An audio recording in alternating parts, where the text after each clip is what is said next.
with this? No, I can't because I didn't watch. Oh, This is awesome. No. This is where the NBA's at. I love it. Kill the NBA. Start it over. Like, we need like a 2-year reset where we teach players how to dribble a basketball again.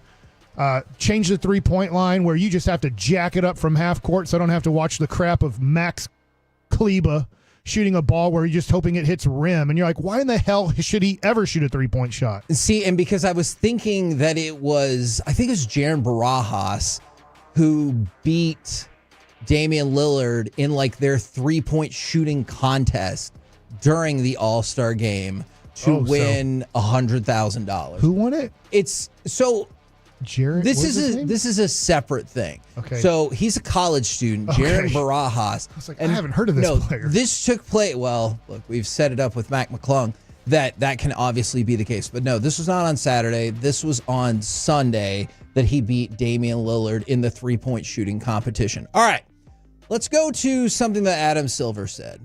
And I know that you believe, well, actually, let me try this again. Do you believe that the Mavericks will eventually move to Las Vegas? I'll say yes. Okay. If is it November of 26, we have the vote for legal gambling? Right. If that vote goes to a no, then yes, I think that there's a good case in 2030 when the lease is up at the AAC and the Dallas Mavericks. I do think there's I'll say a 50-50 chance they move. I would have said a 0% chance. I give Broadus credit for this. I'm like, Broadus, they're not doing that. Like, Yeah. when they bought the team, within the first 3 months of the Adelson family buying the team, he's like, they're moving to Vegas. I'm like, you're insane. Not out of Dallas, a top market with a fan base that loves the Mavs. Sure. But you just see what they're doing, and then in 2026, if it's a no vote, then I will raise it above 50%. They move to Vegas, and the Mavericks, I shouldn't say the Mavericks, the city of Dallas, which I do think they'll still be called the Mavericks, will be the expansion team. So people are like, they won't do that. They want the $2 billion for expansion.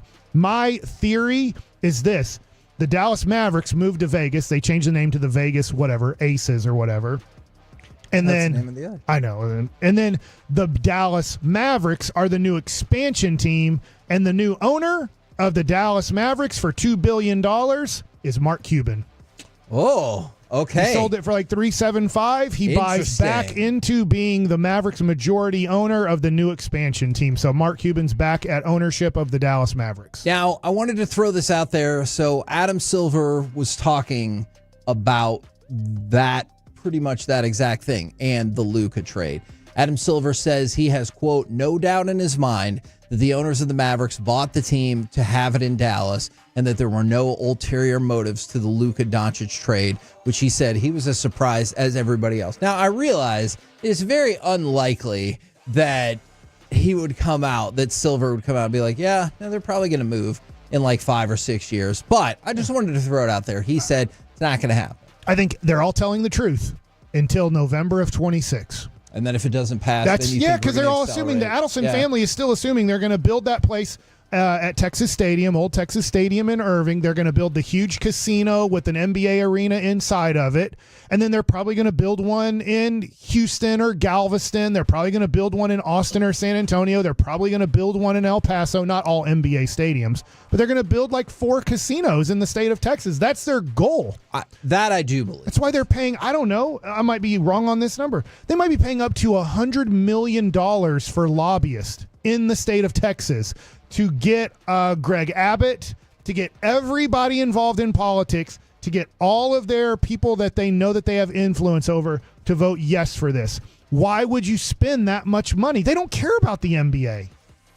Now, if you're hoping that the NBA will eventually go kind of the direction that we've seen with 4 nations the last several days, Giannis came out and said, oh my God, I would love that. I would love that. Wemby said he would be in favor of it. And he's like, there's more pride in it. There's more stakes. So there are multiple international players who are on board with switching kind of like to the USA versus the world format for the All-Star game. But I don't know how much traction that has inside the league. By the way, Tyler Hero, thank you very much for everyone who poured in and said it was Tyler Hero who won the 3-point shootout. We're the KNC Masterpiece right here on 105.3 The Fan. Coming up next, Let's do some Wanker of the weekend. Who was the best at being the worst, and was it a Mavericks assistant coach? Next on The Fan.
Got to forget something else to remember that Uber Eats has groceries. Nah, that's absurd. Hey, remember when you used to be a, what was it, Pepper Lady? Pepper Lady?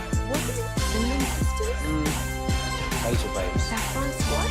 Nutmeg Maidens? Pre-curb? No. Nutmeg Maidens? I just said that. Was it Spice Girls? Doesn't sound right. Was it Saffron Squad?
brought to you by Cars for Kids. Donate today at carsforkids.org and the personal injury lawyers, Frankel and Frankel. If you've been injured in a car or truck wreck, call Frankel first, 214 or 817-333-3333. With Frankel and Frankel, there's never an out-of-pocket cost. They only get paid when you win. Frankel and Frankel, the go-to car and truck wreck attorneys in Dallas. KNC Masterpiece back here on 105.3 The Fan. Right now, it's time for some Wanker of the Weekend. 877-881-1053. Who was the best at being the worst this weekend? By the way, looks like our YouTube is back up and rolling. If you were watching in there, you want to jump back in there. So thank you very much for getting that going again. All right. I thought it was us talking NBA, and they were just like, nobody watches this sport. Or I kind of did too. I was very concerned about that, and I was like, all right, so let's just never talk about the NBA again. All right. Do you want to start out with the serious ones or the nonsensical ones? Serious to start off. Okay. Corey's always the guy who wants the goofs and the laughs. I want the serious. Oh, is that right? Okay. So, Mavericks assistant coach, we go back to basketball, Darryl Armstrong was arrested Saturday morning. The Dallas Police Department alleges that Armstrong struck a woman with a gun during an argument and threatened to shoot her. Now, I know that the Mavericks put out the boilerplate, hey, we're aware there was an incident. We take it seriously. We're going to look into it. And he's on administrative suspension. But at a time where things are so disastrous for the Mavericks, maybe this doesn't really make a difference at all. This feels like a really terrible time for this to happen. It is. I don't know Darryl Armstrong at all. He seems like a very high energy, fun guy, nice guy. So who knows what happens behind closed doors, what happens here. I felt bad reading this yesterday when I saw it. Yeah. And I was just like, oh, I hope, we'll have to let it play out, I guess, in court or, who knows. I don't know how it's going to play out, but I feel bad for everybody involved. And you just like, man, how serious do things get? I guess it does. Some people bring out guns when it's not serious, but how serious things have to get to like bring out a gun? That's the scary part. I don't know. And I always wonder like what frame of mind in terms of sobriety or whatever people are something in the morning. People are like when we get to that point. So we will keep an eye out on that. He joined the Mavericks in 2009. So obviously he's been here a really long time, had quite a run in the NBA. This is bad. Yeah. So this is from the dude on YouTube, and this is what I didn't understand when I read it yesterday. The Mavs also suspended someone else from the incident, and the way I read it, it made it. I was reading it, and I was like, maybe me and the dude might be reading it the same and reading it wrong.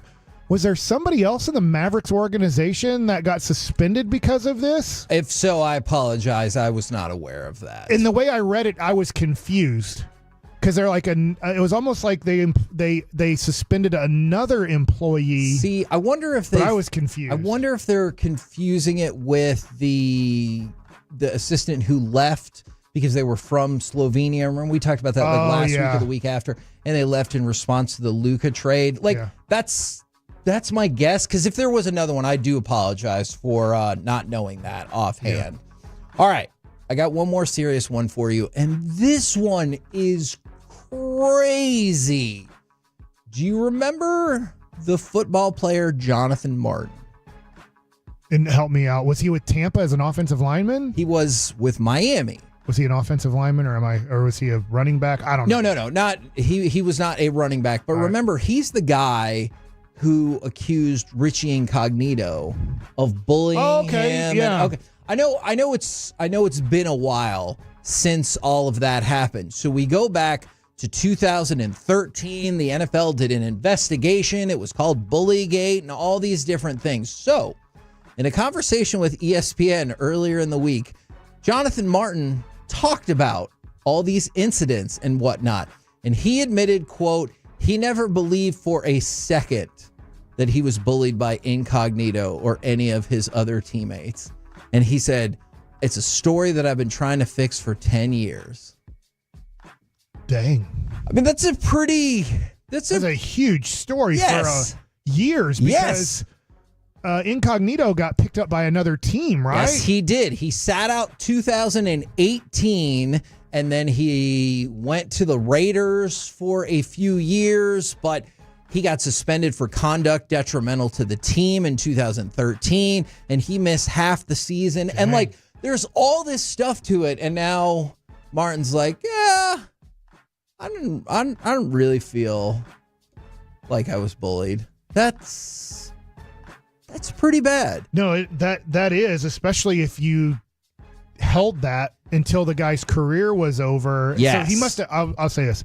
I'm assuming this. He hated Richie Incognito and liked that he was getting punished for something he didn't do, but he was just trying to ruin his life. Well, that seems to be where Incognito is going, because unlike his last name, he has made himself very apparent in the last couple of days, which I get. He wrote on Twitter, quote, talking about Martin, he couldn't cut it in the NFL, so he quit, and his mom blamed me. He continues, Incognito. Legacy media pushed this narrative long and far. Too bad it was all a lie. They lied to protect his money. He quit. The team had every right to claw back that money. His mom started the bullying narrative with ESPN and Adam Schefter so the Miami Dolphins wouldn't go after a signing bonus. Woo! So his theory that I'm sure Incognito has held all along was that Jonathan Martin just wasn't good enough. And as he said, the rest of it was this was just to protect his money. That's unfortunate, but that seems like a good theory. Yes. Like I understand that theory tremendously from what Jonathan Martin is now. What's weird is, why is Jonathan Martin admitting this now? That is a good question. Because we would never, like, if he just kept this with him and like, yeah, I screwed him over. I was trying to get a job that I couldn't win. I understand all that, but then why 11 years later approximately say, all right, now I'll tell you the real truth? And he said in one of the quotes, I've been trying to fix this for 10 years. Right. So I can't say I know like what all went into that. So but why did this, like, who is like, all right, well, we'll tell your story, even though you've been trying to tell us for 10 years and you've ignored your story. Now we will pay attention. So let's go back to Adam Schefter, who quote tweeted part of that story where it says, I never felt like I was bullied for a second, and wrote, quote, notable excerpt from the story about Jonathan Martin, to which, of course, Richie Incognito responded. Notable excerpt, question mark, exclamation point. You tried to ruin my life over this BS, at Adam Schefter. And so he is really making a point that like Adam Schefter helped carry this narrative. And then he jumped in there and said, great question. Care to comment, Mike Florio? When somebody said, where's Mike Florio on this? So he has taken aim at Florio and Schefter, among other folks, for like really helping push this idea. Man, now that we're finding out this was all a lie, I agree with like think about what we said. Like about Richie Incognito, or what we thought about Richie Incognito, and him being called all kinds of names, not just like, oh, he's a bully, right? I mean, there was a lot of racist stuff going around about him and everything. We're like, none of that was true. Now that we find out, like, well, it's okay. He just has to live, I guess, the rest of his life with most people not. It's President's Day. So, like, I don't know, like, how many people are going to hear about this story? But if you say Richie Incognito to an NFL fan, they're going to say, bully, a bully, psycho, racist, horrible person. Well, and think about it. Like, even if this story does pick up traction over the weekend, today, tomorrow, what's that, 4 or 5 days? Like, this story was huge for months and months and months. And so it is very unfortunate that Jonathan Martin just was like, yeah, no, I didn't really feel bullied. So there's that. All right, let's go to the more fun things. I'm going to play cut number 15 in just a second. So Terrence Shannon Jr. was getting his number retired at the University of Illinois. I don't want to tell... With Derek Harper. Derek Harper, I do not believe I did not see him there at this. But I want to Kendall Gill. I want to play you the audio of somebody getting their jersey retired. And I think you'll hear when the moment happens. And then we'll explain what exactly happened. It will hang from the ceiling of State Farm Center.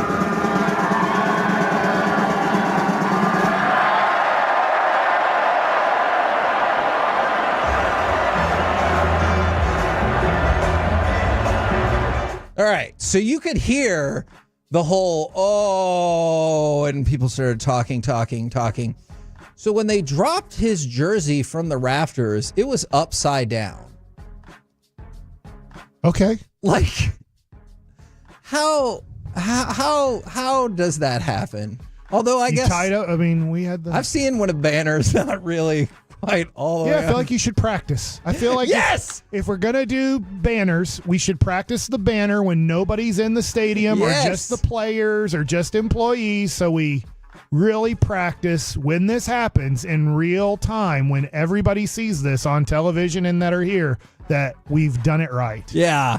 So I don't think it should be the first time ever you reveal the banner to even yourself. The Illinois athletic director said, obviously, we had a regrettable situation at halftime with the jersey. And then he said, we had some spirited conversations during the second half so that the right people knew the level of disappointment and frustration we felt. Hopefully, in the lens of history, that won't do anything to diminish. Like, I don't know how often in the future people are going to look at that and be like, it's right side up this time. But like, that's a tough moment. And you can see Shannon just kind of look up like, what the hell just happened? Well, I mean, I guess he's still on First Take and all those things, right? Who do you think that is? Shannon Sharp? No, Terrence Shannon, not Shannon Sharp.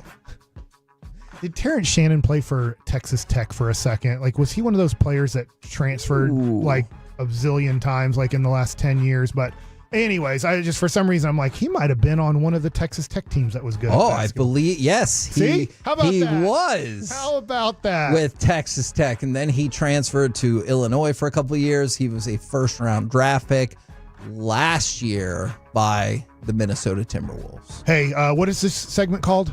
Wanker of the Weekend. Wanker of the Weekend. I'm the Wanker of the Weekend. For not knowing the names of our segments. Yeah. And look at it. I'm retiring without knowing really all the names of them.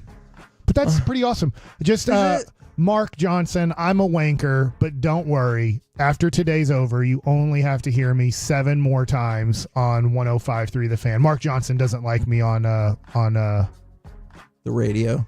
Well, yeah, that's the main part, and on YouTube, because he's a YouTuber guy, and he's like, he doesn't like me, and I guess I didn't know that until like Lil Dallas Cowboy was telling me, yeah, Mark Johnson doesn't like you. Oh, but we don't know any more specifics about why he doesn't like you? No, I have no clue. Okay. I've never met him or knew about him till now, but I guess he doesn't like me. So Mark Johnson, don't worry, man. It's going to be Kevin and Corey, and you don't have to listen to me again. I hope you watch the Rangers. Yes, I hope that you do as well. Now, I wanted to throw out Deshaun Watson. This is maybe not fair because this list actually came out on Thursday. But Nick Shook rated all 59 starting quarterbacks from last season in the NFL. Number 1, he said Lamar. Then Josh Allen, Joe Burrow, Jared Goff, Jaden Daniels. Then we go, by the way, Patrick Mahomes was number 7 behind Baker Mayfield. We go, Baker finally beat Pat. Yes. He left Lubbock. So he didn't have to deal with that. We go all the way down the list. And number 59 on the list, the worst quarterback that started any football game last year is Deshaun Watson. So this might be just a case of like kicking somebody when they're down. But yeah, Deshaun Watson, who in 2019 was 5th, 2020 was 4th, number 59 this year. It's like Daniel Jones close to there too? Ooh, I don't know. A couple spots. Tommy DeVito is the next one up, and then Carson Wentz. So 58 and 57. So how far away do you have the list? How far away is Dak from Cooper Rush? Ooh, you didn't ask about another person too. What about Trey Lance? Oh yeah, Trey Lance. Trey Lance is number 52. I'm sorry, I did not actually look up. I thought you were going to say like Trevor Lawrence. I'm like, I know he had a bad year. He's having a bad career. Okay. I know. And people are booing the guy that we interviewed, Tony Khan in Australia, because he did something bad for AEW. So Cooper Rush is 38, right behind Daniel Jones, which is, not what you want. Dak Prescott is number 19. So Dak is 19. And Cooper Rush is 38 and Trey Lance is 52. But we're all set at quarterback. It's all 18 spots is easy. Move up 18 spots. Just wait. You can't just say move up 18 spots. I think what he's going to do is he's going to pinch Ed Warder on his neck or something. Mm-hmm. And then it makes him completely healthy the rest of his career. Mm-hmm. And then he becomes the best quarterback ever. I remember Jerry Jones in the press conference saying, why don't you touch Ed Warder or something? And then Ed Warder is going to realize that you are the greatest. That was your takeaway from that whole press conference? Yeah, it's about as much as I listen to that guy. We're the KNC masterpiece. What you're talking about. Right here. He doesn't, Jerry. He doesn't know what I you're have talking no about. clue what you're trying to accomplish. Coming up next, it's time for Gridiron Gravy. NFL teams primed for a fall next season. Right here on The Fan. Coming up in the next G-Bag Nation, we...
They say in order to remember something, you have to forget something else.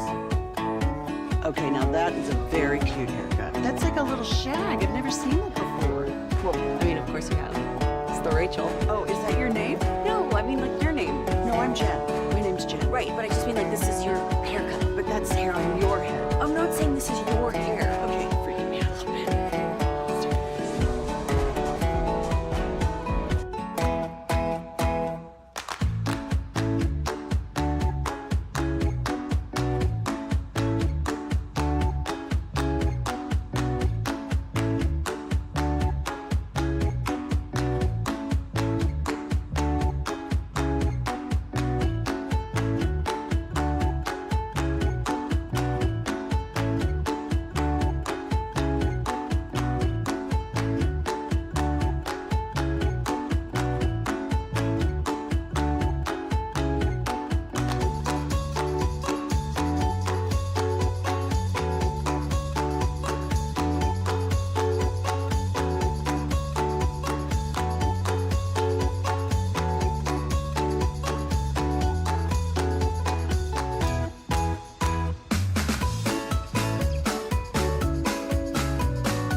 This segment is brought to you by Classic Chevrolet. If you're in the market to upgrade your vehicle, get to Classic Chevrolet in Grapevine. Back-to-back #1 Chevy dealership in the world. They've got more new Chevys than anyone, all priced to sell.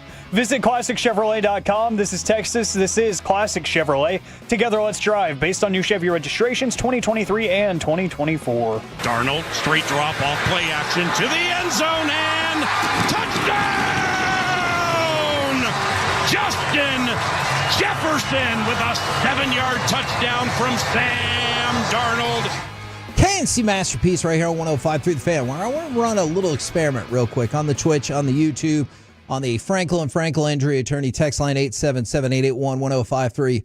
Mike has made continued references to, don't answer this, to the echo chamber.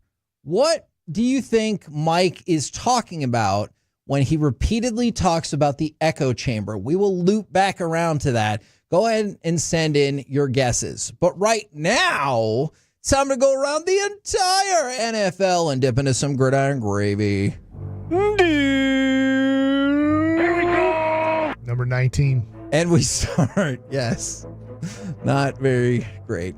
All right. Are there NFL teams or an NFL team specifically that you think is primed to fall off next year? So, like, we played the clip of the Vikings, and I feel like that's just common sense. The Vikings went 14-3. That feels very unlikely to repeat. All right. Here's something I was really wrong. About this time last year, maybe a little bit later, because free agency had to play out, I thought Buffalo was going to be the team to fall off. Okay, I thought that they were losing enough key pieces that Buffalo was thinking, can Josh Allen carry an average team at best to another 10-plus win season and a playoff run? And I thought, hey, man, I think you're going to start asking Josh Allen to do too much here. And they ended up having a great start to the year, traded for Amari Cooper. Not saying Cooper was awesome for them, but still a solid receiver. So I was definitely wrong on the team I thought would fall off. I think the Vikings are a great pick. Me too. On that.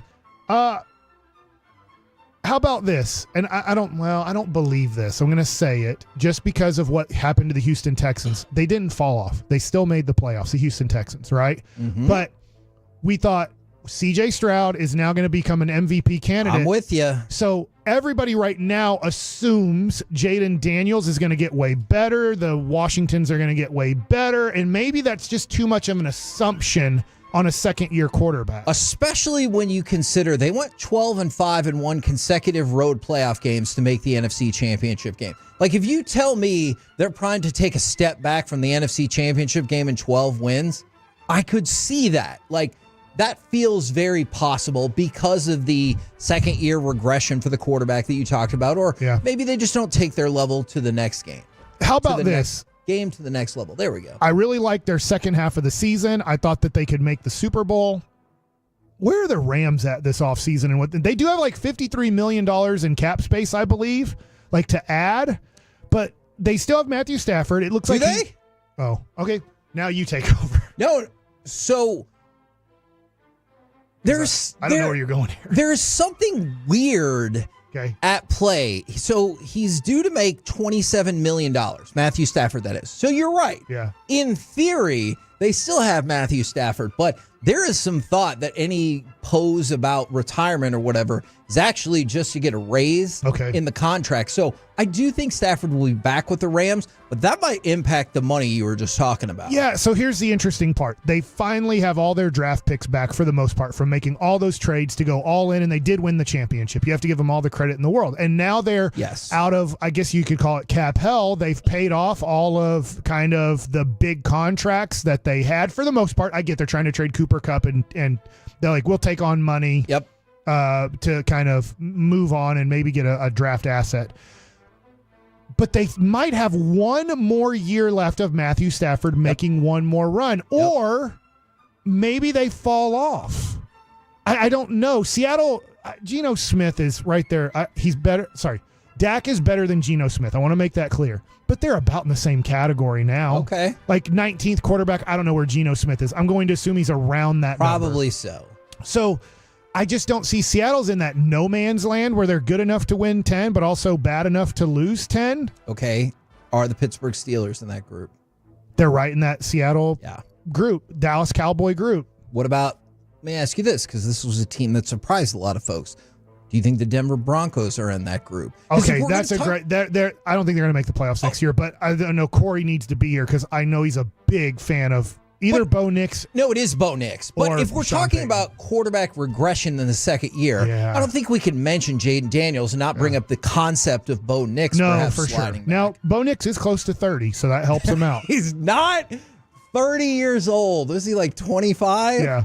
So, I mean, you're talking about he got 8 years of college credit. So, Bo Nix turns 25 next week. Yeah. He was a rookie last year. I get it. But I just wanted to point out he's still got some time. No. Before we get to 30. That's a good one. Obviously, his experience in the NFL is limited, but his experience in age is well within his prime of being in the NFL. Now, I want to read some of the answers to what is the echo chamber that Mike is referencing. Yeah. From the 817, the echo chamber is the Cowboys' free agency moves. I like that. Another person from the 682, the Cowboys front office or lack thereof. From the 682, is it the Chamber of Secrets from Harry Potter? That is a solid guess. From the 321, is the echo chamber what Mike calls the YouTube conversations that have nothing to do with anything?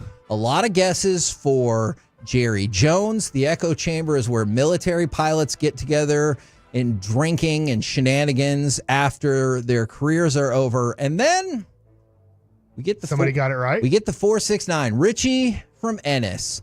My guess is that Mike is referencing the next WWE premium live event, the Elimination Chamber. And that is true because that really threw me off when Mike in one of the breaks goes, "Who are you thinking in the echo chamber?" And I was like, I have no idea what the hell you're talking about. And then you go, the show. With the March cage. 1st, 6 p.m. Yeah.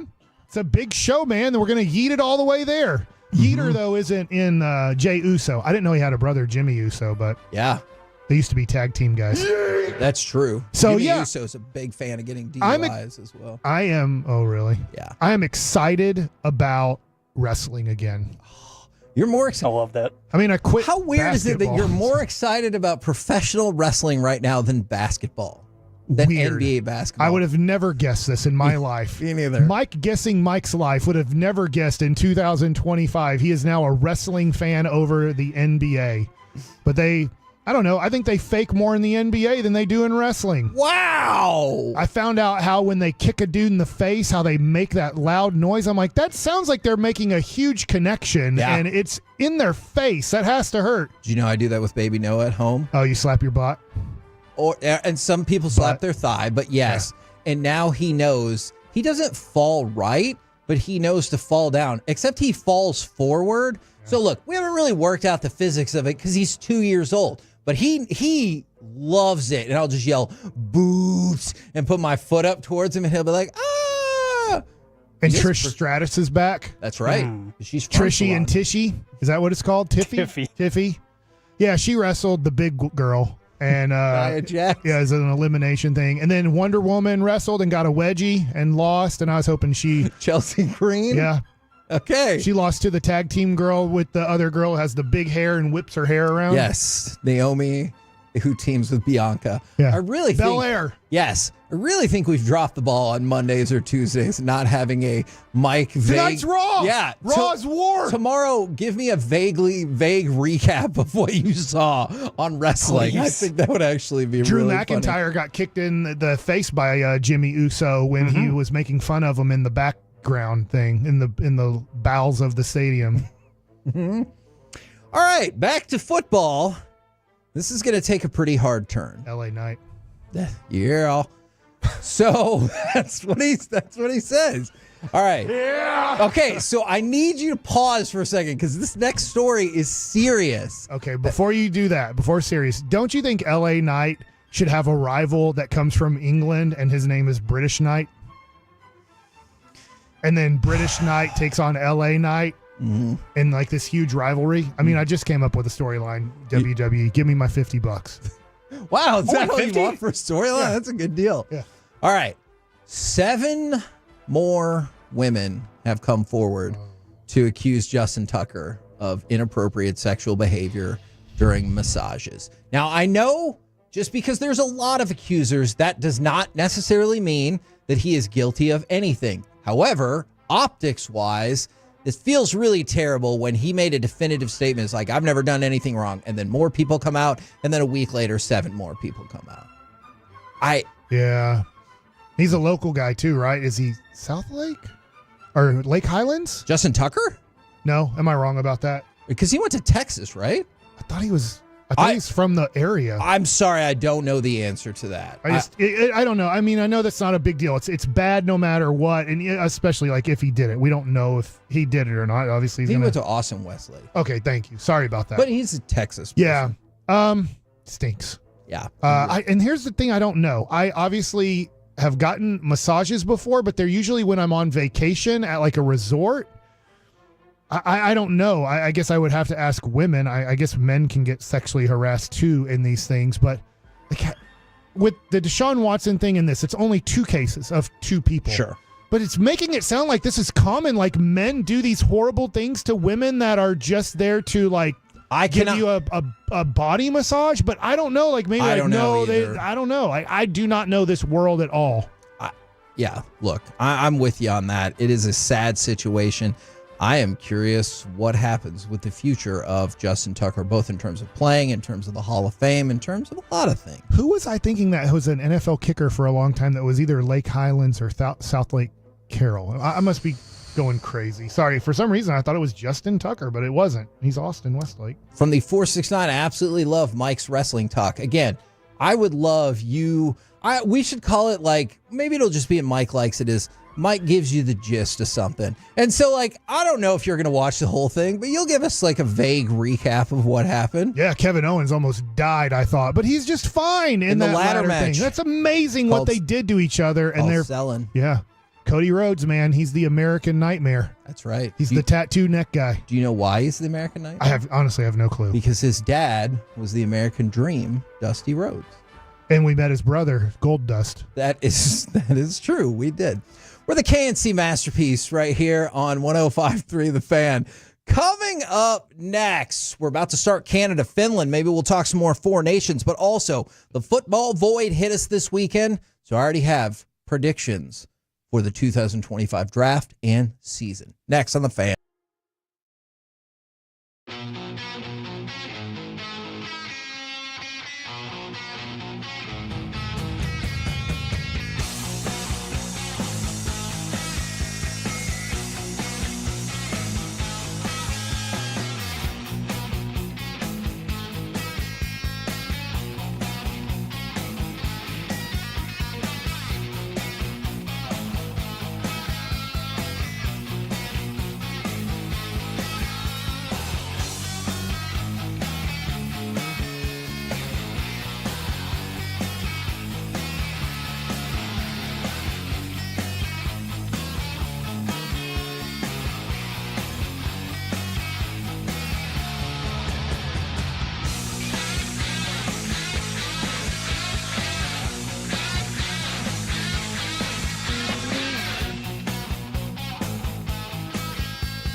Got to forget something else to remember that Uber Eats has those. No, that's absurd. Hey, remember when you used to be what was it, Pepper Lady? Wasn't it Cinnamon Sisters? Laser Lady. Saffron Squad? Nutmeg Maiden? Tree Curd? No. You said that. Was it Spice Girls? Doesn't sound right. Was it Saffron Squad?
driven by our D&M Leasing Studios. It's the KNC Masterpiece on 105.3 The Fan.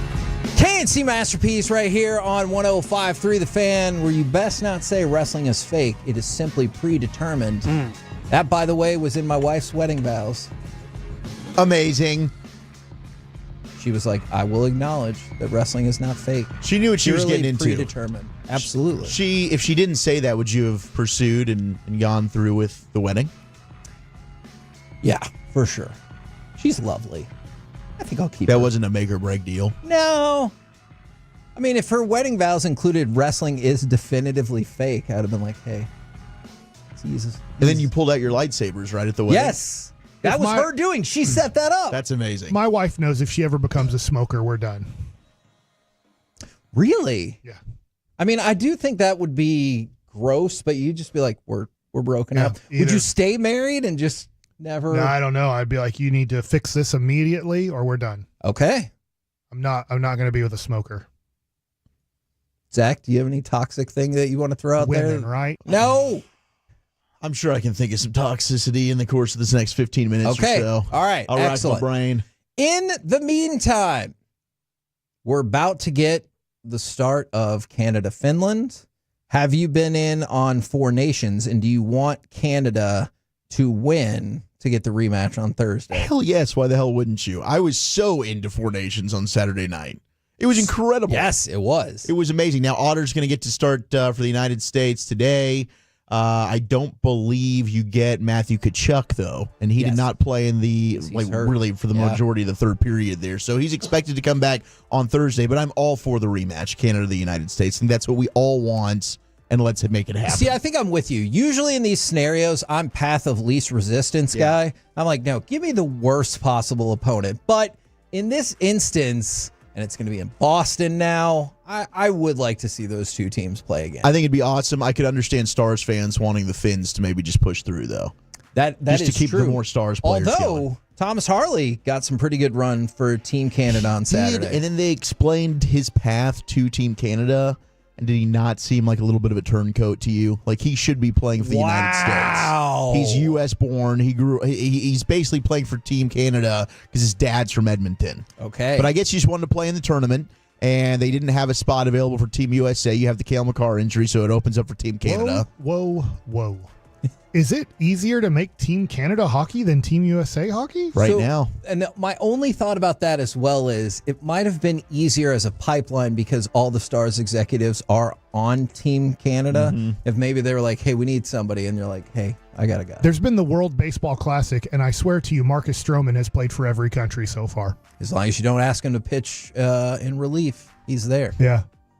But he's on Team That was USA good. when he was good. Oh, I like it. That was Yeah. a good And as record. long as you let him wear his hat backwards and untuck his jersey and make it all about himself. Sometimes there's no loyalty. They just want to play.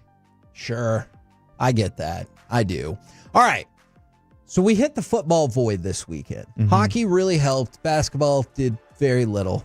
But we've got some NFL predictions, and I want to get y'all's predictions and compare them versus ESPN's panel of 13 experts. Okay. Now, that is still a lot of experts. You might think that's too many experts. Who is going to win the next Super Bowl?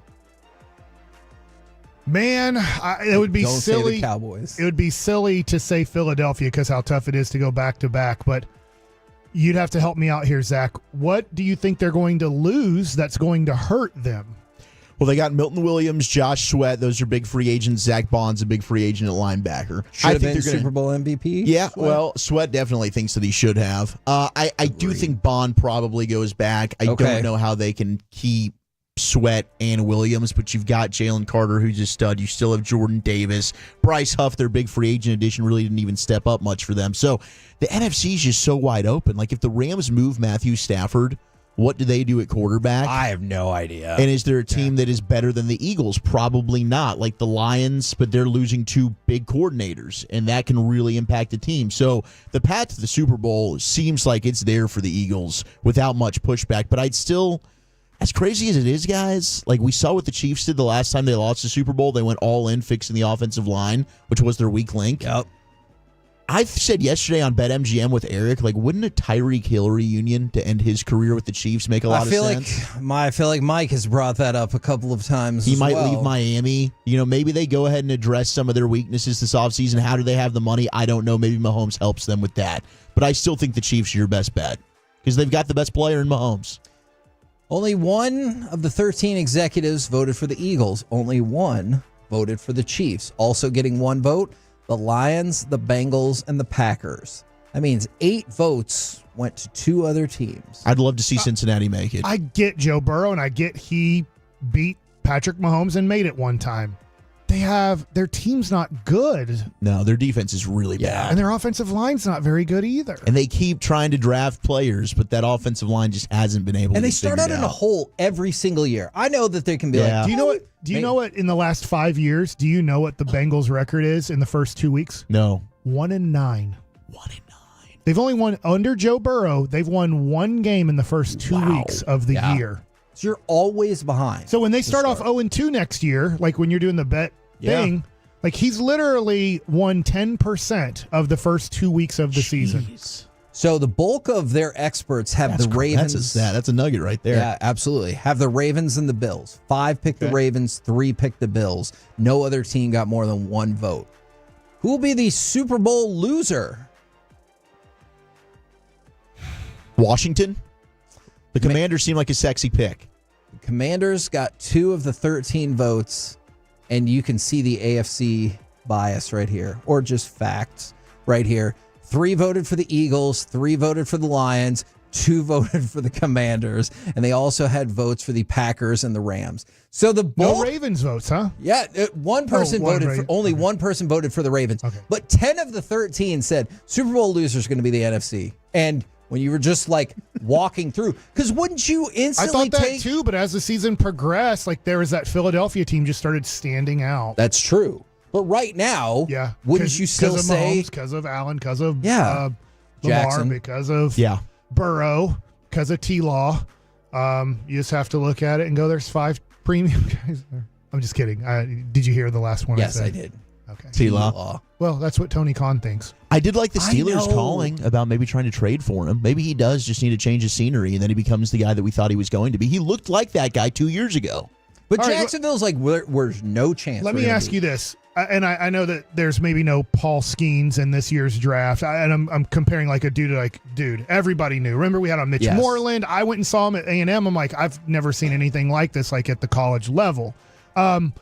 What team could draft the greatest quarterback in the history of football and F over his career? And I'm not saying Trevor Lawrence, but everybody thought there's no way to mess up him. He'll be good.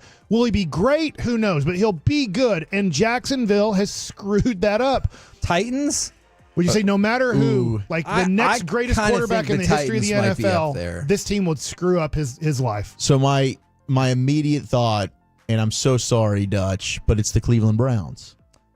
I feel like anybody that goes to Cleveland, like Deshaun Watson might have done this to himself, but he was considered arguably a top 5 quarterback. Sure. He gets to Cleveland. That dude's been a bottom 5 quarterback since he became a Cleveland Brown. I just feel like everybody that goes to Cleveland, it's just somehow, some way, whatever it is, there's a little bit of a curse going on there. Are the Jets in that mix? Yeah, the Jets just can't seem to have nice things either, especially with Darnold going off and winning, 14 games with the Vikings. I don't think Aaron Rodgers is good anymore, and I think he probably should retire. But they were like, we got a championship roster ready to go, and then Geno's gone on to have success. Yes. Like you've got players that were there that just stunk, and then they go off and have a good second half of their career somewhere else. The curse of Chad Pennington. Was he worthy enough to... Tell me another better quarterback there in the last 25 years than Chad Pennington. That is... I mean, technically, I think you're right. Sanchez, I guess. I think Pennington was better than Sanchez, but you're right. Steve DeBerg. Not Steve DeBerg. All right. And, I mean, the Jets did a good deal. They picked Chad Pennington over Tom Brady in that draft. Good call. Genius. Well, every team picked somebody over Tom Brady in that draft. Not the Cowboys. They were really hoping to get him. Yeah, just like they had their sights set on Dak at the end of the Thanks a fourth lot, round. Broadus. All right. Who's going to be the MVP next year? The MVP of the National Football League. Jaden Daniels. Yeah, Jaden Daniels probably got a ton of love. Jaden Daniels is tied for first with Burrow?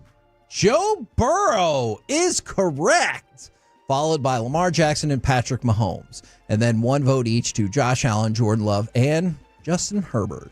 Are you guys expecting a scorched earth Patrick Mahomes?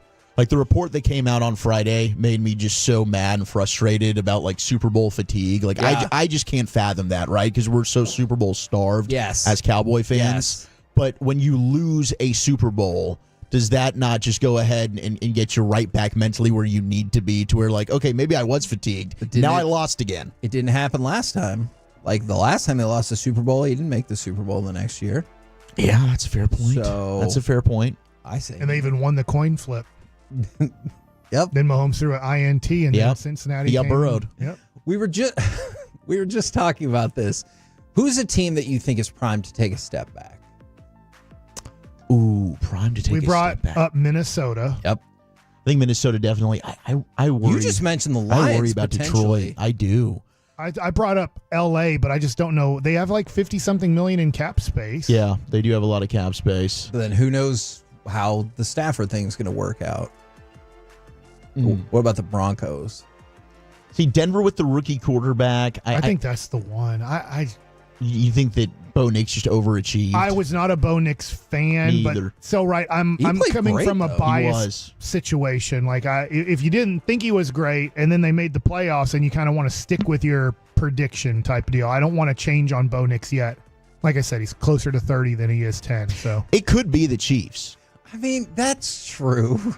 I'm with you though. Like Bo Nix, I was so wrong about, and he played well. Maybe that might just be a Sean Payton thing. I have to admit I was wrong about Sean Payton too. Yeah. Because when he came back, I was like, oh, good call. That's going to be a disaster. Yeah, and he looked good this year. Yeah. But maybe it is the Chiefs that are just due for a regression. So leading the way, the Vikings, the Lions, and the Bucks are all at the top of that list. See, the Bucks, I just always forget about Tampa. Everybody, well, you forget about Forgettable. that division, right? You do. They're That is definitely not a division that you want to think about. All right, I want to talk a little draft here and throw this out as well. Perfect. Do you think that the Titans will keep or trade the pick? Now, we have a smaller group of experts this time. Everybody's an expert. I'll say they keep it. True. Including you. I don't know about that. I think they're not agree. going to get a great offer for it. I think they're going to keep it too. Because, yes, you don't have a quarterback at the top of this year's draft. And even last year when you had 4 guys that I thought were capable, you don't have a dude that's like, man, I've got to go get Shador. Maybe I've got to go get Cam Ward. Maybe there is a team that falls in love with them. But I think the Titans, even if they don't want to take a quarterback, they're better suited just drafting Abdul Carter there. Hey, I randomly saw, you might know this player. Is there a quarterback at Louisville that somebody's in love with? Yeah, Shug, who actually was at Texas Tech. They all were. And then transferred to Louisville. He stinks.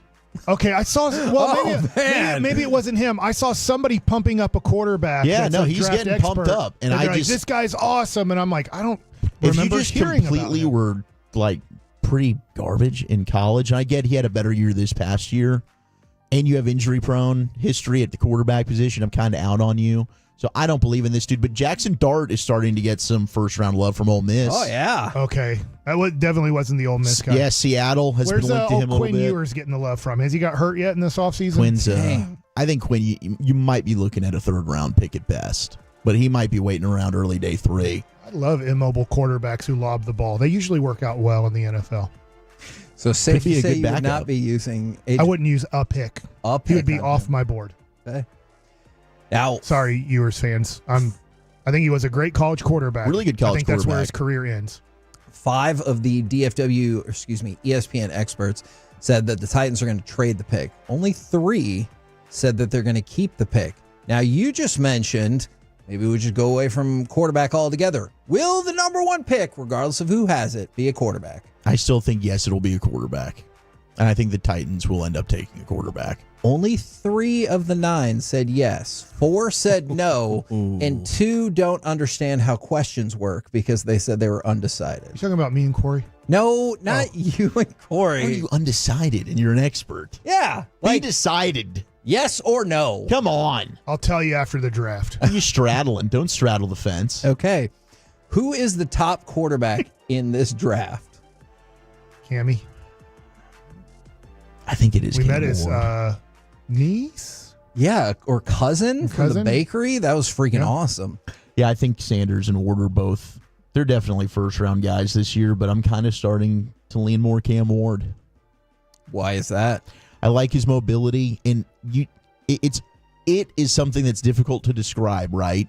But I thought Michael Penix Jr. had somewhat of an it factor at Washington, takes them to a national championship, won at Indiana. Cam Ward took a program that had no business really competing like Miami did last year and had them on the cusp of the playoff. I think Cam Ward is just one of those guys that he just kind of has it. I think this is a very fair question if I'm running an organization and there's no way to know the answer.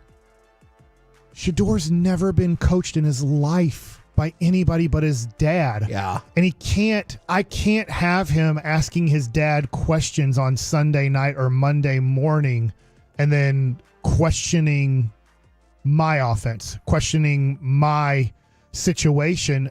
I don't know. And Shedor might be unbelievably great and have no issues with other coaches and be very coachable. I have no idea. But as a team, I don't know.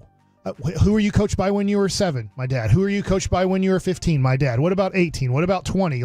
Every second of my life as a quarterback has been my dad has been my coach. Yeah. So for the first time in his life, and my dad was my best pitching coach. Loved Charlie Huff. Loved other pitching coaches. Some of my pitching coaches were great. They weren't my dad because my dad knew me best. He knew what would motivate me, what would get me back on the right track, my mechanics and everything. And I think that Shedor is going to fall into this category of I'm worried that when things go wrong, he's going to want his father's advice, his father's mechanical adjustments. And where does that put me as a head coach? Where does that put me as an offensive coordinator? Yeah, that's a good point. I think it's absolutely a concern of NFL teams. Yeah. It has to be. Yeah, absolutely. By the way, I just wanted to throw this out there because I saw somebody brought this up, if the Chiefs were going to fall back. Because I think Pro Football Talk might have brought this up. Patrick Mahomes' cap hit the next 3 years is an average of $66 million. Woo, that's a lot, right? Dak Prescott's cap hit over the next 3 years is an average of $73 million. So, just wanted to number 19 throw that out there. They could regress, though. Trey Smith, free agent. Nick Bolton, free agent. Can they bring them back? Okay, but at least you're regressing from the Super Bowl. Yeah, it's not. I mean, if we're comparing it to a Cowboys lens, what are we comparing? Absolutely. Just pinch Ed Warder on the back of the neck. By the way, Cam Ward got 4 of the votes. Shedor Sanders got 3 of the votes. Let me ask you one more question real quick. Who is the best prospect in this class? I still think it's Travis Hunter, but Abdul Carter's right there. Travis Hunter, to me, is the best corner in the draft. He's the second best receiver in the draft. Because of that, I would put him at number 1. He can be a stud, I think, at either position. You can impact both sides of the football. I'm going to give you the edge. But Abdul Carter, I think, is really the only other surefire, other than Genty, stud muffin in this class. This is awesome that if Travis Hunter can do both at the NFL level, the way Shohei is doing both at the MLB level, that we'd have this. There's a time in our lives. Yeah. Zach, what year were you born? 91. Okay, so you were barely alive, obviously didn't know. Yeah. But there was this time where Bo Jackson and Deion Sanders, and I know at a smaller case, Brian Jordan, there were these dudes that were playing. Danny Ainge played for the Toronto Blue Jays for a second and then was like, all right, I'm just going to go all basketball, and played in the NBA. But I just think it's really cool if Travis Hunter can accomplish both at a high level in the NFL. Be amazing. Travis Hunter, second on the list. He got 5 votes behind Abdul Carter, who got 7 of the votes. We're the KNC Masterpiece right here on 105.3 The Fan. Thank you very much, Mr. Wolchuk. Thank you. Coming up next, we move into the lunch rush and the expressway. We'll do some Mike Likes It, but also, is Mike Bassick's nemesis higher on the Rangers this season than anyone else? We'll do it next right here on The Fan.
got to remember that. Well, you know, they say in order to remember something, you have to forget something else. Okay, now that is a very cute haircut. That's like a little shag. I've never seen it before. Well, I mean, of course you have. It's the Rachel. Oh, is that your name? No, I mean, like, your name. No, I'm Jen. My name's Jen. Right, but I just mean, like, this is your haircut. But that's hair on your head. I'm not saying this is your hair. Okay.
The Expressway on 105.3 The Fan is presented by the On Time Experts.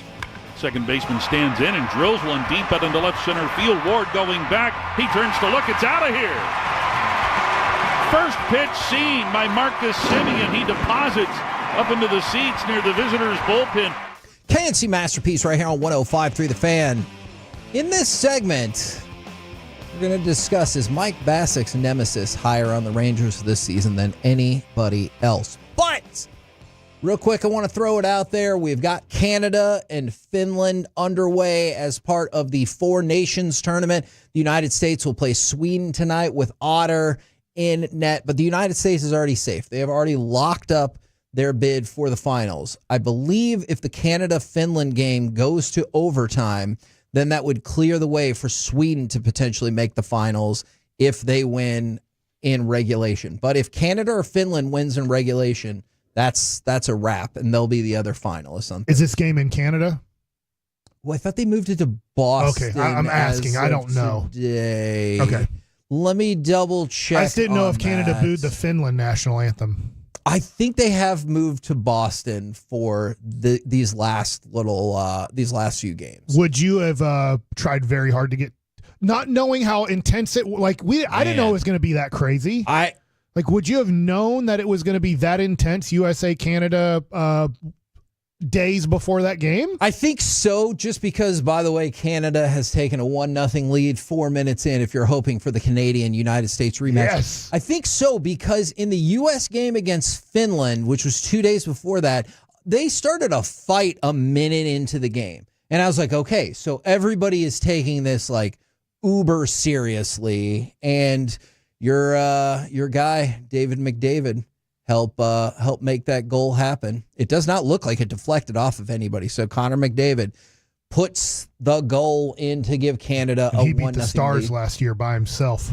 He is very, very, very good. And the Edmonton crowd did a very good job last year of overwhelming the Stars. I could see that. Now, I'm sure you have lots of nemesis, but who is one of your baseball nemesis? Well, I think Nemesis? Yeah.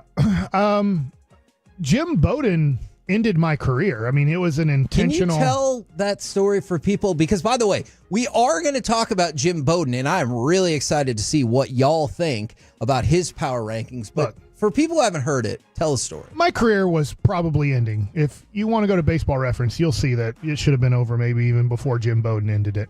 But Jim Bowden wanted me to retire from baseball in spring training of 2008. He sat me down in the dugout on the minor league side. I got sent down to minor league camp before minor league camp started. I was like, what do you want me to do? And I asked Manny Acta, who was the manager. He's the third base coach for the Mariners today. And I asked him, he was the manager at the time. He calls me and I said, hey, did I do something wrong? And he goes, this wasn't my call. This was Jim's call. You're going to want to talk to him. So, and Jim was not usually the general manager is in the room when you get sent down. That's just part of the job is you're in the room with the manager and it can be a quick send down. It can be a 5-minute conversation. Who knows how's it going to go? I've been sent down a whole bunch. But so I get sent down. Jim's not in the room. I call up my agent. I'm like, dude, man, this isn't good. By the way, in the meantime, Canada scored again. Oh, okay. Well, it might be 40-0 by the time this segment's over. So the NBA score. So in my defense, I'm like, all right, I'll go down to minor league camp, get my work in, get ready to pitch. A few days into minor league camp, when it starts, Jim Bowden calls me into the dugout, where there's nobody in this dugout, and he says, hey, I was thinking about you. And I really think you were good on TV last year with ESPN and everything you did. And I was like, oh, okay, it's great. And he goes, what do you think about being on our pre and post game show? And I was like, man, that would be something I'd really like to do when my career's over. He's like, no, I'm asking you to do it this year and to stop playing baseball. And I was like, man, I trained. I want to pitch this year. Yeah. I still think I can pitch. And that's pretty much when the conversation ended. He said, okay. And so I'm like, this is not good. I remember after, that day was over and I get back to the apartment, I call up my agent and say, hey, Jim Bowden doesn't want me playing baseball anymore. I don't think I should be here anymore. Yeah. So I had a guaranteed side on my minor league contract, which is rare, but it wasn't a lot. I'll tell you, it's $75,000 to play on the minor league side that year if I play just in the minor leagues. And so my agent starts working on trying to get me out of camp and maybe get me to another team. But they're like, we'll release you, but you have to give up all $75,000. Well, I'm like, I know how this works out. I got released before, the 2 years before at the Nationals. And so I went from about that contract to making $45,000 with the Diamondbacks that year on the minor league side. So I know I'm going to take at least a $30,000 hit if I do this. So I'm like, hey, guarantee $40,000 of it. Write me a check today for $40,000. I'll be out of here. And in the meantime, I'm not even pitching in minor league games. He's refusing to pitch me in minor league games. Which is very so I'm not getting in my work. So I'm actually there not even practicing. He's sending me on all the bus trips in Florida, which in Florida spring training, they're mostly 2 to 3 hour bus trips to go to games. It's not like it is in Arizona where you're just going 15 minutes down the road or 30 minutes down the road. It's miserable. So I'm going on these bus trips, not practicing at all, not pitching at all. So my spring training is just horrible. I'm not getting prepared to pitch at all. And so near the end, I'm like, hey, they're like, we're not releasing you. And here's what we think we might want to do too, because they're trying to push me into like just taking a release. Yeah. We want you to go back down to AA. Now, the year before, I pitched most of the year in the major leagues. We want you to go down to AA, and we want you to be a coach also in our bullpen as a possible pitcher. And I go, no. And so I go back to the apartment that night. My wife is there, and I say, hey, if they want to send me to Harrisburg, which was AA, I tell them my arm's going to hurt this whole year. Okay. So I'll just stay in Florida. We can just hang out in Florida at the beach, and I'll just, pick up a baseball, and every time I throw it, I'm going to say my arm hurts. Yeah. I mean, there's no way to prove. That's the thing about, certain injuries and I was like, I don't want to do this, but I'm like, I'm not going to Harrisburg to AA and being just because you felt like you were. I was like, I get what you're trying to do. You're just trying to run me out of the team. So anyways, they send me to Columbus, Ohio to AAA. They are not pitching me a lot at all. I'm in the bullpen. I'm not starting. I was a starter the year before for the Nationals for most of the year, but I did do well at the end of the year. Relieving was horrible as a starter at the end. But I can tell I am not a priority. They do not care about me, treating me like crap. My wife has almost a miscarriage where she's in the hospital in Columbus. Like she's just there. She cannot go back to the apartment. She almost lost our child, who's Jake now, who's 16, almost 17 and healthy. And so Tim Foley, manager, treating me absolutely horrible, but intentional. Because then I find out, like, how probably do I know? On behalf of Bowden, I guess. Yeah. So how do I know all of this and all these things? Well, at the end of the year, as my agent's trying to maybe find me a job for the 2009 season, he gets told by another general manager. He goes, you know why your guy got screwed over last year? And I was thinking, like, yeah, Bowden told him to treat him like crap. So I mean, Tim Foley was just doing what Jim Bowden told Tim Foley to do. And so and then I did not have a good year. Yeah. Believe it or not, when they don't train you at all in spring training and then they pitch you like twice a week at best in random times, guess what? You're probably not going to succeed. Right. And so, unfortunately, that was my last year of playing baseball. I still love the 9 innings, but I mean, it couldn't have been a worse year from a perspective of how somebody would actually treat you as a human being. But it was all through Jim Bowden. So that's why Jim and I might not really like each other too much. So I understand all of that. You might like just this one specific opinion from Jim Bowden. So he put out his preseason power rankings. Now, to the surprise of probably nobody, at the bottom of the list, White Sox are 30, Marlins 29, Rockies 28. Like you get those are the three teams that we all pretty much know are going to be bad. Exactly. He's got the Astros at 11, the Red Sox at 8, and I believe he's got the Mariners down a little bit lower. Let me double check. Like as a good team, or what do you mean when you say lower? Like a higher number? No, I'm sorry. Worse off than that. Yes. Sometimes it gets confusing. No, I'm totally with you about that. But what I really wanted to talk about, the Mariners are 13, by the way. Okay. The Texas Rangers. They look better on paper, but I get like what Jim's doing on paper. I'm like, I just can't rank them as high as I see them on paper.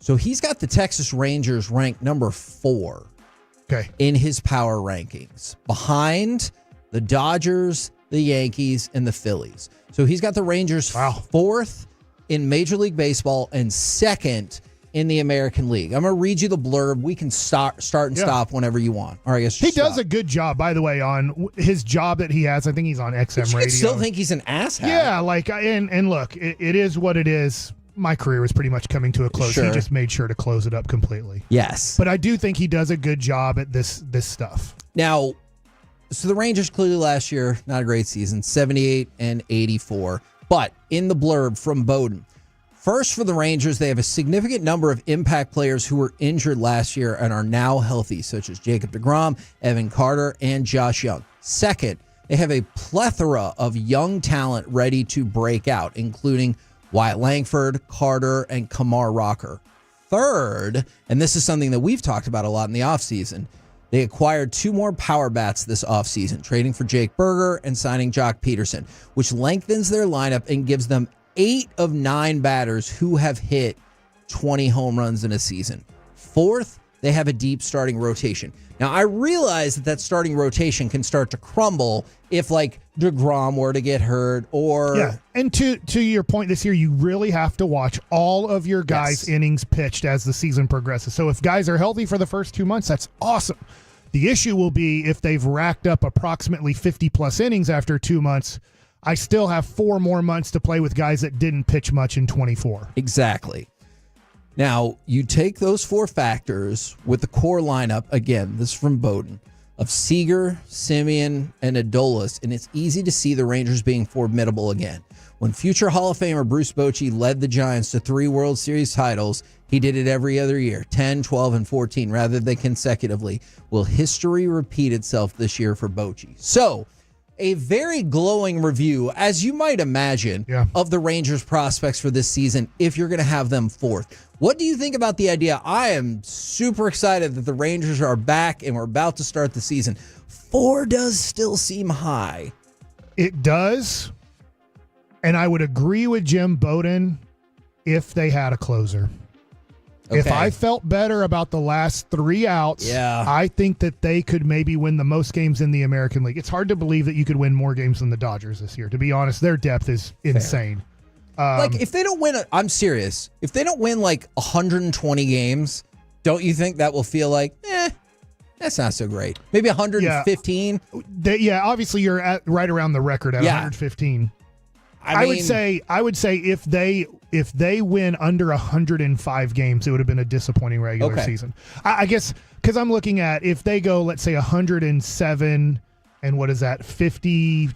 Like that's a heck of a year. But you'd still go, well, I mean, that's about what we thought they would do. Yeah. If they go over 110 wins, then I start going, man, like this is one of the best regular season teams ever. But I get it. Like I get why they are. They got 3 closers, maybe even 4. Yeah, they might use our closer in the 7th or 8th inning. Yeah, so I do like that Jim Bowden has them this high up there. It gets me excited, and I think Jim does a good job at this job. We'll talk more about this as we get closer, but just like kind of ballpark it for me right now. What your like offhand thought would be about the Rangers record now versus if they had Kirby Yates, and I'm specifically going to use Kirby Yates. I have thought about this, and I'm not perfect on this yet. We'll see how spring training goes. I'm projecting the Rangers to win 86 games. Okay. But if they make a good trade, let's say in June-ish for a closer, then I think they can get up to 92. Okay. So if they had Kirby Yates, I would pick them to win. I'll go with 90 just because that gets them back to 2023 for the most part. Right now, I'm just afraid they're going to lose some games that they should have won early on. But I hope I'm wrong. I hope Chris Martin and Garcia and maybe a guy like Church, who's a young guy who you really don't know what he's gonna bring to the table. We were really excited about Mark Church in the past. I was really excited about him. Maybe Teodo goes into the bullpen and starts off as a 5th, 6th inning guy and works his way to a 7th, 8th inning guy. I don't know. There's depth. That's where Jim Bowden, and I can see there's depth on different guys you can use, but you have no knowledge of who's going to get the last 3 outs of games, and that's the only thing that worries me. I'd love to know. The Rangers obviously are the best in blowing the most games, but still getting to 90 wins, right? Weren't they 90 and 72? By far the most successful team ever with that many blown saves. So I just go, what's the best team that's ever made the playoffs record-wise, that when they made the playoffs, you're like, dude, if they only have a 1 or 2 run lead in the 8th or 9th inning, we still have a good chance of coming back. Most of the good to great teams, you look at it and you go, man, if you're losing after 6 or 7, you're in big trouble. Yeah, that is an interesting point. Now, we're the KNC Masterpiece right here on 105.3 The Fan. We've got Mike Likes It coming up in just a minute, but I feel like it's about that time. Let's give something away! 877-881-1053. Caller number 10. now will win a 4-pack of tickets to the entire final weekend of games at Globe Life Field College Baseball. It's going to be Friday the 28th through Sunday, March the 2nd. All right.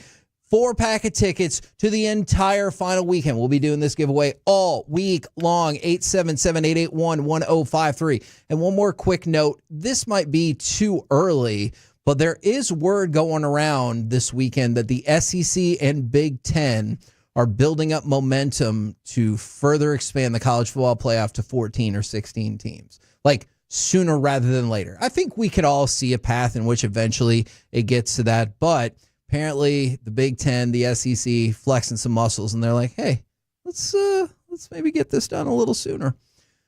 Now, ladies and gentlemen, you want to do Mike Likes It? I do. I have a whole bunch of topics here, so we'll see where I get. Okay.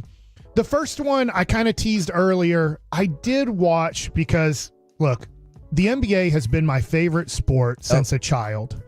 Even more than MLB baseball. And why do you think that was? Well, because the Mavericks were the team in the 80s Yeah. here. Cowboys were pathetic. Yep. Right? The Rangers were not good. I mean, I love them, but they weren't good at all in the 80s. Like in 89, you saw like when they got Julio Franco and then this young kid named Juan Gonzalez looked like he could be something, and you had Nolan Ryan and Pudge and Palmeiro comes over from Chicago Cubs, and you're like, oh, well, this might end up being something, and it never did, right? It took till 1996, and major turnover from, let's say, 1989, 1990 from that team to then become the team that they became. So in the 80s, the Mavericks were our only team that was good. Obviously, the Dallas Stars weren't even here. Correct. So that's, I think, why I fell in love with it. I loved playing basketball. I loved playing baseball, too. But so I fall in love with Ro Blackman and Mark Aguirre. My first ever player is Del Ellis. So I didn't go back and watch 80s basketball. But I just, for some reason, I said, I want to go back and watch the 2003 Dallas Mavericks. Okay. And so conference finalists. Yeah, and they played, they almost, and they were really dang close. You forget how close this game was. They were so close to being, you think 07 was historically bad. How about a team to be the first ever team to be up 3-0? Yes. And by the way, that year was the first year ever it went best of 7 in the first round. Was that the Rockets? So Trailblazers. So one of the reasons that things started going in a very wrong direction, and Gavin Dawson's a huge fan of the Trailblazers at that time for sure, is these two young guys emerged who didn't do much in the regular season in the playoffs, and that was Zach Randolph and Bonzi Wells. Bonzi had done more in the regular season, but the series started changing because all of a sudden, Zach Randolph, that's when he took off as a player. Zach Randolph, who is that? Well, he's a lefty from Michigan State who was sitting the bench for a lot of his early part of his career. And then in that playoff run, as they're getting hammered by the Mavs, Zach Randolph starts having an impact. Bonzi Wells starts taking off. And then luckily in this game, the Mavs win. But it is so fun going back, if you want to, and watching Steve Nash and Michael Finley and Dirk Nowitzki. And I'm sorry I don't have the exact stats, but I remember looking at this. You play in Game 7 against the Trailblazers, and then Sacramento takes you to 7. Now, they're both in Dallas. Both of those games, the Mavericks are the higher seed, and then they lose to San Antonio. San Antonio is the 1 seed, and unfortunately, Dirk gets hurt, and Dirk doesn't play, I can't remember, 4, 5, and 6, or 5 and 6, but Dirk ends up not being able to play. He gets hurt, unfortunately. In those two Game 7s, Game 7, do or die, 30.5 points, 15 rebounds is what Dirk averaged in those two games. He had a game where he went 30-19 or 30-19 and 31-11 in those Game 7s at 23 or 22 years old. I think 23 years old. So that's how fun it was. And the thing is to see Dirk getting a rebound, outlet passing, and then finishing on the fast break. I've brought this up before, but it's been a year or two. It is when you go back to 2003 and you see how fast Dirk Nowitzki is getting up and down the court, because we get to 11 and yes, it's changed. He's not moving as fast, but he's still athletic. Yeah. You get to the last 3 or 4 years of his career and he can barely get up and down the court because of injuries and time, and he's close to 40. But man, you go back and you watch it, and you watch Steve Nash leading, and you watch the way the game was played and how much I love the game, and then you watch an NBA basketball game today. It is a totally different sport. So I get when JJ Redick just totally takes a dump on everybody who played before he made the NBA. Like, it was a piece of dump league until he entered it. Then everybody was great, and it's been great ever since. You're watching it, and guys had to really dribble a basketball. What I mean by that is they couldn't carry. It, yeah. Like, if you got the ball in the post, which, look, a lot of the game was getting the ball into the post. Now, it was weird because the Mavericks, if you remember back in the day, a lot of the way they got the ball into the post is when Nick Van Exel came off the bench and they would post up Nick Van Exel. Man, what? That's crazy. Because they wanted it to be an opposite. They wanted Dirk to be out. Yeah. Now, Dirk did post up some too. I don't want it to make it sound like Dirk didn't post up. But a lot of it would be at times Nash and Van Exel, especially Van Exel, posting up, and they would play this inside-out game by the guard posting up a guard and then moving the big guys, trying to move the big guys out of the paint because they had to go guard LaFrance and guard Dirk, and then being like, hey, if they take it to the basket, Rasheed Wallace or Zach Randolph or Arvydas Sabonis, or you get to Vlade Divac, and you get to Chris Webber was hurt, so Keon Clark, who would come into the game. Like, it was different basketball, but the rules, as much as, yes, the NBA, they've always allowed a little bit more traveling than college basketball. They've always been a little bit more lenient on dribbling than college basketball. By the way, it's 3-0 Canada now. Well, okay, we're getting close to 40.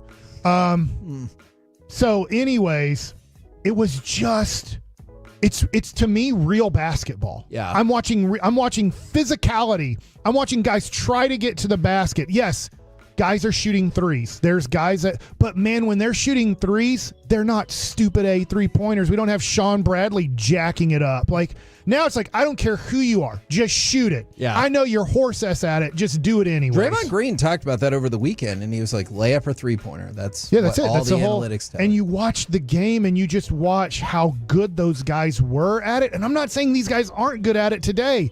They're just doing what the coaches are telling them to do.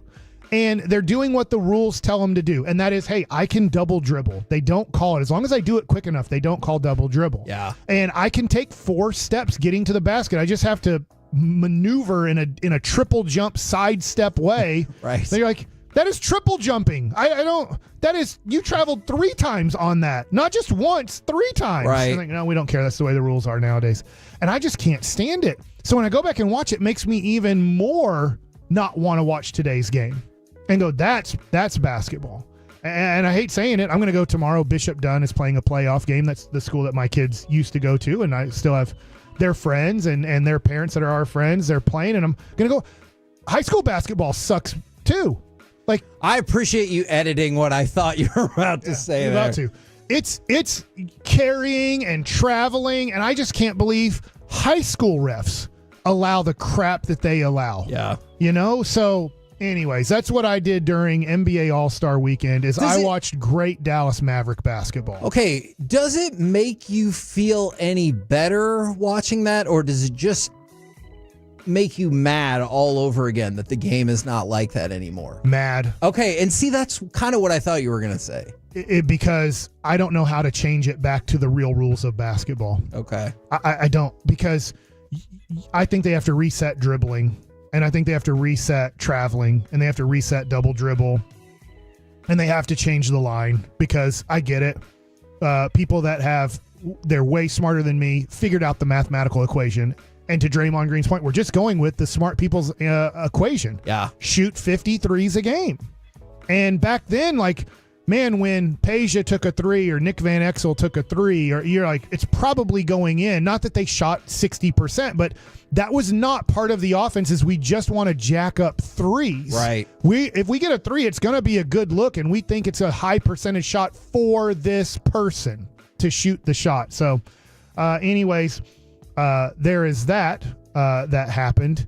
And do you have anything that made you happy for Mike Lakeson? Well, I honestly was happy watching those games, but then also mad that the game has gone to where it's gone. And I don't know. It's not fair to blame LeBron. He's part of the problem. Also, part of the problem is Adam Silver. I think he's done a really bad job in the league and figuring out what people want. Now, maybe I'm wrong. Maybe everybody does want this. They just got $76 billion. So he's probably like, yeah, guess what? Yeah. It's such an issue. We just got $76 billion over the next 11 years just for TV. Right. So deal with that. Now, the other thing, I tell you what is making me happy, and that is I did watch quite a bit of baseball this weekend. Okay. I watched college baseball. Sure. So I watched highlights of A&M versus, I think it was Iona, who they were playing. They won. They did. But I will say this. College baseball, which is awesome. I pray that my boys are going to be able to play it. And that's so stupid of me because I don't know what their real... They say they want to play it, but it's like, I don't know. You like to believe that when they're like, But I also know that I worked a lot harder than any of the kids that I'm watching play baseball at Bishop Lynch, and I struggle with that. But I get my wife is like, they don't want it like you wanted it. They don't get it. They got their junior college scholarship, and I'm like, that's all they want is a junior college scholarship. Like, but I don't want to get off on that, but I look at college baseball. And I'm watching it live, and I'm watching it yesterday, Oklahoma State and Texas, and I'm like, this isn't good baseball. Yeah. Now, it's the best. Texas is a great school. Oklahoma State's a great school. Like, I hope and pray that if my boys got to do that, that would be unbelievable to play at that high of a level. But when you watch college baseball and you compare it to Major League Baseball, when we were talking to Schloss the other day, it's honestly just not anywhere close to Major League Baseball. It is such a low level, yet a high level. If I just want to make it clear, it is such a goal and a dream, and very few kids ever get to play college baseball at a Division I level. But when you watch it and you compare it to Major League Baseball, you're like, this isn't comparable. Yeah. I hear you on that. I'm just really excited that Texas A&M still has the number one team in the country. I know we just started the season, but I would love to see them win a national championship this year for obvious reasons. I want to get into college baseball, and you can watch it a lot easier now than when we were like a kid or even like college age. I'm telling you, I remember the College World Series for me used to be such a big thing because that was like the only time that you could really, really watch. Now you could watch all the games. Obviously, you can watch all the regionals and super regionals and stuff. And I think that's really cool. But you'll just watch on Friday and Saturday, right? Friday baseball is way better than Sunday baseball and college baseball. And then the other thing, too, is you can see when you watch, you're like, when people are like, hey, how come college kids, I get Wyatt Langford somewhat did it and Skeen somewhat did it. They are so far away from competing at a major league level. Even college kids need 3 years at least of professional minor league baseball. Because do you think the perception is out there that, I mean, the SEC is awesome at baseball, right? That's like equivalent to, I don't know, AA or whatever. I think people think that. That's what I'm saying. I'm not saying anywhere close. Yeah, absolutely. And so I think that does surprise people when you like line up the hierarchy of, oh, really? Yeah. College baseball to me on a Friday night, the major schools, you could maybe equate it to A-ball because your Friday night UT pitcher, A&M pitcher, whatever, Clemson, they are premium prospects that will probably get drafted and get to play professional baseball. I'm not saying Major League Baseball, professional baseball. But, once you get past some of the other things, you're just like, these guys are a long way away from competing against major leaguers. By the way, one more baseball note for you. Giancarlo Stanton said he has a very high level of pain in both of his elbows. He hasn't swung a bat for 3 to 4 weeks. Not sure if he'll be ready for opening day. He's just one of those guys that I was looking at I might do this tomorrow. Okay. I looked at the top 100 right now in 2015 from 10 years ago. Yeah. And just how much it changes and how quickly it changes your top 10 players in baseball. I would be intrigued by that. We're the KNC Masterpiece right here on 105 through the Fan. Coming up next, Corey is not here, but we will get AM on the FM. We got the question of the day, plus the college baseball game that you should have watched over the weekend, next on the Fan.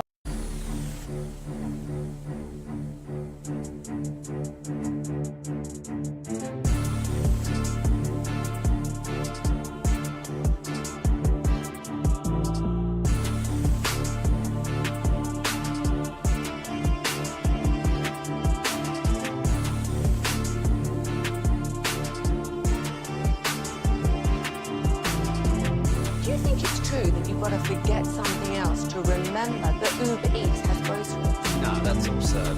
Hey, you remember when you used to be a, what was it, Pepper Lady? Pepper Lady? What are they? Cinnamon Sisters? Basil Babes. Saffron Squad? Nutmeg Maidens? Paprika? No, Nutmeg Maiden. I just said that. Was it Spice Girls? Doesn't sound right. Was it Saffron Squad?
by our D&M Leasing Studios. It's the KNC Masterpiece on 105.3 The Fan. KNC Masterpiece right here on 105.3 The Fan. I want to get back to real quick. Then we're going to do AM on the FM to Richie Incognito going after folks, and I get it, on social media. Pro Football Talk put out an article more than 12 years later. The Jonathan Martin Richie Incognito scandal has returned to the front burner. Richie Incognito, you tried to ruin my career over a lie. A decade later, Jonathan Martin admits he was never bullied. His mother pushed the narrative of bullying to the media. Jonathan Martin never believed in the stance his camp was taking during the investigation. The NFL and the media ran with a false narrative, ruined careers, and moved on. So he has some bones of contention, and rightfully so, to pick with some of these reporters. Right now, we bring in Eric Chiafalo because it's time for this. What does this button do? Please, please, do not push the button. You have no idea what it... Alec, you be quiet. Alec, that was awful.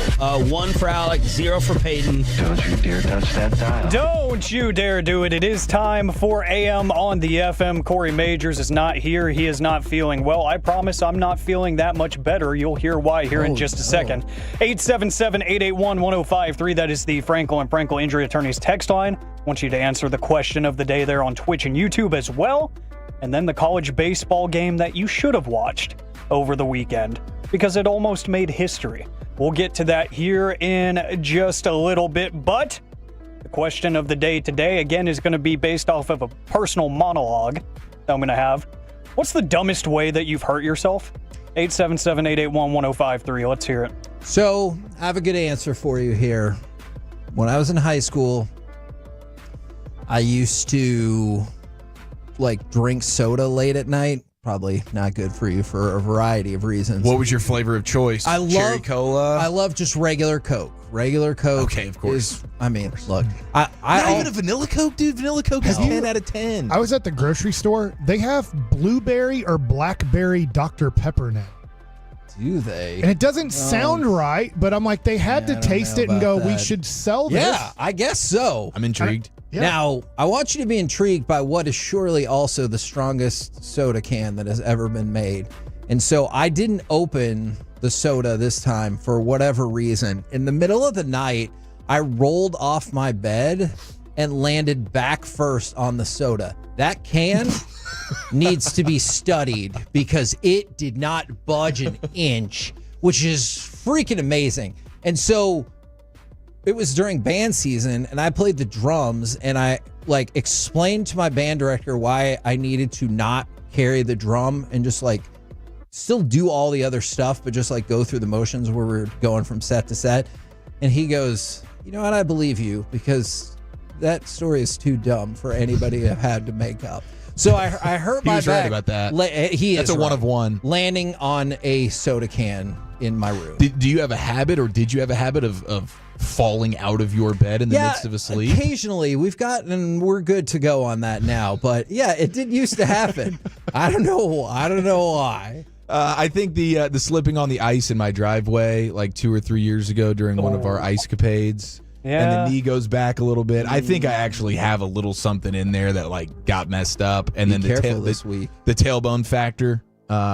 Just immediately. I didn't have the camera stuff set up at the time, so there's no funny footage to even get to appreciate that moment. But good night, dude. The tailbone pain, that's a top 5 worst pain. How much funnier does that footage become if we put some cartoon sound effects? Yes, that's the best. I love those videos. As soon as you fall, the Sonic the Hedgehog rings just explode everywhere. That would be amazing. Oh, we yes, need that footage of would this be now. great. Man, you would have made it on America's Funniest Home Videos. That would have been great. Is that even around still? I have no idea. Yeah, Carlton. He's Alfonso Ribeiro. Yeah, he's the guy who runs it after Saget. Oh, I did not know He that. also did a commercial with Michael Jackson. He was actually in Fresh Prince of Bel-Air. Yeah, I think that's what he's probably best known for, right? He's at the Super Bowl one year. I don't know. It sounded like just wanted to make sure you I got think all he's the best context. known for Silver Spoons. Mike? He was on Silver Spoons with the white guy. the blonde-headed kid. They were friends. Remember? Right? Isn't that the show? Was it called Silver Spoons? You don't know Alfonso I know what Rivera's you're talking about. career? I don't. I sort of have heard of Silver Spoons. Can't really tell you anything more about Help me out here. I'm not on Twitch. I'm on YouTube. You guys remember that Alfonso kid on Silver Spoons, I think it was? Okay. And with Michael Jackson in a Pepsi commercial? Okay. Mike, what is the dumbest way that you have hurt yourself? Good question. I can only think of how I hurt my back. But it wasn't like I've probably hurt myself really a whole bunch of stupid ways. I'm just forgetting. But I was laying sod at my wife's office. And then the next morning needed to go have my whole L4, L5 redone. Oh no. That's not good at all. Sciatic and whatnot. Yeah. You seem like a prime candidate to have a story about being so upset about a sporting situation that you punched something and you broke your hand.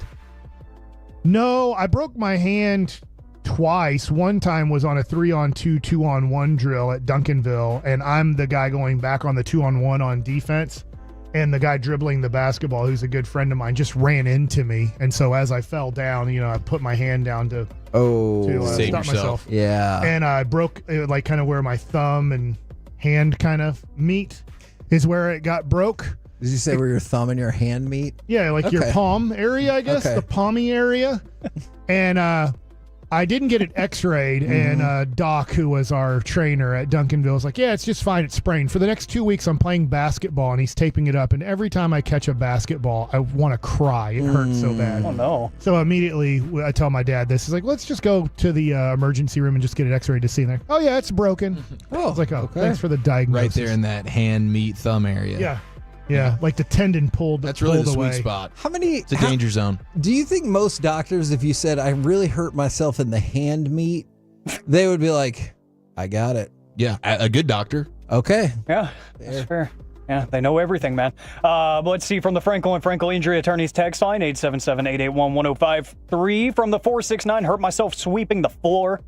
It's always the simple things that, like, you just get irritated after too because you're like, this probably could have been avoided. But it was so totally I hurt myself plenty of times getting up off the couch. And I'm like, this is I'm so freaking old. Okay, I wanted to ask about that. Have any of y'all or people listening hurt yourself because you didn't get off the couch and you were probably trying to reach for something that, like, just get up and go get it. Yeah. But you're like, no. I can reach this thing. And all of a sudden you feel like a pain. You're like, oh no, I might have pulled a muscle because I didn't get my ass off the couch. Yeah, you can easily pull a lat or something just trying to reach too far. You're just like, just a couple inches away. And then next thing you know, the hazards of being a lazy man. Yeah, my God, for sure. And for as active as I am, it's like, why am I being this lazy for the simplest things? I hate that I do that sometimes. And then you have the crazy injuries, like from the 817. I jumped over a car once. I've never done that. Cleared the car, but didn't stick the landing. Rolled my ankle so bad that I tore something and was in a boot for a few weeks. That's what Mac McClung did? No, he landed it and won the dunk contest. He got money for it. This person had to pay money. How many people can jump over a car? This sounds like a feat that like 1% of humans could do. Blake Griffin. That feels high. There's the Kobe. Did Blake Griffin really jump over that car? There's the obviously real video from Kobe years ago where there was over the a moving car. Yeah. It doesn't get realer than that. By the way, David Buchanan, the right-hander for the Texas Rangers, he got hurt today during a fielding drill at spring training. Sounds like a hand meat thumb situation, boys. And Jock Peterson has a flu. Oh no, dude! Hey, this is one of the worst flus ever. By the way, you think you're good, and then bam, it punches you in the face again. Especially for birds. Yeah. How long do you think it's been since we've seen a flu this bad? I'm gonna keep racking my brain on that one. Okay, I'm just curious. I just want y'all to know that Kevin was about to say something in my ear that wouldn't have gone over the air, and he pulled back from it. So I appreciate Oh, you didn't that. hear it? I didn't hear anything. Okay. No, I just. Okay. Yep. He said 5 years. Yeah. Shut up, Mike. That wasn't on air. So what happened with me?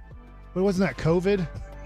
Oh, We see, didn't call it- that's what we it didn't call it was. Flu I'm sorry, 19. Hagee. Thanks, I Mike. couldn't freaking find the word. I was trying to have some fun with that. I'm sure you couldn't, Chiafalo. What happened to me yesterday? 30 years from now, when your grandkids ask you about 2020 and the pandemic, you're going to be like, I don't remember it? No. I was just busting balls. I unfortunately remember every single second of that awful time. Kevin didn't believe in it. He just came up here every day. That is not why I came up here every day. Good night. I did too, but yeah, I was forced to. It's fine to believe in it, just don't believe in it too much. I don't know. There's a line of belief what that when means. it comes to the COVID that hopefully didn't everybody cross the line of too much belief. I don't know what too much belief means. Yeah. Well, you can believe this story I'm about to tell you. Sorry, Bedford. Yesterday, Chiafalo, you'll appreciate this. Maybe you've had a similar situation. I don't know. I was at the gym, as one does. Oh, brag, huh? It's not even a brag because I'm going to be out for a while after what happened yesterday. Oh, no. I was doing barbell squats, which I haven't done that like heavy in a long time, since high school, really, because there's no need to. I'm not training for anything. So I was just mainly like, when it comes to legs, it's like pressing activities and like dumbbells. Yeah, this, like, I'm definitely trying like dumbbell. Yeah. And I was trying to like up my weight because, I'm not the richest person here at the station. So I might be working on my personal training certification to try to make some more money and try to stay active, right? Love that, dude. So I'm like, I need to start upping the weight and doing more compound movements and stuff that I would want to teach people and, show and explain. I did a normal working weight. My warm-up weight usually, after I just do the bar to get a feel, 400 is like too high. I'll do like 185 just to get the blood flowing. 185,000. Yes, No, he's doing absolutely. body Yeah, weight. like two cars. One car hanging from each side. The person from the 817 jumped over this car as I was going down for a run. I believe it. And you're a brick ass house. Yeah, but like 185 pounds just to get the blood flowing, right? And usually I'll top out near the 300s. Just I could probably push it further, but I don't want to hurt myself because I work out alone, so I don't have a spot. So I'm doing 185 pounds, go down for a rep, and out of nowhere, instant pain and cracking all down my spine. The cracking? Yeah. And I was able to get the weight back up.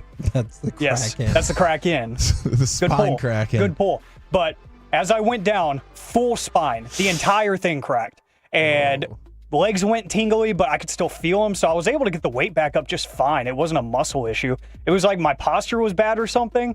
And I just packed it up. I said, I should probably go home. I went home, and after about a few hours, I was like, oh, this isn't good. So I got the icy hot on the back right now.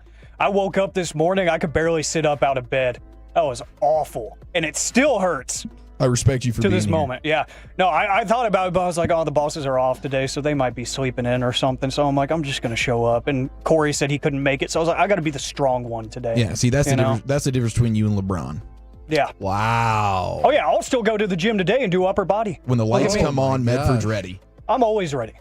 I stay ready, so I don't have to get ready. Your spine, on the other hand, it's a different story. Yeah, so I'm going to let that have a breather, and if it's not fine in a few days, I should probably get that looked out because nerve damage and stuff is not fun. Should. What's your sports opinion? This is not the combo platter. That's later on. thing. I do have something sports, though, because people get mad when we talk about wrestling and not real sports, I guess.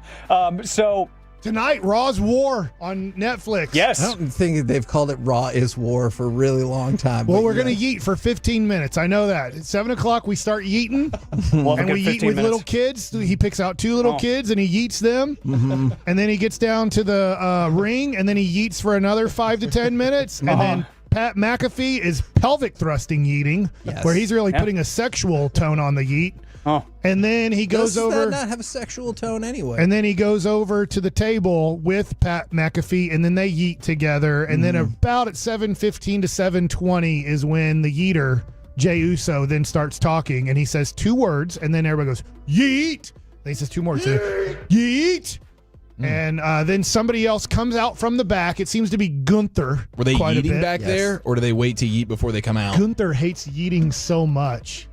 He does. He's serious about nonsense. you know what? Anti-yeeter. It actually belongs in the Gunther or main event. Gunther, I love him because he hates the yeet. Well, you might hate this score, Mike. This is the game that you should have watched over the weekend in college baseball. Rhode Island versus William and Mary. Oh, hell yeah. All time. Yes. Oh, yeah, there was only two people on the field. Throw out and the records. One of them was a girl. No, it's not. Man, I don't know about that last thing that you even said, but they have more than two people on the field. Called softball. So this team, or this game rather. It's like an intramural type deal that you were watching, Medford? Yeah, and it is Division I baseball, so it counts. And this score is ridiculous. It almost broke the NCAA record for runs scored in a single game. Almost. The sides combined to score 58 runs. It was the fourth highest output in Division I history. This was a Sunday game. And this was actually called after 7 innings because of the mercy rule. They were scoring on average about 8 runs per inning. Had they gone the full 9 innings, and the only reason they stopped was because both teams ran out of pitchers, if they would have kept going, they would have destroyed the NCAA record. They would have finished around 75 runs or so. Wow. The record is 62 runs, set back in 1968 by Denver and Air Force. That game finished 33-29, actually closer than you would expect in a blowout like that, or just a high-scoring game, rather. 62 runs is the record. We got really close, and just a fun stat from that, both teams' offenses combined to go 40 for 80 with 9 home runs. Wow. Hey, if you like watching 4-pitch walks, there was 29 walks in that game. I'm looking at this page. I'm like, oh my gosh. So there you have it. You should watch a lot of Division I baseball, especially if William and or Mary are involved. Man, that is unbelievable. I don't know. I'm going to be locked in on this yeet off that Baskey's. I'm telling you, when you get off the air dude. tonight, you Television. go to Netflix. The great thing about Netflix is you start it late and you can fast forward. Oh, yes. Okay. That's true. You definitely strike me as someone who used to really yeet off a lot. There was there was a time. There's no such thing as a yeet off. Mm-hmm. He's the only one who yeets. You painted quite the yeet off picture there, though. It sounded like McAfee was doing some yeeting. McAfee loves the yeet. That's his favorite thing, honestly. I think you're he probably doesn't even right. want to call the matches. He just wants to yeet the whole time so he can pelvic thrust right in front of the camera. He has a big belt on, not like a world championship belt, but he just makes sure that he gets in that camera and gives you a funky face and then pelvic thrusts his yeets. Probably 7th to 12th grade Hagee was probably my yeet prime. I could see that. How do you think you discovered it? Never mind. We'll talk about that off air. Tomorrow, Crosstalk. on YouTube, text in if you want us to talk about Raw tomorrow. I do, because you're going to be like, and then that one girl who does the thing, the thing. They wedgied a girl on SmackDown. We got to go. That's incredible. What about They did. we do swirlies? Can we get some swirly action going? They have a girl who swings her hair around. It goes all the way to the ground. That's Bianca Belair. What about the pants and then step on the pants and then push the individual and then they immediately just fall naked to the ground? It might happen. Have you ever done that one? That's a pay-per-view, I think. You're on Netflix. It's an all-timer. Maybe. We're the KNC Netflix Masterpiece. is war. Right here on 105.3 The Fan. Thank you very much, Eric Chiafalo. Coming up next, Rangers offer clarity on the roles of both John Gray and Tyler Malley. Next, right here on The Fan.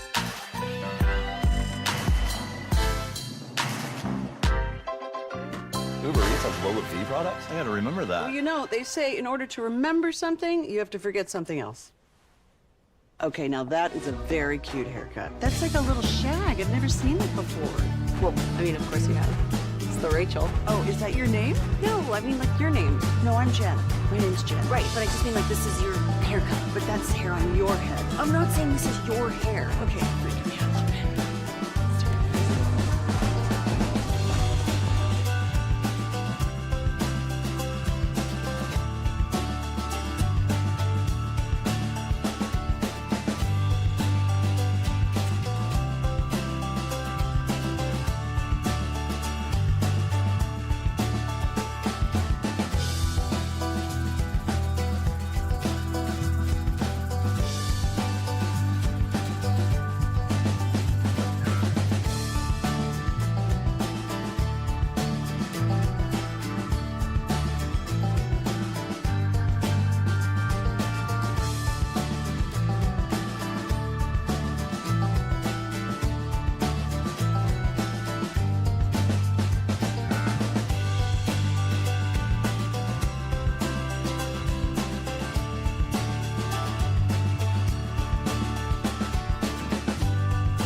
got to forget something else to remember that Uber Eats has groceries.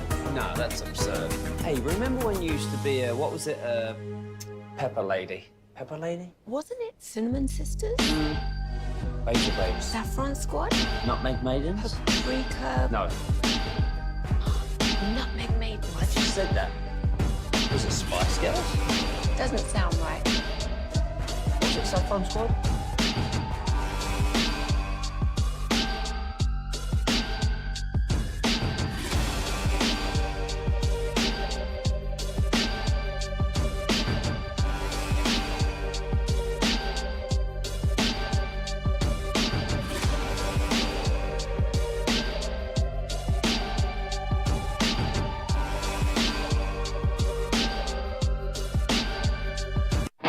This segment of the KNC Masterpiece is brought to you by Cars for Kids. Donate today at carsforkids.org and the personal injury lawyers, Frankel and Frankel.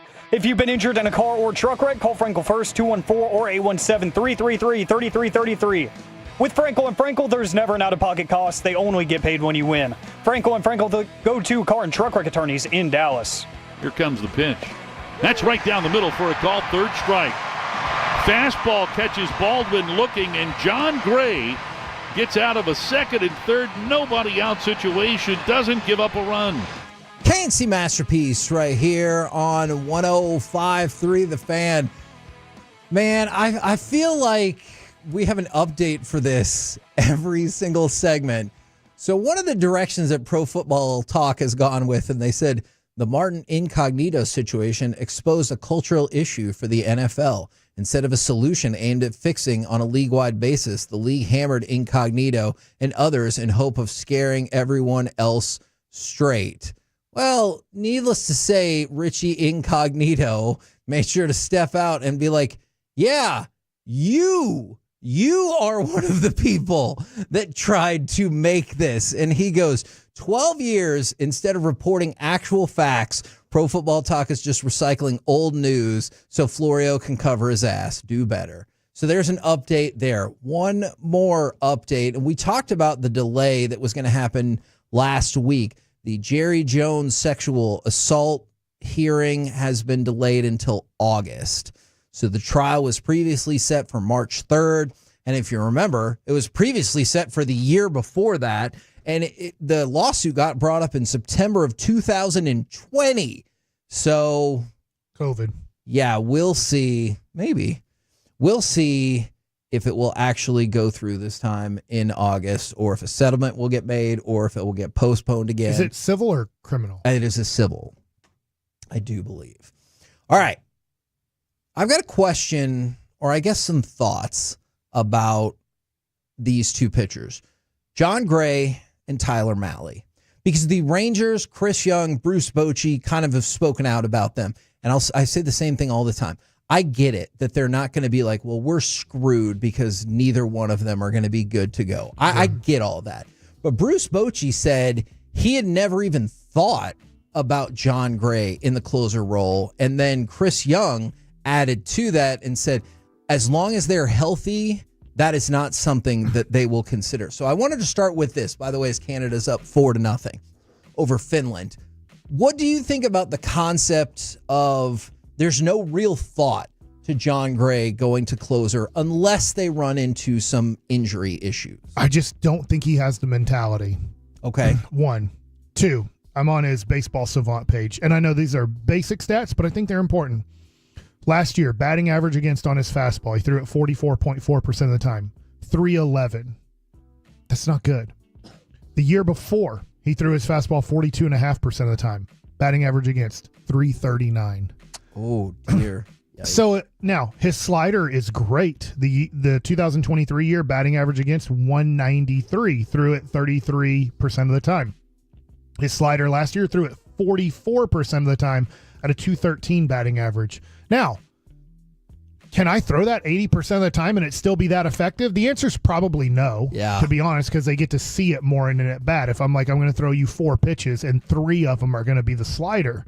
So if he were to become the closer, you might look at it and go, dude, you have to throw 80% sliders, like almost the way Rivera threw, probably more than 80%, but cutters. So I don't see it. There's stats to back up. I don't see it. And then there's the mentality to go, does he have a closer's mentality? Yeah. So for me, I do look at him as being more of a back end, middle part of your rotation. Give me that 150 innings. We've talked about this before. When he gets going and he throws 7 innings or more, he's like dominant. He dominates. Absolutely. The issue is when the games that he's not on, he struggles to get to kind of that 6 innings, 3-run mark, right? Where you'd be like, hey, in your bad games, if you can just give us about 5 innings, give up 3 runs, we can still work with that. But when you end up going, I don't know, 2 2/3, 4 or 5 runs, that gets a little bit tough. Now, the other person is Tyler Mahle. And I have no clue what to expect from him and if he's going to pitch. Okay, so let's talk about that part. Because Tyler Mahle had some thoughts about that. So he's only pitched 38 1/3 innings in Major League Baseball over the last 2 years. So Mahle said about last year's shutdown, it was probably good that the shutdown happened because we figured out what was wrong with my shoulder. I never had a hiccup with the elbow, so we know that's strong. And we found out what was wrong with the shoulder, took the steps that we took to make it right. Now we're here. I threw enough innings to where it's not going to hold me back this year. We're in a great spot. So let's start with just him, and then I've got something for Chris Young. When he says, I threw enough innings last year that it's not going to be a problem, that is still, like, let's say you'll use the exact same logic that we used with John Gray, 150 innings. That is a massive jump up from 38 innings. In 2022, he threw 120 2/3 innings. If he gets anywhere close to 120 innings, I'm pumped. Okay. Because that means he had a solid year. He stayed in the rotation. That year he was 6-8 with a 4.4 ERA. Now, I'm hoping he's on a better offensive team than he was in 2022. But if he puts up a 4.4 ERA in 120 innings, I'm happy with that. I'm not saying I'm satisfied. That's not a playoff. Right? He's not pitching in my playoff rotation if I make the playoffs. But I'm looking at him, and I went back to 2022. Breaking ball run value. He was in the bottom 4% of baseball. Yeah. Off speed run value, bottom 12%. Fastball run value it says 83rd percentile. So, your top 17%, if we want to look at it that way. So I don't know. I don't know what to expect from him. Is his fastball anywhere close to his fastball in 2022? Well, here's Chris Young. I'm hoping his breaking ball is better than what it was in 22. And this is why this statement from Chris Young makes me nervous. Because I feel like Chris Young sometimes is more upfront about things than, most sports general managers. He said, Tyler's got a clean bill of health, no restrictions or limitations coming into camp. Obviously, we saw a little bit of him last year, and he looked good, and then we shut him down with the shoulder soreness. We're excited. We're counting on Tyler. We need him. Then he said again, we're banking on him, and we're hopeful that we're going to see the good version of him. All right. It makes me nervous when they say they're counting on him, they're banking on him, just because I don't know if that feels like a pretty big wager right there. They can get away with Tyler Mahle getting hurt. The issue is now we have to keep Cody Bradford, Evaldi, DeGrom, Rocker, right? You're like the depth is there. The problem is what happened last year is almost everybody got hurt for the most part at some point in the year in your rotation, and it just struggled. So I look at Mahle as kind of, in a way, a wild card that I'm not counting on, but I'll be happy if he gives you something. Okay. Because I look at him this way. I think DeGrom's better than him. That's not going out on a limb. Evaldi's better than him. Bradford's better than him. And I think Rocker's better than him. Gray, I think he is. If Gray's healthy, Gray's better than Mahle too. So I'm looking at Mahle as he's my number 4, number 5, number 6 starter. If he gets hurt, I better be able to survive that injury. Yeah. But I just, for Mahle, that's why I'm looking at him as like, whatever he gives you, if he gives you positive, great. But I'm not expecting anything from him. My success or failure as a team, to me, Tyler Mahle is way down the list on the success or failure of the Texas Rangers this year. Okay, and I think you just said it. I apologize. Would you like him better than Leiter or no? Right now, I guess I will say yes, because he has proven himself in the major leagues when he's healthy, but not as a great pitcher, just as a guy. I think potential, I'll lean towards Jack Leiter, but just, hey, can you give me 100 innings and put up an ERA in the mid-4s? I'll go with Tyler Mahle. I feel like could do that. If I'm putting a bet on Tyler Mahle or Jack Leiter this year, throwing 100 major league innings and putting up an ERA in the 4 to 4.5 range, I'd put my money on Tyler Mahle. Now, I want to switch gears real quick. Is this the most savage way to respond to somebody who called you out? So, me? Not necessarily you. Great people calling me out again. We're familiar with Bo Nickel. He's state champion wrestler at Allen, went on to be a national champion. Now he's quarterback of the Broncos. No, that's Bo Nix. And Bo Nickel has, and it's not Nixel, if that is the next thing that you were going to guess. That's what Corey does to you. Yes. He has a lot of steam on him.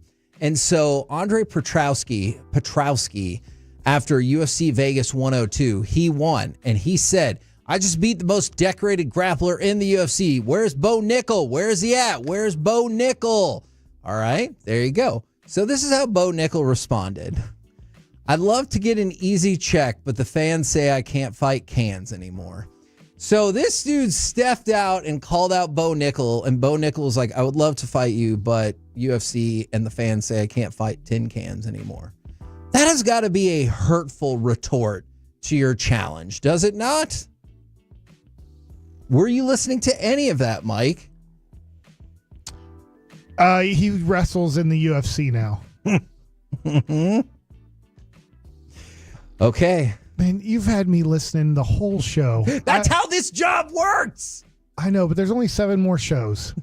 And Corey wasn't supposed to miss today, but he did. And I did such a good job of concentrating. I was going to bid on a Kerry Wood card that I really needed and wanted for a set. Kerry Wood card? Yeah, it's 1999 Ultra Diamond Producers. And I forgot. And I didn't even bid on it. And I lost it because I didn't bid. You can't win if you don't bid.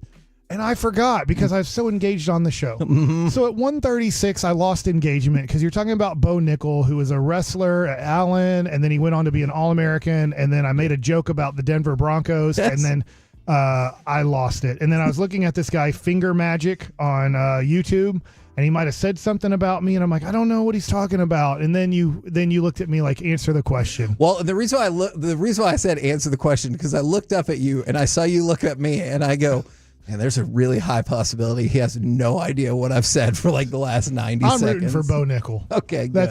Was that a good answer? Yeah, that works. Good enough. We're the KNC Masterpiece right here on 105.3 The Fan. Coming up next, let's chat with those fellas from the G-Bag Nation. At? Alec, why don't you answer the question? He didn't ask me. You know, those redheaded guys in there. What? You can't push the blame off on somebody else. Those guys. Come on, guys. Coming up next. Figure it out. We'll chat with the G-Bag Nation right here on The Fan. Coming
Uber Eats has Lola V products? I gotta remember that. Well, you know, they say in order to remember something, you have to forget something else. Okay, now that is a very cute haircut. That's like a little shag. I've never seen that before. Well, I mean, of course you have.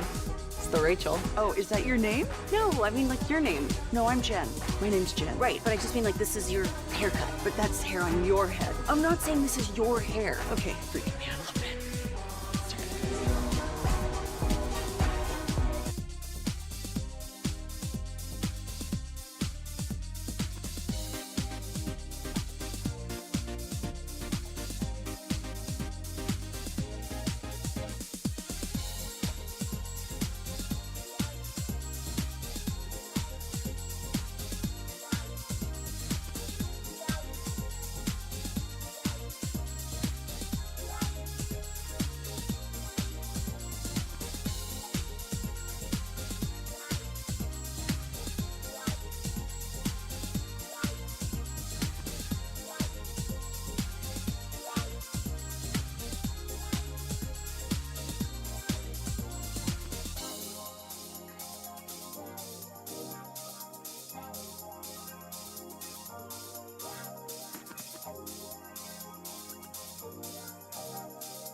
Brought to you by Classic Chevrolet. If you're in the market to upgrade your vehicle, get to Classic Chevrolet in Grapevine. Back-to-back #1 Chevy dealership in the world. They've got more new Chevys, all priced to sell. Visit ClassicChevrolet.com. This is Texas. This is Classic Chevrolet. Together, let's drive. Based on new Chevy registrations 2023 and 2024. Across the line, played it down low, and they score! Jake Gensel ties it for the United States on a weak goal given up by Bennington.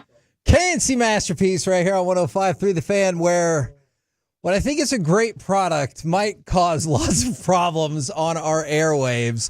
Right now, courtesy of D&M Leasing, it's time for our chit-chat with those fellas from the G-Bag Nation. Gentlemen, how is you today? We're fantastic, Kevin. Thank you so much for asking. Now, Wolchuk, what is the ice cream situation that has me nervous about Mike Bassett in particular really at the moment? So, legendary Jello Josh from Mr. Sugar Rush has brought us some adult ice cream.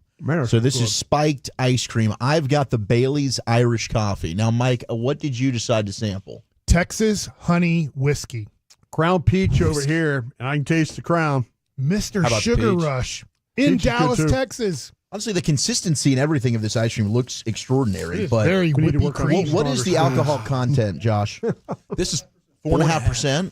4.5% adults only, 21 plus. Mr. Sugar Rush on Dragon Street. Should people who are just about to start their show, we're just a degenerate show. You know, we're a drunk show. Come on, man. Not 14.5. It's a holiday. Wait till you see us on spring baseball. Dude, this ice cream is so good. It's very good. Incredible how good Which kind did you get? I got the same as you, the Texas honey whiskey. But Wolchuk, you might want to try Wolchuk's. That Irish coffee. That Irish coffee. Oh, it's fantastic. It tastes just like an Irish coffee. I'm not giving up peaches. I'm not giving up any of mine. Caffeine, alcohol, and Man, you are making it dead that fast. I need a stronger spoon. Okay. Hammered on ice cream today. Okay. Look at that ice cream mustache he's got. But also, good. if you can't see this on the Twitch, the YouTube, Brian Broaddus just pushed that plastic straw to that plastic spoon to the absolute limits of his capability. I saw you digging in there, and you're like, "Come on, stupid spoon! Why don't you work better?" Need to be better. The coffee one is great. The coffee one's really good. Yeah, Texas honey whiskey is really good. It's too, pretty but fantastic. What is it called? This is the Irish coffee. Irish coffee. Bailey's Irish coffee. Now, What man, you can taste the Crown Royal in this peach. Okay. Broaddus, we talked about it last week. Yeah. Canada is beating, I really don't care. Oh, no. No, I care. Go ahead. Is beating the brakes off of Finland, so we're going to get the Canada-United States rematch for the question is, should we tariff them more for booing our national anthem? It's not.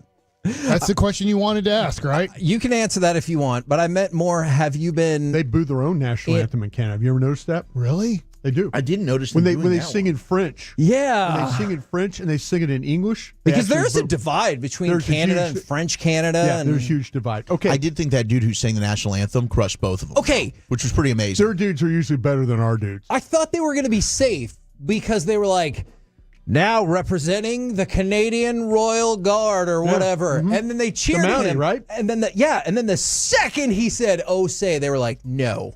Boo. Yeah.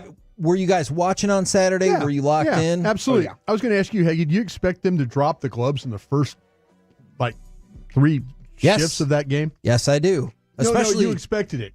Oh. Did you expect it the other day? I'm sorry. No, I did not. I was trying to get the backstory on that. What's going on here? So Brady Tkachuk, they have some lingering issues, I think, going back to NHL play. And so Brady and Matthew talked about it, and as soon as they saw the starting lineup, I can't remember which one it was that they're gunning for. They were like, "Oh, I want to fight him." And so then the other one was like, "Okay, then I'll fight second," because you knew if you start out the game by dropping gloves and just throwing down, there's probably going to be a follow-up to it. And so, yes, like a lot of things surrounding Four Nations, the Tkachuks are kind of the ones who are making this thing happen. It was entertaining as hell. I loved it. I loved every single second of it. It was a great way to set the tone. I was surprised at the third fight. Like, I expected the Tkachuks to get after it.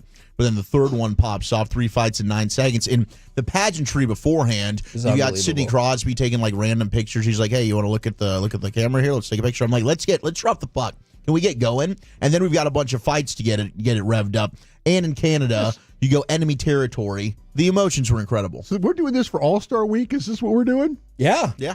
This is amazing because they are taking runs at each other. Okay, and so think about this. So, I mean, behind the net, you better have your head up.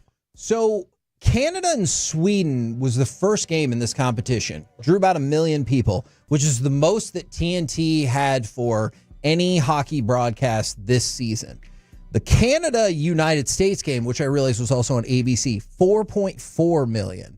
And now you got to think, I assume most people walked away from that game very satisfied with what they got. Now you're going to get a championship rematch on Thursday night. It feels like they're going to pop another big number.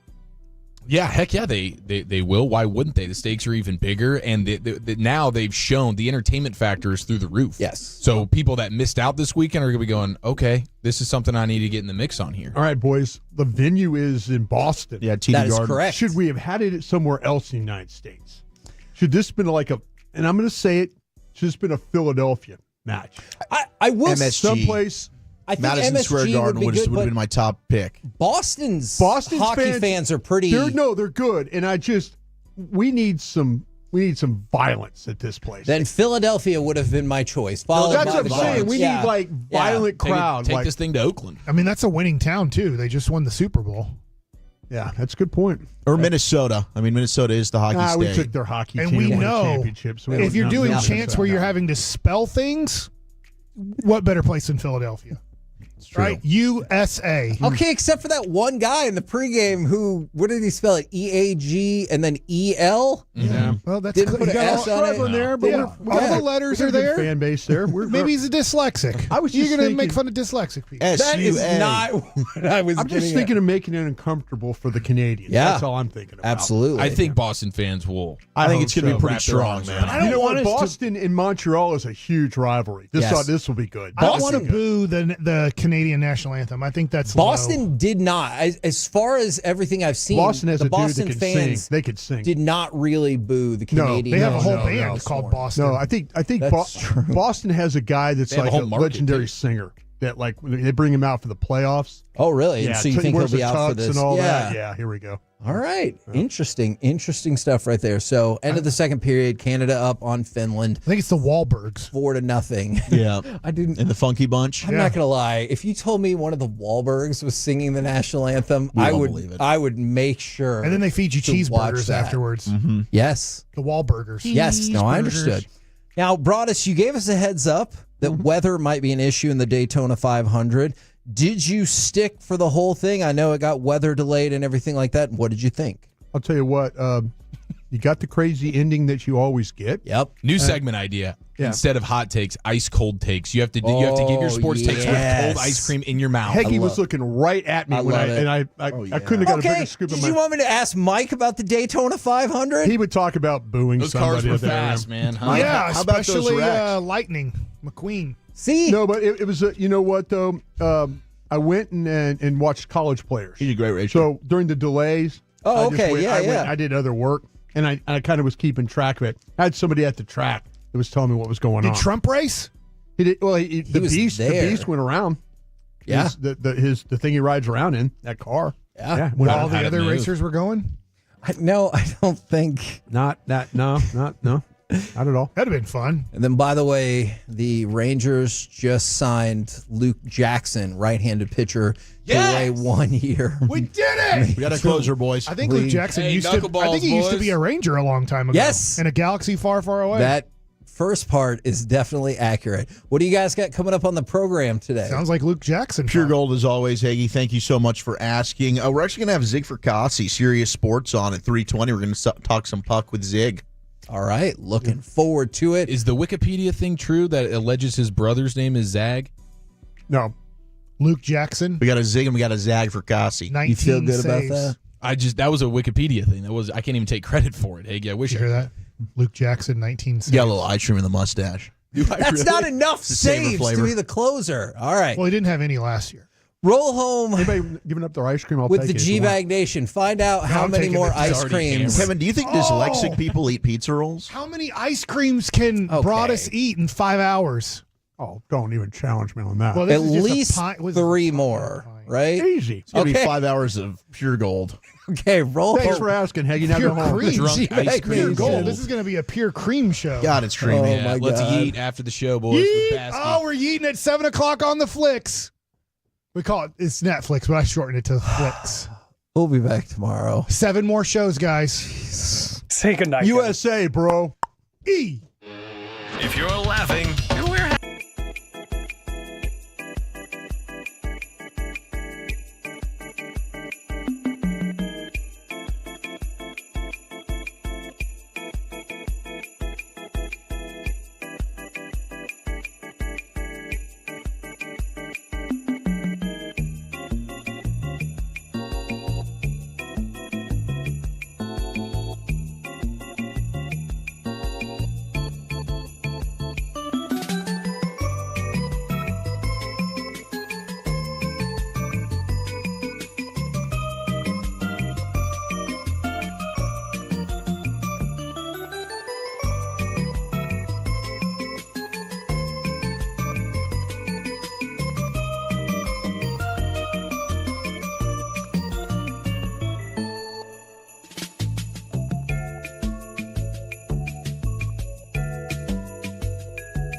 driven by our D&M Leasing Studios. You're rolling with the G-Bag Nation on 105.3 The Fan. Welcome to the nation. So I've just blown a bit that I should have kept going for much longer.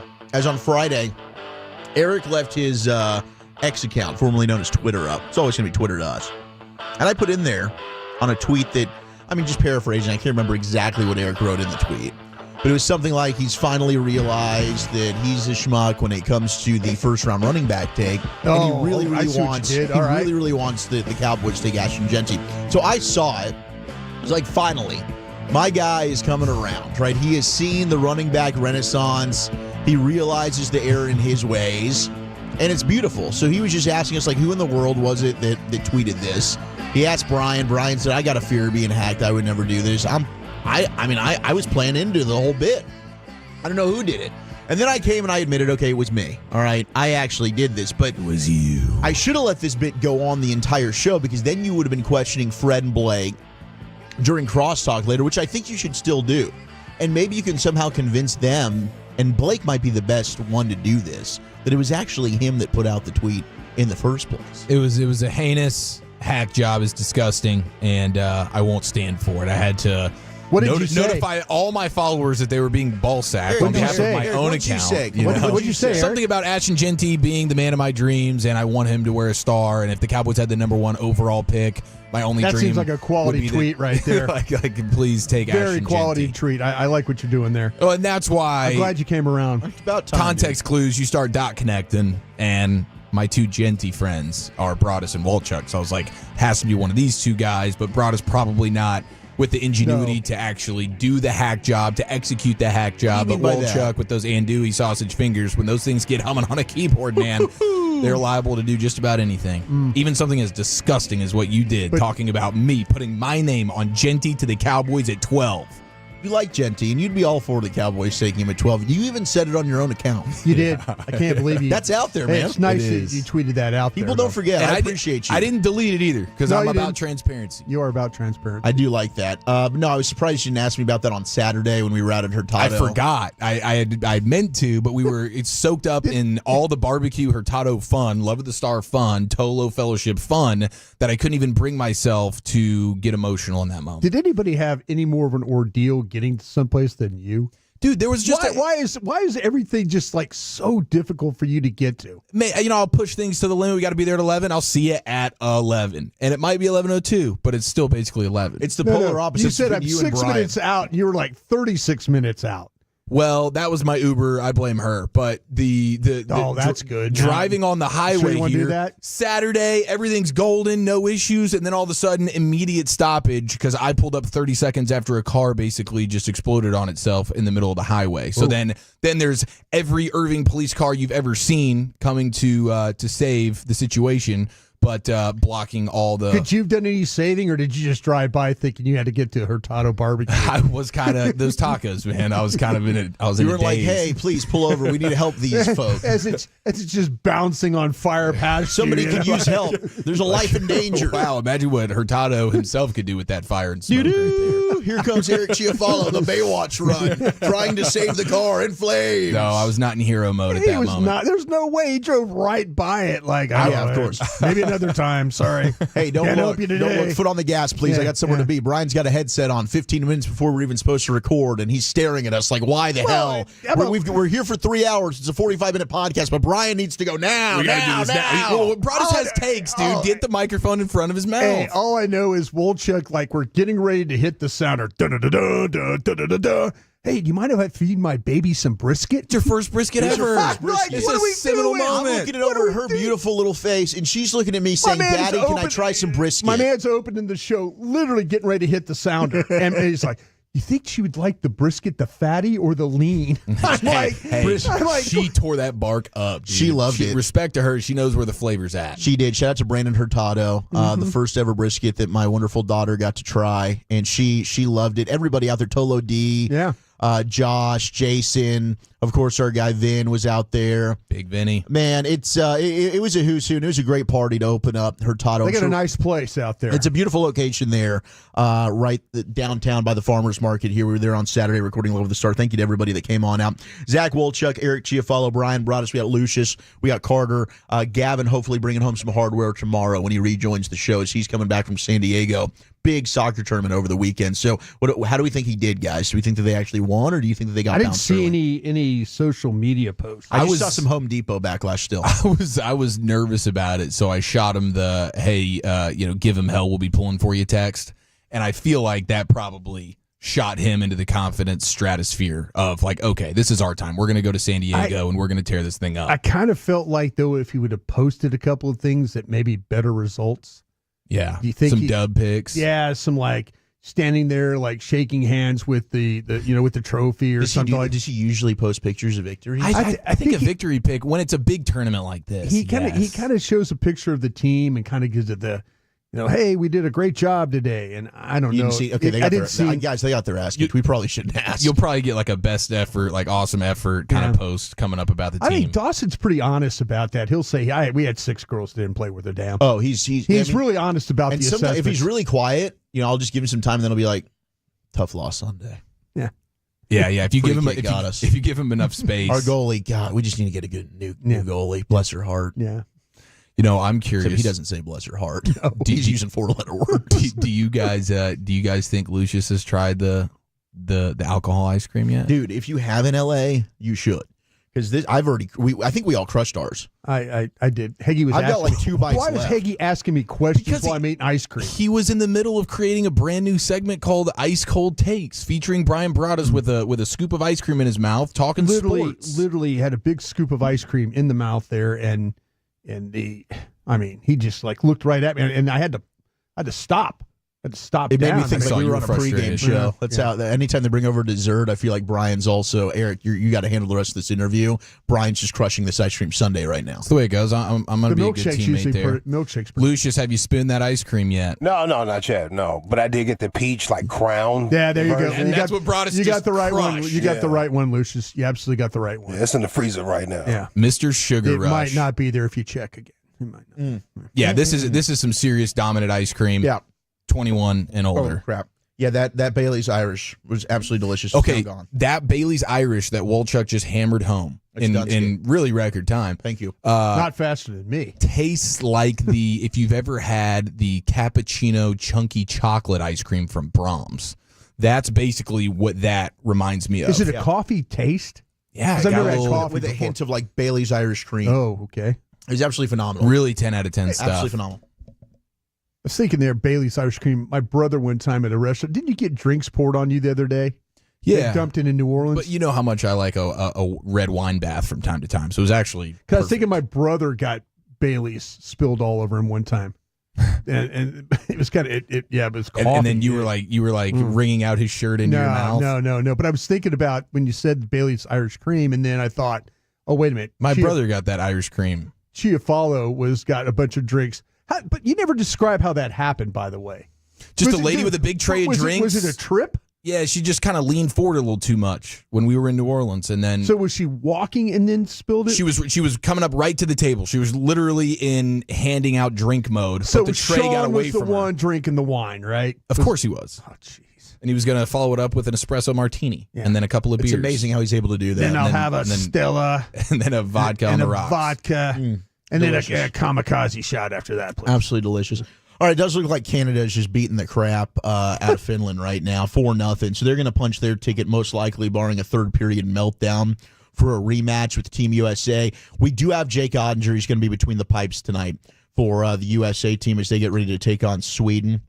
We will probably not get Matthew Tkachuk. Now, I think he's out, upper body injury. Yeah, and it is. I mean, he came out. He's resting his fist. You saw him trying to give it a go in the third period, and then he skated off and didn't play the rest of the game. So according to his brother, Brady Tkachuk, Matthew will be ready for Thursday's title game. Damn right he will. Which the U.S. is most likely going to be playing against Canada. There was no way he was going to miss that game anyway. But gosh, Saturday night was incredible. 4.4 million viewers for the USA versus Canada. 3 fights in 9 seconds to open that baby up. And it is an exhibition. I know, that's what I'm saying. This is great. They're taking runs at each other behind the net. I love this. It's beautiful because it's the first time since really 2014 that you've gotten these guys able to face off against each other in an international competition event.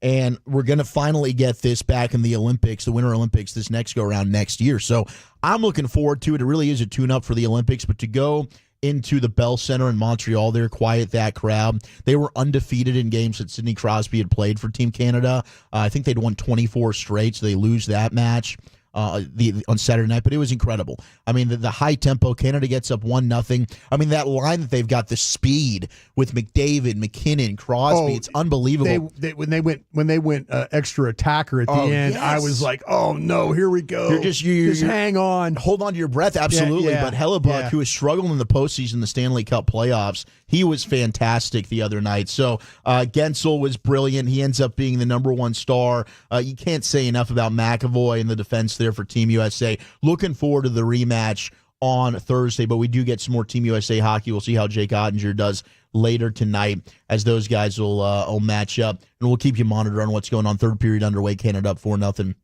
on the Finns. A lot of stars playing. Hey, Granlund got the game-winning goal the other night for Finland. Yeah, overtime. Over Sweden. So you'll take that. The stars representation's been really strong. Harley got a lot of good minutes for Team Canada the other night on defense. But, hey, what'd you guys think about the weekend? Like, I was dual screening.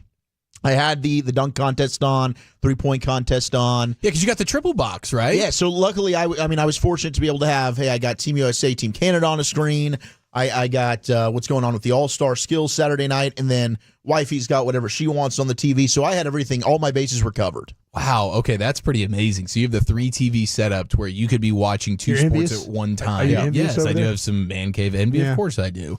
Bring back that 1987 television you had. And then your wife sits there with you while you watch 2 screens worth of sports, and she watches. Who gets the sound?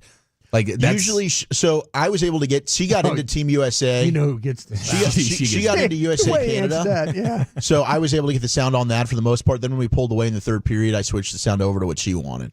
Wow, look at you, selfless as ever. Wait a minute, the woolly bully. You turned the sound after the empty netters, which you did. It's Valentine's Day weekend. My man's getting romantic. So he got he watched basically all the game, but the last minute 38, pretty much. It was all really about those first 9 seconds. It really was. Are you kidding me? It really was. It was incredible. But overall, I thought it was a good weekend. I mean, the Valentine's night went well. You know, the Indian food went over great. Brian. Oh yeah. How'd the car payment go? Solid. Yeah, we're paid up. We're ready to roll. Eric, what'd you end up pulling off for Valentine's Day, or did you forget about it? What did? Oh, yeah. No, I haven't. The thing I ordered hasn't come in yet. But I got this. I saw it's because. Oh, imagine you waited till 11 o'clock to show up. Ordered on Friday? No, he ordered it. Yeah, absolutely. The last time you could order anything. I ordered it after the Sporanic situation in New Orleans. Okay. In my hotel bed. Smart. But I did it from Instagram. Hey. So how much more did you pay than you wanted to pay? No, it wasn't any more. I usually I do the Tiff's Treats delivery day. Did you have to skip the toll road to get to your house? Yeah, I expedited the shipping because I knew it was going to take forever. No, you didn't. Still not here yet. You did not. But I got this beautiful, what is supposed to be a beautiful blanket that has a picture of me and my wife on there, and then it's got all these nice love words and stuff. Then she smothers you with it. I love it. Yeah, did you guys hear this morning that Choppy, what he did, how he got flowers? Did you hear that? Are we going to play audio for that today? I don't know. Maybe Lucius has it for G-Bag of the Day. I'm not sure. Okay. But I'll wait on that. I'm sorry. I'll wait on that. I'd never heard of this move. I didn't know. You had no idea? He took flowers from the funeral. His dad's funeral. Regifted. Now, I will say those are gorgeous flowers typically. They're beautiful flowers.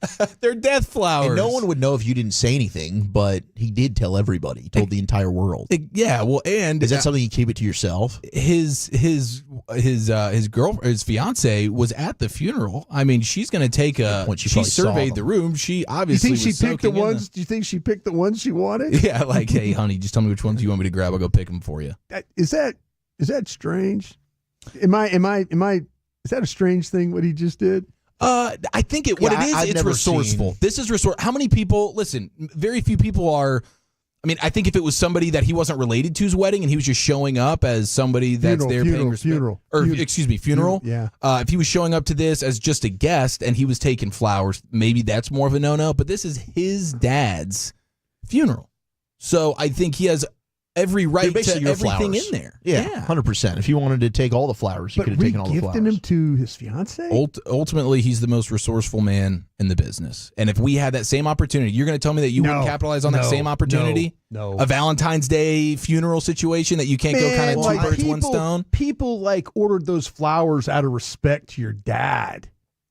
And now you're taking their respect to your dad. I think this might be a new trend. You stop off on the way home from work and you check out the funeral homes and see, do they have any loose flowers? And then, boom, I'm pocketing those. Honey, I'm home. Check out these flowers. Pick these just for you, we sugar. have a Tolo that listens to us. It's a flower. Who got the Eric? We have a flower that's a Tolo? No. Weren't we at the spa place? And you got a big old 1-800-Flowers. I mean, we've had Kroger deliveries from Big Tolos that run Kroger's in the Metroplex that have brought us a bunch of stuff. I do love the Tom Thumb flowers. We were at it might have been the Straw Dog Day. We were at the spa, the leisure Southern spa Leisure. place. I'll never forget that. And a Tolo dropped by, and he's a flower delivery guy. 1-800 and brought you some. And the rest of us were kind of like looking at each other like, well, what's the deal? We got a crush on Eric. I can't blame him. Yeah, and then I regifted those flowers he gave to me to my wife. Which is exactly what you should do. I thought he brought him for your wife, so that's a legit deal. It was a legit transaction. This isn't like you poaching something from a funeral. No, not at all. This was much more above board. Okay, 214 said my daughter's on Gavin's team, and they've been getting spanked. Also said his daughter was the keeper, so if he's been talking bleep about her, he's going to bleep his world up. He didn't. It wasn't the goalie. He actually hasn't said anything about any players. Let me tell you this. Walchuk got a little too creative with that particular. But thank you for the update. They've been getting their buns whooped. I will say this: Dawson is very critical of his coaching. His he style. is. He's very. It's not so much the young ladies. He's like, man, I've just got to reach him. I got to do better. It's more. It's always his fault. It is. A lot of times he admits it's his fault. It usually is. Okay, G-Bag Nation, we're just getting off the ground here. We got G-Bag of the Day coming up at 2:30. Best of the weekend at the bottom of the hour. But is this the best Super Bowl champ since 2000? Which teams would you take over said team? That's next in the nation. This nation is growing, and it's thanks to you. Let your friends.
forget something else.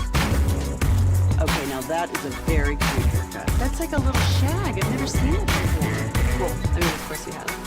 So Rachel. Oh, is that your name? No, I mean like your name. No, I'm Jen. My name's Jen. Right, but I just mean like this is your haircut. But that's hair on your head. I'm not saying this is your hair. Okay, freaking me out a little bit.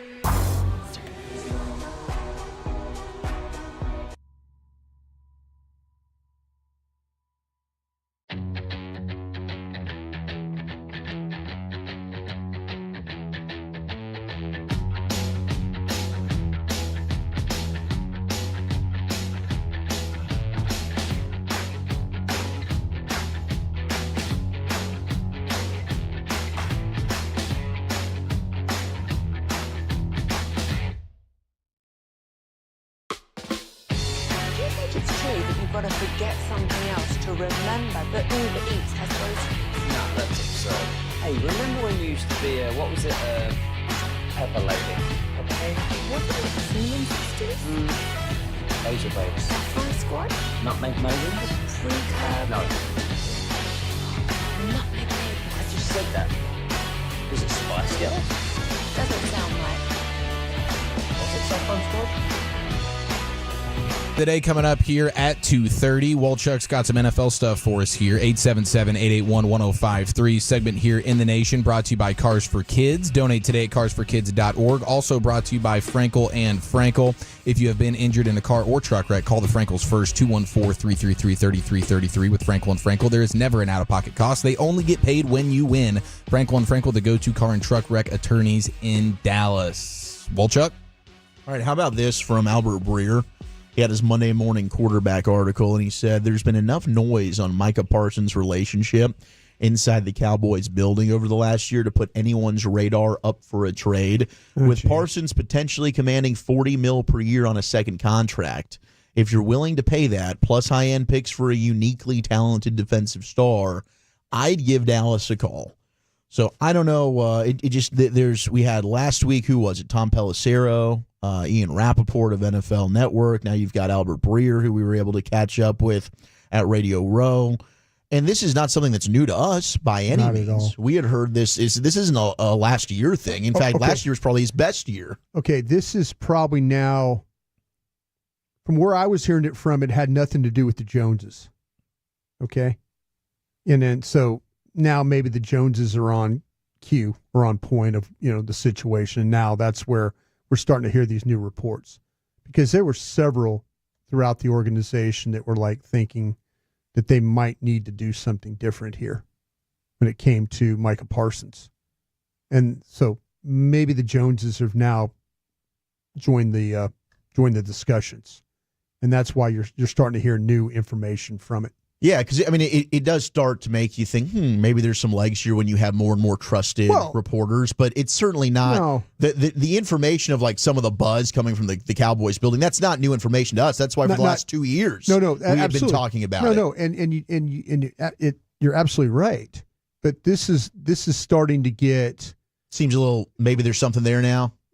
Well, not. I think the decision-making people. I think the decision-making people have had discussions with the people that we talk to. Something to monitor moving forward. Now, I saw today during prep, CBS Sports ranked every Super Bowl champ since 2000. Okay, so that 96 Packer team who's the best team? One. Well, this is just since 2000, so your 96 Packer team was pre-2000. Sorry, appreciate that, man. But yes, otherwise you guys would be number one. We are number one. One's D really behind the 92 Cowboys, the 93 Cowboys, and the 95 Cowboys. All those Cowboy teams just mauled us. They would have kicked your buns again if you had played them in the championship game. Thankfully, the Carolina Panthers saved your ass. How about that expansion team beating up on your Cowboys that day? Gosh, annoying. So annoying. Don't remind me. Kevin Green, are you kidding me? Old Pittsburgh Steeler getting revenge from the year before in the Super Bowl. But they had, here was your top 10 best Super Bowl champs since 2000. They gave the Packers of 2010 at 10, the 2009 Saints.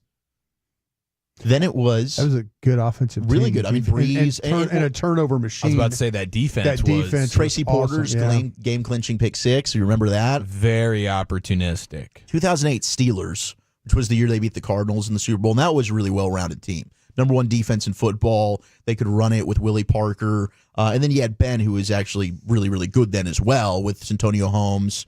Palomalu floating around the secondary absolutely. is just stuff of James of legends. Harrison. 2004 Patriots, which was the end of their dynasty, 3 out of 4 in their first go-round. They beat the Eagles 24-21. The 06 Colts, 2020 Bucks at 5. 2013 Seahawks when they beat the crud out of the Broncos 43-8. Defense was really in their prime, and the offensively with Marshawn Lynch, they were studly. 2016 Patriots, that was the comeback team, 28-3 down from the Falcons. The 2019 Chiefs, that was their first championship with Tyreek Hill at 2. But number 1, the 2024 Philadelphia Eagles. Do you think any of these other Super Bowl teams would have beaten the 2024 Eagles? Because I think maybe the most well-rounded was that 2020 Bucks team. I think with the way that the Eagles pass rush looked, it's like would the Eagles front four have been able to do that against most offensive lines? Or was that just uniquely because the Chiefs were kind of hanging on by a thread with their best lineman as a guard, but he's playing left tackle? Yeah. It's hard to say that would just be a copy and paste defensive performance. They didn't dominate. Kansas City did nothing to make it hard on Vic Fangio in that defense. Right, like give me the teams that would make it hard on that defense that could block. Like the quarterback. I mean, the quarterback play was unfortunate for Kansas City. The quarterback play was affected because the offensive line was so bad. Because that 2020 Bucks team really did the same thing to them in the Super Bowl defensively. Yeah. And then you had Brady quarterbacking it, plus Gronk, plus Antonio Brown that year, plus Mike Evans, plus Chris Godwin. Well, and Brady would never lose in a Super Bowl to the Eagles, especially to just a below average kind of quarterback. Man, maybe Brady is the that's the magic. That's the magic sauce right there. I mean, I thought it was interesting that 2019 Chiefs, their first Super Bowl team, was the highest ranked of the bunch because of Tyreek Hill listed here. Any one of those New England teams do anything for you? Like that 04 Patriots team, defensively, they would have found a way to make it difficult. Yeah. More difficult on Jalen Hurts in that offense. Yeah. The 04 team, though, that was Corey Dillon running the football. Yeah. I think Troy Brown was probably their top receiver. I think David Patton caught a touchdown that game. But that 06 Colts team, once you got Bob Sanders back, like Bob Sanders by himself might have stopped Barkley. He was a savage freak of nature. And that was one of the more interesting things about this Super Bowl, and a game that lacked a lot of interesting things, was just that the big thing was you got to contain Barkley. You got to contain Barkley. And they were able to do that. No, they did. That's what I'm saying. I was wondering if it was, how do you attack Vic Fangio? That's how I think you win the Super Bowl. I mean, that was probably the easiest game for a defensive coordinator. Whenever you're able to just win with 4 guys, it's like my day at the office. This is a breeze for me. He played cover 2 zone. He played cover 2 with man underneath. I mean, the things he had to go through. Now, hey, give Kellen Moore some credit. He called a heck of a game. They did some good things, but I think it's Philadelphia's defense that won that game. Did you guys hear the sound of Gail Benson botching the Kellen Moore intro? Yeah. We played it on Friday. It was amazing. That was Kellen wonderful. Moore. Yeah, that was great. All right, it's time to go into the Pimp Cup with Lucius Alexander for a Monday edition of G-Bag of the Day. Here we go. All right, so our winner from Friday needs to get the hell on out of here.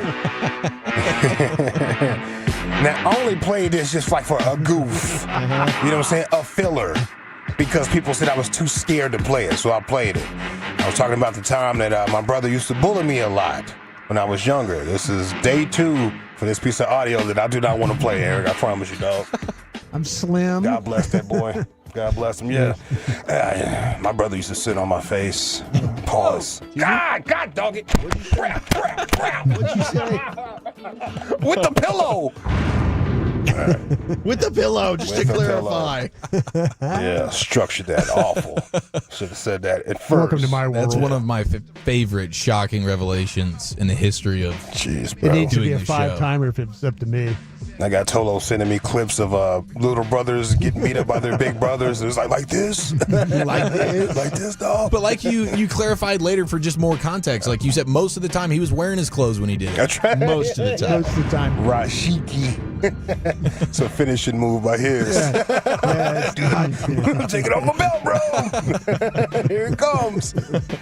I got this DoorDasher that read a nice little Valentine's Day message on Friday, on Valentine's Day. I'm supposed to hand these to you. And I'm supposed to read, roses are red, your ass is sweet. I can't wait to clap those cheeks. Love, Big Daddy. So sorry you just had to say that. Well, that's fine. I don't mind it. And then he got chocolate cake for you, too. Oh, my God. Are you surprised? I'm so surprised. I was so surprised. I like the way she said that ass. Roses are red, your ass is sweet. Their ass. Sounds like Thelma. Thelma and Louise. Is his name? Is her name Louise? Is Thelma and somebody? Thelma and Louise. Thelma and Louise, yeah. I think that's a movie. It is a movie. They drove over the cliff. Yeah, right? but I'm talking about the Simpsons. The sister-in-law. The sisters. Yeah. Ass. Roses are red, your ass is sweet. Your ass. Your ass. That ass. Sounds like a PE teacher. Your ass. All right, let's go to Fox 29 in Philly. And how much time I got? I'll just do a church one. Get out the way. And do a church one right here. Yesterday was your church day. I pray you got your blessing. Shout out to my Reverend Dr. Pastor Freddie Haynes. This pastor right here was talking about resurrection because the season is upon us. It's upon us. He had been buried before the Sabbath began. And according to chronologic, he had died a little after 3 o'clock. I'm still confused. Yeah. Yeah, you lost it. According to chronologically. And according to chronologically, it's an app. Are you paying attention, brother? Just power. Chronologically, I said. So you're not paying attention. That's good. Oh, that is fantastic. That word has thrown me through a loop before. Yeah, I get it. You can really short circuit on a word like that, especially when you're trying to figure out the tense that you're using and you're really caught up and you're lost. and according to chronologic, he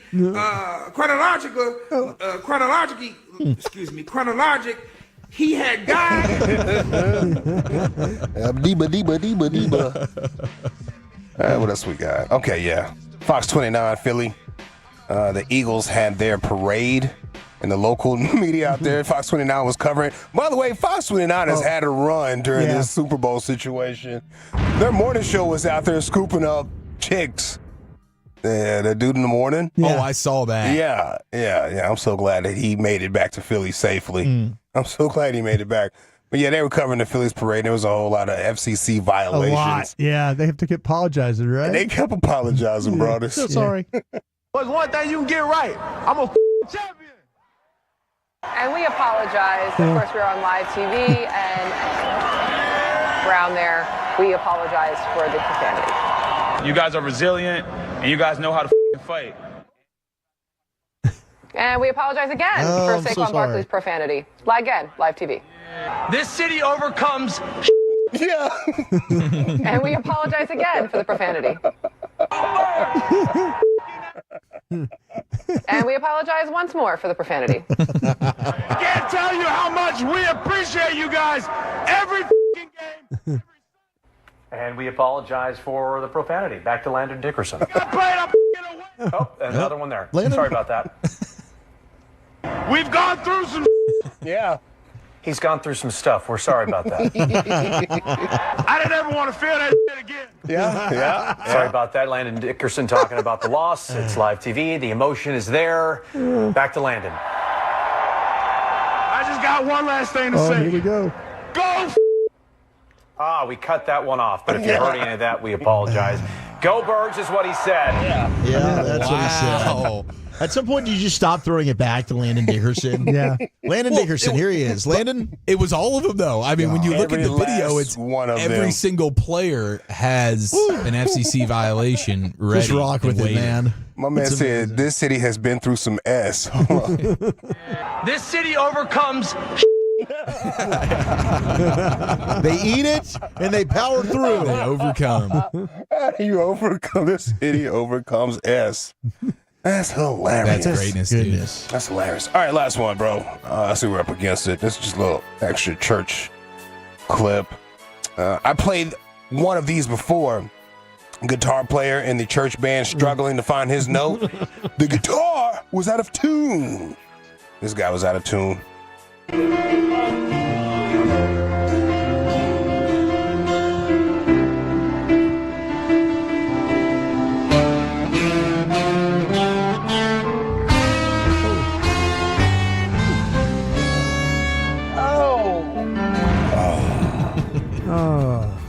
That's going to stick with him and haunt him all week, and he'll be chomping at the bit to get to next Sunday to clean that thing up. Short-term mentality when you have a disaster like that. All right, is it the extra church clip there? Is it Fox 29, the Eagles leading the league in FCC violations? Is it the first church clip, according to Chronology? Is it the very, very romantic Valentines Day card? Patty and Selma.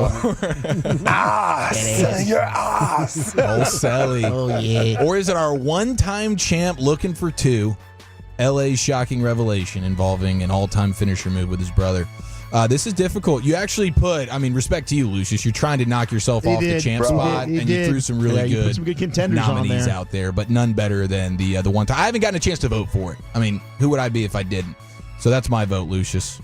What say you? Fox 29 in Philly. All right. FCC Fox 29, Bully. Oh, man. I think I'm going to join Lucius here, and I'm going to vote for the Philadelphia Fox people. Okay. Fox 29, 2-1. Broadus. I'll tell you what, man. I'm going to vote for the clap cheeks. Surprise, surprise. Here come the cheeks clapping. Oh, okay. So is that a vote for LA and his brother, or I'm sorry? That's the second one we put. Okay. Sitting on the face. All right, there it is by a score of 2-1. Your new G-Bag of the Day champion. It is Fox 29 Filthy Parade, FCC violations galore. And now we head to Krusty's Corner, brought to you by Reliant Air Conditioning, gimmick-free AC repair and replacement. Broadus, where we headed? Yeah, let's talk about some. I don't think we're doing Krusty's Corner here. This is the best of the weekend, isn't it? We've moved Krusty's Corner to 340 about a year ago. Oh, my Lord. It's okay. It happens to the best. Actually, I got a run sheet here. It said, so Goodness. I was ready. I even printed it all off. I handed it to you. At 340, come back. We'll talk about some NFL draft. We'll try and get Eric on page. Okay, best of the weekend. No more ice cream for you, bro. I've reached the mountaintop. I got to be open and honest about this, and it's next. Perfect.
If you're in the market to upgrade your vehicle, get to Classic Chevrolet in Grapevine, back-to-back #1 Chevy dealership in the world. They've got more new Chevys than anyone, all priced to sell. Silverados, Tahoes, Blazers, Malibus, Equinox, and more. Visit ClassicChevrolet.com. This is Texas. This is Classic Chevrolet. Together, let's drive, relax, and enjoy the difference. Based on new Chevrolet registrations 2023 and 2024.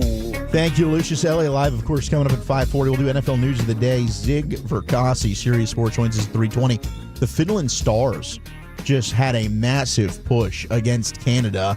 They cut this thing to 4-3. Esa Lindell scored with 13:19 to go in the third period. Granlund then pumped in back-to-back goals, 23 seconds apart for Finland to make it 4-3. But then Sidney Crosby with an empty netter just made it 5-3 Canada, so he'll seal the victory. But boy, Finland with a crazy push. Yeah. All three of those goals, 2 for Dallas Star, Mikael Granlund, 1 for Dallas Star, Esa Lindell, as they tried to make a push. But here's Eric for Best of the Weekend. Yes, sir. 877-881-1053. If you could have a signature menu item at a restaurant somewhere, what would be your entree of choice to be sort of in your honor?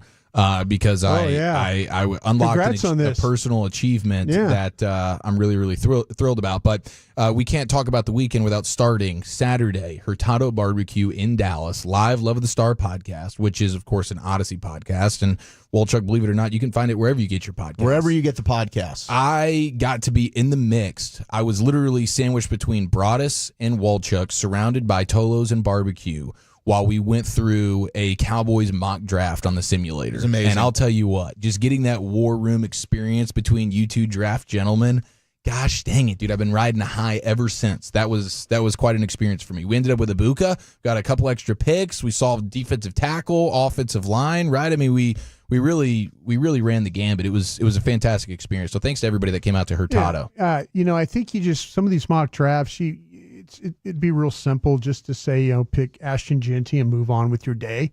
But I think some of these things you have to be able to, kind of walk through some other possibilities.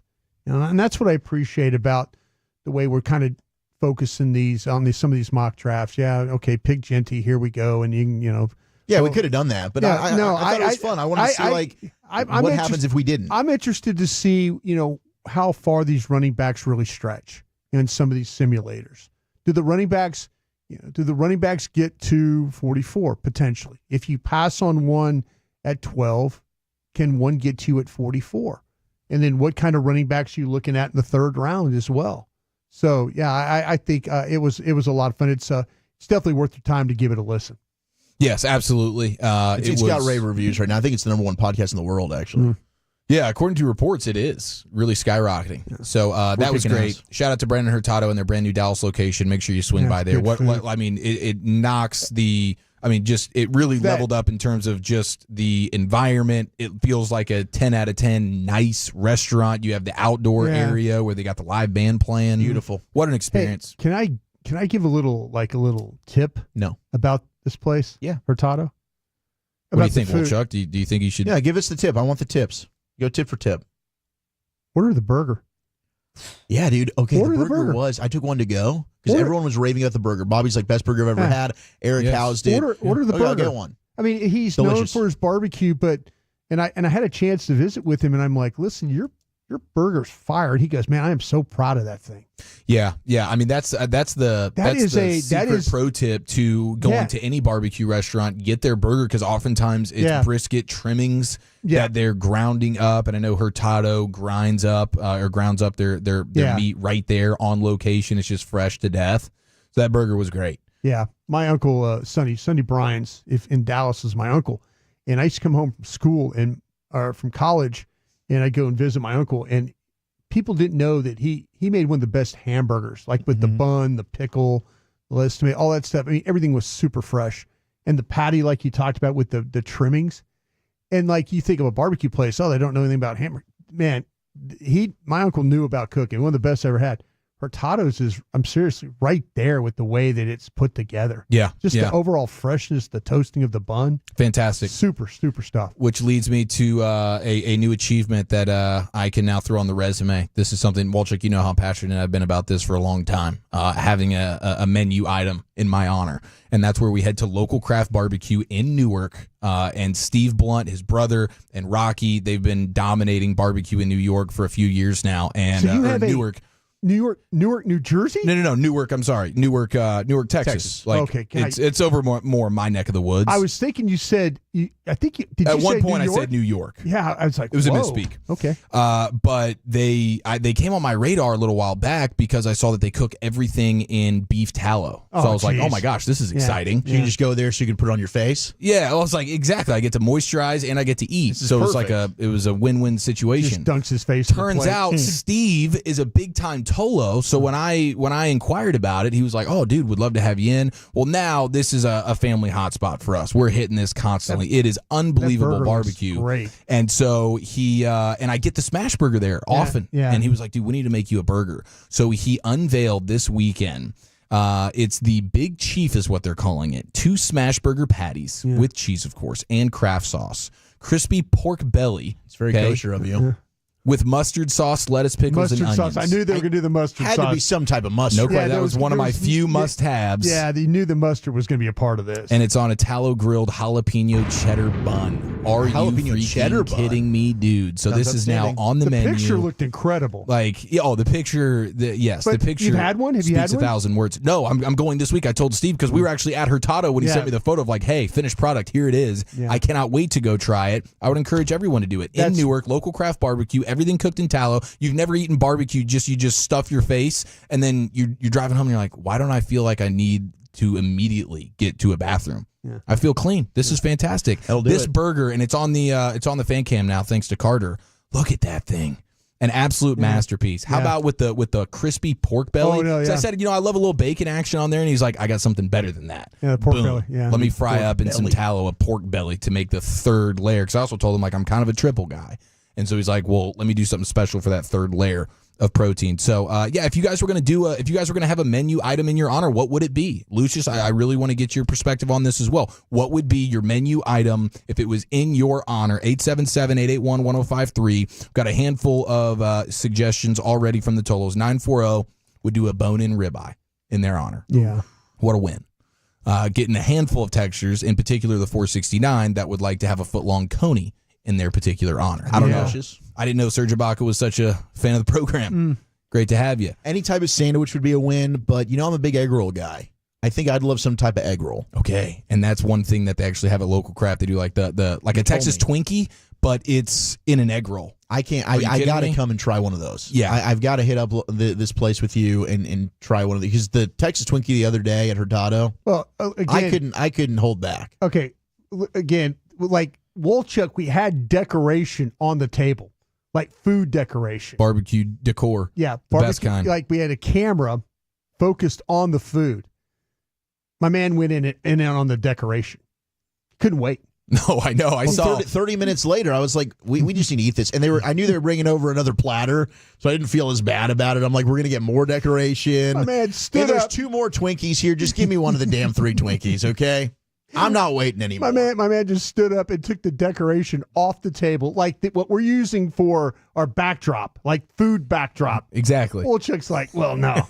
Like people are like, oh, do they serve these in 3s or they? No, well, no, they're only 2. They serve them in 2s now. How can you expect to have an El Jefe plate from Hurtado sitting right in front of you and not dig into it? I could have crushed all 3 right then and there. I mean, that in itself was enough. They are good. They were fantastic. We have the 214 says their item would be the chicken fried venison, country style gravy. You get the fried okra, mashed potatoes. That's Ty in Dallas. Okay, Ty. I wonder if Ty, and text back in. Matt Pittman just did that on his website. If you watch his show Meat Church, and on the YouTube stuff, he did the venison chicken fried steak. Well, it's venison fried steak. I bet chicken. That was fantastic. Yeah. Lucius, what do you think, man? You get a menu item. So if we're at a bar, I want double cheeseburger with bacon, but you have to have it my way with extra mayo. See, there you type go. vibes, you know what I mean? Put your own no twist. pickles. No pickles? No pickles. Extra mayo with some mustard on there. Little bit of ketchup too. Oh, wow. Okay. A little ketchup. Trifecta of condiments. You gotta eat it like I eat it. Say hello. The sloppy Lou. The sloppy Lou. With onion rings on the side, right? Onion rings 10 on out the of 10. side. Yeah. Absolutely. I love it. All right, there it is. Best of the weekend. We'll Chuck. All right, let's do some NFL news of the day. Would you tag this player? We got Bullygate, and the Super Bowl winning hate tush push. We hate the tush push. I can't speak English. We'll try and do better next on the fan. And I will try and do better.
Uber Eats has Lola V products? I gotta remember that. Well, you know, they say in order to remember something, you have to forget something else. Okay, now that is a very cute haircut. That's like a little shag. I've never seen it before. Well, I mean, of course you have. Still Rachel. Oh, is that your name? No, I mean with your name. No, I'm Jen. My name's Jen. Right, but I just mean like this is your haircut. But that's hair on your head. I'm not saying this is your hair. Okay, freak me out a little bit.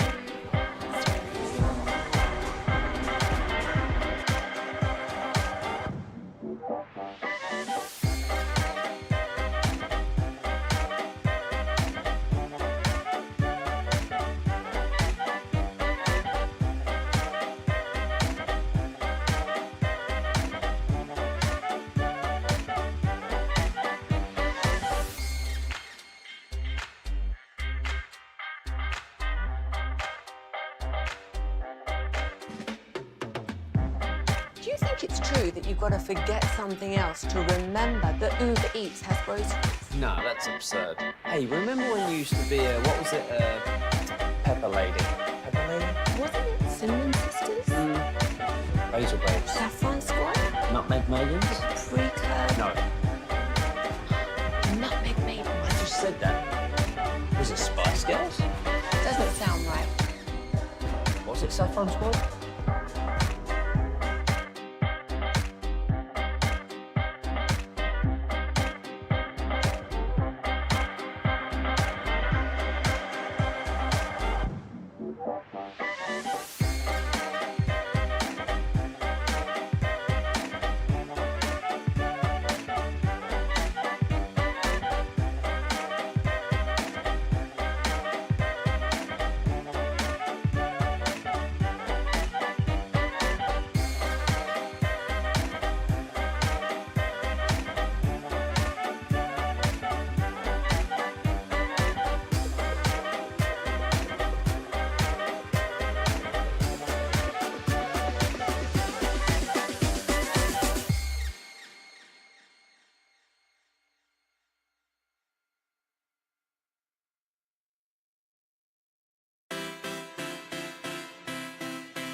driven by our D&M Leasing Studios. You're rolling with the G-Bag Nation on 105.3 The Fan.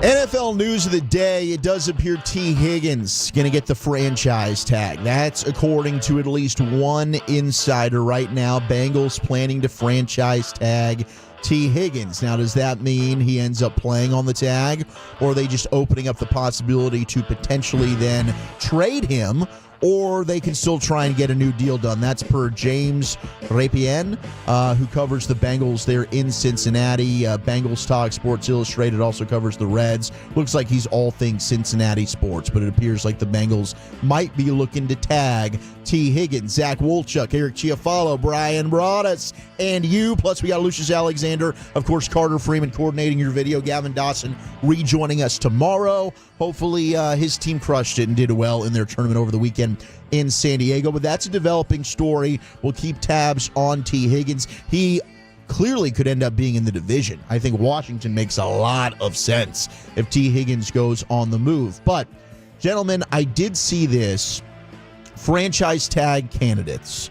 And for the Cowboys, like if T. Higgins is going to get tagged by the Bengals, the one guy that was listed as maybe a tag candidate for the Cowboys would be Osa Odigizua. Okay, he's the only candidate the Cowboys would consider.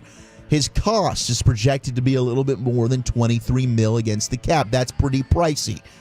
That does not mean the Cowboys won't make a bid to try and re-sign him before free agency begins. But now you've got Matt Eberflus, and that under tackle position, Osa's position, is vital. Posted career highs in sacks and pressures last season. That's the type of player Eberflus and the Cowboys defense would like to keep around. A third-round draft pick who was an immediate starter, is an over-the-top worker, excellent locker room guy. Look, he sounds like intangibly, he's absolutely one of the guys that you want to keep around. I just don't think for that cost, you're able to get the tag. You're either going to do a long-term deal or Osa Odigizua is going to go ahead and break the bank somewhere else. North of $23 million to tag him for a year. I love the idea. I'd love to keep him here for at least a year. But I think that that's just going to be too rich for the Dallas Cowboys to be playing in those waters. Could agree more. Yeah, I mean that's going to be a heavy cap hit. You can't divide that up. If you want to give him a bigger contract, he still makes the $20 million or whatever per year. But you can divide that up and stretch that out over some years, so the cap hit isn't just insane. But the numbers on the defensive tackles are so high now. These dudes are getting all the wood. Yeah, what's interesting here is, and Zach, I know you and I would likely not agree on this, but I wonder if they're looking at this guy in a different way. And I wonder if they would consider Walter Nolan from Mississippi at 12 to be that replacement for Osa Odigizua. Yeah, I think that Walter Nolan's a name that, and we've talked about this on Love of the Star as well. I think in that room, I know that there's at least a few scouts that love him. They don't care what you and I think. We just talk about, they're going to do what they want to do. But it wouldn't surprise me. No. And if it's not Walter Nolan, there's some other defensive tackles you can look at. And I would absolutely, and this is where, if you got down to say like in the third round, and maybe you might have to go a little bit earlier on this one, but I really do like Darius Alexander from Toledo as a 3 technique. I really do like Omar Norman Lott. That's a hyphenated name from Tennessee. Yeah. As a guy. I kind of like TJ Sanders from South Carolina. I like TJ Sanders. I think there's going to be a 3 technique there that doesn't make you have to spend $20-something million for a player. Yeah, and I don't mind the idea of double dipping in this year's draft at defensive tackle. Well, maybe you take 2 of these guys at the 1 and the 3. Yeah, or just I know in the mock draft we took Alexander and we took I think it was Tyleik Williams, the defensive tackle from Ohio State. We did. Like, I love Alfred Collins out of Texas. Now, that's a dude that's a 1, but I think he gives you pass rush ability. Like, you've got some guys in this class, like, you could go ahead and just say, hey, they're a 1, but to me, they've got some 3-tech traits to their game. Mm-hmm. Like, Deion Walker's a guy, clearly a 1, but he can push the pocket for you.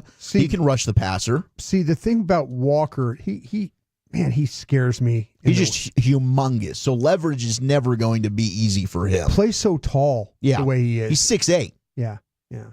So I have a real problem with him because, like I said, you see it like it kind of comes and goes with him. There's not really any, there's not really that consistency. Which is what annoys me with Nolan. Because Nolan's a guy that just lacks the consistency. Nolan should be on everybody's radar. The problem is, you're absolutely right. He plays great, and then there's 4 or 5 plays but Ole Miss has a rotating system. They do. If you watch their defensive line, the way they play, it's like their guys are on for 1 play, off for 3. On for 2 plays, off for 5, Yeah, because they had a ton of really good linemen there. J.J. Pegues is another guy, day 3 early, that you could probably look at and maybe be able to snag. Umanellan. Princely. I just call him Princely. Umanellan. He's got a tough last name, but Princely as an edge rusher, simply outstanding. South Carolina was another one of those watches. Same, it just in and out. Rotate. Tennessee was the same way. Yep. Studley defensive lines. Yeah. Okay, looks like the Packers are set to move on from all-pro corner Jair Alexander. He has missed at least 10 games in 3 of his last 4 seasons.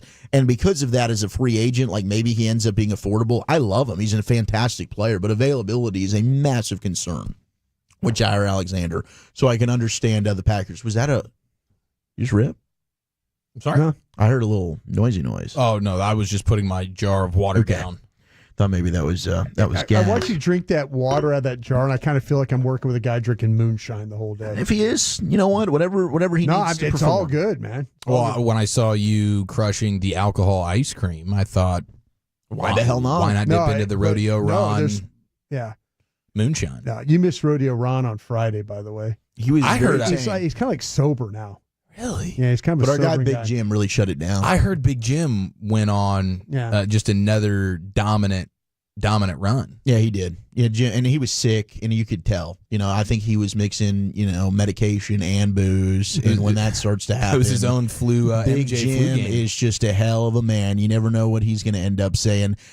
Another guy that you don't know what he's going to say is Bill Cowher. Now, Bill used to be a little bit more aggressive back when he was younger. Now, Bill's kind of, he's trying to save his job. He's not a hot take guy, okay? But he is not a fan of the tush push. In fact, he was on with Dan Patrick, and he's like, talking to him, what's going on? Do you like the tush push? Do you not like the tush push? Here was Hall of Famer Bill Cowher on the tush push. I'm not. It's not a football play. It's rugby. They call it a scrum. That's what it is, Dan. Let's call it the way it is. It's a scrum. You're pushing people and pushing them over. Listen, if it's just a quarterback sneak, I get it. But it becomes like a pushing in the back, and it's a scrum, and I don't know. It's not a strategical play, in my opinion. So okay, how do you get rid of it, though? If I don't allow somebody to push the quarterback from behind, would you be okay with that?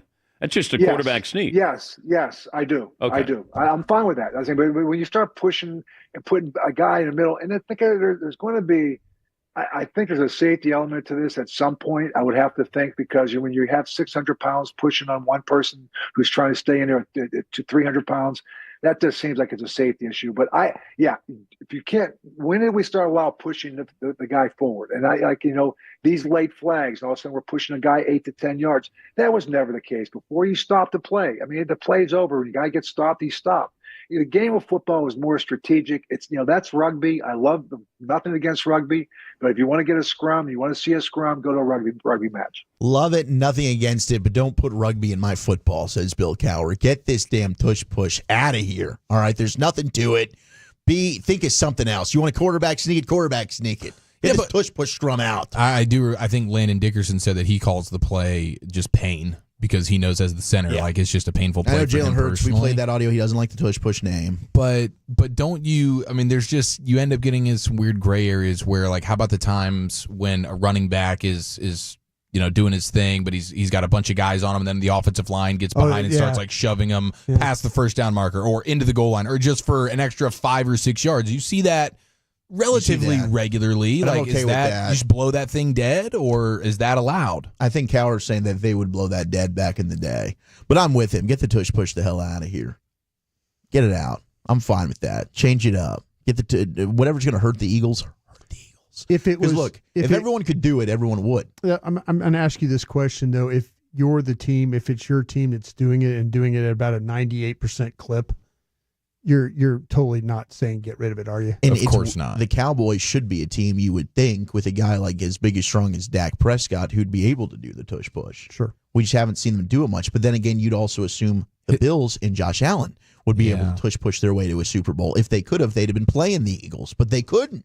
They weren't able to do it. So there is something to like the Eagles have perfected it. I just don't have as much of an issue with it when it's like the QB sneak. Like I don't either. A QB sneak is virtually the same thing. Maybe it's not as successful, it's not as dominant, but in terms of rugby, scrum, whatever, that's what a quarterback sneak is. So I don't know. I'm in favor of, hey, dude, they found something that works for them. Anybody else could try and duplicate it if it doesn't work for you. And it hasn't worked. And who's to say it'll keep working for the Eagles when, if they don't have Jalen Hurts anymore? Like, it probably won't. But it works in Jalen Hurts because we've seen him like in the weight room. Guy's got incredible lower body strength.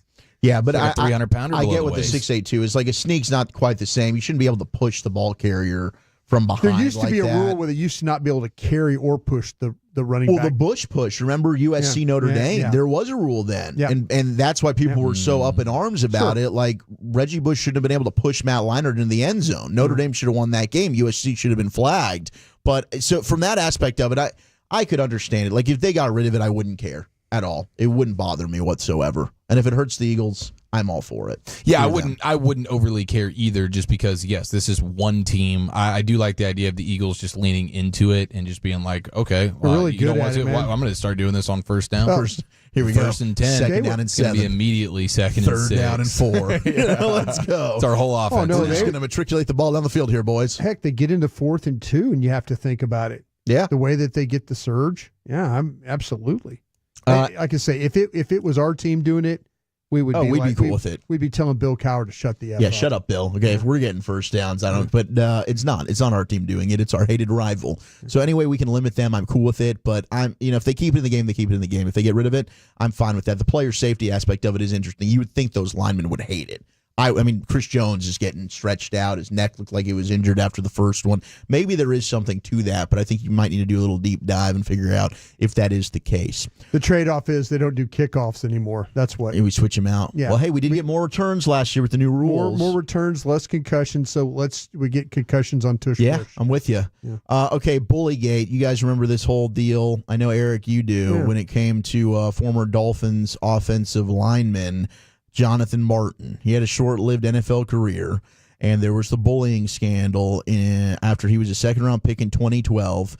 He played just 7 games in 2013 before seeking medical help for emotional distress. And reports then started circling that Martin was the victim of persistent bullying and teasing by fellow blockers Richie Incognito and Mike Pouncey, along with John Jerry. Then the NFL intervened. Ted Wells investigated, and Incognito received an indefinite team suspension for conduct detrimental to the team.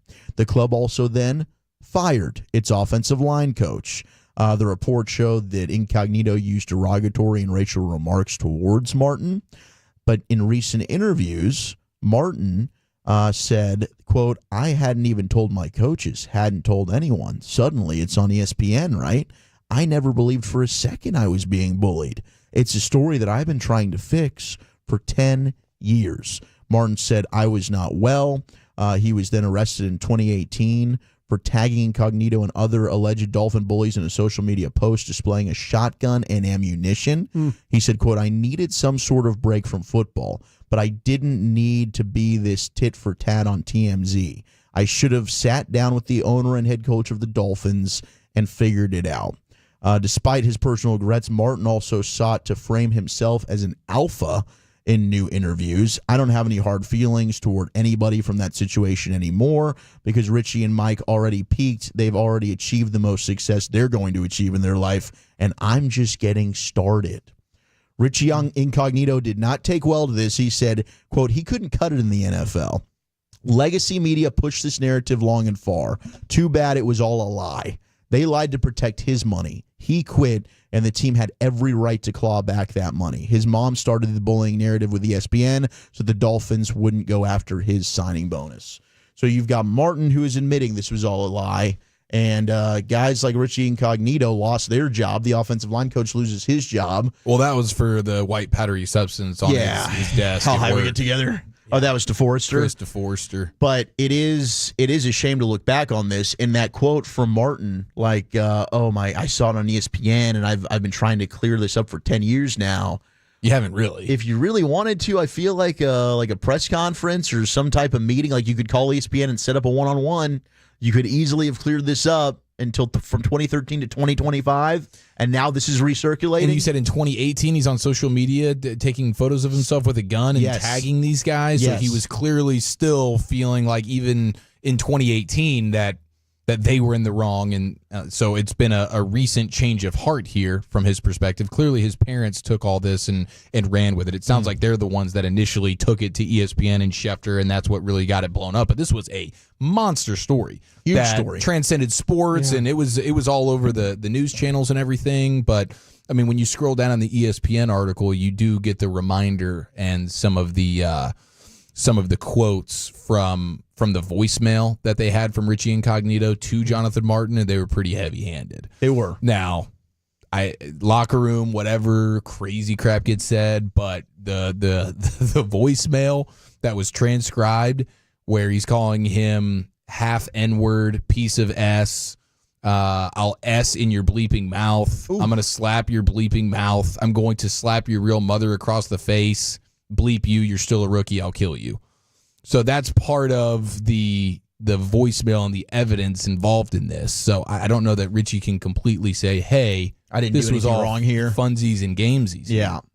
It's, I mean, that's certainly a story. And Richie didn't help himself a couple of years later where he's throwing dumbbells at civilians in a gym, a local public gym. You could tell Richie was a little bit of a crazy person, 100%. But certainly his reputation took a big hit with this. So it's wild that this is now coming back full circle now. I mean, we're talking over 10 years later. Aaron Rodgers was pleading with the Jets to keep him for this next coming season. Then Rodgers just realized, okay, I'm not going to stay with the Jets. So since then, he has slipped into the darkness for a few days, was the quote that I read. So congratulations to Aaron. The good thing is it seems like Davante Adams might get cut as well. So maybe they can reunite wherever their next step is together. They can decide together we're a package deal, Rodgers and Adams. Dude, some XFL team is going to just be throwing a party. Just be pumped. This is going to be awesome for the USFL. They're going to be wearing that black and yellow together in Pittsburgh. You're putting in the call right now? I think so. I think I'm going to put in the call. Aaron Rodgers, collision course, Mike Tomlin. And Davante Adams. I mean, they want a wide receiver. Maybe Rodgers is an upgrade. Maybe he's not an upgrade, but they need a quarterback. I don't know that the Stafford thing's going to work out. So we'll have more NFL news coming up for you later on in the show. But up next, let's talk with Zig Fracassi. We're zigging while you're zagging. Serious Sports next in the nation. Commercial-free G-Bag. Salute. It's our commercial-free expressway. Afternoons at 5:20.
planning to setting up, maintaining, and taking down the equipment when the project is complete. The Texas Authority in Barricade Rental. BuyersBarricades.com.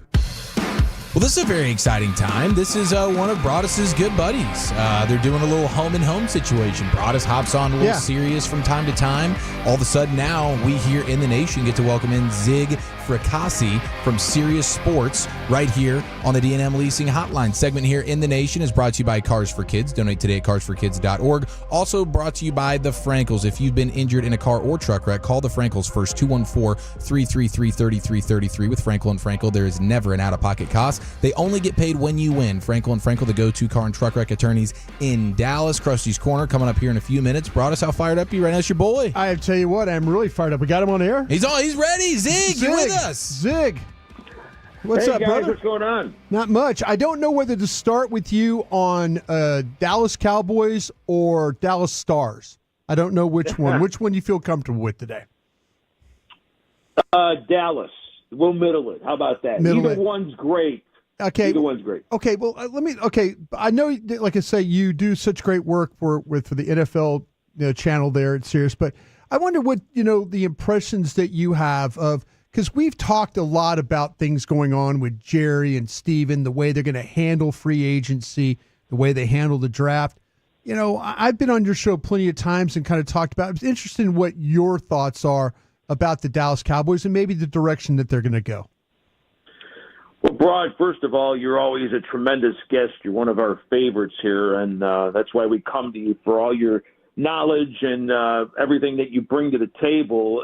And again, I've professed to be for many years a Cowboys fan, having grown up, watched them actually in all places near Buffalo, New York, but they were on the TV more than the Bills were in the 70s. So I've followed this team for an awful long time.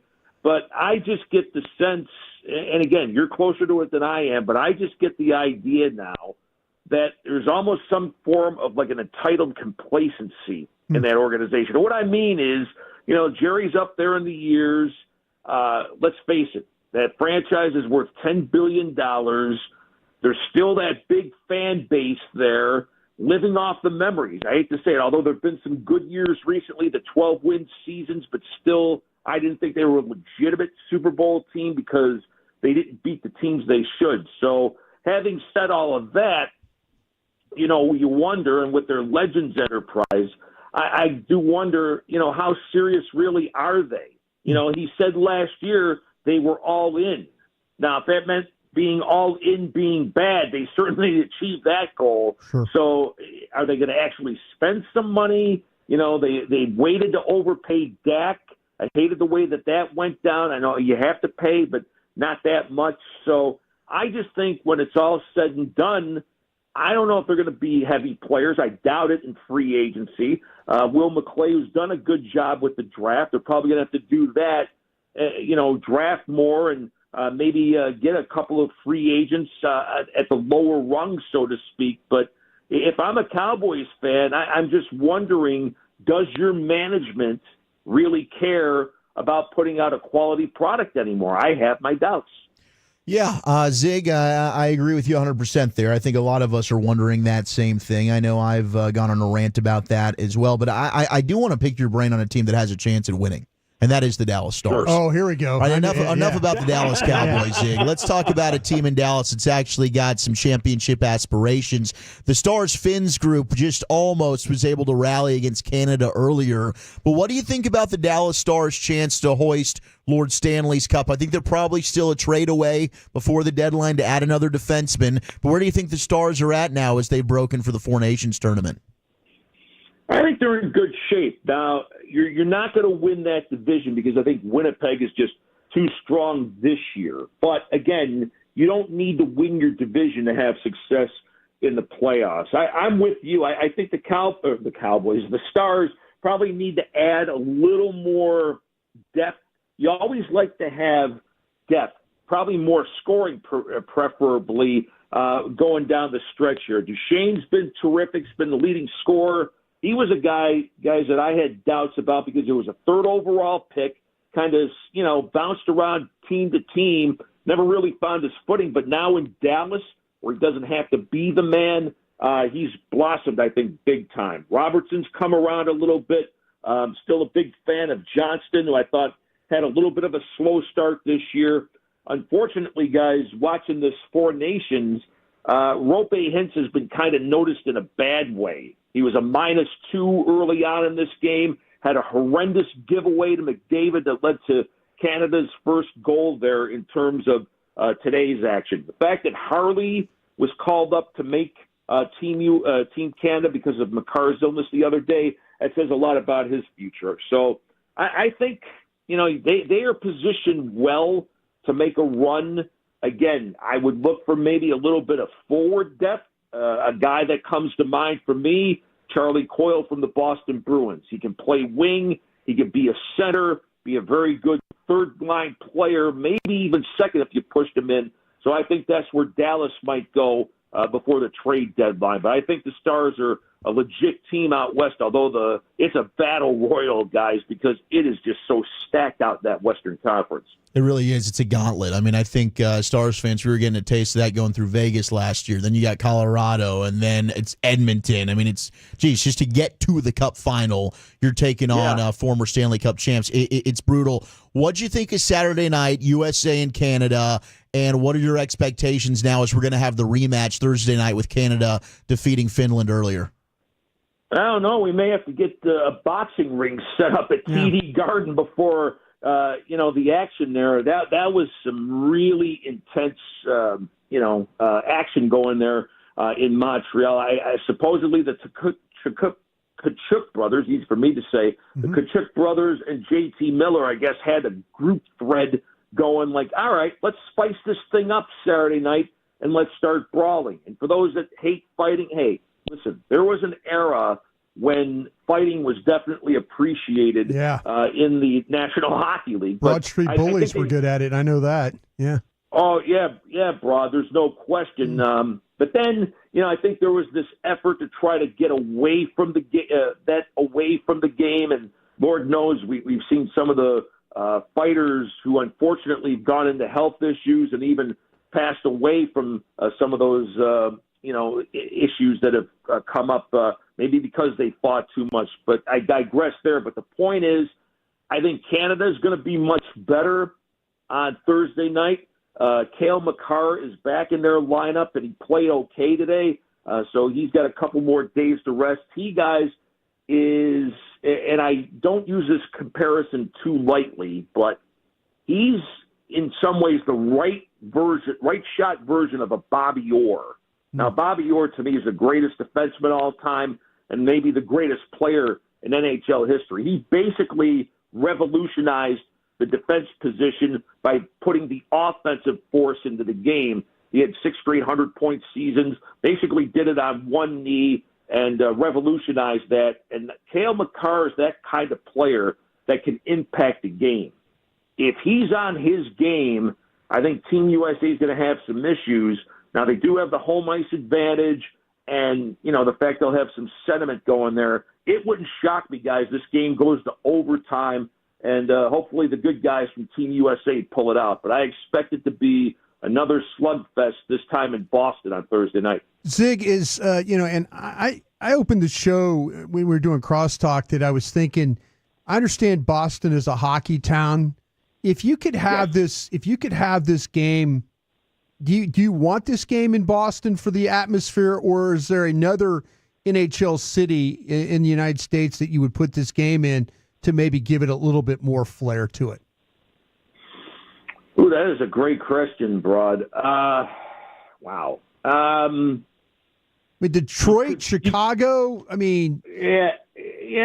Well, that's fair because those fans in Chicago they've always been Blackhawks fans and everything. Sure. Detroit, certainly, with the storied franchise of the Red Wings, but you maybe can make an argument for New York, but I think Boston is probably the right place. That's why they chose Montreal and Boston to host this thing. Because you got to remember, the Bruins have been a perennial contender for an awful long time. The second team in NHL history to win 3,000 regular season games. They go back a century, so there's the history there. And then you got to remember, too, some of these players on these rosters have played at Northeastern or Boston University, Boston College. So there's more of an emotional tie-in to me.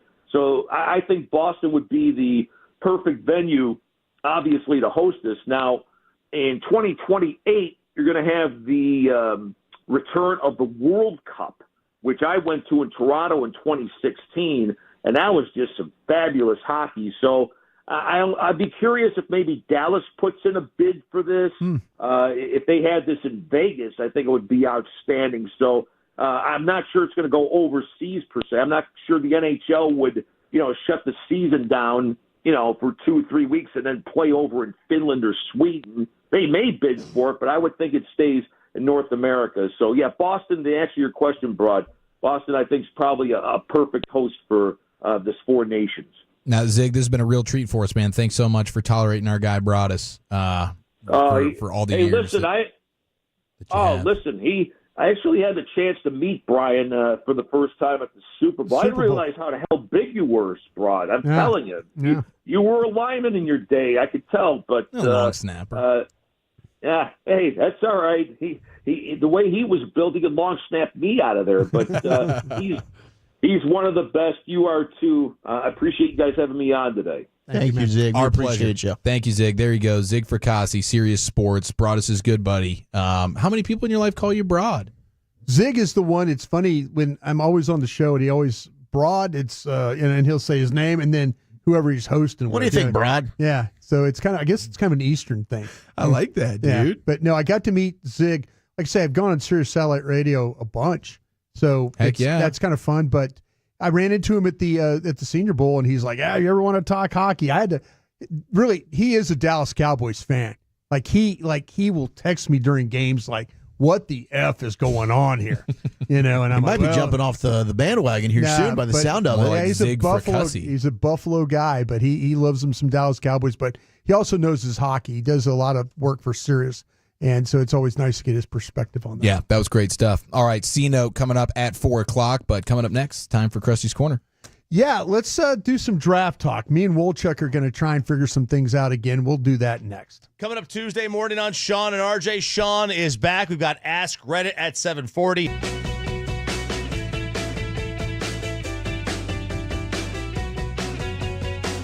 Uber Eats has Lola V products? I gotta remember that. They say in order to remember something, you have to forget something else. Okay, now that is a very cute haircut. That's like a little shag. I've never seen it before. Well, of course you have. It's the Rachel. Oh, is that your name? No, I mean like your name. No, I'm Jack. My name's Jack. Right, but I just mean like this is your haircut. But that's hair on your head. I'm not saying this is your hair.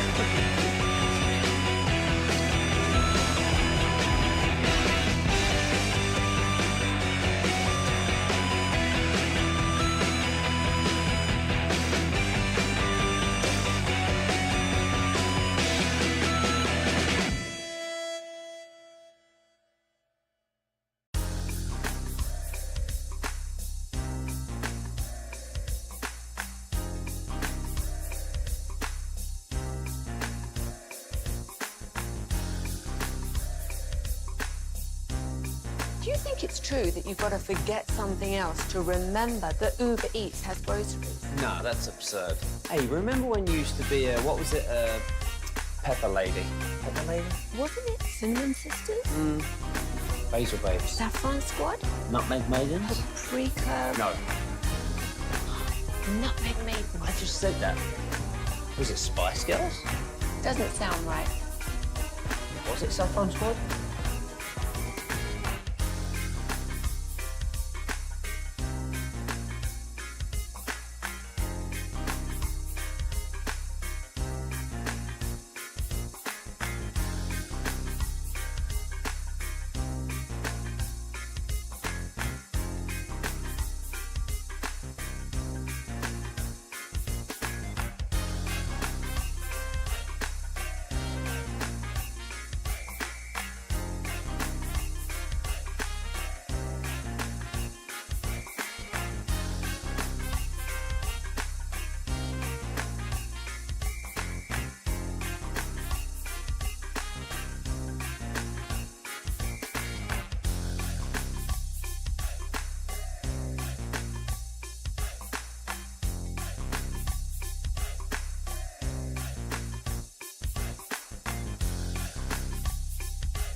And thanks to ASCO Equipment, your heavy equipment partner since 1960.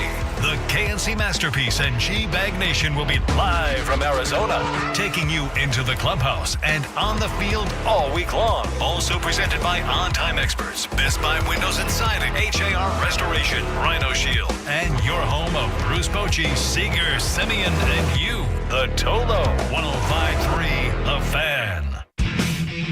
If you're in the market to upgrade your vehicle, get to Classic Chevrolet in Grapevine. Back-to-back #1 Chevy dealership in the world. They've got more new Chevys than anyone. All priced to sell. Silverados, Tahoes, Blazers, Malibus, Equinox, and more. Visit ClassicChevrolet.com. This is Texas. This is Classic Chevrolet. Together, let's drive, relax, and enjoy the difference. Based on new Chevrolet registrations 2023 and 2024. There is something really exciting when you hear a player name. It's like, okay, let me go check him out. And then now you start watching. Oh, I'm about to talk about this kid. And it's like, oh, holy crap. Actually, I can totally see where the hype is with certain kids. Is I'm just watching a player that Broadus is about to talk to us about that a lot of people have been hitting me up on Twitter like, hey, you need to watch this kid. You need to watch this kid. He's been on the list. I've been making my way down from some other guys that I've had recommended. Yeah. This might be a find here as we have Krusty's Corner brought to you by Reliant Air Conditioning, gimmick-free AC repair and replacement. Of course, we'll dock some Cowboys coming up on the other side. We got the top 10 as well. LA Live at 5:40. We got Jared Sandler at 6 o'clock. But time for Krusty's Corner. Here he is, King of the Krusties, Broadus. Thank you very much. Appreciate that, Wooly Bully. Yeah, by the way, too, thanks to all the folks, again, that came out for Love of the Star on Saturday at Hurtado. Thanks for Hurtado for being such great hosts. They did a heck of a job, and best of luck to that crew, man. They're a bunch of great people over there. All right, real quick, Eric, I have a question, and I'll let you answer this real quick if you would. Hit me, dude. What's the oldest you can be to wear joggers? I did. I noticed your attire today too. Okay, you didn't say anything? You just thought? I thought just now, like when he was walking back in from the kitchen, are you rocking joggers today? Are you trying to go full Mike McDaniel? I was about to say it came right out of McDaniel's closet. They look good. It was a little jarring. I'm used to seeing you in your khakis. Was this Bennett that dressed you today? No, it wasn't. It was just I was just out and about, and like Under Armour had a bunch of them. You know, I was at a store, and they were like, "Oh, they're on sale." I'm like, "Okay, cool." So I'm like, they had my size, but I just wondered, is there a certain age? And Lucius, I'll bring you in too, if you can help me with this. Is there a certain age, like as a 61-year-old man, should I not be wearing joggers? I don't think that you shouldn't be. I think there's a comfort factor here. You're just wearing all black joggers. You're not trying to do anything loud and crazy. You're not wearing them up on your calf, showing 6 inches worth of ankle or anything like that. I kind of got the soccer effect. I'm kind of wearing like the soccer guy. You do look like a guy that's about to tell me what's about to happen on the pitch. Okay, I got you. Okay, so I'm okay. But you're wearing the hell out of those things. I'm okay right now. I think, you're okay? yeah. Okay, right I now. like this. All right, I appreciate that. All right, thank you. Appreciate that, Chief, a lot. All right. I watched a player last night that I had not, and I'm like Wolchuk in this draft stuff. You know, there's lists like Voch Lombardi and I do a show every night with We're Doing All Right podcast, and he gives me players to look at. So like every night we'll talk about 3 guys, 4 guys, but he gave me a name for Wednesday night for a guy named Willie Lampkin, who is he's a guard center at North Carolina. Now, the story on Willie Lampkin is that he was a Florida State championship wrestler. You can see that when you watch him play. I like the sound of him already. Yeah, this guy was like 47-0 as a high school championship wrestler in the state of Florida as a senior. I mean, he was incredible. Undefeated, never lost. Never lost. This guy is a 5-year starter. He's a 5-year starter at North Carolina. We're not talking small school football. We're talking, Bill Belichick coach, team right now. So North Carolina, we're watching him. We're watching Back Hampton. You'd love to have the Back Hampton from North Carolina. Well, the reason why Hampton was having some success is he's got a guard named Willie Lampkin, 5'10", 275 pounds. I'm sorry? 5'10", 275 pounds. And he's a guard, or he's an interior offensive lineman at 5'10"? This guy's mighty might is what he is. This man man wins. This man has made 61 career starts at North Carolina.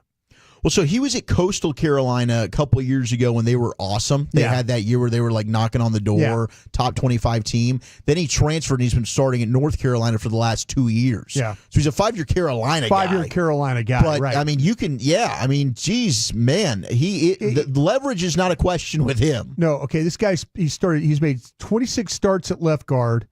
He's made 21 starts at right guard and 14 starts at center in his career. Capital V versatility, boys. Yeah. Okay. I am all my years of scouting and evaluation have never evaluated a 5'10", 275-pound guy. Okay, I was wondering, would 5'10" be the shortest lineman in NFL history? I'm going to say that's probably the case. I'm probably going to say that's the case. I'm going to look this up. I don't know. The closest thing I have to this guy weight-wise, and we've seen some guys. We're going to be skewed because, like, the 1920s, we had tiny guys. Jack Shapiro, remember him? Yeah. 1929, 5'1". Okay, Mark Stepnoski was 6'2". See, but okay, Stepnoski, but he was 269. He was 265 is when he played. Mark his weight got lower he got wore down. So I was thinking the closest I've seen to this, like a guy like this. What was our center from? John Michael Schmitz. No. Well, John Michael Schmitz, but our guy from Iowa that's with the Ravens. Oh, Linderbaum. What was his? I was thinking. Let me see, because Linderbaum was also small, and that's why the Cowboys didn't like him. Yeah, but I'm just like I am talking to people about this guy. And I'm just 6'2", 305, 314. Was he up to 314 now? When he got drafted, he was at 6'2", 314. So but I thought he was like at 293 at one time. Maybe I'm sure he had to bulk it up for combine weigh-ins and whatnot.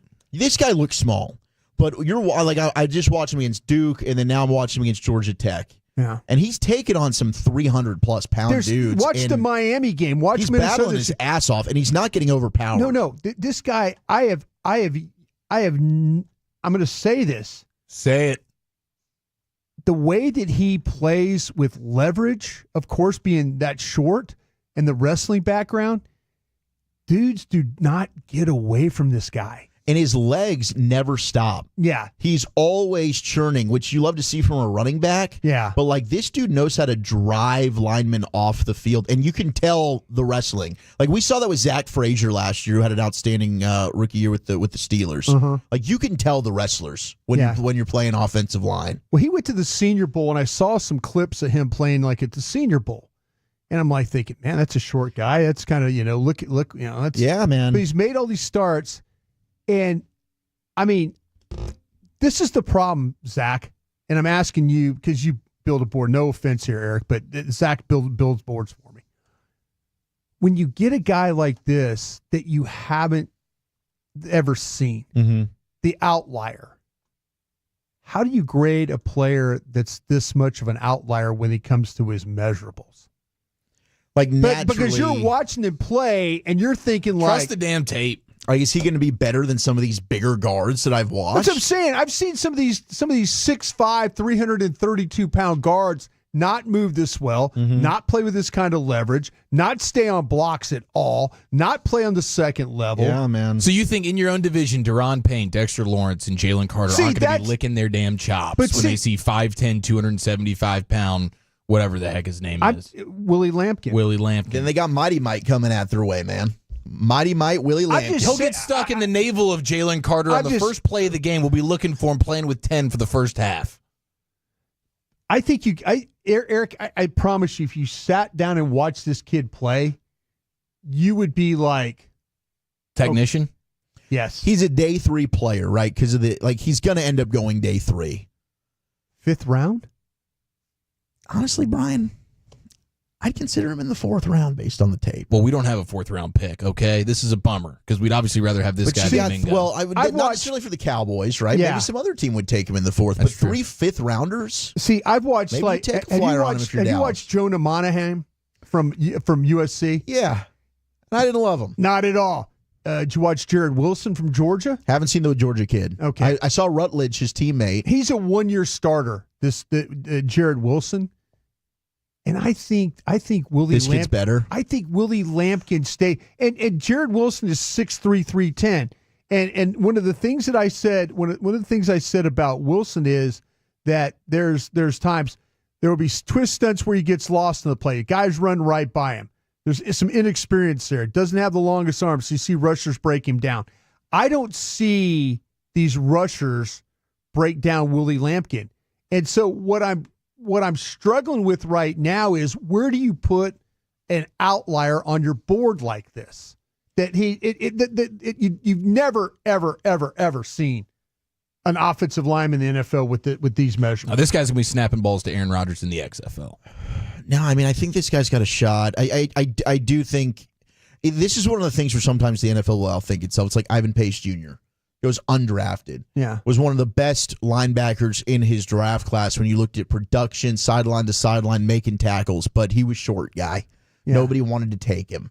And then he ends up now, and he's a starter for the Minnesota Vikings, and everyone else in the NFL is like, why the hell didn't we take Ivan Pace? That might end up being Mighty Mite Willie Lampkin. We're all looking at each other like, we can't take this guy. He's too damn small. And then what happens? He's a starting lineman in the league. And yes, he can pull. He's getting to the second level in a blink here.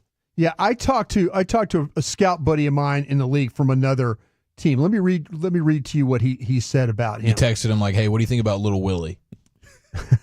You're just Little Willie. You're just Eric is against anybody that's got size deficiency or is a running back. I'm just here to have a good time. That's all I'm doing. I'm sure I Willie thought that was a good line. line. I'm just having fun with you.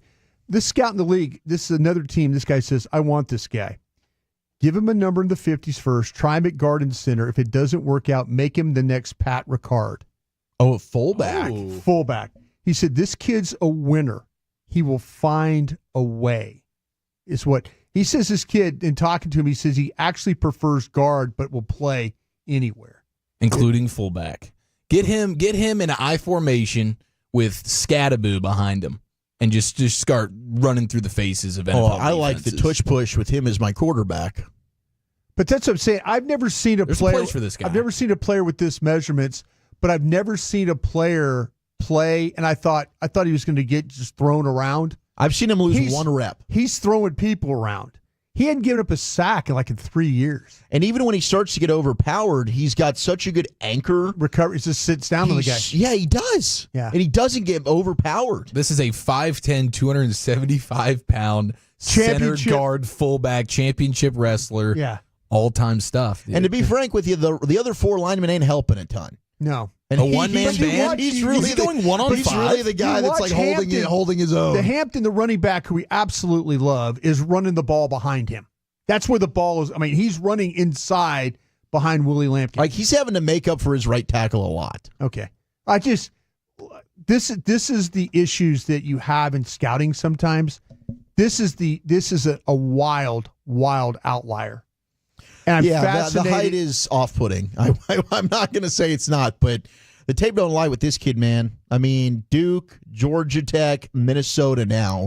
It's carrying over to 3. I'm going to have to go home and watch some more of him. Yeah, when he gets into his block, Eric, it's the guy. I mean, he is stuck on that guy. And you see big guys, like he's underneath him, but he's pushing them. So he understands the leverage aspect of it all. This is going to be fun to track. Now I'm excited. He just keeps moving his feet. That's the key with it, man. He just keeps moving his feet. Yep. Well, there you go, man. Willie Lampkin, North Carolina. Fun watch, but man, really fun. I've never. So where do you have him on your board? I have him in the 5th. You have him in the 5th. I have him in the 5th round is where but I'm like. But if he was prototypical size, you're talking about a first, second round guy. I mean, the way he plays with leverage. Yeah. Absolutely. Wow. Yeah, absolutely. If he's 6'2", he's probably the best guard in the draft. Yeah, absolutely. Willie Lampkin, ladies and gentlemen, Krusty's Corner on a Monday. That was fantastic. Thank you, check where we headed. All right, let's do some C-Note Cowboys news of the evening. Choose your corner. Would you cut this safety? And what grade did the rookie class get? That's next in the nation. Fellowship at its finest. You're rolling with a G.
something, you forget something else.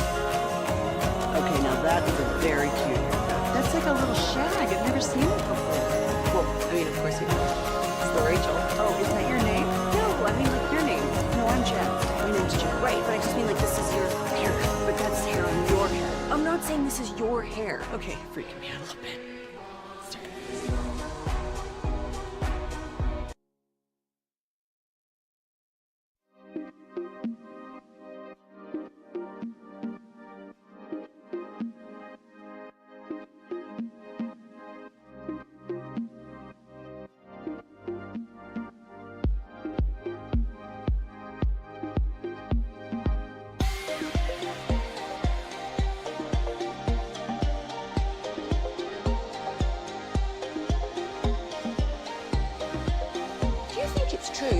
Forget something else to remember that Uber Eats has groceries. No, that's absurd. Hey, remember when you used to be a, what was it, Pepper Lady? Pepper Lady? Wasn't it Cinnamon Sisters? Basil Babes. Saffron Squad? Nutmeg Maidens? Driven by our D&M Leasing Studios, you're rolling with the G-Bag Nation on 105.3 The Fan. All right, which corner do you want to keep around with a star on his helmet? 877-881-1053. About to get into some Cowboys news of the evening or the early afternoon. Appreciate you joining us here in Toloing. Turn it on and leave it on with the G-Bag Nation. Hour number 3, Wolchuk, Chiafalo, Rodis, Alexander, Freeman. Hanging out with you. The Dawson, he'll be back tomorrow. What are you giggling about over there, Brod? I'm just laughing about Blake's scouting report. We just got like a book, like a 2-chapter book text about the wide receivers Blake's been scouting. Blake from the Fatties? Yeah. From the Fatties. The Fatties' own Blake Elliott? That's why you turn it on and leave it on all night long. He told me, I saw him on Thursday after I did Foot's the King, his podcast on YouTube. And he's like, all right, I'm going to go this weekend. I'm going to watch the wide receivers and the DBs. He said, all right, let us know what you find. Well, he let us know what he found. He let us know. No, he sure did. Good for him, man. I'll read that during the break, Blake. I love you. Foot's the King is the Rex Ryan podcast you joined? Actually, he's had Rex on a few times, I'm sure, but he just goes by Foots. And I didn't want to ask what his real name was. Felt like maybe that would be rude. So I just called him Foots. Okay, yeah. Whatever you want to be called. Sweet guy. Sweet guy. I admire how progressive you are. 817 texted in. It's our buddy Brian Sykes. Just got back from Finland, and he's got, he didn't say nice things about the Odyssey app, okay? Apparently it could only be used in the U.S., so it couldn't be used overseas, I suppose. Could you YouTube that thing? Yeah, YouTube it or Twitch it, Brian. I haven't checked. I used the Odyssey app, though. Actually, it wasn't the Odyssey app at that time. When you went to Jerusalem. Yeah, I think it was radio.com then, because I was G-bagging my nuts off over there in the Holy Land. So impressive. And in South Africa. What an experience. Oh, yeah. By the way, my gosh, talk about people trying to get free stuff over there at the Wailing Wall. The Wailing Wall. And they were coming over like trying to sell things. I'm like, I thought this was a place of prayer. Did you do some Red Sea stuff? Yes. He floated in the Red Sea. Did a little float? Yeah, it does burn, though, because it's so salt. Like if you have like a cut on your finger or anything, that thing is going to burn terribly. Can you feel the float, like the difference in buoyancy or Absolutely. whatever? Like you can tell this is a different water. It is. Okay. Yeah, it is pretty nuts, man. It's if you have the chance to go, highly recommend it. No question about it. Now the time in which I don't know if there's ever a good time, safety wise, but we were we were definitely secured when we went there. Now, I have a question. I know Eric's answer to this, but we're going to have to choose. That's never good. To choose your fighter, all right? Cowboys have a looming decision they're going to have to make. I think I know where they might go. What's going to be very telling is, do they end up adjusting and restructuring this contract? All right? Dan Rogers, blogging the boys. Cowboys are going to have to make a decision soon between Trayvon Diggs or Deron Bland. Now, can they keep both? I don't know. If they're going to try and keep Deron Bland, they need to be talking to his agent now and try and get an extension done. But Diggs is entering the second year of his 5-year, $97 million deal he signed in 2023.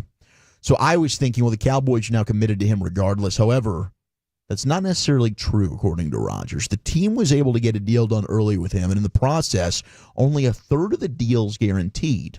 So this means the team has some early exit escape hatches built in. This is important because Diggs just had graft surgery last month. Timetable is uncertain, but he's expected to miss offseason workouts, parts of training camp. When will he be back at full strength? We don't know. Cowboys already paid his guaranteed money, and they haven't restructured a cent, meaning it will be easy for them to get out of his contract at any point during his last few years with the team. So following this season, if they don't restructure any of Diggs' deal, which they could do this offseason, I'm kind of expecting them to do that, which means that this ends up getting screwed. But if they don't and they leave that deal alone, they then have the escape hatch that they could utilize. And if they move away from Diggs, means moving forward with Bland as the team's new cornerback one. Bland's in the last year of his deal. If they want to move forward, they can try work on an extension this summer before he hits free agency next offseason. You could always let him walk. You can get a comp pick. You can franchise tag him. There's other ways to go about this. I do think now that you can't trade Diggs because of the injury issue, which is the area I think that they might have gone. I think if Diggs was healthy, the Cowboys would be trying to trade Trayvon Diggs right now. I really believe that. And they would look to re-sign Deron Bland long term. But that's no longer in play because he's hurt. So who do you keep moving forward? Do you look at moving on from Diggs after this year? Maybe you tag Bland. Maybe you give yourself a little bit of extra time on this. And it's a bummer because now, because of the injury, really for both of them, you never really got to see the two of them together on the field together, which is what we dreamed of, like the tandem of two ball-hawking, record-setting corners that just pick the ball off at an extremely high rate. But I think between the two, I would absolutely be looking at Bland personally. Yeah, I would be as well. And shocker. Even despite the injury stuff to Diggs, but now that you compound the injury issues that he's had to go through, it's really a no-brainer. If they get a deal done with Bland this offseason, then I think you know where this thing is headed with Diggs at the end of the upcoming season. But yeah, I mean, this is just another example of misfortune, paying a guy that ends up being perpetually injured. The problem that I have right now, if Carson would have shown me something this year, like, you know how Bland did? Remember when he first started in the league? Or even hell, an Anthony Brown type rookie season. If he would have had something like that, I would have felt better about potentially moving on from Diggs. The things that scare me about Diggs is his ability to come back and work and come back from the injury and stuff. You know, I mean, it seemed like he got really motivated. Like, we were at OTAs out there watching him, and I'm like, okay, why is everybody else appearing? This is going to sound terrible, but one time I sat there and watched players work out and had an idea like, okay, that guy looks healthy. That guy doesn't look healthy. Mm-hmm. You know, but with Diggs, I mean, he didn't really take this thing totally serious until it got close to time for camp. And then we're at camp and he really wasn't, you know, they're very good about, you know, getting the guys, you know, organized, and, you know, Brett Brown, I think, does a great job with these guys. But you got to be committed. I mean, we saw like guys like Overshone committed, the tight end, you know, John Steve, we saw him committed. I mean, Terrence Steele, work ethic, never a question. Dak with him. Prescott, commit, you know, and so you're thinking like, why are we, you know, going through training camp and he's now, you know, we're at the Rams practice things, or the, you know, then he's working in a little bit, and I worry about that. I worry about how committed he really, really is to rehabbing these things, you know. And listen, hearing some things, the fact that some people are no longer here on the defensive side of the ball might help him. You know, there's some people that were enabling him along the way. Little coddling going along. Yeah. So let's see if that. But I mean, if Carson was better. If Carson had, you know, shown me something in this year, then maybe I think about this, but I don't know if I could do this. And you probably have another year because you need him. This year, you've already guaranteed the pay. Yeah. So hopefully Carson has a bounce back year too. Maybe that makes you feel better about it. Yeah. And then we talk about this time next year. Where what do you do? Because I don't know. And granted, like Bland just had his injury issue as well. And there were times where he was a little up and down. I mean, the Jamar Chase game-winning touchdown comes to mind, but I feel like consistently I kind of know what I'm getting from Bland I love the pesky nature that Diggs came out with 2 years ago prior to the ACL. Yeah. The first 3 games of the season, he was looking like he had heard the noise about the physicality, played great against the Giants in the opening game, forced a fumble in that game, had a big hit in that game, and then you get hurt. And now you're in back-to-back years where you're injured, right? And availability is huge, and that's where the bummer is here. I'm sure the Cowboys probably could have gotten something on the trade market for him. And now you're just kind of like, crap. I mean, you're looking at maybe he's a cap casualty if you don't restructure his deal this year. Yeah, I mean, and then what happens with Jordan Lewis here? Like how that's another area of huge need for the Cowboys this offseason. It is. You cannot gloss over that. Now, a potential salary cap casualty. The Athletic has one for every team. The Cowboys, we stay in the secondary, and it's his safety.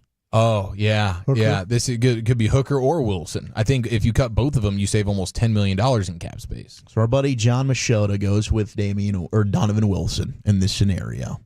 It's more likely that Wilson remains on the team, but if there was going to be a salary cap cut, the safety position stands out. To your point, both of them can save you money. Wilson's 2025 base salary is $6.5 million. Cutting him would leave $3.3 million in dead money. Wilson started every game last year. He finished third on the team in tackles, fifth in sacks, ranked 61st among all safeties on PFF. Other option, Malik Hooker. Started every game last season, finished fourth in tackles, tied for the team lead with 2 picks. Gross. Has a base salary of $5.5 million, $6.5 million next year. Cutting him leaves Dallas with $4 million in dead money. Hooker was 41st among all safeties according to PFF, so 20 points higher, 20 places higher than Wilson. Slight age difference. Wilson 30 this month. Hooker turns 29 in April. Isn't that amazing? Malik Hooker's younger than Donovan Wilson. That is funny. Again, Cowboys probably keep both, but the 2 starting safeties would be candidates if a cut had to happen. I'll tell you, much like defensive tackle, this is a draft to get your safety if you wanted to. If you wanted to. And that's the thing. It's like there's so many holes that the Cowboys can't fill all these.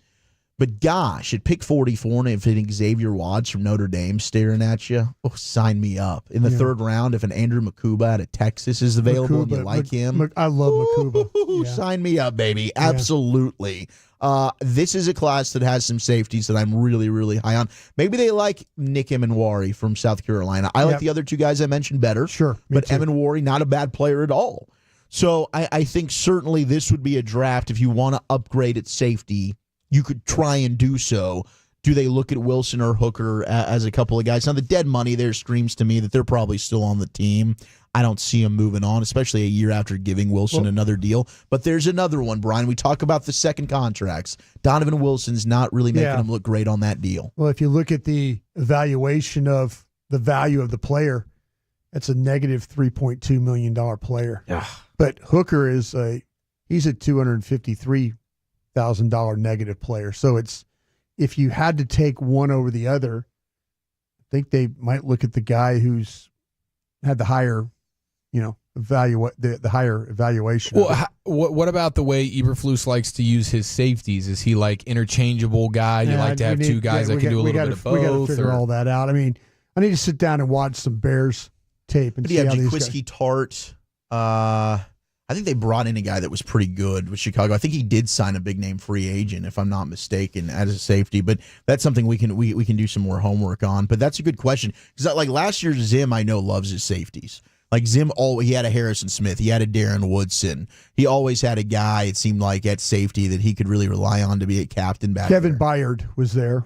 Okay, and he was a negative player for the Bears. Oof. Elijah Hicks, he was a positive player. Jakar Brisker. Okay, that was a draft pick. Yeah. Jonathan Owens, he's more famous for being the Jimmy's That's right. They signed husband. him. They signed him from Green Bay. Yeah, and he was kind of a wash. Tavarius Moore was kind of a wash, and then Adrian Colbert was kind of a wash. So they didn't really have stud safeties with Chicago, so maybe that's an area he feels. But I'd love to see what Wanye Thomas could do. Marquise Bell, do you move him back more to say? Like, they've got some options on the roster still that didn't really get a ton of playing time a year ago. But the secondary is going to be interesting moving forward because they need some corners in a bad way because they're really hurt at that position right now. Seems like the text is saying goodbye Donovan Wilson. Donovan Wilson's People are sick of watching him play football. I think they are. 214, shout out Eddie Jackson. Bam, great. All right, we'll get back to some of the draft picks, like where the Cowboys rookie class ranked. It wasn't good, I'll tell you that. But let's do the top 10. It is President's Day. Top 10 hobbies for U.S. presidents on President's Day. Let's take a trip down memory lane. Some historical greats. That's next in the next. I just said that. Was it Spice Girls? Doesn't sound right.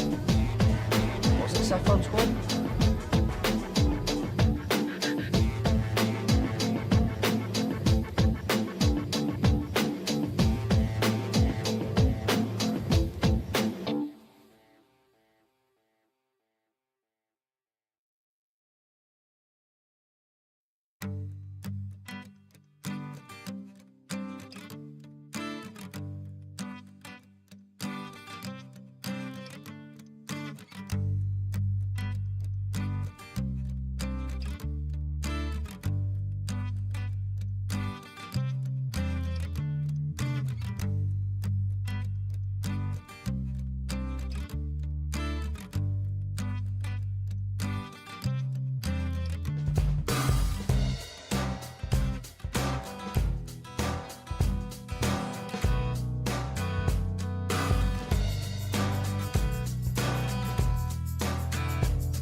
All right, time for the Wooly Billy top 10 list of the day. We'll get you some Rangers baseball conversation coming up in about 15 minutes. Welcome into the G-Bag Nation. Segment here in the Nation is, of course, brought to you by Cars for Kids. Donate today at carsforkids.org. Also brought to you by Frankel and Frankel. If you've been injured in a car or truck wreck, call the Frankels first, 214-333-3333. With Frankel and Frankel, there is never an out-of-pocket cost. They only get paid when you win. Frankel and Frankel, the go-to car and truck wreck attorneys in Dallas. Here's Zach Wolchuk. Alrighty, we've got our top 10 in honor of President's Day today, and I'll get to top 10 unusual hobbies for a select group of presidents. 877-881-1053. What are you doing this President's Day if you've got the day off? If you're not, how's work going for you? And what's a hobby that you have that maybe not everybody would be accustomed to having? I did have this left over from NFL News of the Day. Now, Tyreek Hill, we've talked about, and I actually brought it up yesterday during Bet Nation, Bet MGM, which we'll have some audio for, I'm sure, later on in the show, because Eric and I were we were knocking off some rust, boy. You were electric. It was a masterclass of dog S for us in our first show back with what is now the Bet MGM network. And this is some damning audio. I think maybe 620. Are they going to move you guys out of the time slot, you think? I think there's a real chance of that. But we also had somebody really call out the city of Dallas in a very disgusting way. Terrible way. In fact, I think he's blocked from our show forever. Don't think we'll allow Evan Giddings of 95.7 The Game in San Francisco on the program anymore after what he said about the Big D. Go bleep yourself. Perhaps calling it the obese D. Yeah, he was really taking Very shots at obesity. Tyreek Hill, we reminisced on his comments towards the end of the season where he was not happy in Miami. Now, Ryan Clark on the Pivot podcast, he kept it 100 with him. He said exactly what he said about Tyreek Hill off air, on air to his face. Here was the exchange between Ryan Clark and Tyreek Hill, with him not really liking the way Tyreek ended his season in Miami. Man, I feel like, bro, y'all too, I love y'all too, but this joke here, that's really pissing me off. Tell me why I piss you off. Bro, my mom always sending me stuff for what Mr. Ryan Clark always saying about me. So here's what I said about you. You be talking trash. Here's what I said about you. When you go into the locker room and you say what you said, that's not leadership to you. Right? When you and I can say, I'll say that to your face. Right. I'm never gonna say anything about y'all that I wouldn't say in front of y'all, because I know I paint a certain picture. Right. I'm pro player all the time, but in that situation, you a leader, right? And like, people look at you not only for what you do in Miami, but for what you do overall. Right. You're better than, in my opinion, you're better than that. You're right, in my opinion. So having calmed down, how do you see that situation now? I feel just like you said. You know what I'm saying? I feel exactly like you said, though. Like, no bad blood against anybody. No bad blood. Started off with a little bit of bad blood. Maybe they cleared it up there. I don't think Ryan Clark was wrong, and I appreciated him telling that to Tyreek Hill. Now the Cheeto said I was out effectively after his end of the press conference there at the end of the season. He's walked those comments back. He explained it merely came out of frustration. Well, he also just threw in the towel in the middle of the game. He just stopped playing in the middle of the game, and you had like the sound from the sideline where you can hear him just saying like, "I'm done." And Jalen Waddle's like, "Yo, what's the deal? Are you actually done? Are you out? Like, are you hurt?" He quit. Yeah, he quit on the team. And Mike McDaniel in the post game presser, like, it wasn't injury related. Yeah, he just didn't want to play. So definitely not a good choice of leadership there. Braxton Berrios, who's also a wide receiver on the team, was with CBS pushing the Pile podcast, and he didn't really like it. It's tough, he said. Obviously, Tyreek kind of walked it back and apologized. It was out of competitive spirit, but you hate that as a teammate, right? You just went to war since late July, and the first minute after those things get said, the good thing is we've been with him, we know him, and again, he walked it back, so we look at it, and we took it for what it's worth, and we're moving past it. But I bet there probably is some bad blood in that Miami locker room. Like, it's probably one that you can easily squash moving forward because Tyreek Hill is awesome, and now we'll maybe get the race finally with him and Noah Lyles. I don't know if that'll actually happen. I know Noah Lyles is a big favorite, as those two have kind of gone back and forth, the Olympic track star and Tyreek Hill. I'd love to see this. But, yeah, it wasn't a good look for Cheetah, and I appreciate what Ryan Clark did there. That was great leadership on Ryan Clark's part. There you go. I loved it. Yeah, I mean, I think we all just want to see the reunion, don't we? Just I want him to go back to Kansas City. Back to Mahomes. I want the Cheetah ending his career back in KC with Mahomes and Andy Reid. Yeah, that's what like they never left. I would prefer that as well. Let's make it happen. Or maybe the Chargers, maybe Justin Herbert with the cannon arm can finally show like, hey, I have a legit dude here. Lad, we appreciate your services. We still want to work you out of the slot. Don't you worry. But Tyreek Hill, bomb skis from Justin Herbert. You guys surprised that Hill didn't challenge him more with the face-to-face? No, because I think Tyreek Hill knows that he was in the wrong there. Right. And Ryan Clark wasn't being like outlandishly disrespectful in the way that he was talking about it, just being like, open and honest. I'm surprised he didn't hit him with listen, Ryan, you don't know what happens in our locker room. You don't know what I'm going through on a daily basis with that team. You don't know the things I'm getting. Listen, was I wrong? Sure. Should I have hung in there? Sure. But you don't know. For you to say this and this about me, I'm surprised he didn't take that approach. Maybe he handled a lot better than I think I would have. I think I would have got defensive about it. He's saying, "Hey, my mom's sending me clips. What you're saying about me? You say a lot of. It's like he's saying a lot of things about him. It's not like he's saying one thing. It's a good opportunity to what's your beef with me, man? I mean, you say it seems like it's more than just me, quitting on a game. Sounds like you kind of make this personal a little bit. Yeah. I'm surprised he could have felt that way. But I'm surprised he didn't challenge him a little more. Kept his emotions in check on this one. All right, let's slide into our top 10 president hobbies on National U.S. President's Day. Now, some of the honorable mentions here for some of our former presidents and what their hobbies were. Bill Clinton. We know one of them, and some of them got texted in from the 214. I see it, and that's a good text. But Bill Clinton apparently loved two things: crossword puzzles, and he plays a mean sax, a phone. Really? Yeah. Wait, did we discover that Lucius has a little saxophone background? Did I get a tweet about that, Lucius? Did you reveal something about yourself? Yeah, I can light it up pretty good, bro. I can play damn near every sax. Dude, yeah, pretty good. Except that big baritone, I can't get with it. When did the saxophone start in your world? I'd never heard about this. Maybe like 5th grade.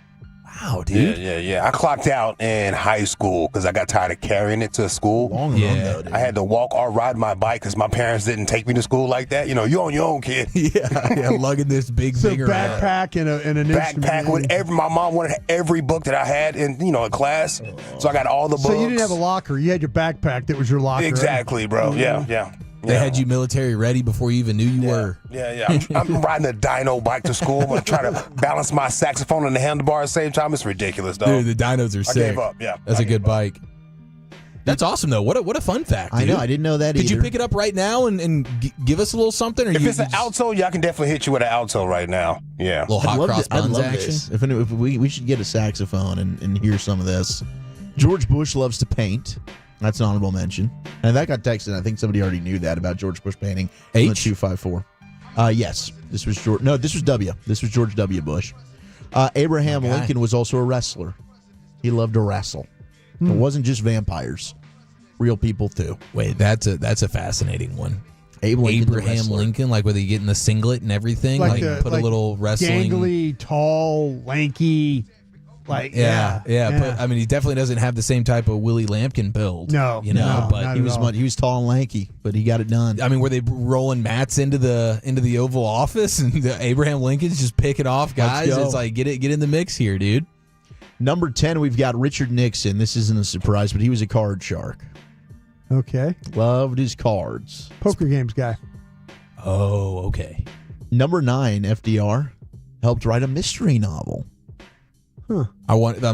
Help. Like, what? Can you give us some specifics? Like, how actually did he help? Was he just in the room, keeping everybody, their spirits up? Was he just kind of a vibes guy, or was he actually putting in some thought? He basically created a plot, and then a writer took the plot and actually created Perry Mason, the creator of Perry Mason. That was part of FDR's plot for a murder mystery novel. Yeah. All right. I mean, is that Perry Mason? Perry Mason's legit. Yeah, he's legit. Perry Mason was like your heyday, 1957. Yeah, he was like a lawyer. Like, Perry Mason never asked a question he didn't already know the answer to. He had a guy that was like a guy that ran down all his investigative stuff, and like he'd hand him notes, and that guy would run out of the courtroom, investigate, and the next thing you know, it's like, I'd like to call a witness, and it's like, Your Honor, this witness wasn't on the list. I'll have to present, he is Perry now. Mason There's a new list. He was always like, he was a grandstand guy. 8.3 out of 10 on IMDb. What, Perry Mason? Yeah. Oh, yeah. 86% like this TV show. They made a show out of it. Yeah, I mean, from a book Raymond to a Burr. show. I mean, a lot of different variations of Perry Mason have been published. Yeah, it was I'm Homesick All-Stars, bro. Yeah. Oh. Yeah, it's one of them. He always got Mama's Family, Perry Mason. Yeah. He always got people to break down on the stand. He was like just picking them apart. Oh, geez, he's like, okay, I did it. You know what I mean? He's one of those. Fine, it was me. Yeah. You know what? You got me, all right? He had it coming. Better TV lawyer, Perry Mason, or my guy Matlock, who my mom got me on years and years ago? Oh, I did love Matlock. Matlock was pretty dialed. Yeah, he was real good and simple. Yeah. Well, one thing here that you did not prepare for. I think Joe Pesci lawyer was the best. Oh, lawyer. my cousin Vinny. My cousin Vinny. Oh man, that's such a fantastic so movie. good. Yeah, actually saw that one. Yeah, I'm proud of you. Yeah. Number 8, Obama was a big comic collector. Comic books. Yep. Loved his comic books and would collect them like they're going out of style. Grew up loving Conan the Barbarian and Spider-Man. Those are 2 of his favorites. Number 7, Teddy Roosevelt loved to throw down in the ring. Bit of a fighter, that Teddy Roosevelt. Boxer? Yeah. Middleweight boxing champion. Like bare knuckles, dude. Started wrestling, took lessons from a middleweight boxing champ, and then just fell in love with boxing. I mean, Abe Lincoln, the wrestler, Teddy Roosevelt, the we boxer. got some fighters, huh? Not a lot going on in that era. It was a different level of manly man for president. Manly man. Number 6 is Thomas Jefferson. He invited spy gadgets. I'm sorry? Yeah. The spy gadget. Go ahead and give that a Google. You recognize what it looks like. He also invented the wheel cipher, which was an iron pin containing 26 spinning wooden discs that could be used to decipher code messages. That's the way the British couldn't read any intercepted messages. It's pretty incredible innovation. 5, George Washington enjoyed mule breeding mules. I don't know how many people do that these days. 4, John Quincy Adams was a regular skinny dipper. Oh, really? Really freaked He you was out the the first time you saw it. life of the party, dude. Big skinny dipper guy. I love that. That's like the first thing on his hobbies list. That's his is guy, like, skinny I dipper. prefer being completely naked in the pool. Yeah, he's That's a my 5 a.m. swim dude in the Potomac River kind of guy. Number 3, Theodore Roosevelt. I thought you were going to say that was Clinton. Well, yeah, he also does. He prefers skinny He dipping swims in the different Oval waters. Office. Yeah. Theodore Roosevelt was a big hunter. Actually killed animals by the thousands. Yeah, you're right about that. I've Big seen time. I've seen pictures. Went on of an that. 11-month Brought his can safari confirm. through Africa. I've seen that one. Yeah. Number 2, Calvin Coolidge rode a mechanical horse. That's what he liked to do in his spare time. I'm more of a Calvin Cambridge guy myself. And you wore the hat and all. Yeehaw. Number one, though, Lyndon B. Johnson liked to scare his guests during joyrides. So he was just a big goofball. Let's scare his guests. Like my dad would do the thing where he's about to turn left in a crazy intersection, and he would just move his hands on the wheel like he's turning it, but like he's you're not losing control like of the car. Traffic. Yeah, that was LBJ for you. Wow. Scared the hell out of his guests, but he'd be driving around, pretend like, oh my gosh, the brakes don't work, we're gonna die. And then, nah, just kidding. I'm just screwing with you. Didn't he die in a car accident? Isn't that how he went? No, he did in a car accident. I'm going to confirm that. We'll address it on the other side as we go around the bases You here. and Blake in history lesson. I don't know who's worse. We go around the bases here in the G-Bag Nation. Let's hear from Corey Seager. And we have a position change for this former MVP and the run rule spoiled history next year in the Nation.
Uber Eats has Lola V products? I gotta remember that. Well, you know, they say in order to remember something, you have to forget something else.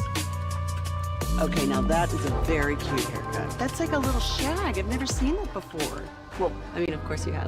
It's the Rachel. Oh, is that your name? No, I mean your name. No, I'm Jen. My name's Jen. Right, but I just mean like this is your haircut. But that's hair on your head. I'm not saying this is your hair. Okay, great.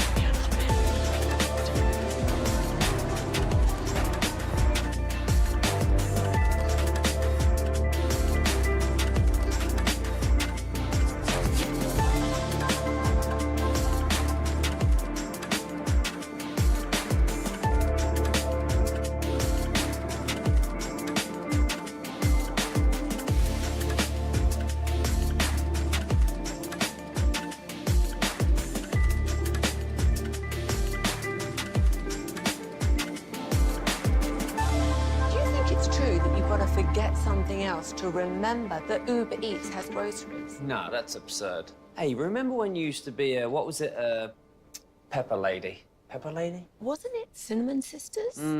Basil Babes. Saffron Squad? Nutmeg Maidens? Paprika? No. Nutmeg Maidens. I just said that. Was it Spice Girls? Doesn't sound right. Was it Saffron Squad?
If you're in the market to upgrade your vehicle, get to Classic Chevrolet in Grapevine, back-to-back #1 Chevy dealership in the world. They've got more new Chevys than anyone, and they're all priced to sell. Silverados, Tahoes, Blazers, Malibus, Equinox, and more. Visit ClassicChevrolet.com. This is Texas. This is Classic Chevrolet. Together, let's drive, relax, and enjoy the difference. Based on new Chevrolet registrations 2023 and 2024. We will be in Surprise, Arizona this time next week. We'll be flying out Sunday. So we'll be reporting live from Rangers spring training. We're looking forward to that. Rangers did make some moves to bring in some more bullpen help, as they've added another former Ranger reliever today, as they're bringing in 33-year-old right-hander Luke Jackson to a one-year major league deal. He was originally one of the club's 2 first-round picks back in 2010. So yesterday, they brought in righty Joe Barlow, our buddy, who had 24 saves from the 21 to 22 season. He's signed a minor league deal. So they've also added Jesse Chavez earlier in the offseason. So they're bringing back a lot of former guys. Jackson only made 15 appearances for the Rangers after making his debut in 2015 before he was traded to Atlanta. But he's a guy that last year appeared in 52 games for the Braves. Didn't fare great. He had a 5.09 ERA. Whip was a little over 1.4, averaged 10 strikeouts per 9 innings. His primary pitch is a slider, which is used more than 50% of the time. In 2021, that slider was one of the best in all of baseball, though, according to MLB StatCast. It was one of the more elite breaking balls in the major league. So can he channel that? He was a big buddy and good friend of Kirby Yates as well. Rangers hit gold with Kirby Yates last year. Can they find a way to do it again with Luke Jackson? But I was so pumped to hear that Kissin' Kate Barlow's brother, Mr. Joe Barlow, was back in a Rangers uniform, so we can go and talk to him in the clubhouse again. We did have a great interaction with him a couple of years ago in the clubhouse. He's a fun dude, so I think he'll be ready for more clubhouse shenanigans. Sad news, Jock Peterson is sidelined. He's got the flu. So hopefully this doesn't spread around the entire team, but the flu is definitely a nasty one. And we know the Mavericks were dealing with that earlier in the season. This is when you do it, though. Like, get it out of the way now. You don't need a mid-season flu spreader. Chris Martin had it while arriving last week in Arizona, and now Jock Peterson's got it. So should you arrive in Arizona to be with your teammates if you're flu-ridden? Shouldn't you just ride that one out and then hop on the bird? It's a tough one, I know. I feel like you probably should. You probably should just, like, I'm sick, let's stay away, and then rejoin the club when you're healthy. But one person who's super pumped about having Jock Peterson back is indeed his former teammate in L.A., the one and only Corey Seager. And did he indeed endorse one Jock Peterson? Well, let's hear from Corey. Absolutely. For sure did. And gave high praises. He should. You know, he's a good player. He's a good teammate. He's good in the clubhouse. Excited to have him back. Does this team need a Jock Peterson? Yeah, absolutely. I think every team needs that kind of guy that can keep you light, keep you flowing, especially in the down times, right? You know, he doesn't get down. So it's those things that kind of get you out of the bad times more than the good. Yeah, I mean, a clubhouse guy, he seems like he is quite the personality. I can't wait to get to talk with him when we get to Surprise as well. And it sucks that he's sick right now, but that means for sure he should be good to go in a week, right? He's going to be healthy, ready to rock. We're going to see Jock Peterson out there. But Corey's won a World Series with him, and he's looking to win 2. And the 2-1-4 is Wolchuk having another baby when he lands in Arizona. Not this year. Going to be baby-free this year.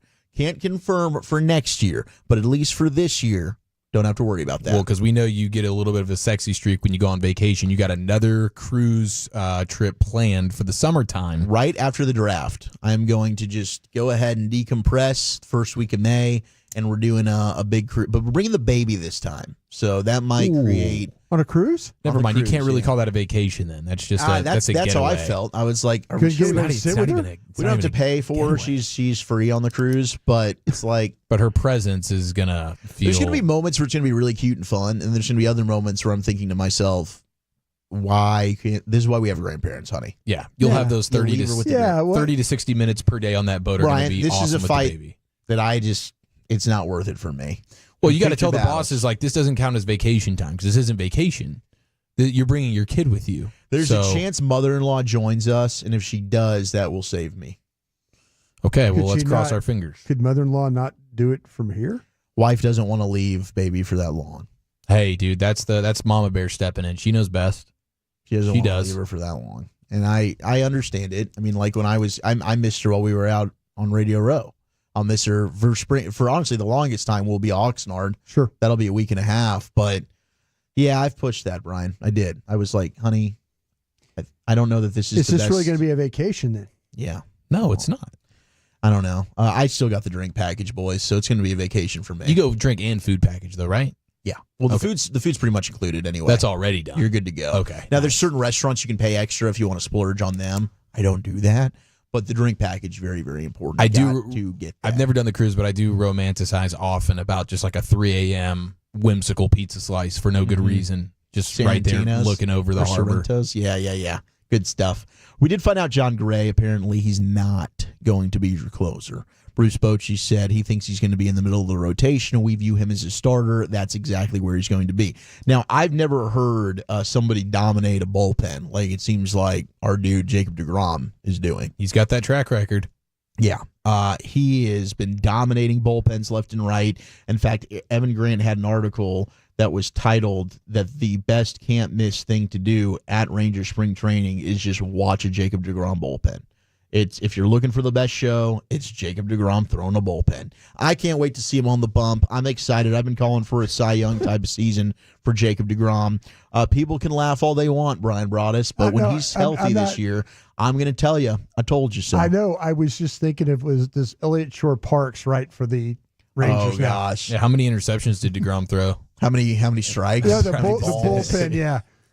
Commanded the zone. Jacob deGrom was no more 10-0 versus the bullpen this year. Was never more than maybe 3/4 of an inch off the plate. Amazing.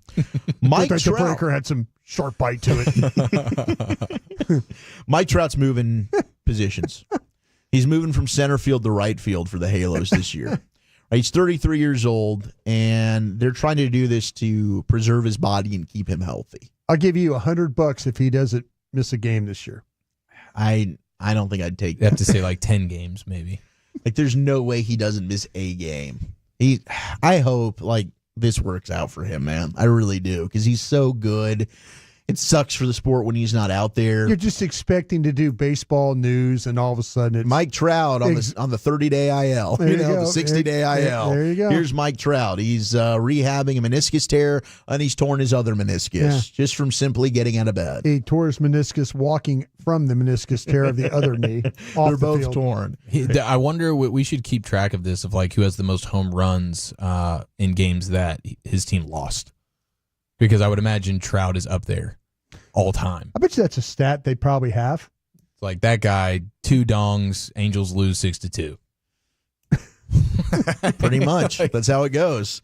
He's doing what he needs to do. The rest of the team just doesn't follow suit. Why is Mike Trout hating right now? No, I'm not Mike Trout hating. You are. Okay, Because you brought it up. You said Mike Trout is like, nobody has better stats on a losing team than Mike Trout. It's an indictment on the Angels. Now, at some point, you made your bed, Mike. Like at any point, you could have just said, "I need to go somewhere else to actually do some winning." It doesn't seem like he really cares about that. No, and he should. So that is an indictment. I don't know why he hasn't forced his way out of there. Giancarlo Stanton, he's got very high level of elbow pain. Both elbows, I heard. Opening day in question for Stanton. Maybe you can get Bellinger's wife to just help him with it. With the icy hot and whatnot. Yeah, this is a problem. He said it's definitely not just soreness. It was manageable last year. That's how last year and this year will go. It's not a when did it feel good and when did it feel bad. There you go, help. It's always feeling like crap, basically, is what he said there from Giancarlo Stanton. So that's not good news for the Yankees. The A's extended their manager. Bad news for the Yankees is good news for the rest of us, though. Yeah, it's true. Screw them. Do you think he's trying not to play so he didn't have to deal with that guy? No, I don't think he much cares about that. I think he doesn't want to play just because the check's still clear. Yeah, he might as well. I mean, he can just go full Anthony Rendon. The rest of the league's doing My it. man gets surgery just to get surgery. It's like, oh yeah, I don't have to play. This is I miss some anesthesia. Did Rendon wait until P's and C's reported to have whatever season-ending surgery? He flipped the calendar and said, "Oh wow, it's time to go on IR." Unbelievable. And no, the mother-in-law joining us is not a finalized thing. And the reason I would be for that is just because there is a babysitter in that case if mother-in-law came with us. Mother-in-law, it's a separate room?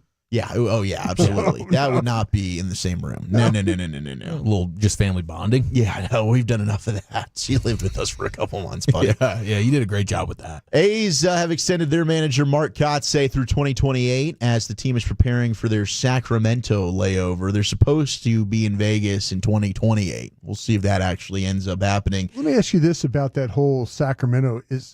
Are we playing in a ballpark where it's going to be about 9,000 degrees and stuff like that? Yeah, that's been a complaint in the summertime is how hot it gets there. Yeah. Not good. No. Okay. Not good. Well, I know baseball is a hot sport, but it seemed like to me, Sacramento seems like something's going on. Well, they got a turf field there. They don't want to play at this place. Yeah, so it gets super hot. Like the field itself gets like over 100 degrees. Used to do that when Kansas City and St. Louis. Like Texas Stadium, like the pickle juice game. Yeah. Like that's the surface they're playing on. Why basically. you remind me of that game? Insane. Well, because couldn't pick another game. I've never gotten over it, Brian. Never gotten over that damn. Tell me pickle juice about game. it. I was standing there when it happened. Sure. There's nothing like getting ready to play any type of sport, and then you look across the field and you can just see the heat, haze. The way the heat rises off that turf. You start to see like a pond that I could jump into, but it's just a mirage. It's not even real. Rhode Island baseball took down William and Mary yesterday.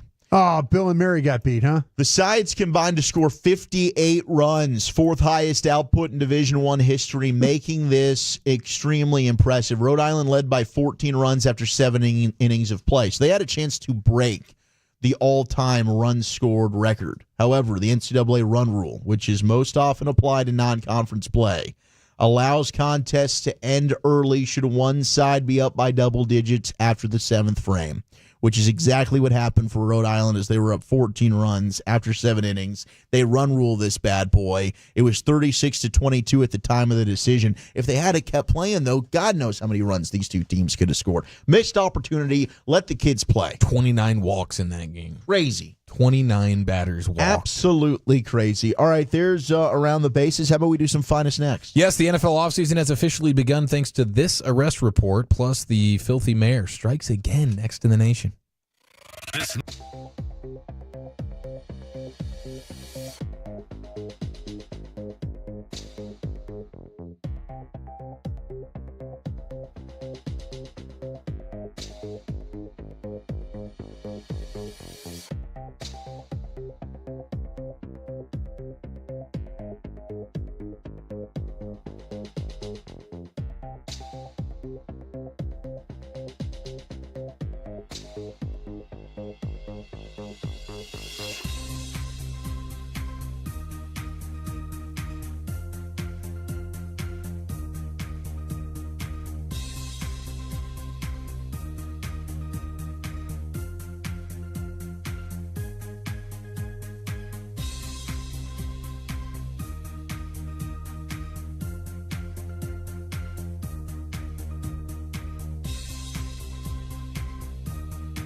Uber Eats has low fee products? I gotta remember that. Well, you know, they say in order to remember something, you have to forget something else. Okay, now that is a very cute haircut. That's like a little shag. I've never seen it before. Well, I mean, of course you have. It's the Rachel. Oh, is that your name? No, I mean, like your name. No, I'm Jen. My name's Jen. Right, but I just mean like this is your haircut. But that's hair on your head. I'm not saying this is your hair. Okay, freaking me out a little bit.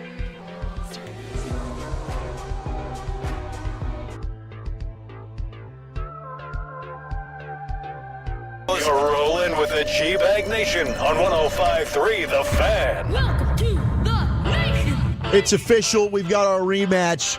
Team USA, Team Canada. The Canadians beat the Finns. They're going to rematch for the championship of the Four Nations face-off Thursday night, hour 4 of the G-Bag Nation. Happy President's Day, everybody. Zach Wolchuk, Thank you. Eric Chiafalo, Brian Broaddus. We got Lucius Alexander. We got Carter Freeman coordinating your video. We got the General Gavin Dawson, who will be joining us again tomorrow as he's been off coaching up some soccer. They went to San Diego for a tournament. We look forward to LA Live coming up at 5:40. Jared Sandler talking some Rangers baseball on your home of the Rangers, home of the Cowboys here, 105.3 The Fan. Appreciate y'all turning it on and living it on. Let's get that football talk going as we've got some finest with Eric Chiafalo. Yes, we do. Now, we're going to go into the war room with Brian Broaddus, the Super Bowl winning scout, and the Woolly Bully Zach Wolchuk here in just a moment. I have some, I got some content for you gentlemen. I want to pick your brain on it. But, Wolchuk, what do we always say about the NFL offseason? Well, it doesn't really start until somebody's arrested. That's right. Until a player gets arrested, the NFL offseason cannot begin. Well, here it is, February 17th. We have arrived. Oh. We have officially kicked off the NFL offseason with the news of Baltimore Ravens offensive lineman Ben Cleveland being arrested for a DUI after he allegedly drove his truck with a BAC over twice the legal limit. Now, we're going to get into some of the advanced beer metrics on this dude's particular body because I'm fascinated with how you could get that hammered at that size. But now you guys won't be surprised. Maybe being football guys, you already know where this guy went to college. But you won't be surprised to find out, if you didn't already know, Ben Cleveland, DUI, kicking off the NFL offseason in a way that only he can. Gosh, I watched. Pretty sure he went to a school that's also had some driving issues. Cars, drinking, school, cars. Yeah. Ding, there he is, the Georgia Bulldog turned Baltimore Raven. Unrestricted free agent as well. This is not a good way to try and butter up the other teams in the NFL to try and sign you. But he's 26 years old. He was a third-round pick in 2021. He was pulled over just before 11 o'clock. And at night, he had been swerving in a roadway. Cops wrote Cleveland was actually driving so erratically, he nearly steered his black Ford F-250 into a ditch. Oh. When they pulled him over, he admitted to drinking approximately 3 or 4 beers. Always. At a nearby country club. Should you just go ahead and go into it? I've had 26. I think that would have to be the number. I mean, would they like let me take you home then, that kind of thing, or they? I will honesty get you closer to victory. Yeah, I drank a half gallon of vodka, and I'm trying to drive home. I think they're going to put 2 cuffs on you at that point. You think? Yeah, like you're an honest man, but you're a detriment to society. But at least you didn't play the "You Know Who I Am" card. Well, he's Ben Cleveland. He'd be like, "You know who I am? I'm Ben freaking Cleveland." Sorry, I'm not familiar with your work, sir. Ben who? He's like, okay, so let's get into he's 360 pounds. Yeah. He blew a .718. 7? .178. Oh, did I screw that up? Yeah. .178. Now, of course, he'd probably be dead. The legal limit is .08. I was about to say. He blew, I thought you said I think he was well on his way to a .7. .178. Now, Ken McCusick, who covers the Ravens, has done the math for us. It's 106 beers. Advanced beer metrics. He says a 130-pound man would have to drink 6 beers in 1 hour to blow a .175. That's child's play. No, I think we're in this particular instance. We're talking about your run-of-the-mill Miller Lite, Troy Aikman 8 beer, whatever it may be. That 8 beer was good the other day. By the way. It was good. Just run-of-the-mill 5%ers probably. Now he's 360 pounds, so he'd have to drink approximately 17 domestic beers in 1 hour to reach that blood alcohol content. So That's amazing. Yeah, it is. It is pretty incredible what this dude was putting down. It's not amazing he's driving drunk. No, that's the one of the schmuckiest thing you can do as an American citizen. All right, you're going .178. So .178. Pretty insane there. But Ben Cleveland has officially kicked off the NFL offseason in a giant drunken way. 7.7, yeah. Sorry about that, Ben. That was my mistake. I was doing you a little dirty on that one. I'll clean that up in post. Now, I do have a stat of the day for you guys. What is it?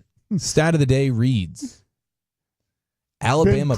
Ben Cleveland ate 75 wings. That's actually a good factor, too, because he was eating stuff in this time to sober up, too. Ben Cleveland's not going to float around a bar for an hour and not consume some he was in a country club, right? Yeah. Was Ben Cleveland playing golf? Yeah, I would have to imagine. Unless that's just do people pull up to country clubs just to booze and don't even hit the links? Yeah, I think he might have played cards. He'd go in the card room. And fact of the matter is Ben Cleveland was eating, okay? So the fact that he was also eating but still blowing a .178, I mean, I would love to get some of the details at a later date when he can maybe look back on this situation and slap himself on the wrist, but also laugh at it. Maybe he'll give us the details. He had 17 beers in an hour, but he also consumed 8 cheeseburgers. Would you be impressed? Eight normal-sized cheeseburgers. Yeah, I would be very impressed. The amount of consumption on that is like you just take out all the other details about it, just that alone. Would you be more impressed with the 17 beers or the 8 to 10 cheeseburgers? Normal-sized cheeseburgers. The Big Chief. Yeah, the cheeseburgers. Yeah. If you're eating 8 real double patty burgers, triple patty maybe, that's... Sounds like James Gandolfini's last meal. Yeah, I meant to say. Could chill out, bro. I meant to say, that's what I was trying to go another day at the office for old Gandolfini. Gandalf. Stat of the day, Alabama players scored 886 points this season in the NFL. That's the most in NFL history from one college. Damn.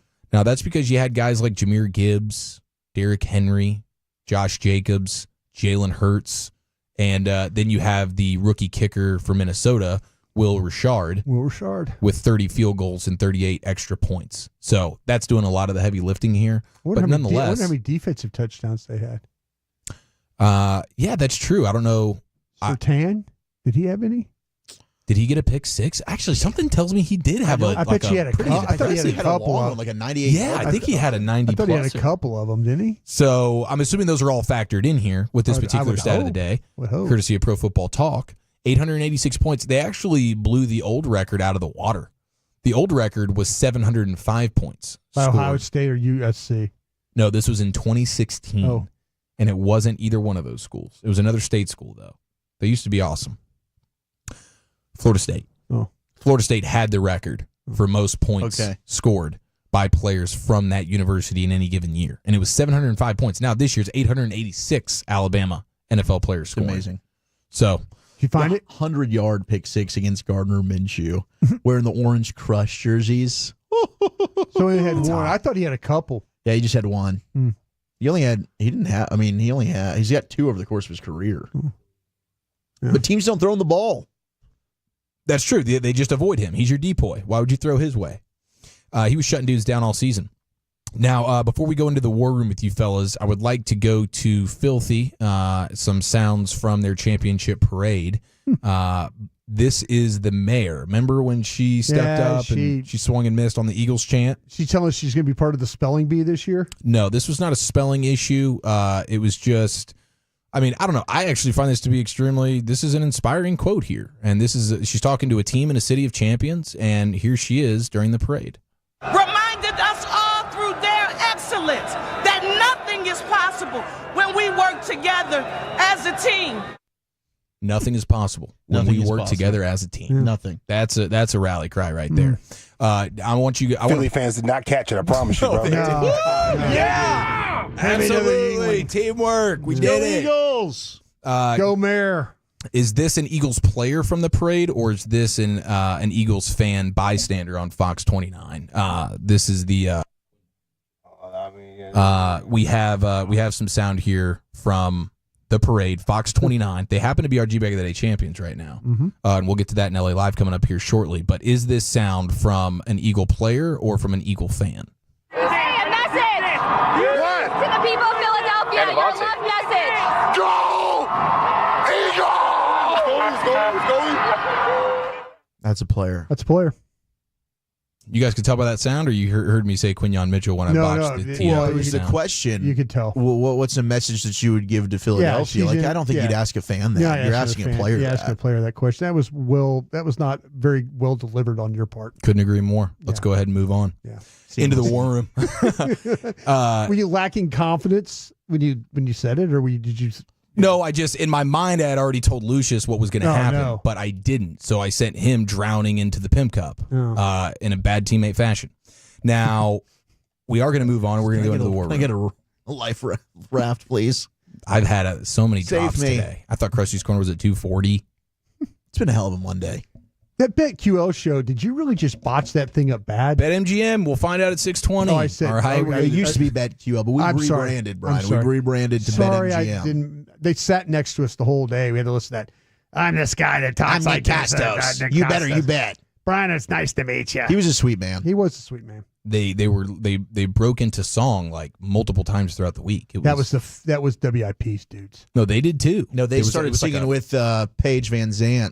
They were singing like the Carrie Underwood Sunday Night Football theme. It was right before Gavin scared her off by saying he wanted to clone her. See, I missed some of the contents of that particular interview there. I'm going to need to go back. You walked well away. I just distanced myself. Yeah, you weren't even looking. You went just down to the other end of the head convention down the whole center. time. There's no scenic views where I is a sick standing. ESPN's Matt Miller, and I'm proud of him because he's the one person I'm seeing now. Maybe there's more. You guys can correct me. Oh, this is but he's mock the draft. one person that I'm seeing showing the type of respect for Texas's Jahdae Barron that I think is warranted as his 10th player in on his big board. Jahdae Barron, corner out of Texas, number 10 on his big board, and people are laughing at the idea anytime it gets brought up of the idea of maybe the Cowboys make a swing for him at 12. So I just want to point that out. But Matt Miller of ESPN has his top 12 players with their comps, with their pro comps. I wanted to see how you guys feel about some of this. Abdul Carter. The top 13. I'm sorry? Barron? You got him at 13? Top 13. Yeah, I've got 13 first-round grades. Good. All right. Heck yeah. Well, thank God. I'm glad. I'm glad that this is. I don't know. Every time we talk about Jahdae Barron, you it's said like Matt Millen. You said Matt Miller. Matt Miller. I think Dawson might have actually asked us some of these. Oh, did he really? I think unless he was going off of a different player comp thing. You were fighting for your life on the morning show when this. But was he going went on. last week. He went down and gave us some comps. So it might be the same. Might be different. Might be a new list. Well, did he have Travis Hunter comped as Odell Beckham Jr.? No. Okay, He that's what Travis Hunter comp. Matt Miller has Travis Hunter. Now this is the wide receiver we can version stop of the him. list because he's a cornerback. So this is effed. Yeah. You have Abdul Carter being comped to Micah Parsons. That's real original math. Two Penn State edge rushers. Why is it fair though? Is You the question. scouting the helmet or the player here, Matt? I kind of feel like he might be Verse. I think He's much faster than Jared Verse, though. I just kind of He's feel like way the more long, explosive. but the kind of length that he has. Yeah, and he sets the edge very similar. Like, yeah, I think he's got some Verse more than Parsons. yeah, because I think he's way more of a complete all around edge. Like, no disrespect to Micah. Micah's a tremendous pass rusher, but we not know a great Micah's got edge. Yeah, faults yeah. at setting the edge in the Right. run game. 903 says, with Chiafalo leading the show, nothing is possible. It's a great text. Okay, Ashton Genty. Who's y'all's comp for Ashton Genty, your favorite player in this draft? I said Walker from the Seattle Seahawks. Emmitt Smith. Kenneth Walker. Yeah, that running style. Walchuk's going with Emmitt Smith, his favorite player of all time. Players just fall off of him similar to the way they fell off Emmitt. I'll say that. Okay, and just from what I've seen of Ashton Genty, I certainly get the elements to this particular comp that Matt Miller gave, which is Alvin Kamara. Just Not with as fast, the but contact balance. Yeah, the contact balance, no question. Yeah, go ahead. Fair? Oh, you think fair? Okay, good. We have Tyler Warren, the Penn State tight end. That's Gronk, baby. That's Kittle and Gronk together. If they had a baby, it'd be Tyler Warren. Well, that's who he has. He has Gronk as the pro comp for Tyler Warren as well. I think this guy's more athletic than Gronk. That's why I said Kittle and Gronk together have a baby. It's Tyler Warren. I didn't write one down in my notes, but I love Tyler 6'6", Warren. 257. I kind of feel, I get the Gronk stuff because he's kind of a Gronk lumberer. is a slot receiver. Yeah, but he didn't move gracefully. And Tyler Warren doesn't always move gracefully either. but he will just run you over. I'm not the biggest Tyler Warren fan myself, but I was thinking like Gronk to me has got the stiffness the way he plays. I thought you thought the same thing with Tyler. I thought that's why you didn't love him. I didn't love him because like after catch. Yeah. Is what I was worried about. That's what, because it doesn't look pretty, but gosh, it's effective. Well, he's kind of clunky. Right, which I think Gronk was. I think, yeah, okay, that's fair. I think that's where it is after the catch point. Yeah, that's fair. Nice work, gentlemen. There it is. Football's finest. I love talking draft. On a football you guys want to do Monday. another mock? Should we just mock it? Yeah, I'm telling just you. mock Next it. 2 hours of mock. If you haven't checked out our Love of the Star podcast, the latest episode that dropped on Saturday, we were live at Hurtado I'm going to Barbecue. tee you guys up, okay? You guys just talk draft, all right? Let's do it. Let's do it. I'll have a burger here and like drink 8 beer and tee you guys up. Is that okay? All right, let's go around the You have rim. more Texas Twinkies? We have some all-star fallout featuring Mac Hey, my McClung daughter would like brisket. doing the Lord's work as he's saving the dunk contest. 8 months old. That's next year in the nation. But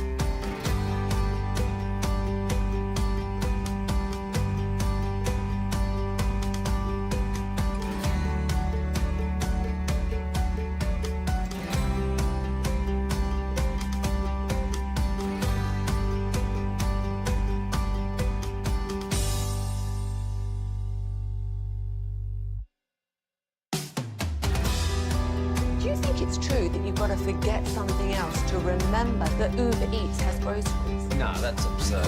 Hey, remember when you used to be what was it, Pepper Lady? Pepper Lady? Wasn't it Cinnamon Sisters?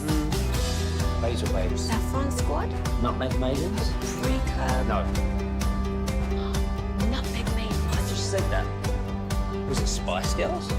Doesn't sound right. Was it Saffron Squad?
All right, let's go around the rim here in the G-Bag Nation. Then we'll get you to LA Live here in about 15 minutes. Expressway style, commercial free to the top of the hour, courtesy of the On-Time Experts. Segment also brought to you by Cars for Kids. Donate today at carsforkids.org, 877-881-1053, who spent some of their weekend time consuming NBA All-Star Weekend. As we go ahead and cut the lights out, we'll put the kids to bed, and the G-Bag Nation goes all 56 inches around that rim. Let it rain!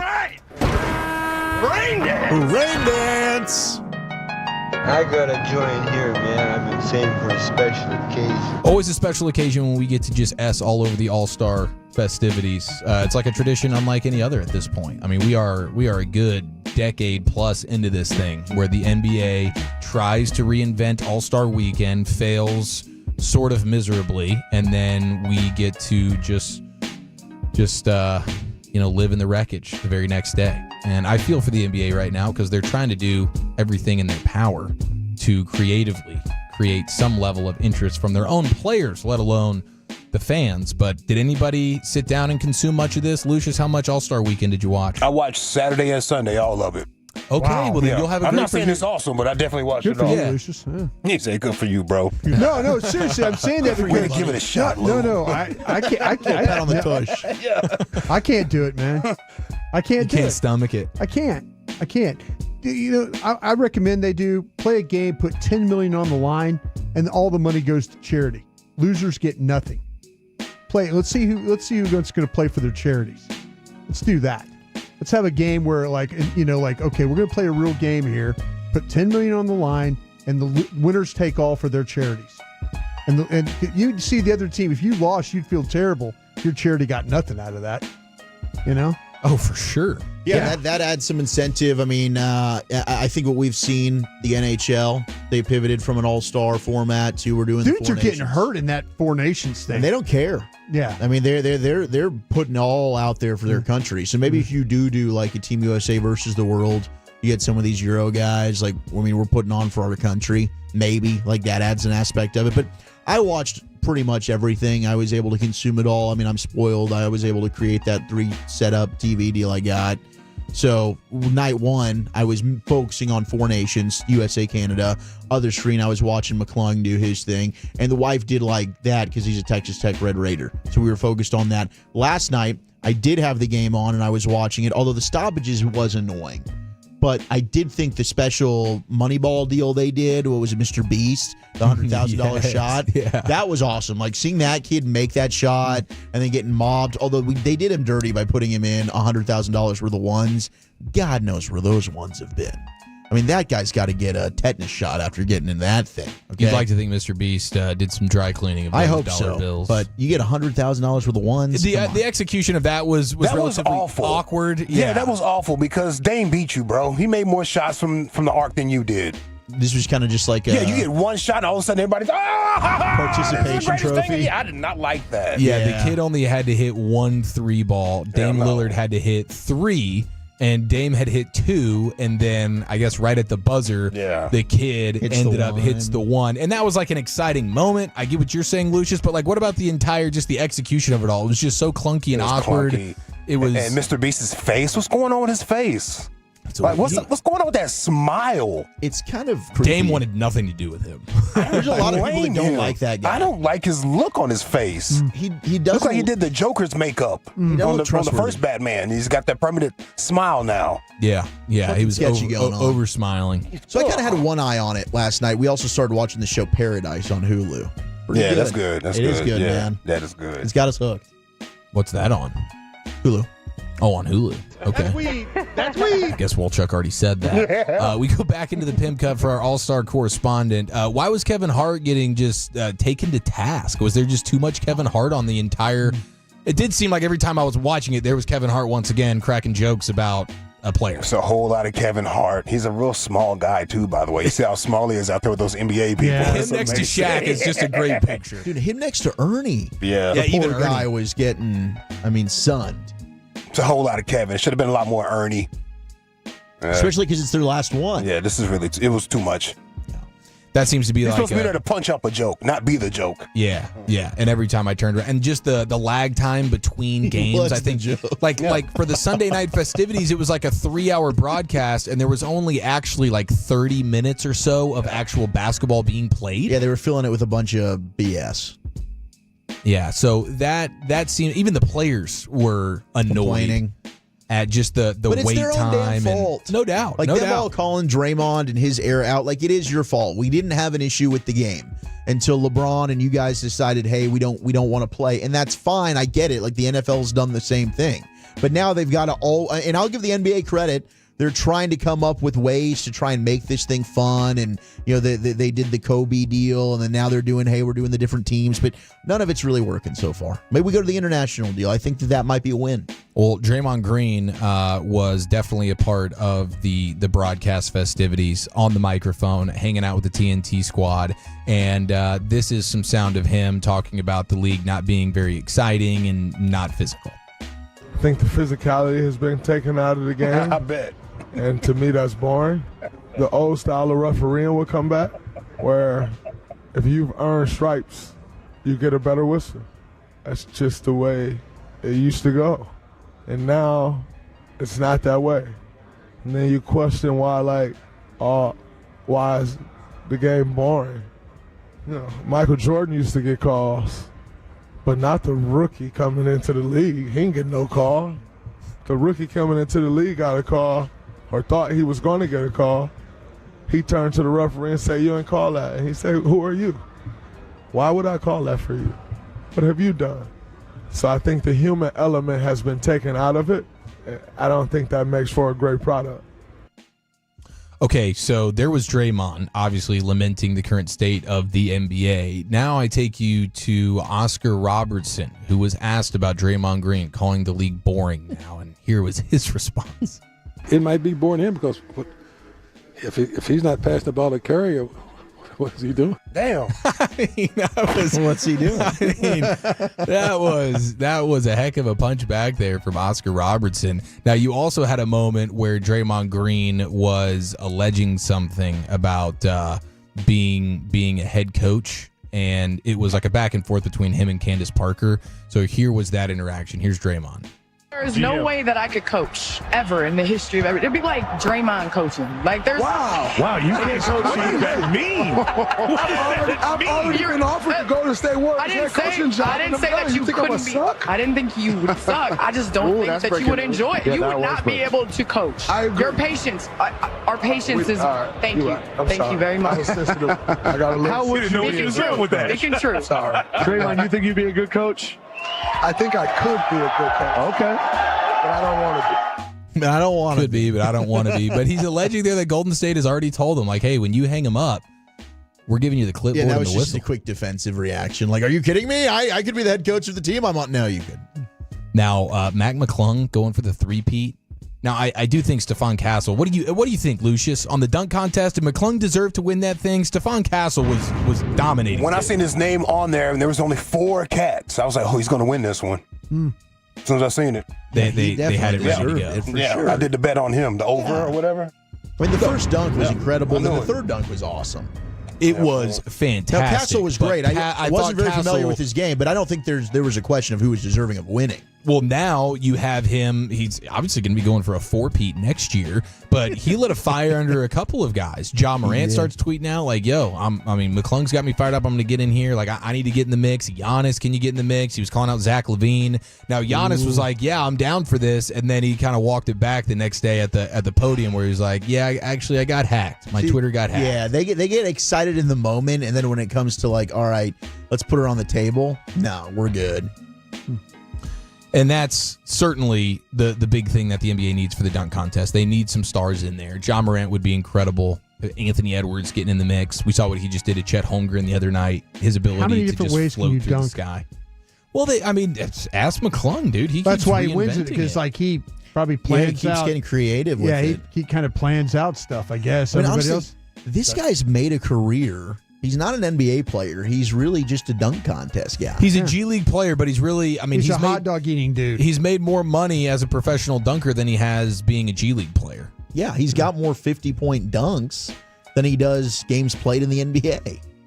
He's made like $330,000+ just from the dunk contest. It's crazy. He's made like $150,000 in his G League career. So he absolutely is professional dunk contest contestant. Yeah, that is Matt McClung, 3-time champ, 3-peat. So now I have seen some, like Front Office Sports has alleged that there's some talk about next year maybe doing a $1 million prize in a one-on-one tournament.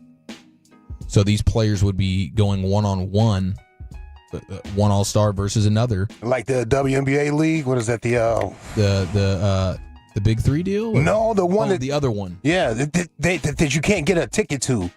Have you seen it? It looks like they're having like COVID basketball situations. Yeah. There's like 20 people I was there. wondering, Lucius, I thought that was the WNBA. I was like, what the It's hell? good. It's good to watch, but the's not enough people there, in my opinion. Like, how are you making money? Yeah.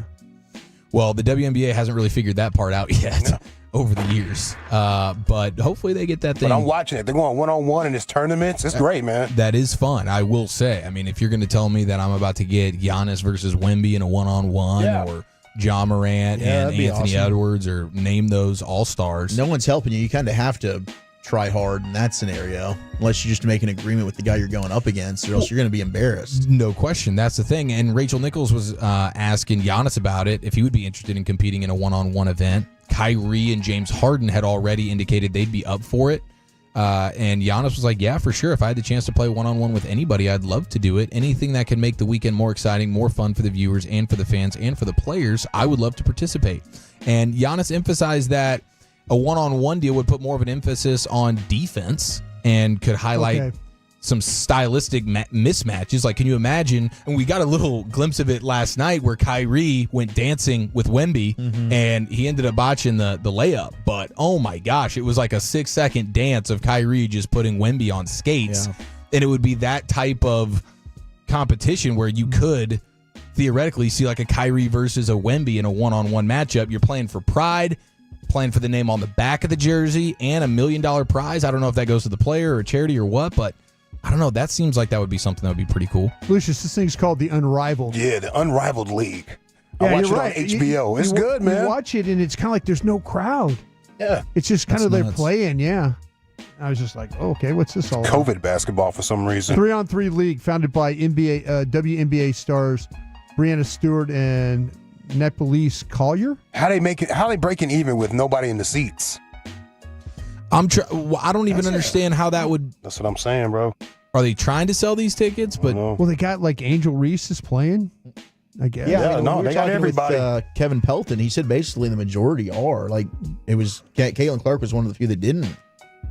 Wow. Yeah. Well, you also had the Saturday night disqualification from Chris Paul and Wembanyama. That's what I was going to get to, What bro. did we do? We didn't try. I mean, Okay, so we're saving time. I was watching this portion of the proceedings on mute as my wife was trying to get the babies to sleep. And so I'm just watching it, and it just looked so weird. Like they were willy-nilly just throwing this ball around like they did not care at all. So what happened? They rushed through the skills challenge instead of like making the passes to actually go through these little obstacles or trying to make the shots. We're going to rush through this to get the lowest score on time. Right, because you're trying to get it in the fastest amount of time. The time is what they're going for. Chris Paul looked at the rule books, or at least he thought he did, and said, you know what, I got one for these fools. His egghead ass said, That is we'll break the amazing. rules on here. That is such a Chris And they Paul got thing to do. disqualified for it, and I think they shouldn't be disqualified for it. I think they should have had a little argument about that. Yeah, they exploited the I didn't loophole. break your rule. Yeah, exactly. I did not break your rule. Yeah. You didn't say I could not do that. They went full damn Unless Lamb. they did, show me on the rule thing. Right, yeah, prove it to me. Prove it. Otherwise, Pull it out, pause. It was a weird thing just watching it and watching them clearly not care where the ball ended up in any of their little passes or shots that they were taking, and it was just simply to get through the obstacle course basically as fast as you could. But Wemby was bummed by it. You can tell. I was too. I was at the house upset. I feel like they should have had a little bit more challenge to it. But what a time to be alive when they've been in the rules during the All-Star to try to get somebody to look. Wake Forest guy, Look, bro. Yeah. Yeah, I mean, very Belichickian. I wonder if that's the Greg Popovich kind of rubbing off on Chris Paul a little bit too, just finding different ways to. Now he can coach. to Maybe win in Chris the Paul margins. be a good coach. About Draymond not being a coach. Chris Paul might be a coach. That's true. You're thinking that way. Yeah, I mean, when you consider just a point guard in general, usually has the. So the whole idea of it though was to just get through the time, be the quickest, and do you have to make the last basket? Is that what happens, or how do you get a score? Yeah. I guess it's really just about the time. They're just assuming that you're going to give your best effort in the quality of your passes and the shots that you have to, and the dribble stuff that you have to go through. They were just going to get the best possible time. They weren't worried about the quality of their actual performance. It should be best time. Don't you think? Like, as long as we're just fulfilling the requirements of the obstacle course, it's all about who does it the fastest. Yeah. They didn't make one shot though. No, they didn't even try. Yeah, exactly. You could tell when you were watching it, like, what, bro? Yeah. I loved it. Just lobbing grenades as a basketball is ridiculous. Oh, it's just like they were just taking the balls out of the rack and just throwing them on the ground. Yeah. We're done. They Time. cracked the code on live television, man. Make a shot. All right, there it is, your rim sesh for the day. Now it is time to go into the Pimp Cup commercial free. It's LA Live. Here we go. All right, you square. It's time to smoke. Fire up this funk and let's have a toke. Cheaters. It'll make you dance to some of everything. Everybody get high. You ain't never heard a crackhead say, I ain't got no money today, so I ain't about to go smoke no crack. You ain't never heard that. Why? Because they do it no matter what. They get it done. Yeah. Go out there today with that crackhead energy. Go be a crackhead. I mean, don't go smoke crack. Don't go smoke crack. I'm just trying to give some morning motivation, man. I don't know how else to say this. Hone in on that crackhead energy. Don't do crack, but be a crackhead. But not a crackhead. Just have a f***ing good day. Yeah. Good day. This brother right here done had a little. I'm just trying to give some morning motivation, man. I'm just trying to get some morning motivation, man. Little substance issue in that voice. I can hear it. Look, I can hear it, bro. It's on you, dog. It's on you. I'm just trying to give some morning motivation, man. I'm just trying to get some money. How much you got in your pocket, brother? I just need $5. I just need $5. This is LA Live for Monday, February 17th, 2025. It is a Monday, Friday here in LA Live. Shout out to the now disbanded Dallas hip hop group PPT for the Monday, Friday name. It's a song. Feels like a Monday, Friday. Much appreciate that, fellas. I do. Monday, Friday vibes here in the LA Live is where I'll go over some things I've seen over the weekend. Speaking of weekends, how's was yours? Good. It was great, man. Really good was weekend, good. bro. Yeah, it was good. Weekend. Good. Yeah, me too. Just a lot of tacos and tequilas. Oh, it's a hell of a weekend. Yeah, it's getting old. Is this like a street taco thing or like a Taco Bell thing? Street tacos, dog. Good call. The real joints, bro. You getting addicted? With a whole whole lot of onion, and they fry that little whatever it's in. I don't know. It's fantastic. Oh my gosh. Tortilla, perhaps? I think so. Yeah. I think so. I don't know. Might be a corn tortilla. It might be. I don't They're know. just handing it to you three at a time. Yeah, bro. It's so good. Could be a pita. No. Hey, here's a man that had a real fantastic weekend, probably the best weekend of his natural life. 87-year-old Pennsylvania man named Doug. Doug. Just regular old Doug. Now, Doug lost his wife recently, so he's feeling kind of lonely. Decided to throw a party in his neighborhood, to meet people. So he put some handwritten invitations out, and he went door to door, him and his cane, and knocked on neighbors' doors and was leaving them an invitation. And it's awesome because on the invitation it says, from 4 p.m. until the cops come. It's an 87-year-old man. Get him, Doug. Get him, Doug. One of the neighbors got a hold of this and went to TikTok to talk about Doug's party. And Doug's party goes crazy viral. Listen to that. Today, I'm just sitting on the couch and I hear our doorbell ring and I'm like, what the heck? Like, who could that even be? I open the door and it is our 85-year-old neighbor who is truly such a sweetheart. He's walking over with his cane and I still was so unsure as to what he was even asking or what he needed. And he gives me this little invitation that literally looks like he used some sort of pen to then make copies of these and give them out to all of our neighbors. And it says, A celebration of winter, February 15th, 4 p.m. until the cops arrive. Until the cops arrive, he's literally 85. It says food and drinks will be there. Only bring a smile. RSVP to his email, and he gave his phone number. Love, Doug.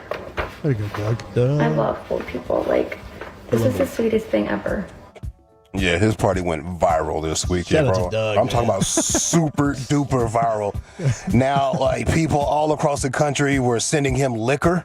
Wow. Companies and businesses were sending him like hors d'oeuvres and There you things go. they have for his party. There you go. That's awesome. Yeah, people were sending him gift cards. Like, I'm talking about boxes and boxes of envelopes with gift cards in them. So he had like a neighborhood party then, He huh? had a neighborhood Block party. Street party? Yeah, what was it called? The winter... Doug's winter party. Doug's winter party. From 4 p.m. till the cops Till come. the cops come, bro. Oh, this guy's hilarious. Look at he's got the old man mustache thing going there. He's got the bifocals. This guy looks like he can tear it up. The Doug stuff went out of control, bro. They sent him games, snacks, all types of stuff for his party, bro, all across the country. There were watching parties for Doug's party. No way. If you couldn't be there, like if you're in Kentucky, we're going to get together at this bar and for Doug's winter party, and we're going to like live stream Doug's winter party at this bar. Doug's party, man. This is Multiple great. states, multiple countries. I see the doorbell cam of him walking up Yes. to one of his neighbors right now. Just leaving the little gift, the invite. Yeah, till the cops Awesome. come. Handwritten too, man. My man Doug has some time on his hand. Yeah, usually do. There was even yeah, I know what you mean, bro. Yeah. There was even a Texas Doug party. Oh. Right here in the DFW in Roanoke. Hell yeah. Shout out to Roanoke. Y'all had a Doug party. I seen it. Might have been choppy. It started at 3 p.m., went till 10 p.m. So Okay. it's a long time. Dude, I'm seeing a line Yes. that looks ridiculously long to get into Doug's winter party. Oh, yeah. Yes. An bro. hour before the festivities were set to kick off.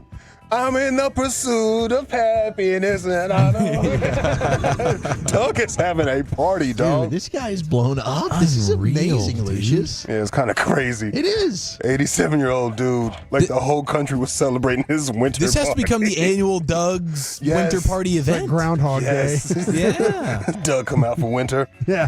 Yeah, good stuff, man, Doug. You did your thing, bro. Lucius, would you DJ at Doug's party? I would DJ Hell at Doug's yeah. party, man. Bop, bop, bop, ba-da-da-da-ba, bop, bop, Yeah, what music is playing at Doug's party? Some big band. Glenn Miller. Boom, boom, boom, boom, boom, boom. Swing. Stouffer started catering. This is just amazing. Stouffer's got good food. Yeah. So many people. Doug's bringing the people together. Straight, He yes. sure is, man. Everyone just needed a little party, and Doug was here to provide the energy. Yeah, man, shout out to you, Doug. 87-year-old man out here just wooing them. Who would have known he would have been the best party promoter in Pennsylvania? Love it. Big Doug!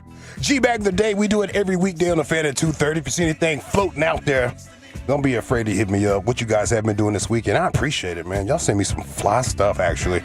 Lucius Alexander on Facebook. You can follow us all if I'm G-Bag Nation on Twitter. Our winner right here is Fox 29, excuse me. Freaking Pier. Fox 29 in Philly. They were covering the Eagles parade. There's a whole lot of FCC violations, so the anchors just had to do a lot of apologizing. But one thing you can get right, I'm a champion. And we apologize. Of course, we're on live TV, and around there, we apologize for the profanity. You guys are resilient, and you guys know how to fight. And we apologize again for Saquon Barkley's profanity. Again, live TV. This city overcomes. And we apologize again for the profanity. Yeah. And we apologize once more for the profanity. I can't tell you how much we appreciate you guys every game. And we apologize for the profanity. Back to Lincoln Jr. Oh, another one there. Sorry about that. We've gone through some. Yeah. He's gone through some stuff. We're sorry about that. I bet. I didn't ever want to feel that again. Yep.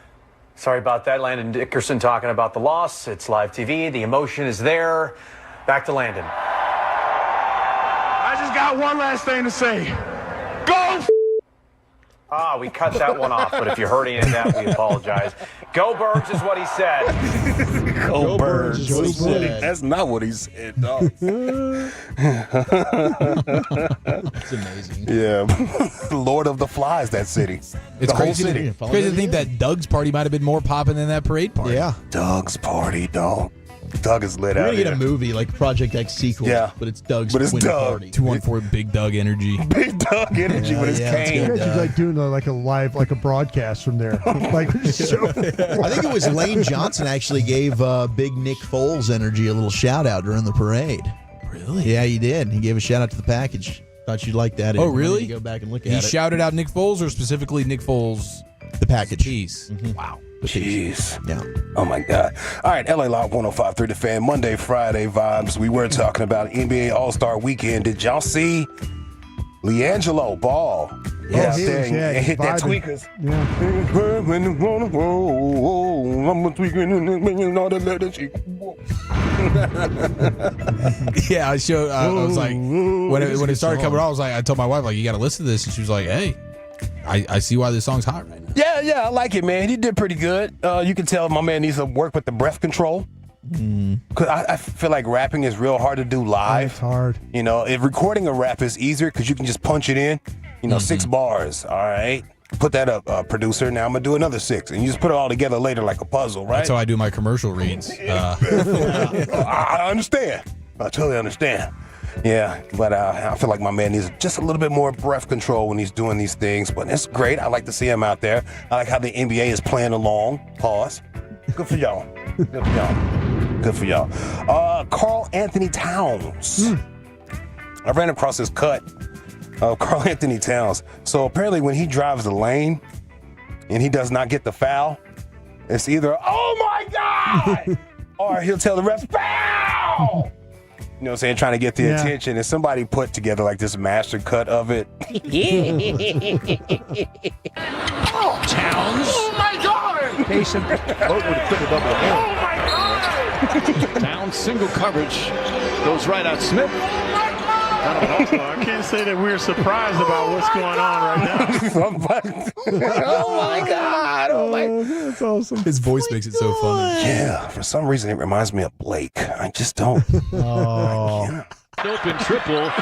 Too strong. Towns. Towns going back to work. Underneath. Oh my God! It does sound like Blake. Underneath. Towns gets inside. Towns misses badly. Towns drives on Giannis, goes inside, running shot. And a whistle. Damn! To wait for a couple of fouls. Oh, J-Dub got to be at a next level. Towns. Oh my God! Oh my God! Oh my God! Gosh, come on. Kevin Hart was ripping Karl-Anthony Towns' hairline in front of the entire crowd. Was he? Yeah. He had to try and draw the attention elsewhere because everyone was just staring at Kevin and how short he looked. And it didn't help that he was putting on LeBron's shoes. Nothing was going to help. God, Kevin Hart was putting on LeBron James shoes. He looked crazy. Look how I used to put on my dad's boots. Yeah. When I was like 5 years old. Fit his whole leg in there. Yeah. Put my dad's boots on, boys. Yeah. Hey, there's a guy named Willie Pimpkin out there in Austin. I want to give a bravo Zulu to you, sir. That man caught himself a 14-pound largemouth bass. Oh, jeez. Right out of Lady Bird Lake. Damn. Right down there downtown. Congrats. Yeah, bro. Biggest bass of the 2025 season so far.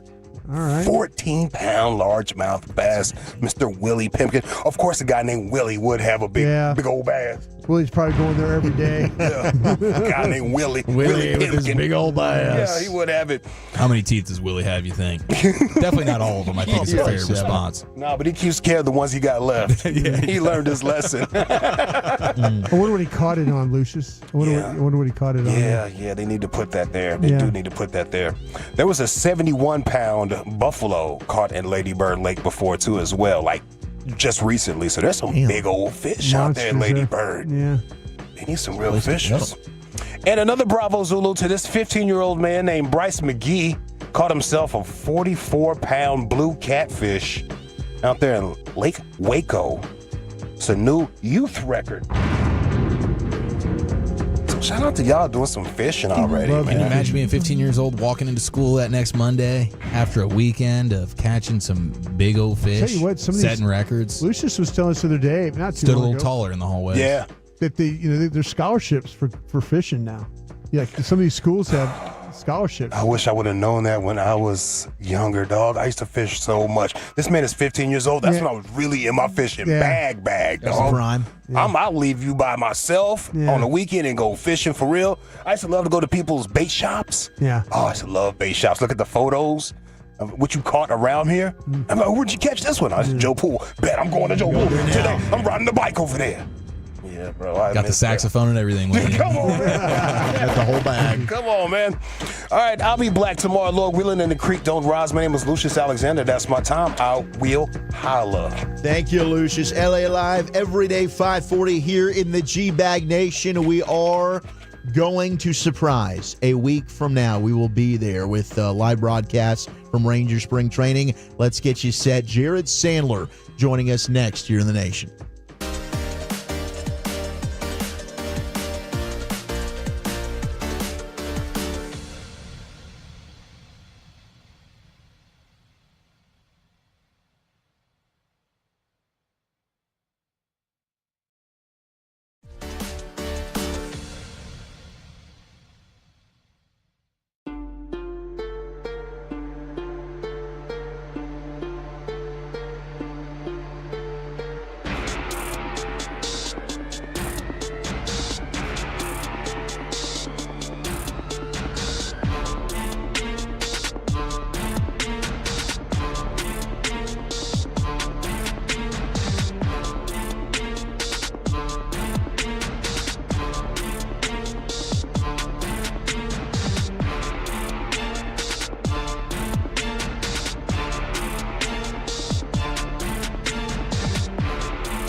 product? I gotta remember that. You know, they say in order to remember something, you have to forget something else.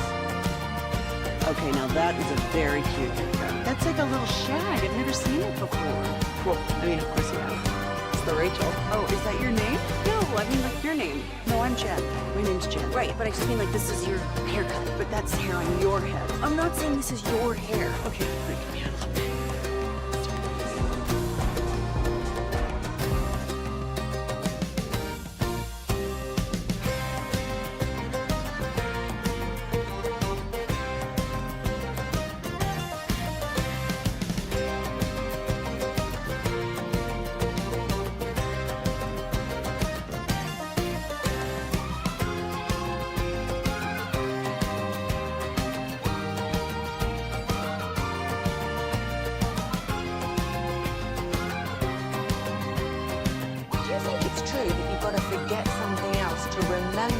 need to eat. Have groceries. No, that's absurd. Hey, remember when you used to be what was it, Pepper Lady?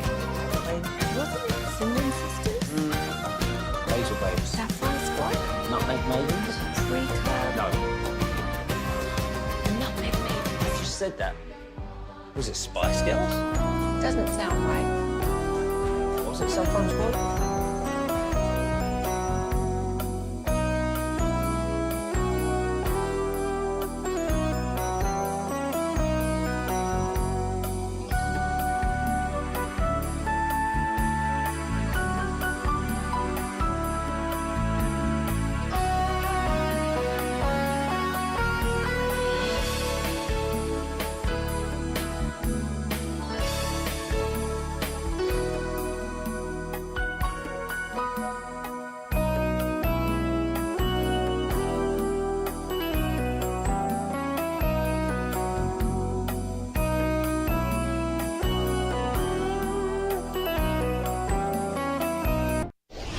Driven by our D&M Leasing Studios, you're rolling with the G-Bag Nation on 105.3 The Fan.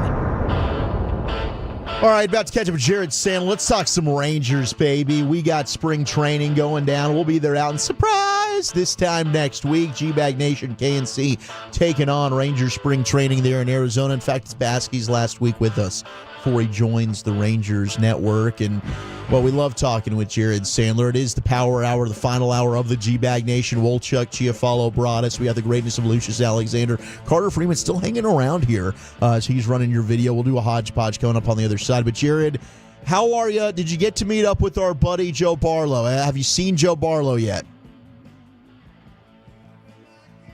Jeez, Jared, I hate when you ignore us like this. Jared, what the hell, dude? Not a good bit anymore, dude.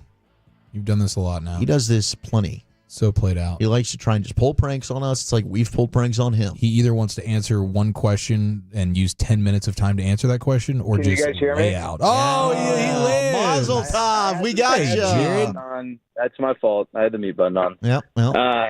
Yeah, I have seen Joe Barlow. He looks very cavemanish, and it's perfect, refreshing to see. I asked around. The Rangers have a lot of pitchers in camp, and there's no roster limit to it, but at this point, because Joe's in on a minor league deal, but you only have so many catchers to catch all these pitchers, and you don't want to wear out the catchers and stuff. So I asked someone, why Joe, what was the impetus, and I guess Joe is as healthy as he's been. If you guys remember, he had a finger issue, like a blister that he just couldn't shake that became more serious than what it sounds, and he's throwing hard again. He's throwing in the mid-90s, and there's some people who quietly think that Joe's got a nice chance to make the opening day roster. Oh, let's go. We're pulling for him. That'll probably be one of the first clubhouse interviews we have next week. Joe's one of our hype guys, Jared. He's really a big fan of the nosebleed seats. What other pitchers, do you think might have a dark horse chance to make this roster? I know you haven't gotten to see a whole lot. Is there any buzz? I know, a Jesse Chavez. I don't know, another name to throw in there. Okay, this guy might have an outside shot to really do something. Yeah, Jesse's definitely one of those guys. I don't think they'd bring Jesse in if he didn't have a legitimate chance. We talk about this every year, but there's obviously a balance. You got guys who maybe you give the slight edge to, but they've got team control or they're optionable. And, you juxtapose that with a guy like Jesse Chavez who, if he's not on the opening day roster, he's been good enough to justify it, then he probably gets claimed by someone else. And so you lose that level of depth. And so I think, Jesse's definitely got a chance for that reason. The Rangers signed Luke Jackson today. They're bringing all these guys back, Jesse Chavez, Joe Barlow, and Luke Jackson, and they signed him to a major league deal. And so that doesn't 110% guarantee that he's going to be on the opening day roster, but you don't just hand out a major league deal in the middle of February for a guy who you think is a long shot. And similarly with Luis Curvello, he's not a guy that Rangers fans probably know much about. He was sort of an odd man out in a roster crunch with Seattle, and he's here on a major league deal. And so, he's another guy who I think is a legitimate shot to make the team out of camp. Hey, Jared, here's my weird question for you for the day. All these pitchers and stuff, they bring them along. We talk about innings and how they're worked, how they're developed, and all these things. Why don't they go back to like ways the pitchers used to be in the 70s and the 80s when it comes to that? If you're already going to have guys that are getting injured and Tommy John and stuff, is it something that they just don't want to ever do again? Those pitchers used too much. It seems like guys, even though they keep them in this, kind of in bubble wrap and work through them and all this stuff, and then they find their way on the injured list every year. Is there something to this? I mean, am I missing something there? Yeah, I mean, I don't know. They definitely have the stoplight on a lot more than they used to, right? When it comes to the workload of pitchers, I don't know, Broadus. I think it's a great question because there's going to be a group of folks who will tell you that no, you need to teach them to push through, sure. And by doing that, you're going to further train them physically to be able to withstand that sort of workload. And then there are other people who'll be very quick to point out. Guys in the 70s and 80s were throwing in the high 80s or the low 90s, or they weren't max effort guys. Back then, it wasn't just a badge of honor to make a start every fifth day or give a team 200 innings. It was like that was the expectation, right? That was the standard. Right. But in order for guys to do that, they didn't have their foot on the gas pedal the way they do now. Now the data. Whether people like it or not, the reality is the data has shown that, teams feel like optimizing their chance to win is more guys giving it 110% for 5 innings and then going to, 3 or 4 guys in the bullpen who are throwing 100 miles an hour, right? And you just didn't have that back then. And so I think the biggest counter to, you're right. It's not the 70s or 80s, but guys in the 70s or 80s weren't throwing the way that these guys are throwing. And frankly, their bodies weren't built the way that they're built now. And I don't know if that's a good thing or a bad thing, but it's just the reality. Yeah, to me, it's funny because we monitor everything nowadays, and then we still end up with worrying about the pitcher's health, or just players' health in general. We just monitor everything. Yeah, it's amazing. I don't know if I've shared the story with you guys or not, but 2 years ago, I think Dave Raymond showed me 2 studies. One was from Harvard or something, and the other one was from Stanford. And they were both on pitcher health, and they said they had 2 opposing viewpoints. One was that fastball usage had zero to do with arm injuries, and it was all about overusing your breaking stuff, and the data pointed towards, those conclusions.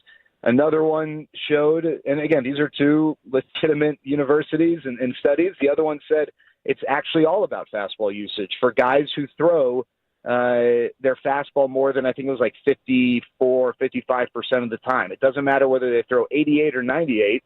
Those guys are more likely to, have a bout with Tommy John. So I think that is a perfect demonstration of how we just have no idea when these 2 studies point in 2 totally opposing directions. Jared Sandler with us here in the G-Bag Nation live from Surprise, Arizona, Ranger Spring Training. Where's the optimism as it pertains to Evan Carter having a bounce-back season? Well, he's optimistic, and I think the team's optimistic, and I guess they don't really have any other choice, right? The biggest question mark with Evan has to do with, and we go back to Broadus' question, not just about pitchers, but position players and health. Now, Evan's got a unique thing. He's, in his early 20s, and he's had some back injuries for a couple of years. That's not something that usually you deal with someone his age range. We talked about how perhaps the fact that he's still growing played a role. And I actually asked him yesterday or 2 days ago, I don't remember, and he said that he grew another inch this offseason. And, the fact that his growth plate is still open has contributed to some of the back soreness and the back challenges that he's dealt with. But, I think there's a lot of optimism that if Evan is healthy, he is going to, for one, be a big impact defensively in center field. And secondly, they're not going to ask him to lead off. They're not going to ask him to hit in the middle of the order. If guys are healthy, he's likely hitting in the bottom of the order. And if you think about that 23 team and how deep their lineup was, think about having Evan Carter hitting 7th, 8th, or 9th. And I think for him mentally, coming off a frustrating year from an injury standpoint, but also from a result standpoint, putting him in a low-leverage spot like that will be really helpful in allowing him to dip his toes and establish himself. And then the big question with him is lefties. Are the Rangers going to give him a little bit of runway to begin the year to face lefties? Or are they going to, from the start say, hey, we want you focusing on righties and, we'll deal with lefties later? And I think in order to answer that question, they have to understand who makes up the rest of their roster and whether they have guys who they feel like are worthy of getting those at-bats or taking those at-bats away from Evan Carter. Because right now you got Jock Peterson, Leody Taveras, and Evan Carter, 3 guys who you probably aren't, rushing to the front of the line to nominate as, heart of the order guys against left-handed pitching. And so you have to have guys that fill out the lineup against lefties. And perhaps they think that Evan Carter can be one of those guys at the bottom of the order just because of his plate discipline and his patience. I know CY, when we talked to them last year, he brought up, a lot of guys that were awesome in 2023 had down years and regressed. Doley never seemed to be healthy. Obviously, Seager was hurt. Simeon had a down year. With those guys and Jonah Heim, you can throw whoever you want in there, hopefully bouncing back. But the additions of Peterson, Higashioka, Berger, are you confident that this offense can get back to the elite offensive club they were in 2023? Yeah, I really am, Zach. Now, obviously there are, you can say for any team, well, they got to stay healthy, but there are legitimate question marks, guys who maybe don't have a track record of staying healthy. And so, I can't predict that, but gosh, I'd love to see what even 80% worth of a season of Josh Young looks like, and getting Evan Carter back in there. And I'm really excited to see what type of step White Langford takes. And the Jock Peterson and Jake Berger additions are huge. One of the things the lineup lacked last year was power. And I know sometimes we think that, well, power, not that it's overrated, but guys sell out for power and, it compromises their total package. And I don't know, maybe that's true, but the Rangers in 23 versus the Rangers in 24 offensively were, 2 different ball clubs, and power was a big reason why. The Rangers just lacked the ability to hit the 3-run home run, to have that big blow in the middle of the game, to turn the tide or to extend the lead, whatever it might be. The home run is the single best thing that you can do as a hitter. And the Rangers have added probably about, if those guys stay healthy, about 60 home runs worth of pop in their lineup, and specifically at first base. You might be doubling your home run production from Nathaniel Lowe to Jake Berger. There are a lot of things that Nathaniel did really well, but he just wasn't a power hitter. And I think the front office felt like that was an area of need, and that was a position in which they could upgrade that. I think a big question, for me is Marcus Semien. Because if he was 3 years younger, I would say there's zero reason to believe Marcus isn't going to have a bounce back year. The only question for me is because of all the mileage and, how hard he plays, has he just kind of reached the point where science is starting to creep in? Or was last year just a down year for everyone, and he's going to bounce back the way he's done a few different times in his career coming off of a down year? Hey, Jared, I know Will Venable went to manage the White Sox. And I know he was like a trusted, voice on that, on that coaching staff. Is that a hard replace right there, or is that something that you have pieces in place to just take over that role that he had? Well, yeah, the organization, and Broad, that's a great question, and it makes sense it's coming from you because you understand the value of people who don't accumulate stats, right? And I'm not saying that other people don't, but like you've lived it, you've seen it. And yeah, I mean, Will was very highly thought of, not just, by the Rangers, but around the league. And, it's tough to quantify what he did and how he impacted, whether it was a game or just the team at large. But yeah, I mean, it's clear that they valued him. Now, the Rangers have brought in Skip Schumacher, and not that Skip Schumacher is going to be in the dugout in uniform, but he's a guy who I think they believe has a lot of value to add. And Luis Urueta, who's the new bench coach, is someone who Skip Schumacher thinks really highly of. And one thing he brings, and this is something that, you have to think about in baseball, the Rangers have a very English-speaking staff. Right. And Pipe Urrueta, who does speak English, he is from Colombia. He is a Spanish speaker, and I think that will make a big impact. But, yeah, I think Will Venable viewed the game through a different lens and had some unique perspectives and philosophies and thoughts. And I think he was also a really good communicator. You guys know that you can be the smartest guy in the room, but if you don't know how to communicate that knowledge, then, it really doesn't have much value. So it's a great question. I think what CY would say if asked that is, hey, it's our responsibility as an organization to continue to grow not just our players but our coaches, so that when we are successful and guys inevitably leave to take different opportunities, that we're able to replace them and fill those voids and not allow the departure of a few coaches to really hamstring you. Can you say that name of the bench coach again? It was so impressive. Gosh, I gotta practice. Luis Urrueta. Seamless. But he goes by Pipe. I'm just gonna call him Pipe. He goes by Pipe. I thought you had been practicing, Jared. That rolled off the tongue. Yeah, you worked that in twice there. It was a nice little flex. And both times you said it different, like natural. And both times you said it different, like Gavin does burrito tacos.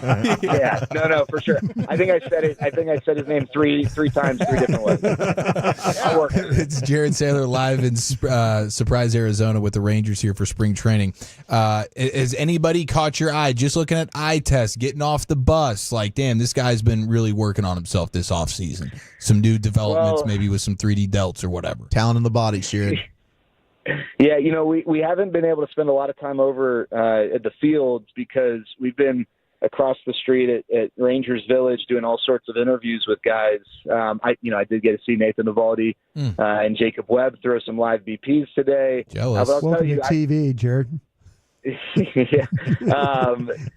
I gotta speak with Sebastian Walcott today, and I stood next to him before, but it was just a nice reminder of how big this kid is, and for him to have the athleticism he has, and in that frame is impressive. But I'll tell you one thing that has really jumped out to me. I think it's been really cool to watch unfold, really over the last year, but finally got these guys speaking about it. But the love affair between Adolis Garcia and Corey Seager. I've spoken at length with Corey about how much he loves Adolis, and getting to speak with Adolis today about that, and just seeing his face light up when I brought up Corey and just the relationship and bond those two have. I think it's really cool, and that's something that it doesn't get talked about a ton because those guys don't necessarily talk about it a ton, but it's very evident, and it was really heartwarming to kind of mesh both of my conversations with each of them. And the shared love that they have for one another. Well, how much more pressure do you feel? How much more dialed are you going to be just from an aesthetic standpoint now that you're going to be on television all the time? The beard, the hair, I know you'll do some intermittent fasting and that can really lean you out. Like, are you even more committed this time around just being on TV so much? Yeah, I just need to figure out, you guys know that I'm fashion forward is like someone who's fashionable. I'm fashion backward. And so I'm just going to need to make sure that my hair is done, and I've got a big shiny forehead and a big nose, and so someone's going to have to help with the makeup because I have no clue. I tried to do it last year when I'd fill in on TV, and I think half the makeup, whatever it's called, that you put the shine, it was like on my suit. So, the powder, whatever. Yeah. I'm going to have to get some help with that. I don't know. Your sock game's always been on point, my man. You're not that. That's true. That's good for TV. Yeah. It's great for TV. It really, Can you really wear is. a tie and shorts? That's what you wear a tie. Can you wear a tie and shorts? Broadus, I got great news for you. I don't think we're going suit and tie this year, so I don't even have to worry about that. There you go. Then the SC hoodie's in play, then, right? SC hoodie is definitely a play, especially when I'm flanked by Laura Stickles and Dave Raymond. Yeah. Because even though we're not conference rivals anymore, they did go to Stanford, and Stanford folk look down on USC folks. So I got to represent. You got to rub. That's an all-time flank right there. Hey, are we gonna be doing some sleepovers in Surprise? You got a little spacious spot we can come crash and do some sleepwalking? I got some extra rooms, fellas. I got some extra rooms. Let's do it. Let's slumber. But Chief, I get a room with you. I call sleeping in a bed with you. Yes, yeah. I'll cook. We're gonna take the Doug Winter Party vibes are gonna go right into the apartment of Jared Sandler in Surprise, Arizona. Looking forward to that. Cannot wait. I'm pumped. Hey, Jared, you brought up Corey Seager, though. I just wanted to ask, do you think he was too low on the top 100 players from MLB's rankings? I was stunned that Kyle Tucker and Vlad Guerrero Jr. are ranked ahead of him. Yeah, I don't understand that. I mean, I do think Kyle Tucker's a stud, but I mean, Corey's just on another level. And if you look at his numbers from May 3rd onward last year, he was pretty much the same guy he was in 2023. And that guy is probably the best hitter in the world, not named Shohei Ohtani. And I don't know what number was he? 17. Yeah, that's ludicrous. You can't tell me there's 16 guys better than him. There's no way. I'm not buying it. That's a poor job. Amen, Jared. We love you. We can't wait to party with you next week. Enjoy the week. Make sure everything's nice and tidy for us, okay? All right, fellas. Looking forward to seeing you. There he goes, the great Jared Sandler. Already in surprise, we'll be joining him a week from now, Sunday. We're flying out there for some Ranger spring training action. We got a hodgepodge coming up next, Eric. Yes, well, Wolchuk and I embarrassed ourselves in a huge way on national radio just yesterday. We'll relive some of the lowlights, and we asked the question, is Dallas really known for this? Next in the nation. All right, let's talk Prize Picks, though, shall we? Prize Picks is America's...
puddle at the urinal right now. Do you think you could keep like portable soap? Is that looked upon down as a man? I would just come in. I would just come in here and spray some disinfectant on your hands. Outside of just having a wallet, phone, and keys, what else should a man always have with him?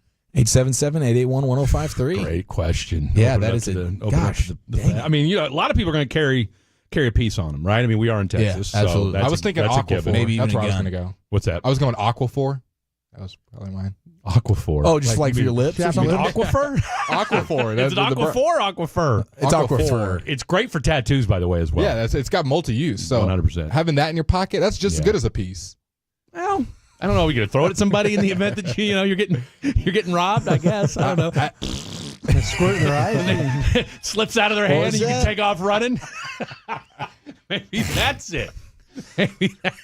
Well, we're going to sink into some me and Wolchuk's disaster class of a performance yesterday on national radio, BetMGM Network, live from our home studios. Our guys from Dallas next. Segment here in the nation. Brought to you by Cards for Kids. Donate today, cardsforkids.org. Let's go. Talking sports with Chia Follow. Also brought to you by the Frankels. If you've been injured in a car or truck wreck, call the Frankels first. 214-333-3333. Here's the deal. With Frankel and Frankel, there's never an out-of-pocket cost. This is real, huh? They only get paid when you win. Frankel and Frankel, the go-to car and truck attorneys in Dallas. Truck wreck attorneys. Okay. I feel like the longest read of all time. Christie's Corner next. There's a lot involved. What'd I mess up? It's like, why can't we just say it's brought to you by Frankel and Frankel? Here's the number. Call them. Call them. They need help. Call them.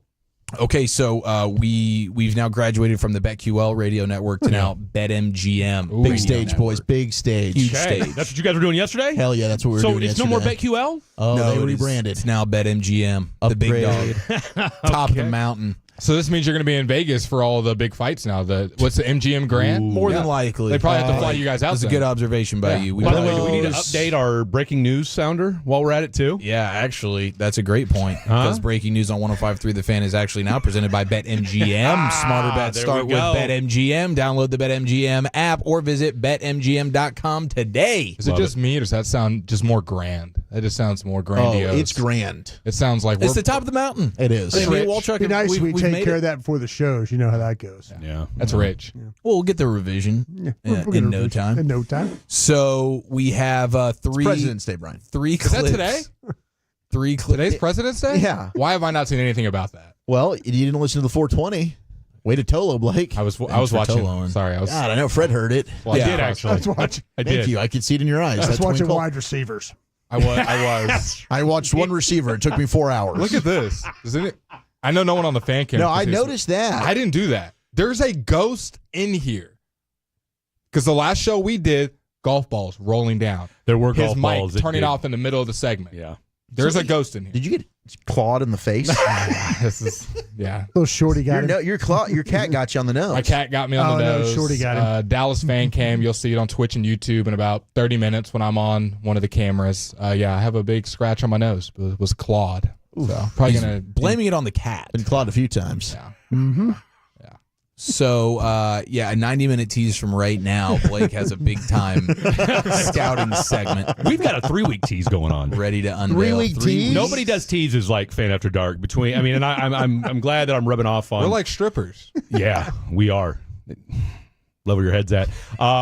No, I've been teasing an Eric Mangini bit for 3 weeks now. Actually, this is week 3. Is tonight the night? Stick around and see. Still workshopping. Wait and find out. Tune in from 7 to 11. Maybe you'll find out and see. Okay, so Walchuk and I started with the BetMGM network yesterday. Now that football's over, we're going to be doing this every Sunday afternoon, live from our own home studio. So it's a nice Except little for situation. next Sunday and the Sunday after, but all the other Sundays we'll be doing it. Yes. Now we came out of the Who's gates. taking over? It's Cat. It's not me. I'm not doing 4 extra hours. You're doing Sean right now, aren't you? No, that guy. They're kind of the same. They're both just loud. He's doing Nick Costas. Loud and raspy. The guy in the back, he's always like Costas. Yeah. It's Nick Costas. Okay, well, let's start. We'll go live to, unfortunately, we're going to start with my mistake because my mistake was the first and perhaps the largest of the program yesterday. Now, this is sort of subtle, all right? So just if you catch a mistake in here, Don't say just anything. perk up a little bit. Okay. there was something nice about the postseason starting and it just being one game at a time, and you really just got to sit in and sink into and ride the wave, the ups and downs, getting into the nuts and bolts of each game in real time, all the decisions that come into play in one single game. We're gonna have to pull that, aren't we? The nation's back. Yes, I that was incredible. I don't know what you tried to say there, but I love that you just said that. Whatever it was, it made me feel better about everything. That's what I needed to hear.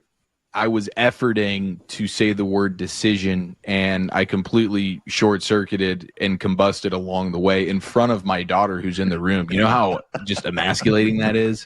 You know how embarrassing that is? It's extremely embarrassing.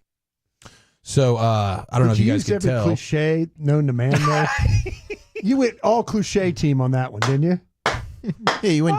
You kind of did. I thought nuts and bolts, riding the waves. Yeah, because you went. You went Dak Prescott talking about Team X. Not like a word salad you had going on there. That's the art of doing the national shows.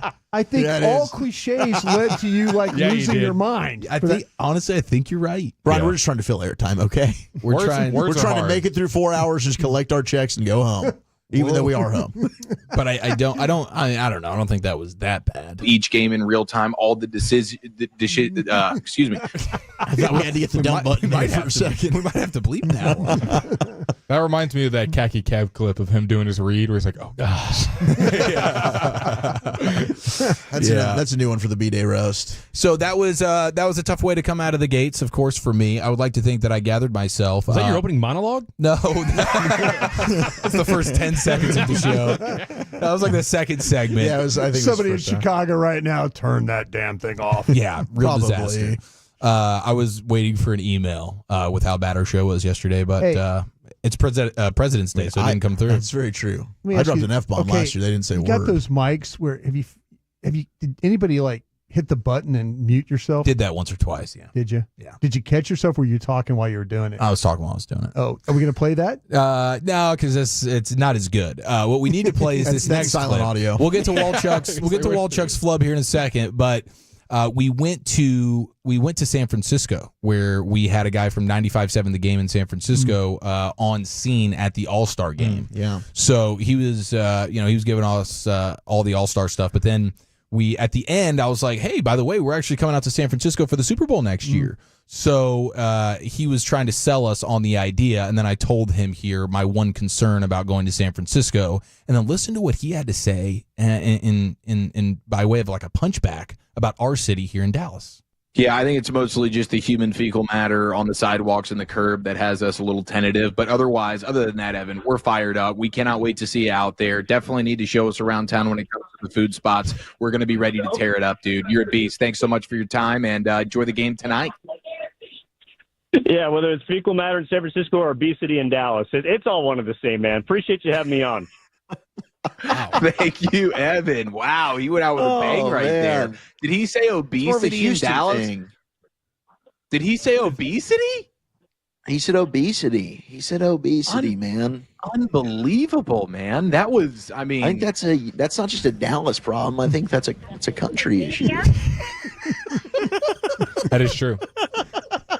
Why they isolating Dallas? You got us mixed up with San Antonio and Houston. Just getting ready to say that's where he was going with it. We're even the fattest city in our own state. No, absolutely not even. Going to San We're Antonio. fit over here in Dallas. Yeah, I know. I didn't think Dallas was like synonymous with obesity. Well, but look, I mean, you basically said, look, there's human crap all over your city. Hey, we'll talk to you later.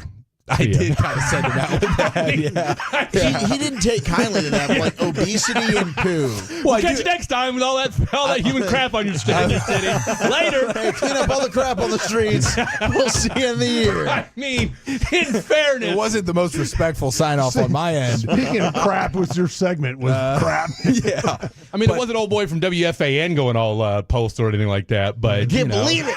Can't believe it. Oh, Heyman. But it did match that kind of vibe, though, a little bit. It's just funny that we're. Can't believe it. Can't believe it.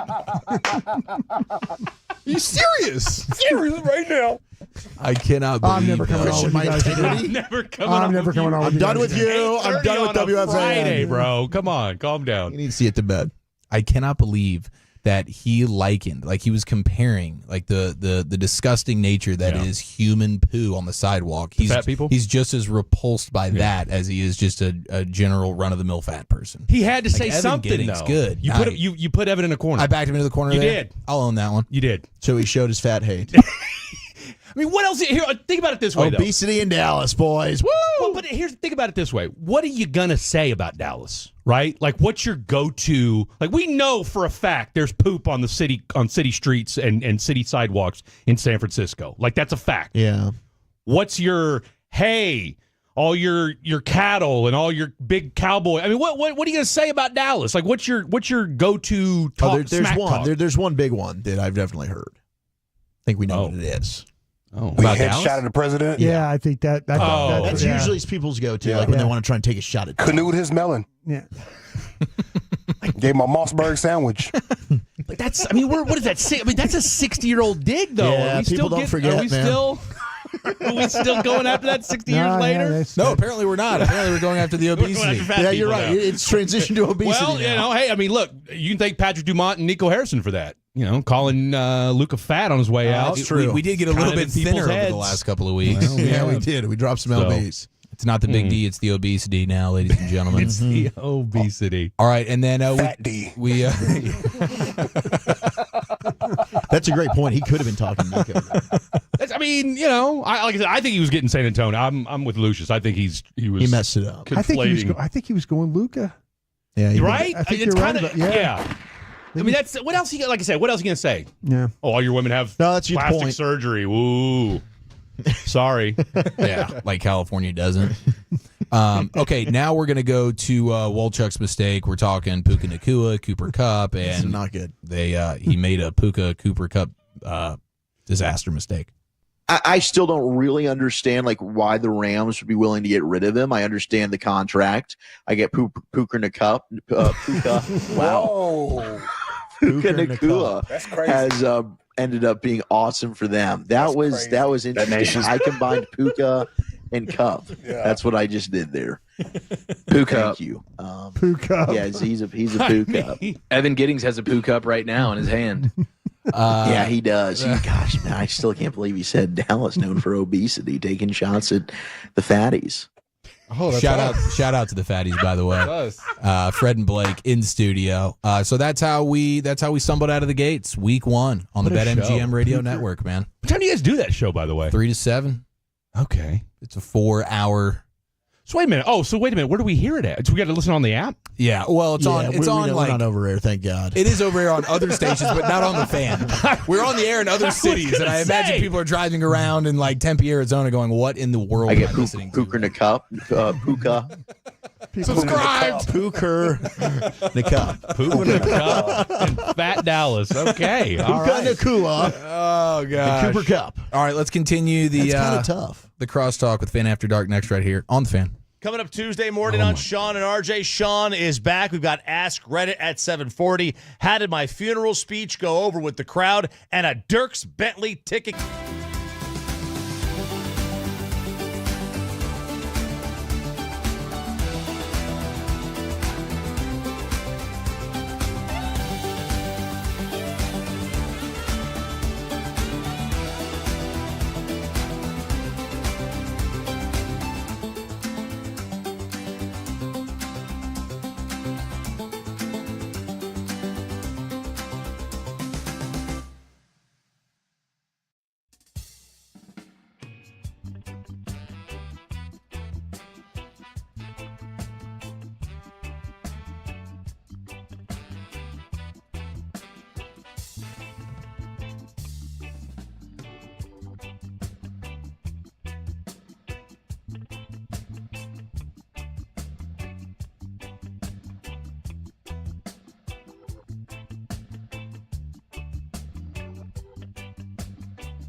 Uber Eats has Lola V products? I gotta remember that. Well, they say in order to remember something, you have to forget something else. Okay, now that is a very cute haircut. That's like a little shag. I've never seen it before. Well, I mean, of course you have. It's the Rachel. Oh, is that your name? No, I mean like your name. No, I'm Jen. My name's Jen. Right, but I just mean like this is your haircut. But that's hair on your head. I'm not saying this is your hair. Okay, freaking me out a little bit.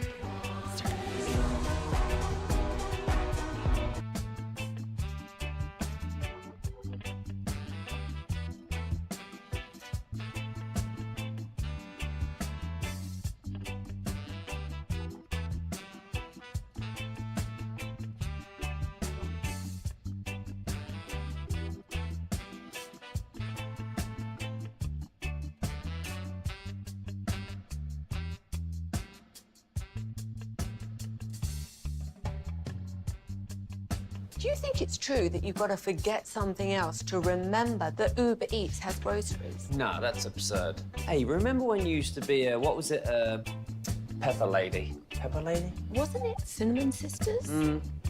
Basil Babes. Saffron Squad? Nutmeg Maidens? Paprika? No. Nutmeg Maidens. I just said that. Was it Spice Girls? Doesn't sound right. Was it Saffron Squad?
Platinum Chevrolet has become an all-in-the-family business for the KNC Masterpiece. Corey told me to go there to buy my brand new car. 5 years later and 4 new cars later, I love Platinum Chevrolet. And now we've got our producer Alec in on the Platinum Chevrolet business as well. You walk in and you gently ask for GM Justin Rudd. He's going to be happy to see you and take care of you because he loves the Tolos. And the price you see online is the price you're going to pay. Visit PlatinumChevyTexas.com. Drive a little further to save a lot more. Chevrolet, together let's drive. Spring Training Weekend Surprise is just a few weeks away. And thanks to ASCO Equipment, your heavy equipment partner since 1960, the KNC Masterpiece and G-Bag Nation will be live from Arizona, taking you into the clubhouse and on the field all week long. Also presented by On Time Experts, Best Buy Windows and Siding, HAR Restoration, Rhino Shield, and your home of Bruce Bochy, Seeger, Simeon, and you, the Tolo. 105.3 The Fan. If you're in the market to upgrade your vehicle, get to Classic Chevrolet in Grapevine. Back-to-back #1 Chevy dealership in the world. They've got more new Chevys than anyone, and they're all priced to sell. Silverados, Tahoes, Blazers, Malibus, Equinox, and more. Visit ClassicChevrolet.com. This is Texas. This is Classic Chevrolet. Together, let's drive, relax, and enjoy the difference. Based on new Chevrolet registrations, 2023 and 2024. Whoa. Thank you very much, Lucius. Time to crosstalk with the Fan after dark. We've already been visiting with them. Freddie D, Fred Davis. We got Blake Elliott, fan phenom, with us here. Blake, I did want to know, how did your Valentine's Day go on Saturday night? Because you had that special dinner that you pre-booked, prepaid for. It went swell. So Friday, I was a lot more nervous. Friday was a lot of running around, getting flower bouquets that were fresh, getting rose. Should have hit Choppy up.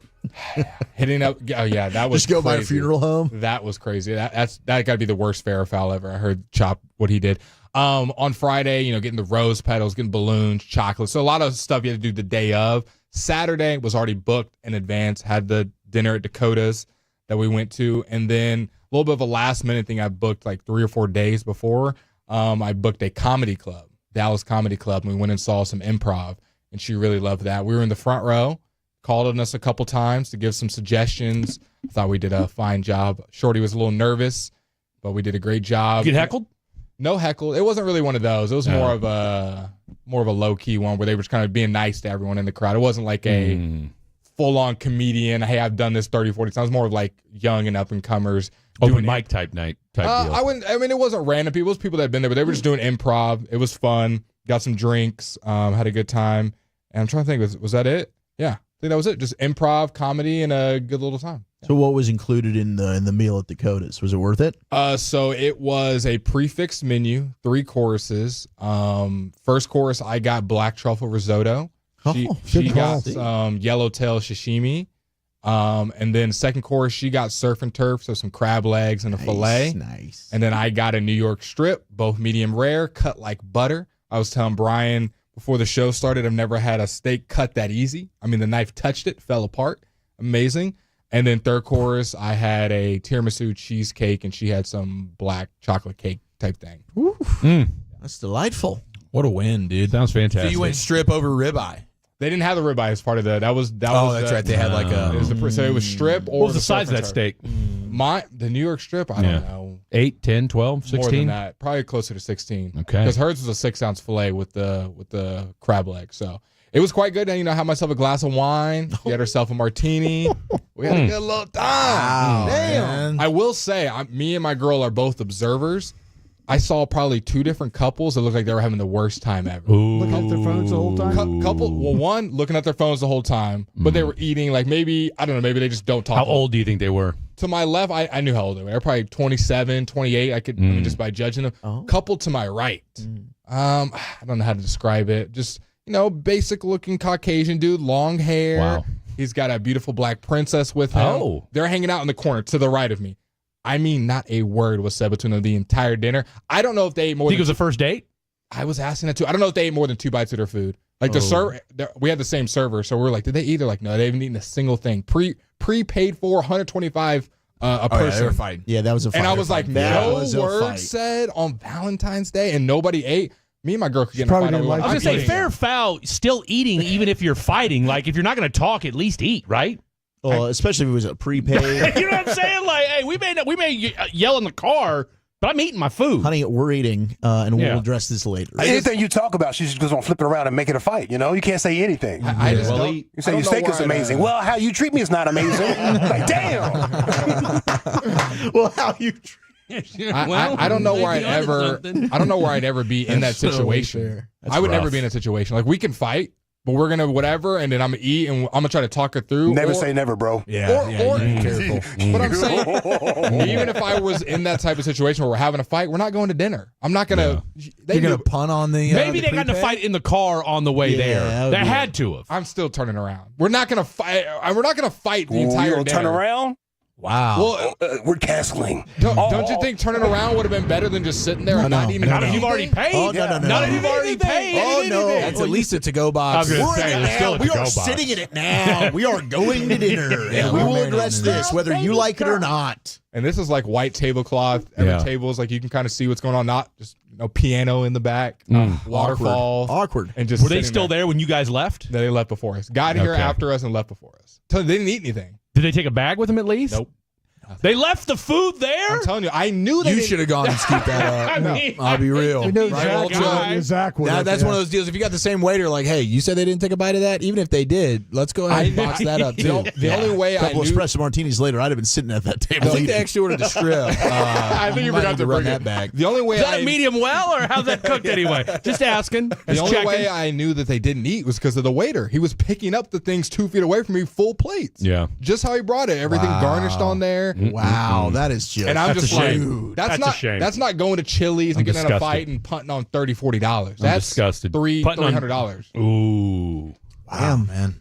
So maybe it was a first date.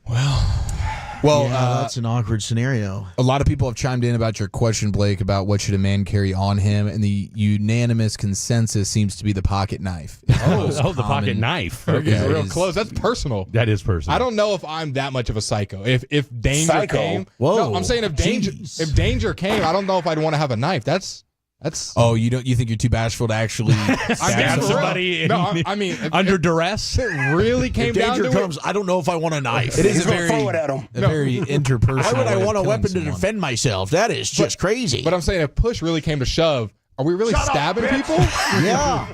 Yes, Blake. Yeah. If Yeah. push comes What's to the shove, alternative? and A it's piece. life and death, What do you I mean, am what's the stabbing you. What's the alternative? Did you say peace? A piece. Oh, so you're going to carry a gun instead of a knife. That's a lot easier. In your sweatpants. Just in there.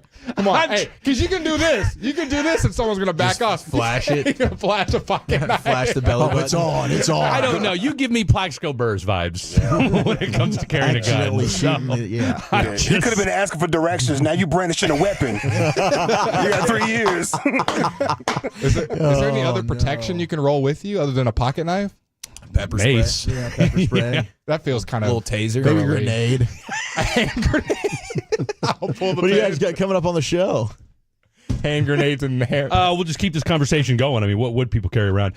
Blake's There you go. Blake's Breakdowns makes its Fan After Dark debut tonight. You're breaking down what? Some wide receivers. Looked at our boy Tet McMillan. Looked at Matthew Golden. Gonna talk about the rest of the receivers, and then Fred is gonna be looking at tight ends this weekend. So that'll come up as well. That's right. ends. Tight ends and running backs. That's I know correct. you didn't like Fergie, so let us know. Hey, I love Tyler Warren. Look, I'm not saying I'm not crazy about Mason Taylor, Jake good Ferguson. Harold Fannin But, Jr. Player, yeah. you know, we'll see. Maybe. I mean, because look, if you're going to take a tight end, it's going to be in the later rounds, right? I mean, you're not taking a tight end if you're the Cowboys in the first 4 or 5. Ooh, I can get you some late round tight end. Luke Lachey out of Iowa. Jalen Conyers, Texas Tech. That's right. I mean, that's what I'm saying. So, I mean, we all expect Jake Ferguson to have a bounce back season next year, right? Kind of felt like he was going to do it this year, didn't we? But do you think he was affected more by the Dak Prescott being hurt than any other person on that football team? I don't know if he was completely healthy. And that might have been it too, Yeah, right? I wonder if that week one injury, Knee injury was a little more bothersome than we thought. derailed his whole And also season. the concussion. That's my hope. I mean, I thought he was going to become a top 5 tight end. We all thought that, right? So we'll talk to our boy Ben Troop, friend of the program. He's talking all things draft as well. Get a feel on some of the SEC guys that might be available in day 2 and day 3, because obviously that's where your money's got to be made this year, right? If this team's going to take a step forward in 2025, you got to hit on these second and third day picks. So we'll talk about that. And how would Blake and I fix the All-Star game? Maybe we won't. But tune in to find out. Maybe perfect. Can't wait. That is the Fan After Dark. You know what to do. Just Tolo. Turn it on. Leave it on 7 to 11 tonight. Thank you so much to Eric Giafalo, Brian Broaddus, another 5 hours flawless, Lucius Alexander, Carter Freeman, Gavin Dawson back tomorrow until 2 o'clock. I'm Zach Wolchuk. Hugs and hand pounds, everybody.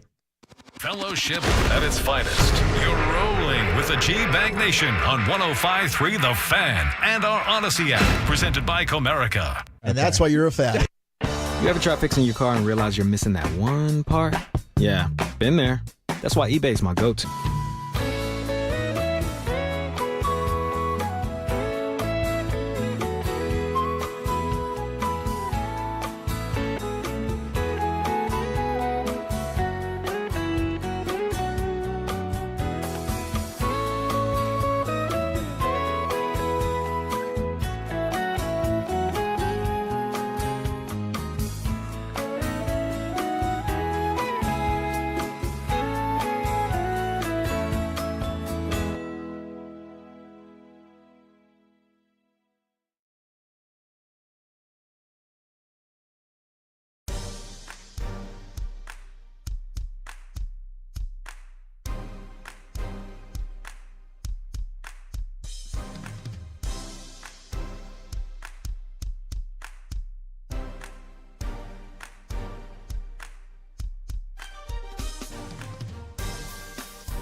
KFW. Glad to have you guys on board on a Monday evening start to the week. We hope everybody had a absolutely tremendous Valentine's Day weekend. We already heard a little bit from our guy, Mr. Blake Elliott. Sounds like everything went off without a hitch for him on Saturday night. Now, obviously, you had to put it off on Friday because, as you guys know, if you're a true fatty and a true Tolo, you know that we were on from 7 to 11 on Friday night. But we had ourselves a good weekend.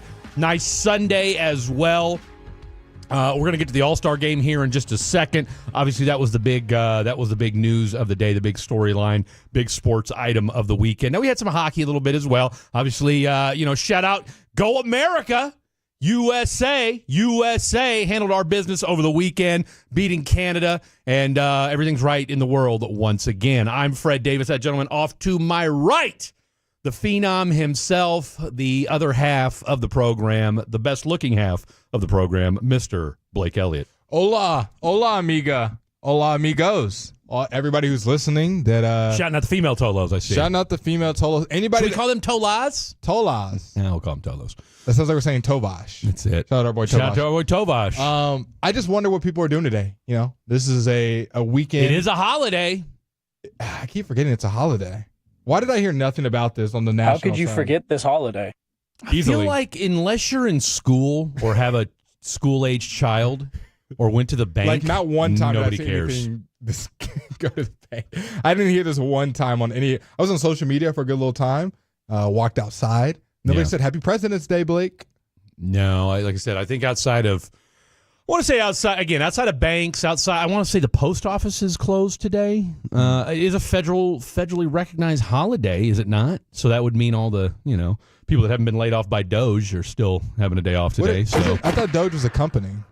No, it's the Department of Government Efficiency, if I'm not mistaken. I thought that was a currency coin. Well, it is that too. I always see. I see Elon tweeting about it every day. They let Elon in, and all hell's broken loose. All hell has broken loose. Do you know what IRS stands for? Internal Revenue Service. Look at you. You're so smart. Well, that was all I had for you. It was a one-hitter. That's it. Just that one. Yeah.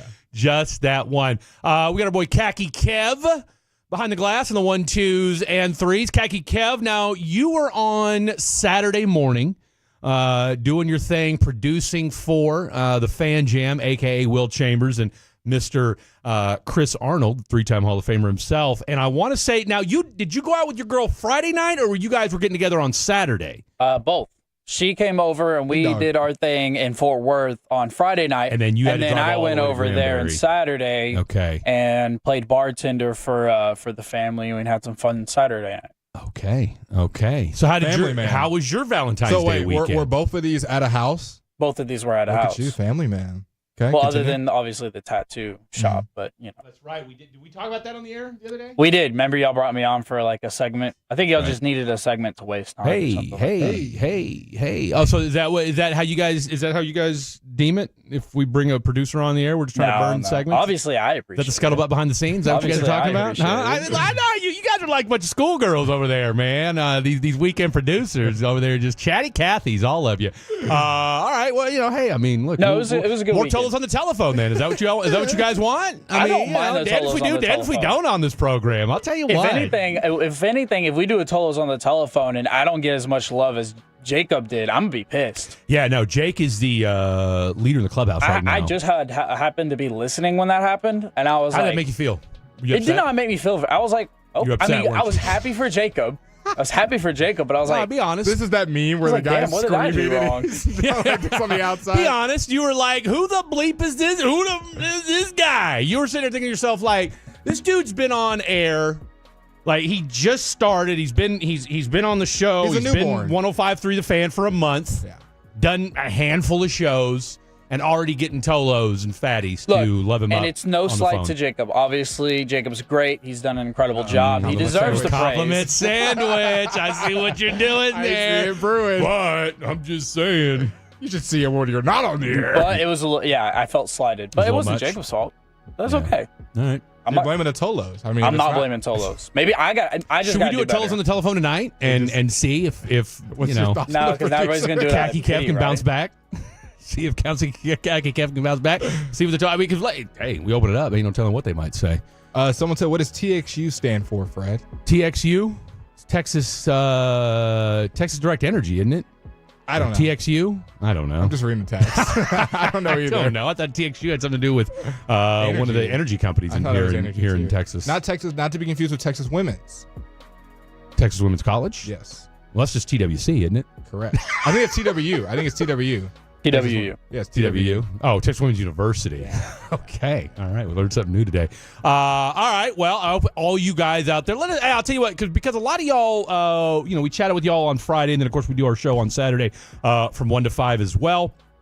Let's let us know what you guys did over the weekend. Text into the programs, 877-881-1053, 877-881-1053. That is the Frankel and Frankel injury attorney text line. So if you've got something to say, you want to, say it with your heart. When we take a day off, it feels like it's a week. Bro, I'll tell you what, it does. It feels like I haven't been up here in forever. I mean, it's literally been 48 hours since we were last on the radio, and doesn't feel like it. Feels like it's been a month. Yesterday, now I'll say this. Yesterday, from a sports perspective, a busy day. Actually, and then you had Saturday night, you had the dunk contest, you had the three-point shooting contest, which, by the way, my guy, I picked Buddy Hield to win. Obviously, he did not. He made it to the finals, so you did a lot better than me. All my guys got eliminated in like the first 10 seconds. Yeah, you didn't do great at all. Actually, I didn't do very good either outside of Buddy. Neither one of us picked Tyler Hero. Not even I don't know if we mentioned his name, other than he was a contestant. I feel like think Blake. I was gonna say Blake said that he wasn't gonna win because he used his legs too much. We talked about how and then because I remember I was listening, I was like, yeah, that makes sense. Yeah, maybe he won't win, and then obviously he did. And then I had Stephon Castle winning the dunk contest. Oh, it was really just the Mac McClung contest. And so the Chiefs can't three-peat, so McClung can't three-peat? Was that your knowledge there? What's that? I said, so the Chiefs can't three-peat, so you just couldn't let Mac McClung three-peat? No, it wasn't that. I didn't even realize that Mac McClung was going up for the 3 times until we did the segment. But I just didn't know how much more he could pull out of his. Apparently, a car. He pulled out a car. Now that car's been done. I would say he did a good job. I think he was the highlight of the weekend. Mac was with his dunks. I thought he had some nice dunks over the car. Had some creative stuff I hadn't seen before. No, he stole the show. And plus, look, the fact that he's only 6'2", and he's a white guy.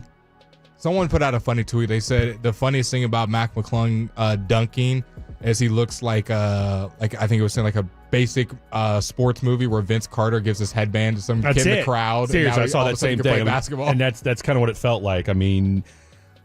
And we'll get into more about the All-Star game here in the next segment. Obviously, hey, I'll tell you what, Kyrie played his ass off this weekend. I would say Kyrie and Wemby. Those are the 2 guys that were trying. But the only 2 dudes that were trying. And then Alfred Sengun, I don't ever want to see him on a basketball court again. Wemby was not. That's for game. It's amazing to me the number of people, and I get it, it's social media. So, look, I got blocked on fair or foul, getting blocked on social media this weekend.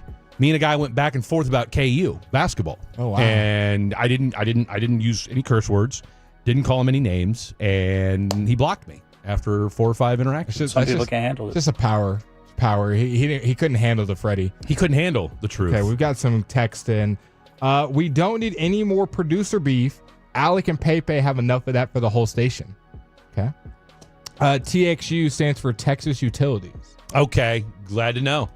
Learned something new today. What is TLA? 3-letter acronym. I guess that's for Fred, because I'm not going to know. TLA? I have no idea. No idea.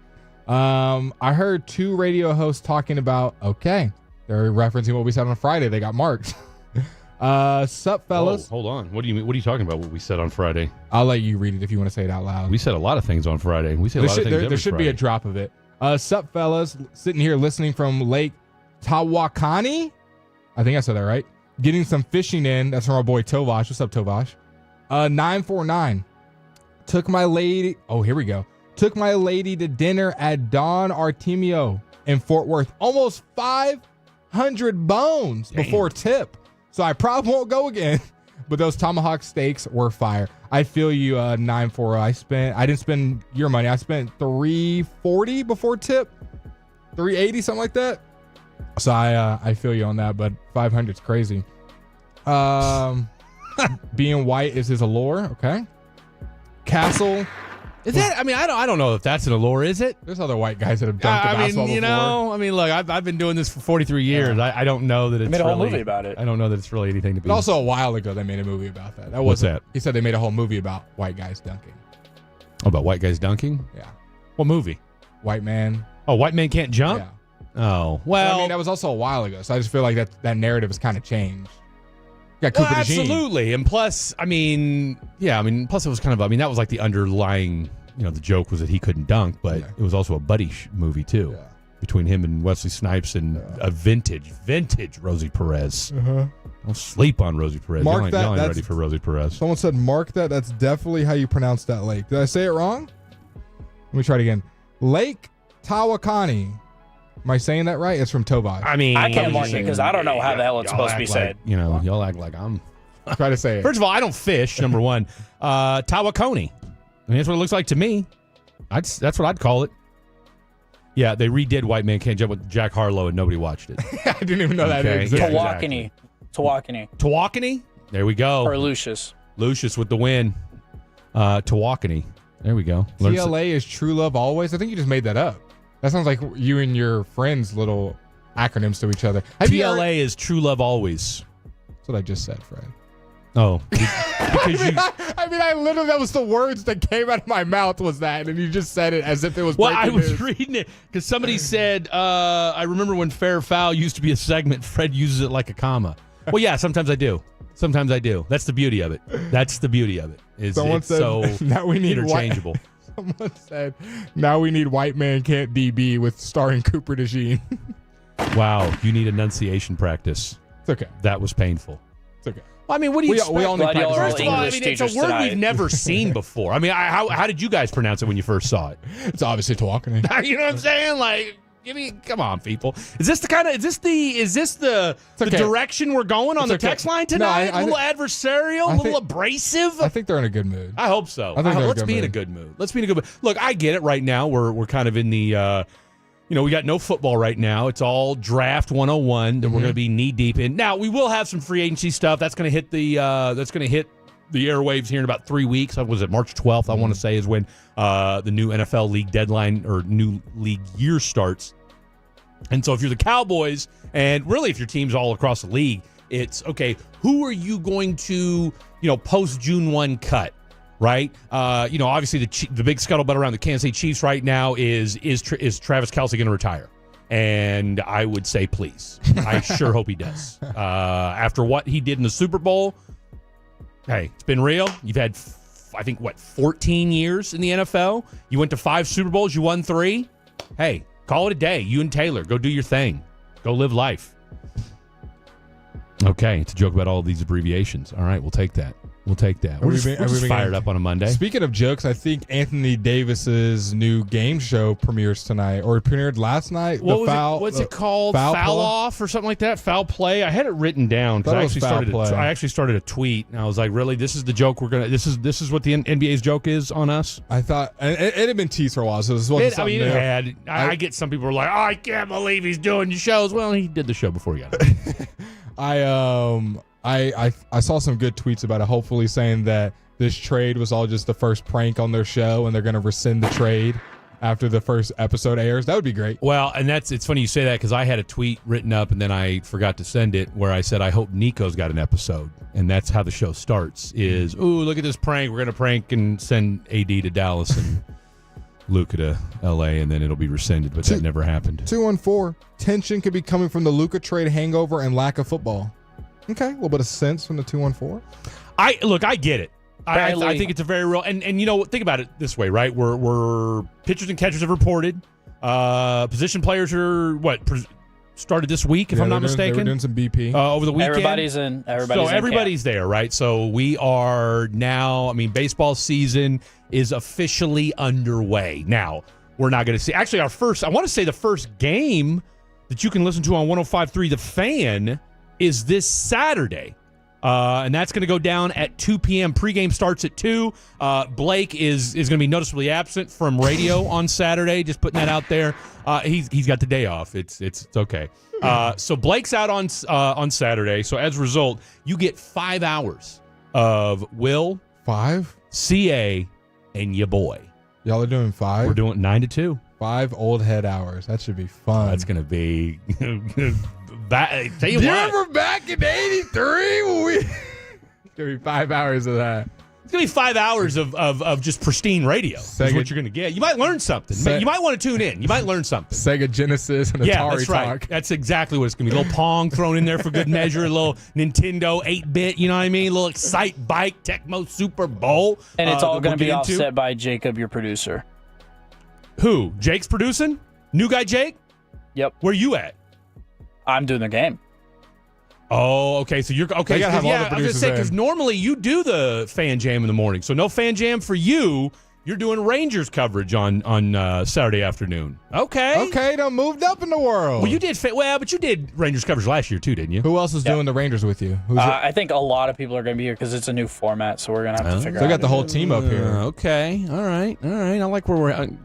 Team effort. Okay. I wonder how that goes in the producer room. Are they going to be messing each other up? There's like 8 of them back there, and they're trying to like sabotaging each other to see who gets more airtime. None of us benefit from sabotaging each other. Hey, press that button right there. Yeah. Well, I wouldn't think so, right? We all love each other. Yeah, exactly. It's all one big. They said kumbaya. CA can son Fred like he does to you. Okay.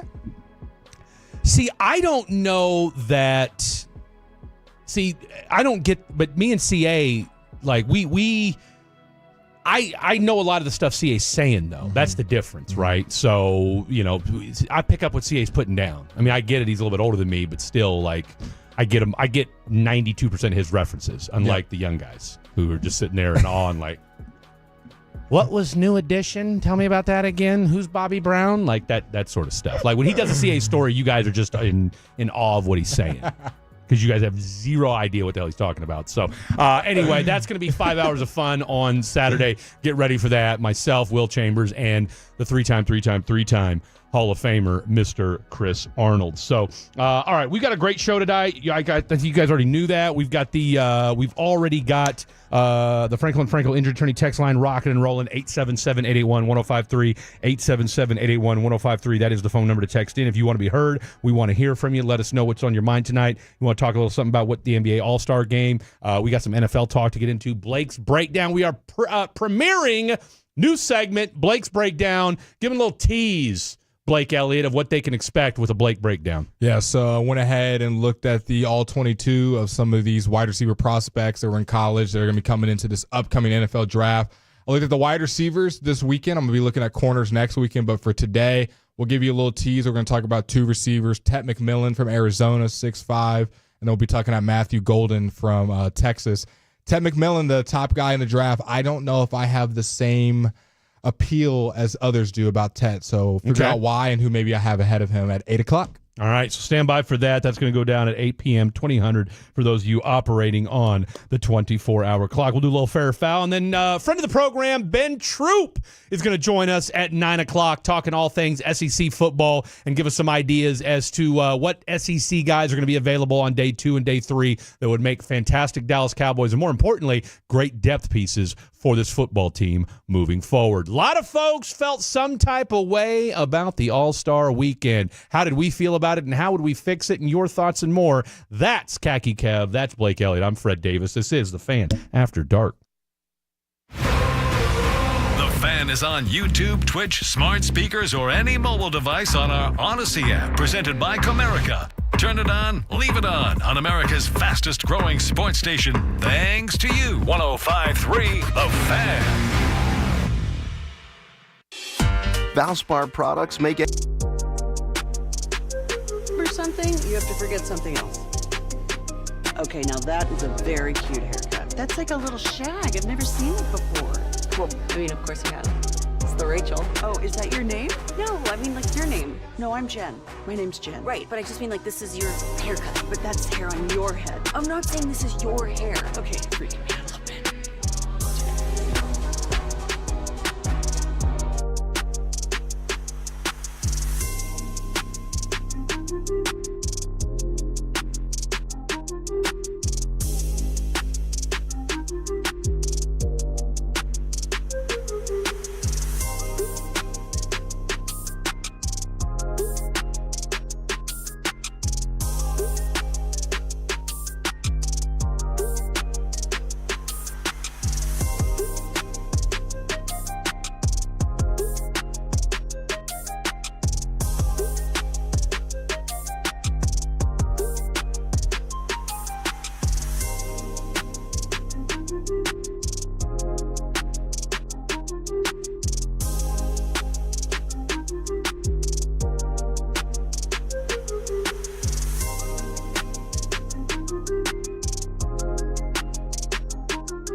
$33.33. With Frankel and Frankel, there is never an out-of-pocket cost. They only get paid when you win. Frankel and Frankel, the go-to for car and truck wreck attorneys in Dallas. Hell of a job, Khaki Kev. You already mentioned it during the break, Khaki Kevin. USA up on the Fighting Ikeas, 1-0. You got our boy Trevor in the back, making it do what it do on the TSN. Fighting Ikeas, that's a Sweden reference. Shout out to their Swedish meatballs that apparently had horse meat in there. They did. You may have so ingested good. horse. No, I've eaten a bunch of them. Big Swedish meatball fan. I mean, when you're shopping for furniture that's going to take you 4 hours to put together, you might as well get a little stop at the cafe. I'll be honest with you. I've been to IKEA a handful of times. Outside of the ice cream cone, I've never actually eaten anything at IKEA. Can you think of another store that's like that? It has food in it while you're shopping. Costco. I was thinking Costco, but that one's like you're done shopping. Like, I feel like you can go grab a little something from Costco while you're. Is it not doing behind the checkout line? I mean, I'm sure you could. I'm just saying it's not like it's in the grocery store. It's like behind. I think you can go. 877-881-1053. I feel kind of weird just having a slice of pizza while you're grabbing stuff from Costco. I don't care. I mean, there's a reason why they keep everything so cheap. Bring people in. I mean, the food anyway. I mean, is Costco the only place that really does samples? I haven't found another place. What happened to that? Like every store used to have samples, and now COVID. I guess it's true. COVID. I feel like even before COVID. But what does COVID have to do with it handing me a plastic cup full of? COVID have to do with a lot of things, but you know. But I'm saying like a plastic cup full of, a Snickers or. Because maybe you get the COVID on your hands and give it to the person, and then they die. Right. But they have gloves on. They have gloves on. They're handing it to me in a plastic cup. Yeah. There's no transfer. I'm telling you right now, Sam's did not get the memo. Sam's will keep giving out samples. Costco still gives out samples. Sam's and Costco are good about the samples. I say this because Walmart does it every now and again. I was at Trader Joe's Valentine's Day shopping. And they were giving out samples. Yeah. Now, I've never been, but I know that the Kith store, which is a famous, popular brand, they serve like treats and stuff while you can shop for clothes. I was gonna say, I feel like samples have started to come back a little bit. We need to bring samples back. If you learn nothing else from the show today, bring back samples. I'll tell you, no, you know what? As a matter of fact, I know they brought samples back because I was at Target a couple weeks ago in Louisville, and they were handing out samples. So what was the sample of? It's a great question. I'm not a big sampler of drinks. I don't like that. Unless it's like a body armor, like I've had it before. I'm not sampling a random drink. I'll sample a random food. I don't mind a drink, because I want to say this was a drink. I want to say they were giving out like one of those Go-Gurt type deals. I knew you were going to say some yogurt type. Nah, that's the last thing I'm sampling. I mean, I you got yogurt over there? I'll take it. What flavor is that? Grape? Give me two. I don't remember. Get two? Is that bad? Is that bad courtesy if you ask for 2 samples? Absolutely. I mean, I don't think so. I mean, if there's nobody else around and she's got a bunch out there, come on, girl, let me get another one. But it's like a horde of people, and she returned like, "Can I get 3?" You don't mind if I just take this whole tray, do you? No, because I tell you what, when I'm and I'm not a big sample guy either, just for the simple fact that when I'm in the grocery store and or Target and or Walmart, I already know where I'm going.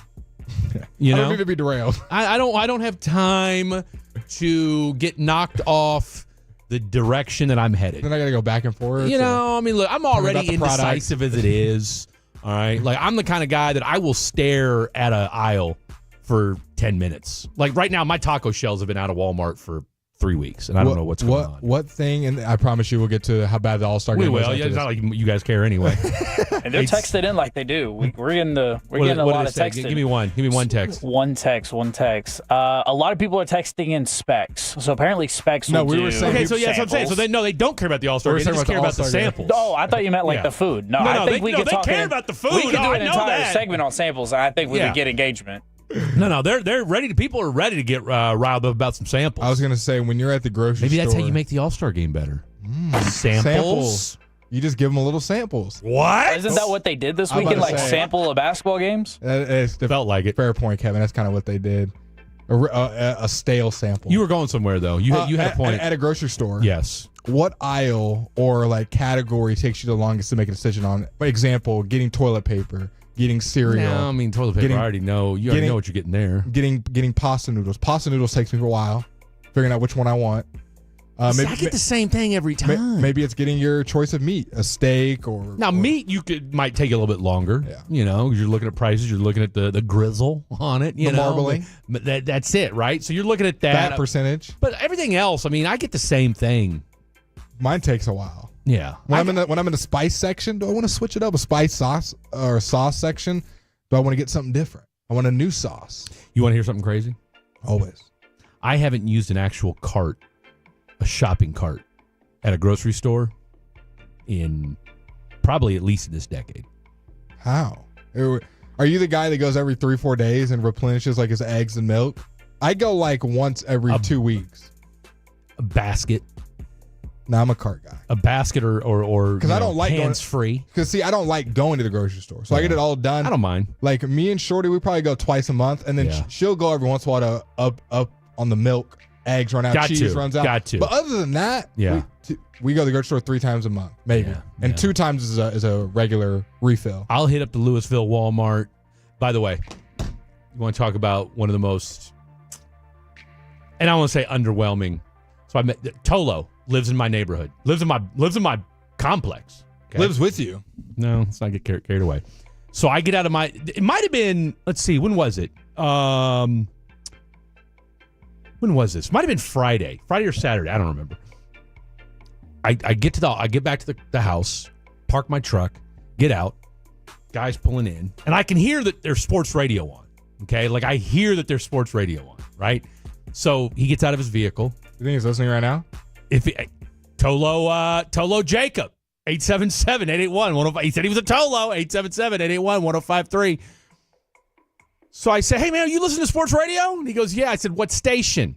He goes, 105.3. I said, are you a Tolo? He goes, oh, yeah, all the time. I said, you listen to Fan After Dark? What's that? He goes, yeah. Now, I don't know if he really did or not. And I said, hey, I'm Fred. He goes, okay. I might as well have told him I was Napoleon Bonaparte. Okay? I might as well have told him I was Ronald McDonald. Okay? Did you say, Blake Ellis? Oh, Van Oh, Blake. Yeah, I know that. Well, before I could even finish saying my name, he started. I met RJ and Sean and Bobby and da da da. He starts going off about how he loves the morning show and all that kind of stuff, which led me to believe that he doesn't listen to our show.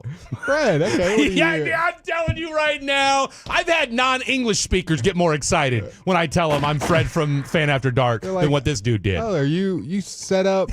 He immediately went to RJ and Sean. Maybe and Sean. he thought that's who you were. You kind of look like them. I said my name was Fred from Fan After Dark. Doesn't click for everybody. If not, I mean, he said he was a Tolo. You know what's kind of funny that you say that?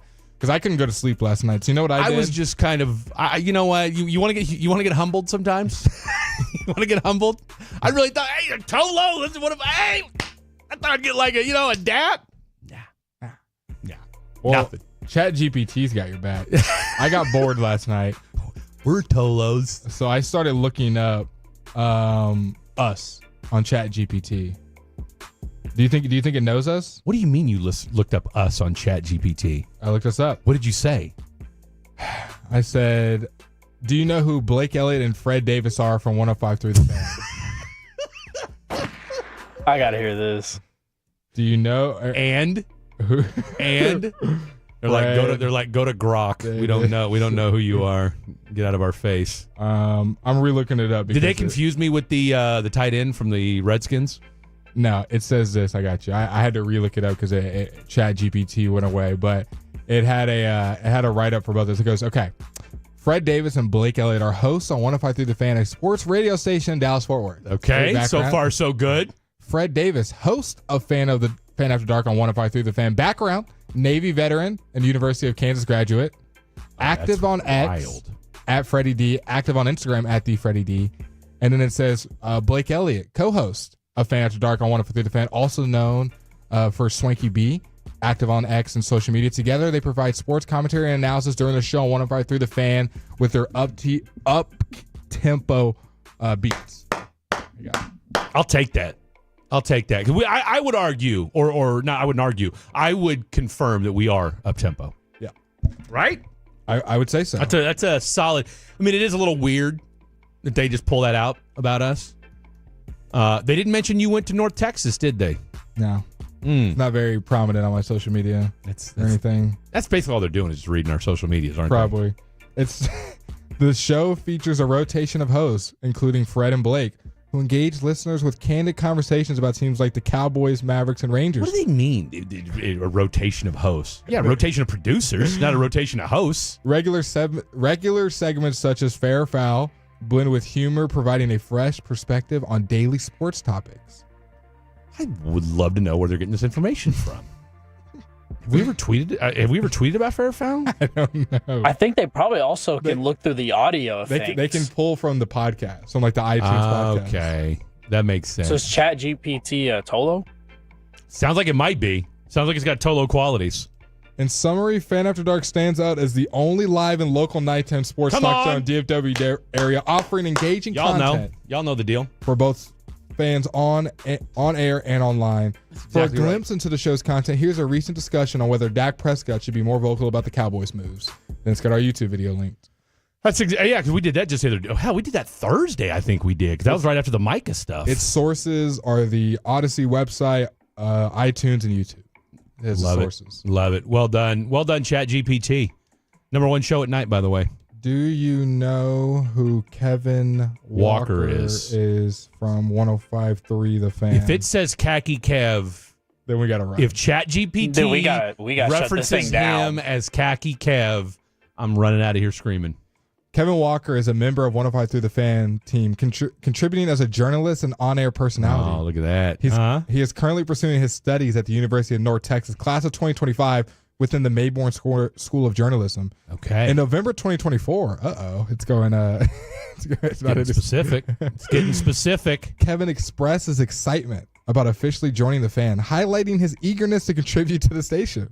Was that a tweet? Did you tweet that out? Yeah, so it's literally just going based on social media. Okay. He made his radio debut alongside Blake Elliott, describing the experience as a dream come true, especially meaningful with his father in attendance. Yes. In addition to his journalistic endeavors, Kevin has participated in segments like Haiku Hump Day. go. On Fan After Dark. Champion. Showcasing Former his champ. versatility and engagement with the station's diverse content offerings. Overall, Kevin Walker is a dedicated and passionate member, one to fight through the fan, contributing both on air and through his journalistic pursuits. Did it mention that he was disqualified from Haiku Hump Day? It forgot that. It forgot to mention that. Maybe I need to remind ChatGPT that we had to DQ our boy Khaki Kev. I got couple DQ, Wednesdays but ago. you can't take away the championship either. Well, that was while I wasn't here though, so there's an asterisk next to it. I just love busting your chops. I appreciate That's what the I'm here blue. for. I appreciate the blue hat today. It's gonna be. Did you see the match with the blue hat and the blue shoes? I didn't see your shoes. I didn't see, I'll but show I you. mean, I know your drips next level. Don't forget, ladies and gentlemen, it will be cold the rest of this week. All right, ERCOT has already put out a warning. Like, look, be careful. We may see some rolling blackouts Wednesday through Friday, so just a heads up on that. And, of course, we'll dive more into that on Tuesday. All right, coming up next, we will get into the All-Star game. We'll do NHL, too. NHL and NBA All-Star weekends. Well, Which he'll ones talk are the NHL. best? I won't. But let's talk a little NBA All-Star and what on earth is Kyrie Irving thinking. Lots to get to. Don't go anywhere. It is the Fan After Dark. Coming up Tuesday morning on Sean and RJ. Sean is back. We've got Ask Reddit at 740.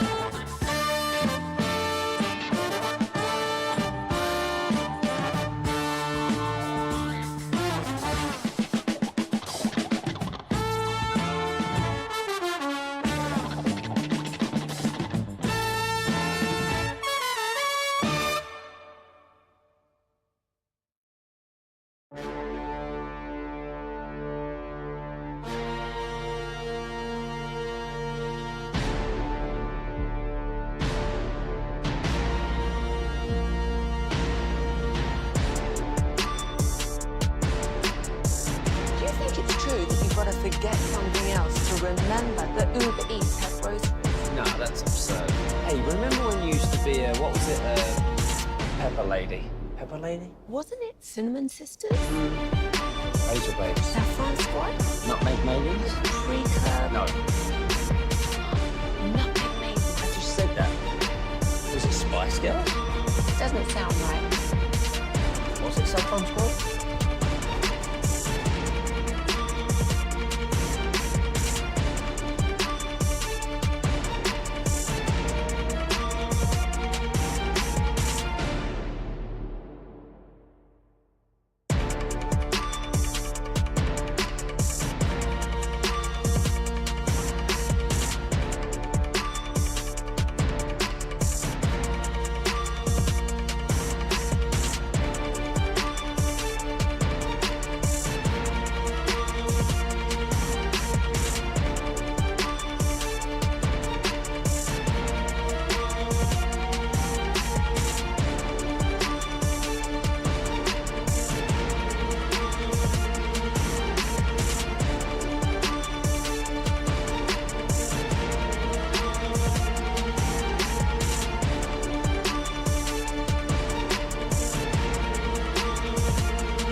They say in order to remember something, you have to forget something else.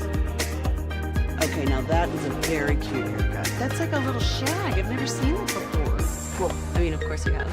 It's the Rachel. Oh, is that your name? No, I mean like your name. No, I'm Jen. My name's Jen. Right, but I just mean like this is your haircut. But that's hair on your head. I'm not saying this is your hair. Okay, freak me out a little bit.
And your home of Bruce Bochy, Seeger, Simeon, and you, the Tolo 105.3 The Fan. It's The Fan After Dark on 105.3 The Fan, and this segment is brought to you by Classic Chevrolet. If you're in the market to upgrade your vehicle, get to Classic Chevrolet in Grapevine. Back-to-back #1 Chevy dealership in the world. They've got more new Chevys than anyone, all priced to sell. Silverado, Tahoe, Blazers, Malibus, Equinox, and more. Visit ClassicChevrolet.com. This is Texas. This is Classic Chevrolet. Together, let's drive. Relax and enjoy the difference based on new Chevy registrations 2023 and 2024. Hey, welcome into the program. Somebody texted in, what does FAD stand for? I'm guessing you're talking about the show. Fan After Dark. Mm-hmm. Fan After Dark. Now, incidentally, my initials are also FAD. So, first name Fred, last name Davis. What's that? Have you ever said your middle name? I feel like I did once on the show. I think I had y'all guess, but it was like a 10:45 segment, so it was kind of a throwaway. Anthony. And, only the late night. No, it's not Anthony. Only the true late night fatties. Antoine. No. Antonio. No. Am I close? I could make a reference. The only is Lucius still back there? Yeah. He's the only one that would get it. He's the only one. Is it another first name? Is it a first name or no? What? Like, could it also be used as a first name? It absolutely could be. Like I said, if you just heard what Anakin. Huh? That's Anakin. Yeah, because I'm a Skywalker. Yeah, because he goes, hey. Sounds like Cookie Monster. I know what you're doing. I just can't think of the name either. Yeah. It's a cartoon character. Alvin. Nope. And the Chipmunks. Doot. Close. I'm sure someone's texted in by now. Albert. There it goes. Like I knew it. Einstein. I knew exactly who you were talking about. Dude. I couldn't remember the name. Dude, Albert? I know you're not saying anything, Dave. I know you're not saying. He got you. Dave. I know Dave. Oh yeah, he got you. I know Dave isn't over there flapping his gums talking middle names right now. Okay? I know Dave isn't flapping his gums right now. Technically, my middle name is Blake. Oh, I know that's what I'm saying, David. I'm well aware what your middle name is, Dave. Just Alp. Okay, Alp. Yeah. No. I go by my first name. I'm Fred to the T. Ain't no getting around it. And ain't no Frederick. It's Fred, F-R-E-D. Freddylicious. Freddylicious, whatever you want to call it. But all my family calls me Freddie. Nobody calls me Fred at family-wise. Someone said, Fred, you are loved from the 601. You've got to... Shout out to the 601. You know what, fatties? You guys are loved, too. I'll tell you what. There's something to be said for that. I have had, and look, this is going to piss all my Houston fans off, all three of you. I have had more fun doing radio in Dallas outside of my boy, Henry Thomas. Shout out. He should be in the Hall of Fame. 93.5 career sacks from the nose tackle position. I've had more fun with... Because I'll say this about Dallas listeners. Houston folks tend to get a little... They're more transient than Dallas folks. Like, there's a lot more... The one thing I've noticed being here in Dallas for almost a year now is... From a sports perspective, you got a lot more folks that have been born and raised here in Dallas. Or maybe they were born here, left for a hot minute, whatever, and then came back. Whereas, like I said, so in Houston, you just got a lot of folks that are from all over the place. And so they don't have as much genuine love for their friends. They do, don't get me wrong, but not near as thorough as I would say Dallas. For those scoring at home, transient means not lasting, enduring, or permanent. There you go. I keep wanting to get to this All-Star game, how terrible it is, but then I look at the text machine, and you guys are blowing it up. Love the Fan After Dark. I get off work between 6:30 and 7. Best 25-minute commute. Shout out from Lake Dallas. Lake Dallas? How do you pronounce that? Someone said ChatGPT is the number one Tolo. It sure sounds like, number one stalker is as well. Someone also said, my God. Ask ChatGPT if Tolo Jacob's a real person. Dude, Tolo Jacob is a real person. He is. I'm telling you. I almost texted you that night, too. As a matter of fact, I know it was Saturday night. I know it was Saturday night because that's exactly what it was. Because I went out and got food. I came back. It was Saturday night. And that's why I didn't text you because I knew you were out with your lady. Because I was going to text you and say, I just had the most humbling, depressing, yet satisfying time in my life, all wrapped up into one. In your parking lot. In my parking lot. 682, Fred tricked y'all on the name of the show after his initials. Technically, we didn't name the show. We didn't name the show. This is a Gavin Spittle original. So this was Gavin's idea, not ours. Albert, Fred has two first names, and then everybody was just guessing Fat Albert. Albert was getting it right. Oh, someone called us idiots. That's not well, that goes. They apologize. There's always going to be one. There's always going to be one. He said he was kidding. Okay, I'm okay with that. Someone asked, will you be my Valentine? To you? To you. Asking me. They said, will you be my Valentine? They didn't. Right. How do you know they're talking to me? Because I'm reading it. It just says, will you be my Valentine? So that it's opened up to both you and I. I'm giving it to you that I'm taking. No, you're taking. You're taking. Let's see. Here we go. Did you get called Albie at the gym? No, I mean, like, I don't go by my middle name. Okay. We're not all Blake. Okay. Well, the All-Star game should go by a new name. Okay, real quick. Because I'm going to say I didn't watch it. I'm going to rely on it. I didn't watch 1 second of either. I know what happened, though. Okay. I know that there was 10 seconds of basketball playing. All right, so this is where I got to look. This is where I got to give my hats off to Blake. What'd I do? Well, because, look, I told you last week that, I have been on my NBA game this year more so than any year that I've watched NBA in a long time since covering it back in my Houston days. Because, A, you got the Mavericks. B, Blake's a big NBA guy, and you're probably the most NBA-centric guy I've ever worked with on a daily basis. And so I watched everything this weekend. I was locked in. You made up for me. I did. So that's what I'm saying. So I'm not mad at you. I held it down for All-Star Weekend. Okay, let's start on Friday. Well, Friday, you and I kind of watched a little. You and I both were able to watch it a little bit because being on air and having it on the TV at the same time. And hey, that group, the Rising Stars group that was coached by, ended up being Candace Parker.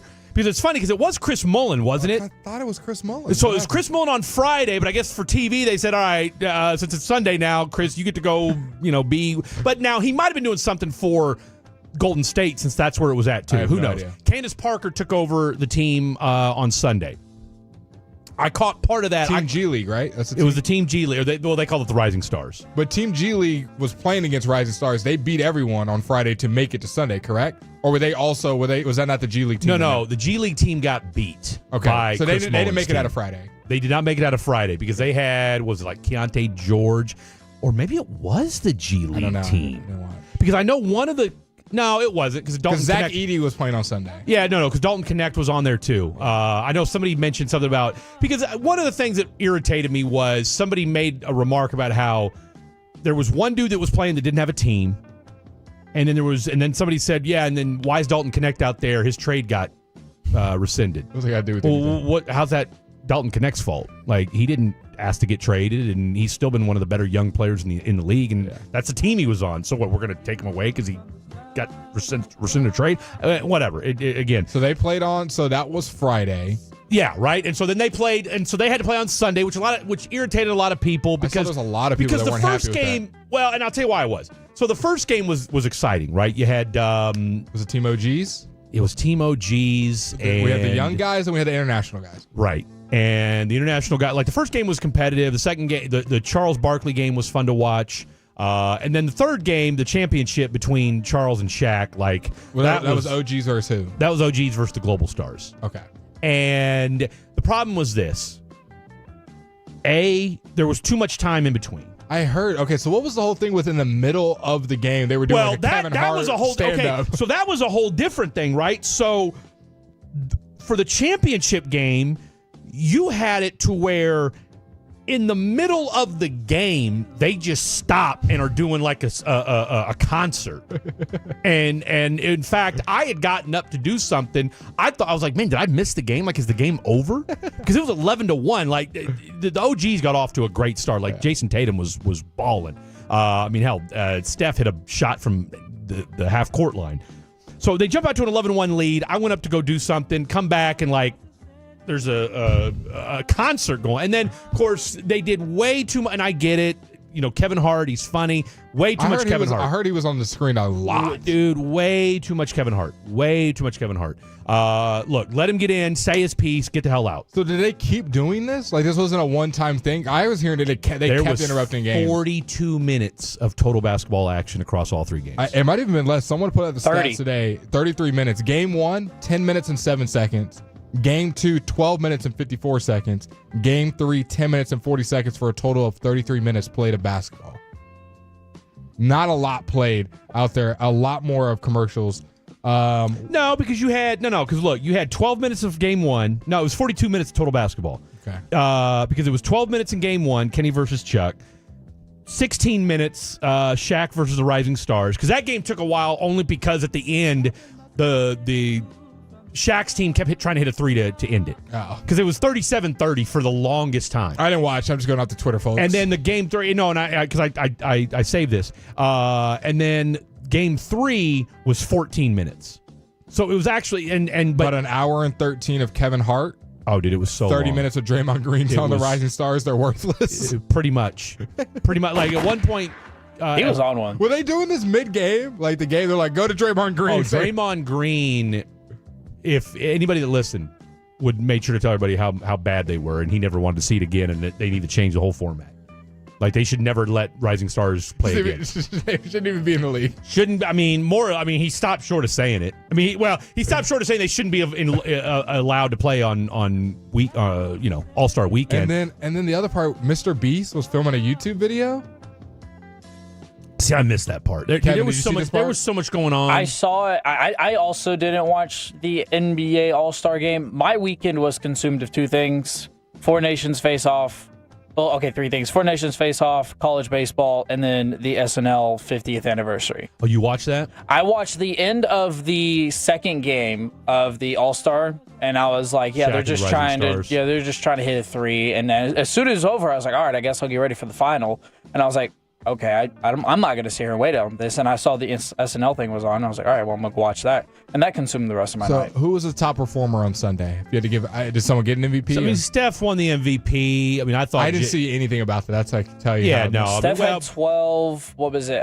Tatum had 16. Tatum had. He had like 10 of the first 12 points or something crazy like that. He was balling. He had himself a hell of a game. But you could tell, I mean, once they did, and I'll tell you where the NBA screwed up. If they would have just let the third game go, I think you might have had a competitive game. But it was at 25, right? Rather than 40? No, it did 40. It was the Rising Stars that they stopped at 25 because Lord knows nobody was trying to see that for 40 points. But no, the championship game went to 40. But the problem was, like I said, they got up to an 11-1 lead, and there was and the global team was already rusty, right? Like they were already a little rusty from having sat for like an hour. Okay, then you're going to interrupt in the middle of it for like 30 minutes, and then there was a part where before the game started, Kevin Hart wouldn't shut up, okay? And Ernie is trying to go back and forth with Shaq, and then he's got, he's putting his hat on Barkley, and, like, Cat looked, Karl-Anthony Towns looked like legitimately annoyed. I saw SGA and Jaylen Brown looked annoyed, like, get off, we're trying to play. Well, that was the feeling that, like, Dame Lillard was kind of like, he was chuckling, but it was kind of like, all right, are we going to hoop, or are we just going to sit here and watch you guys tell stupid jokes all night? And that's kind of... Mid-game is crazy. Like, you literally got... I mean, and that's the thing where, okay, if you're going to bust these dudes' balls about not competing, then you finally set up a situation where they do, and then you're going to disrupt it for, an hour of the game? Like, make up your mind what you're going to... Like, I think you've got something there. I really do. I don't think it was as bad as everybody made it sound. Like, I don't think the basketball was as bad as everybody made it out to be. I thought that the NBA did a horrific job of framing everything to where, all right, you took guys out of their natural rhythm, and I think that was the biggest problem. So we'll talk a little bit more about what Kyrie had to say. Actually, he had a pretty decent night all around as well. All right, 1 hour in the books, boys and girls. Let's talk a little NFL draft coming up next. Mr. Blake Elliott has looked at some of the wide receivers. We all know that wide receiver is a position of need for your Dallas Cowboys. Who does Blake Elliott like? Blake's breakdowns coming up next. More and more of you are turning us on and leaving it.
true that you've got to forget something else to remember that Uber Eats has groceries.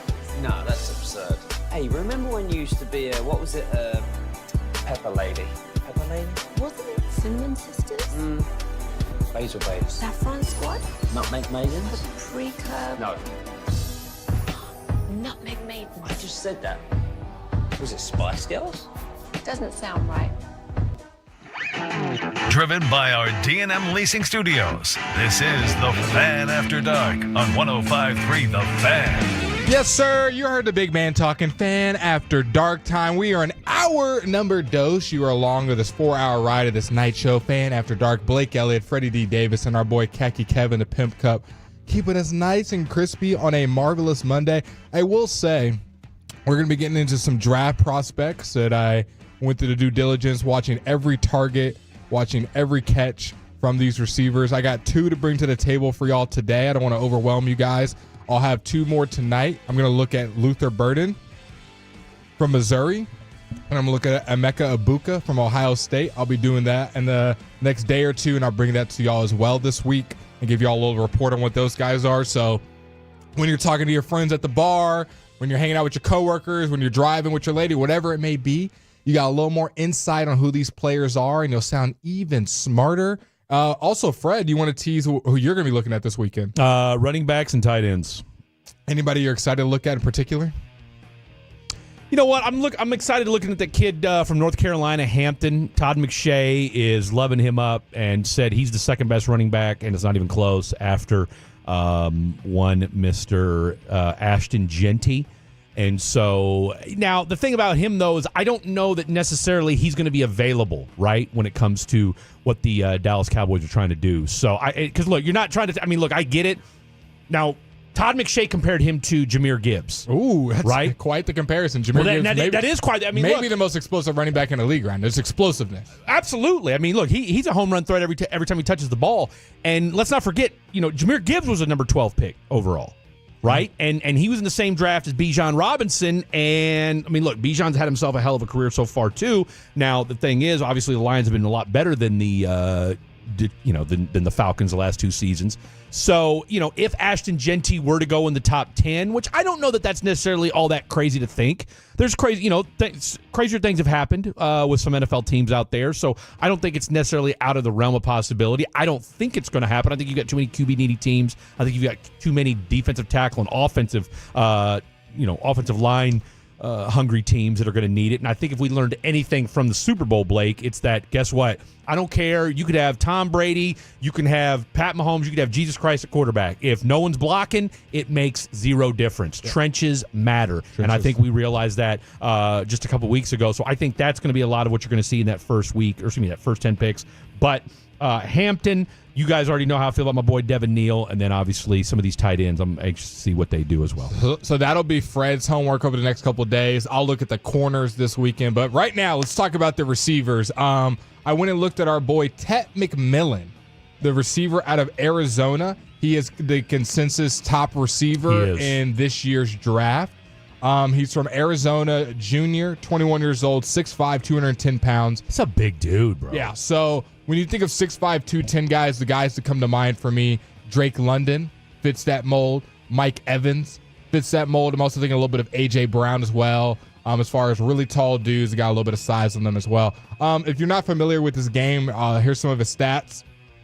In 2024, 84 catches. He amassed 1,300 yards, 1,319 to be exact. Receiving yards per catch, 15.5 per catch. And then when on a per game basis, 109 per game with 8 touchdowns on the season. 2023, he was even more productive. And that was when we saw him go against Travis Hunter, have the one-handed catch in the back of the end zone with Travis Hunter guarding him. We didn't get to see Travis this year. I believe Travis was hurt for the Arizona-Colorado matchup this year. Some positives that I wrote for Tet McMillan. Strong hands, excellent body control. You'll see him a lot of times down the sideline make really good catches, whether it's on comeback routes, Fafia being his quarterback at Arizona, or down the field. So to me, he's a guy that's has a big catch radius. Me and Wolchuk were talking about him. He got a lot of money on those crosser routes. So kind of on those shallow cross routes, he would have kind of a late throw from Fafia. Also, some other good things. Definitely a possession receiver. Wasn't much of a yards after catch guy. Every once in a while, the defense would break down and there would be green grass in front of him. But as far as when I think of yards after catch guys, thinking of a Zay Flowers, thinking of an Xavier Worthy, where it doesn't look like there's any space. All of a sudden, they're bursting through that tiny seam, taking it to the house. That's not exactly Tet's game. Of course, he's not. But real quick, when you mentioned Zay Flowers and you mentioned Xavier Worthy, like those are what 5'11". Yeah, I was going to say 5'11", guys. 6 foot. Yeah. And then for some of his negatives right here. Limited breakaway speed, limited route tree. From the film I watched from his 2024, a lot of comebacks, a lot of curls, a lot of crossers, and then of course the shot plays up the sideline. Heavily relying on the comeback routes. I put on here, I think this is my biggest takeaway. Definitely needs a complimentary receiver to thrive. Yeah. I think to me, he could be a one, like he has the body type, but when you watch the film, you're like, okay. I mean, I get it. Arizona in 2023, he was the guy. And all the defenses knew he was the guy going into 2024, so they just overloaded on him. Yeah. Which is why his numbers kind of submerged a little bit. He wasn't that dynamic receiver that I think people were hoping for. Now, if you were somebody that just watched week one when he was going to win against New Mexico and he took the world by storm, in that game, 10 catches, 304 yards, and 4 touchdowns, along with a 78-yard touchdown. Oh, my gosh, this is the best receiver in the nation. Obviously, he's going to be a top it's also pick. New Mexico. After that game, he only scored 4 touchdowns the rest of the season combined. So scored half his touchdowns in week one. Don't sleep on the Big 12. So I'm trying to tell y'all. I think I wrote on here for another negative, benefits from defensive lapses rather than pure separation. There wasn't a lot of times where I saw him in press, just getting separation. That's a big thing to me in the NFL. Obviously, you can have great hands. We saw that with Roma Dunze, who wasn't a great route runner at Washington. But our boy, Michael Penix would just put the ball in a great place and just said, Rome's a better athlete. I'm going to throw it up and he'll go get it. Then you watch a guy like Malik Neighbors or Marvin Harrison, if you go watch their college tape, granted, they had good guys throwing on the ball, but also they got so open where it was hard not to get into. Or Roma Dunze was just give me. Roma Dunze also had one of the best contested catch rates. I think it was top 2 or 3. So he's the guy that could catch the contested ball, but I think in college, I like to see guys who get separation. Tet, for me, just wasn't doing it that much. And he was very ineffective on those bubble screens, which is becoming a very popular thing. The tunnel screens, the bubbles, we see even the Chiefs with Xavier Worthy. That's their first or second play a lot of times, even with CeeDee Lamb. With the Dallas Cowboys. It's you don't need this illustrious route tree sometimes. I'm just going to get the ball to my best player in space and go make a play. And go make something. And with Tet, I didn't see much of that. Kind of a summary, putting it all together. I'll just read you what I wrote up. Ted McMillan is a possession receiver with strong hands, excellent body control, and a big catch radius, making him a reliable target, especially in contested situations. His ability to make tough downfield and sideline catches is his best trait. He works in the middle of the field well. However, his route tree is somewhat limited, relying heavily on the comeback routes, curls, and crossers. While he occasionally runs away from a defender, he lacks true breakaway speed and doesn't create separation consistently on his own. His success often comes from his size advantage or defensive lapses rather than elite route running and great feet. Ultimately, McMillan projects as an X receiver who thrives with a dynamic counterpart to help open up opportunities. Now, if he had a guy like a Devonta Smith, like a Zay Flowers, like a Malik's maybe a little bit more of an alpha, but some of those slot guys that can really open up the field where all of a sudden he does really well against zone. Yeah. Guys are in zone and they're kind of falling asleep, and all of a sudden he's creeping behind. He makes a contested catch. 2 or 3 guys collapse on him, where maybe a smaller guy might drop that. He's going to hold on to that deep end, that deep crosser. Maybe a shot play up the sideline where the corner's in cover 2 and kind of falls asleep. You got a safety slamming down and cloud coverage coming towards him on the sideline. Tet's going to make that catch. So I understand the allure. I know I was texting Zach. Zach loves him. He's a big guy, 6'5", 210. He's going to make those contested catches. But and this he's going to get open? He'll get open. Okay. I think, and I did this last year when I was talking about the prospects. I think I definitely just shown my bias. I prefer the Malik Neighbors, the Jamar Chase, the CeeDee Lamb, the guys that are physical but also have breakaway speed. I can throw you a bubble screen, you can take it to the house. Absolutely. I'm not as much of a fan of the possession receiver who's going to kind of catch it. First or second guy's going to take you down. They're reliable. Don't get me wrong, but I'm usually I was going to say, when I think of possession receiver, I think of a complimentary piece. Yeah. You know what I'm saying? I don't know that I'm definitely not using the 12th overall pick on a possession receiver. And so funny enough that you say that, when the draft process first started, as soon as college football season ended, even below before. He was kind of a consensus top 10 guy. Saw him as high as 8, 7, 6. The more the process has gone on, I looked at where some other people had him as well. I've seen him as low as 18. I've seen him 16. I've seen him 15. So he's been dropping a little bit. Some comps and molds to take home with you. On the high end, I said, and this is just this one I came up with just out of the blue. I don't know if anyone would agree. I put a 50% speed AJ Brown. He reminded me a lot of and that's on the high end. That is, if he plays to his best potential, he could be AJ Brown, but half as fast. Another one I put when I kind of talking to Broadus and Wolchuk, a less physical Mike Evans. See, that's the first thing that comes to my mind when you say 6'5", 210. Very similar trade, similar kind of play style, kind of where they're running that cross route, like not really running away from somebody. Someone's kind of always tailing on them, grabbing their ankles, but they're making big catches, heavy targeted. Like Mike Evans a good go route guy. I mean, that's the thing is can Tet be that guy? No, he can definitely. A lot of his touchdowns were on the go route, never because he was running past somebody though.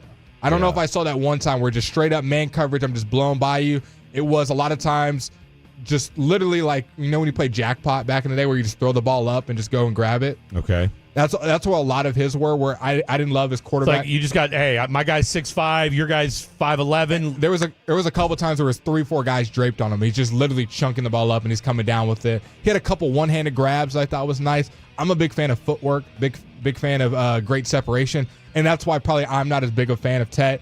On the low end, maybe like a Drake London, a Robert Woods, like just kind of a possession receiver who makes a highlight play every once in a while. So my overall takeaway, he's probably going to be the first or second receiver drafted, but I just don't know if he's going to be your dominant X, your franchise receiver, as we like to see in the first round. We had 3 receivers drafted in the top 10 last year. I don't think that's going to happen this year, and I still think Tet will probably be the first one going. He'll probably be the first true wide receiver draft, because he's right? He's an X. Because Travis Hunter, I mean, he's going to go as a cornerback. He's already agreed that he's going to go to the combine and work as a corner. Now, he'll do some wide receiver stuff. Yeah. Now, Walter Football, which is my favorite draft website, because I think they do a phenomenal job of breaking everything down and just the amount of information that you get. They've got your boy Tet going 6 to the Raiders. There you go. All right. And they said everything you did, hell, their only knock on him was the same as yours, just doesn't have elite speed. Yeah. But outside of that, I mean, they love everything about this dude. Ready to contribute immediately, gives a size mismatch, makes plays in the clutch. Yep. Durable. Yep. Adept at finding soft spots in the zone. That was a good one. Good technique. Tracks the ball well. Mm-hmm. And this one might be, these two might be, or maybe these 3 might be my most important after you've talked about already having great hands. High points the ball, gritty receiver, reliable, rarely drops passes. Yeah. I mean, here's the thing. Outside of like having that 99 speed, which, you know, look, we'd all love to have that in our wide receiver, he checks every other box that you need. I think they put it at a really good point of him finding the soft spot in the zone. When you watch the tape, you see that a lot. You say he's willing to go across the middle. When he's going across the middle, you'll see him kind of get behind those linebackers. Next guy I want to transition to, I know Khaki Kev will enjoy this guy, Matthew Golden, the Houston transfer from that played at Texas this past year. He's going to be a junior, 21 years old, 6 foot 195. I'll read you some of the positives and negatives, and then we'll get to the summary of him and kind of see what you think about him. Just to remind everyone his stats, he had 58 catches, 987 yards for Texas this year, 17 yards per catch, 62 yards per game with 9 touchdowns. Positives. First one that popped out to me, smooth footwork. This guy's feet is like butter. Impressive contested catchability for his size. A smaller guy, but had really good job of catching the ball downfield. Explosive kick returner as well. We was a kick returner for Texas, especially early on. That's where a lot of his big moments came from. A versatile route runner. Saw him run a bunch of different routes. Thought he had a very extensive tree. A clutch performer in big games. Some of Matthew Golden's best plays were in the playoffs, were in the SC championship, and also does a good job of creating penalties by forcing defensive mistakes. Some of his negatives, one more positive, excuse me. Create great acceleration out of the break. That's also a big fan of mine. Some of his negatives, lacks physicality at the catch point. Kind of, he's running that slant and there's a bigger corner, can kind of knock him off his spot. Has the occasional bonehead penalty. We saw that, I think, in the SC championship game, the face mask on the little bubble screen. Gets his hands in the Ohio State defender's face mask. And then had a slow start to the season as far as getting on Quinn's, I don't want to say good side, but he's transfer. He's got Isaiah Bond over there. He's got some guys that he's kind of used to. And then I'll read you the summary we got from him. We'll chat about him for a little bit. Matthew Golden emerged as Texas' top receiver in electric offense, showing a well-rounded skill set as both a pass catcher and kick returner. Though he started the season slowly, he provided a reliable target for Quinn in big moments, leading Texas in receiving yards against Georgia. Became Quinn Ewers' go-to option in high-stakes situations down the season, which I thought was impressive. His crisp footwork created lots of separation on his routes. He also displayed the ability to make tough catches, especially for a receiver under 200 pounds. Golden runs a full route tree, frequently attacking defenses with wheel routes and speed outs, where he was consistent red zone threat.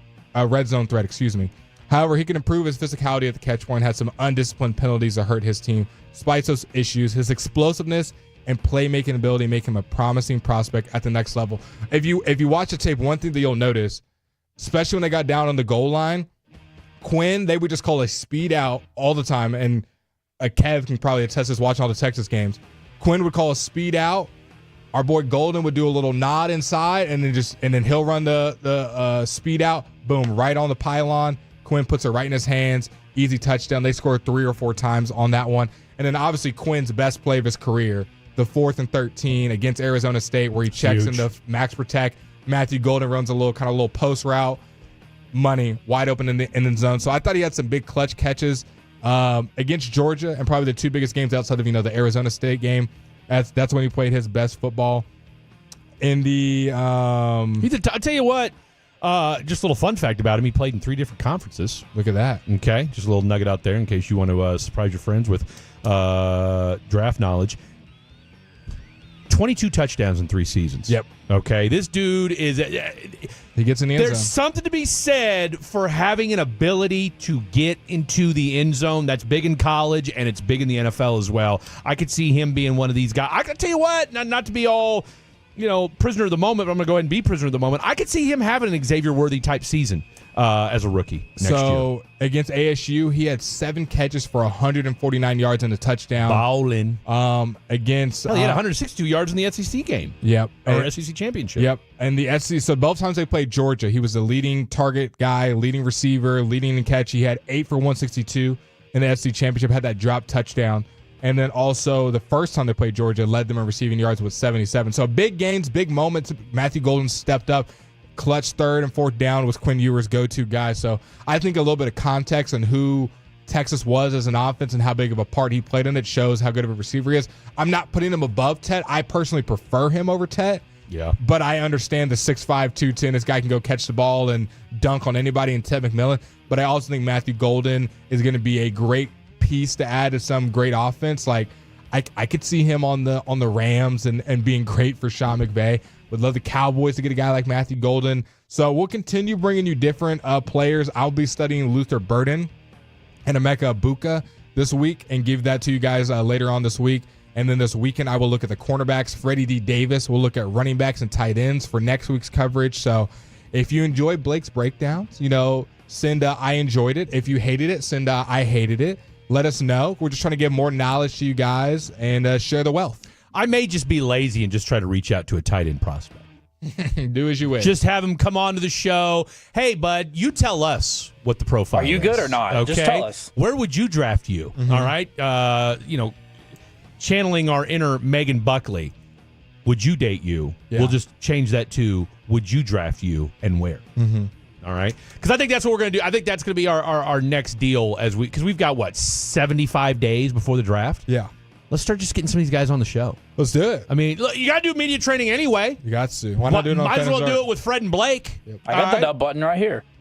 Absolutely. I mean, you know what? We're not the kind. Look, we are not. We're not setting anyone gotcha up. journalism guys. No. All right, we're going to love you up. We'll get ourselves before we get you.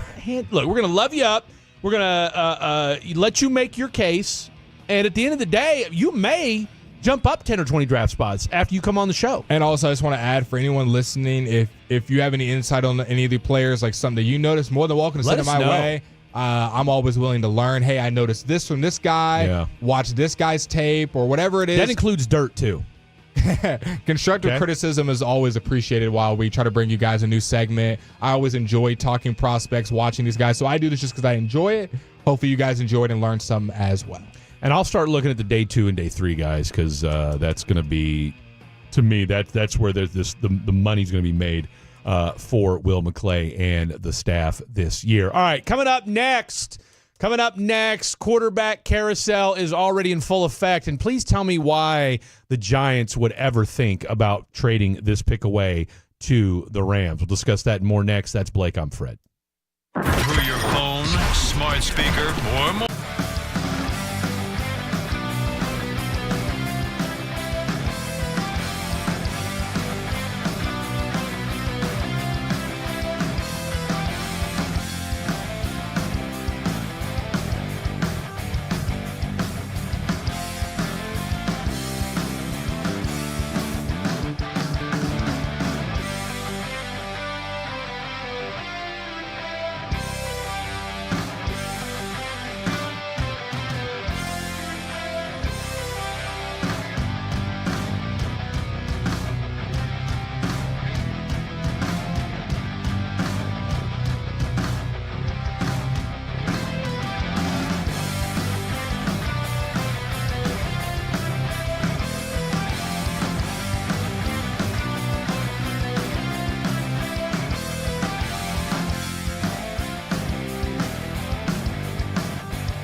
Has low V products? I gotta remember that. Well, you know, they say in order to remember something, you have to forget something else.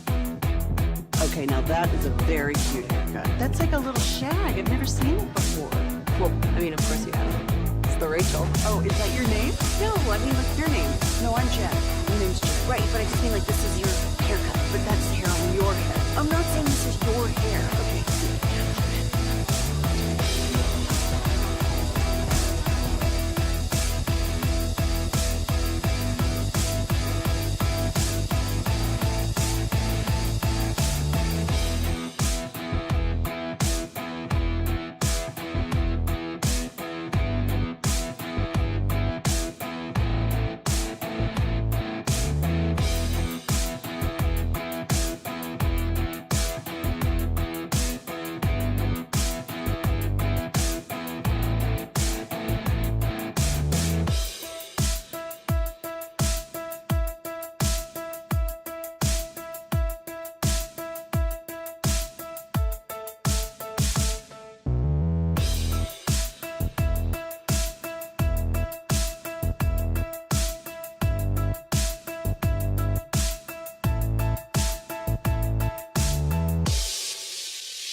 888-3333. With Frankel and Frankel, there is never an out-of-pocket cost. They only get paid when you win. Frankel and Frankel, the go-to for car and truck wreck attorneys in Dallas.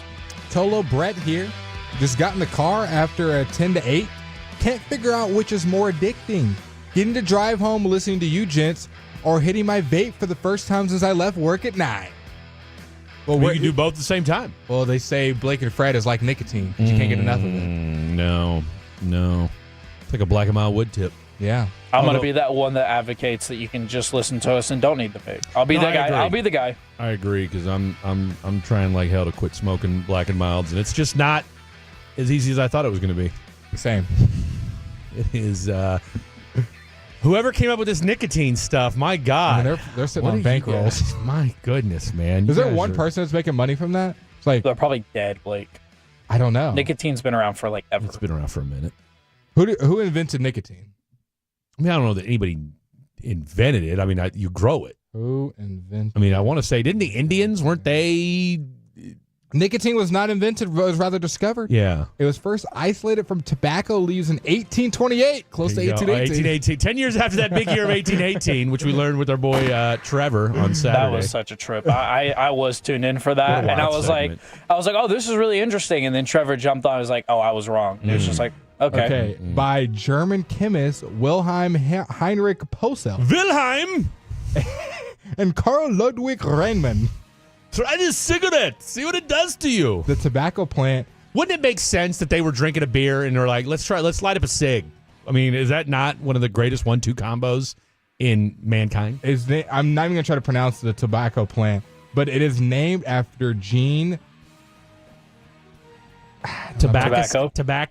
No, I'm not going to say his name because it can be interpreted a different way. But Nicot, a French diplomat who introduced tobacco to France in the 16th century. NIC what? Nicot. I'm not going to say that. Nico. What's his first name? Gene. Old Gene Nicote. Nicote. We'll just call him that. We'll just call him Gene N. We'll just protect his anonymity. Old Gene Nicote. And so they just call it nicotine after that. Yeah. He's sitting on bankrolls. Well, he's dead. Let's look up Gene been dead. But I'll tell you what, because you got to remember, I would imagine that cigarettes in the early days were just, I mean, first of all, you didn't even have butts. You didn't even have filters. I don't understand. Bad boy raw dog. I just looked up this guy. Yeah. Because what year did I say? 1828? You said 1828. It says this guy was a Frenchman that was born in 1530. So we've got he's a time traveler. We've got dueling descriptions, is what you're saying, of our boy Gene Nicote. Don't get AI overviewed. Seriously, I'm not. I was gonna say, because AI will ruin some stuff. It says, was born around 1530 and died in 1604, making him roughly 7 years old when nicotine was named after him in the 1800s. They just liked him that much. So he obviously he discovered it in the 1500s and was tinkering with it, and they decided, all right, because I mean, he had to roll up something. I mean, you know what I'm saying? He was rolling something up, him and his boys, drinking a little vino, man, it'd be something cool to top this off with. Neat. He was also complied one of the first French dictionaries. Yeah, man, this guy was on some next level stuff, wasn't he? My man was smoking a heater, writing a book, writing Webster's. I tell you what, no wonder he was up for so long, man. Think about how potent early cigarettes had to be. Smoking left and right. He was like, oh, I can make this word. He just wrote a book and people started using it. Seriously, smoking heater after heater. He also developed an ointment from tobacco leaves and used it to shrink a tumor on a man's face. Why are we not teaching about this guy in school? Why have we just now heard about Gene? Why doesn't this guy have a national day? Nicote promoted the medicinal use of tobacco, believing it could protect against illness, particularly the plague. It's a big thing back in those days too. I mean, look, they were looking for anything to combat the plague. So Gene he was a French ambassador to Portugal as well. Man, Gene was forward thinking. He sent tobacco seeds and leaves to the French court in 1560. Yeah, he did. 1560. Yeah, he did. Dang, 1560. Think about that. People were walking around. 1560, bebopping around, pulled out a Newport and was like, "Look, can you imagine? let me show y'all something." Wee. In a couple 100 years, Nico Harrison's going to trade Luka. Yeah, he is. You have no idea who those two guys are yet, but just know. Let me tell you guys a little something. I'm a visionary. Let me tell you guys something about what's coming up next. Did he invent menthols though? That's the real question that I have. Did he invent? If he didn't invent menthols or Black and Milds, I don't have time for it. I'll look that up while you're doing our NFL. All right, so he's looking that up. We'll try to figure out what's going on next. I don't know if you guys ever heard of this Atlanta Falcons quarterback named Kirk Cousins. Kirk Cochains. Kirk Cochains. All right, so Kirk's going to have himself a market, right? Like, even though he had a terrible season last year, the NFL... What do we say, one throw out of the pocket? I think 2, maybe. Like, or even that many. It might not even... Look, I think he attempted like 5 and completed I was one going or to say, 2. you might be right. Or was it he didn't complete one? Yeah. Outside I know of he the completed pocket. at least 1, but I think he only attempted under 5. I was going to say, it wasn't many. It wasn't a lot. And this was a guy who, I mean, look, the guy was coming off an Achilles injury. He's 35 years old. It was a rough look from the get-go. He did have a little stretch there, and I want to say it was against, the Buccaneers? The Buccaneers game, right, where he threw for 400 crazy yards. Yeah. I mean, it was a Thursday night game. It was I probably remember Baker lost. Yeah, because you and I were on the air while we were watching that game. It was hands down one of the best games of the season. It was definitely the best Thursday night game, if not one of the best Thursday night games of the NFL season. And then he just kind of fell off a cliff after that. You know what I'm saying? He had about 4 or 5 games where he just did not look sharp. He looked like a 35-year-old dude with a broken Achilles, and that's when they had to put in Michael Penix and try to have him salvage the season. They put him in late. What, like 2 or 3 games left? Week 16. They're like, all right, take the reins. I mean, you know, and come on, man. Like, really, you're going to leave it up to a rookie with 3 weeks left And to try to salvage your year? Move, and then, I was going to say, I mean, it was a move that you had to make, right? They could not lose another game. And I want to say he did go 2-1 down the stretch. So, I mean, it wasn't for lack of trying by Michael Penix. But Kirk Cousins in that Tampa Bay game you're talking about, OT. Yeah. 58 attempts. No, he was 509 yards. That's 4 what it touchdowns. Was. No, he was a fantasy god that night. He did amass 300 yards 2 other times against Minnesota, week 2, 345 yards. Yeah. For 37 attempts, only 23 completions and 345 yards. It's crazy. Still couldn't figure out a way to get the ball to Kyle Pitts. And then against New Orleans, he had 306 yards. Okay. That was after their 2-week start that, basically revolutionized the game. But, so, look, it's pretty obvious they're going to get rid of him this offseason. All right. The dude's still due, like, $70 million or something crazy like that. And you're not going to he's going to be your backup. Michael Penix has clearly earned the starting role. He's a better quarterback at this stage of the game and gives you more of what you need for this Atlanta Falcon offense. Plus, you spent you spent the 8th overall pick on him, right? So you got him. You might as well use him. That said, 2 AFC teams right now are interested in trading for one Kirk Cousins. One being, you want to take a guess?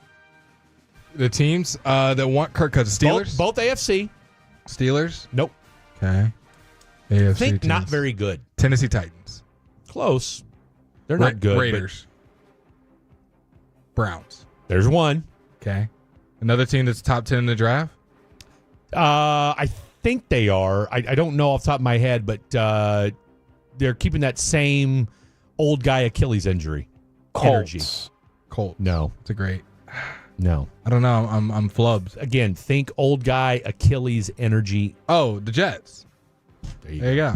So the Jets and the Browns are the 2 teams right now that already have guys like that. They said, why not? The other guy's a little bit younger. You know, one's got the quarterback version of Justin Tucker, and then you've got the New York Jets, who under Aaron Glenn are thinking. And no more Aaron Rodgers. Only one Aaron around. They've already here. I was going to say. So Aaron Glenn's already come out and said, "Look, we're done with you, Aaron Rodgers. Later days." Okay, which means that Devontae Adams is going to be available. Alan Lazard's probably going to be available. Right? I mean, Devontae's gone, right? So, which if you're the Cowboys, would you kick the tires on a Devontae Adams? Yes, in a vacuum. I think it's easier for me to say yes because I wanted him to. But then when you look at the money he's due, he's going to be. I think he's one of the highest paid receivers in the league. I think he's going to get cut. Yeah. I think he's going to be a post June 1 cut. that would be helpful for him getting on a new team. You know what I'm saying? I mean, look, no one's trading for that. I want to say I'll look it up. He might be the highest paid receiver next year. Well, I was going to say, because he's going to have to redo his deal if he stays on it. So I think he'll probably get cut. I think he's due like $35 million next year, something crazy for a guy that's, again, you could see the end is nigh. As far as his career is concerned, I think he's still probably got a good 2 years left. Devontae Adams has the highest cap hit in 2025 at $38 million. Yeah, so he's due some. Guess who's next? Second highest paid receiver. CD Lamb. So you could have the 2 highest paid receivers if you just got them right now. Well, and then don't forget that Dak's do $89 million cap hit next season. So, I mean, while we're at it, let's just go keep adding to it. Oh, and then we're going to repay, we're going to make Micah the highest paid defensive end. Let's trade for Myles Garrett while we're at it, redo his deal. I mean, we're playing with monopoly money. We can defer all of it. I mean, that's what I've been told anyway. So it'll be amazing to see. I'll tell you what, and just to get off on a quick tangent here, I'm really interested to see what they do with Micah.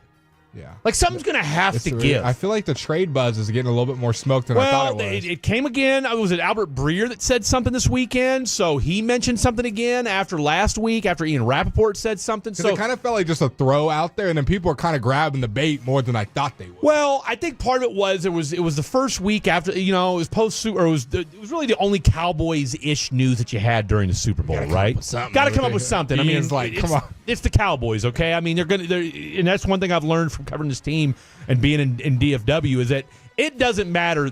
News cycle, they're going to find something to talk about with the Cowboys. I don't know. Is Osa going to re-sign if that's making front ESPN headlines? It's making it's kind of like one of those throwaway articles like, hey, is this guy worth $21 million a year? Which you're kind of saying we're going to talk about We're going to talk maybe about like a PFF, but ESPN's probably not running that on the start of the show. No, but it'll be on the website. Yeah. You'll definitely see it. It'll be on one of those, top 20 free agents to look for that no one's talking about. Look, I'm not paying Osa $20 million. Yeah. Everywhere I look, it's upwards of 20. Dude, everybody's talking about this guy getting $20 million. Like, are we there yet? I mean, do we think he's a 20? I mean, and look, I got to give you credit for it. You said it mid-season. When Homeboy first really started to take off and really have kind of that dominant year and you started to see a change in his game, and you threw out the fact that, look, this guy could play himself into a 20 million. And I was like, there's no way this guy's going to get more than 10, 12 million. Considering he made, 3 last year? And I get it, he's been on a rookie deal, whatever it's been, but man, $20 million? I mean, that's a wrap. And it also helps the defensive line, especially with how the Eagles just play. That's a premium position now. We've seen it over the last year or two become more and more of a premium position. But now, I mean, look, we all know it's a copycat league, and I mean, the Eagles have given you the script, so to speak, of, you want to beat the great quarterback? The Josh Allens, the Lamars, and the Patrick Mahomes of the world. Maybe you won't have as good of a quarterback, but hey, let's get a D-line. But that's the thing, though, is that, guess what? Jalen Hurts is a good NFL quarterback. He's definitely. I mean, look, you're paying him like one. I'll put it like this. I would argue he's the second best, maybe the best right now quarterback in your division. I would give him a slight edge over Jaden Daniels. We can do our whole quarterback hierarchy. We can do it today if you want. I don't care. Well, let's do it tomorrow. I mean, we're already almost halfway through the show. I've already got it laid out, so don't worry about it. We've already burned a couple segments anyway, so we're doing all right. But we'll do a quarterback tier because I saw and that's why it's funny you say that because I saw there was a tweet that came out over the weekend.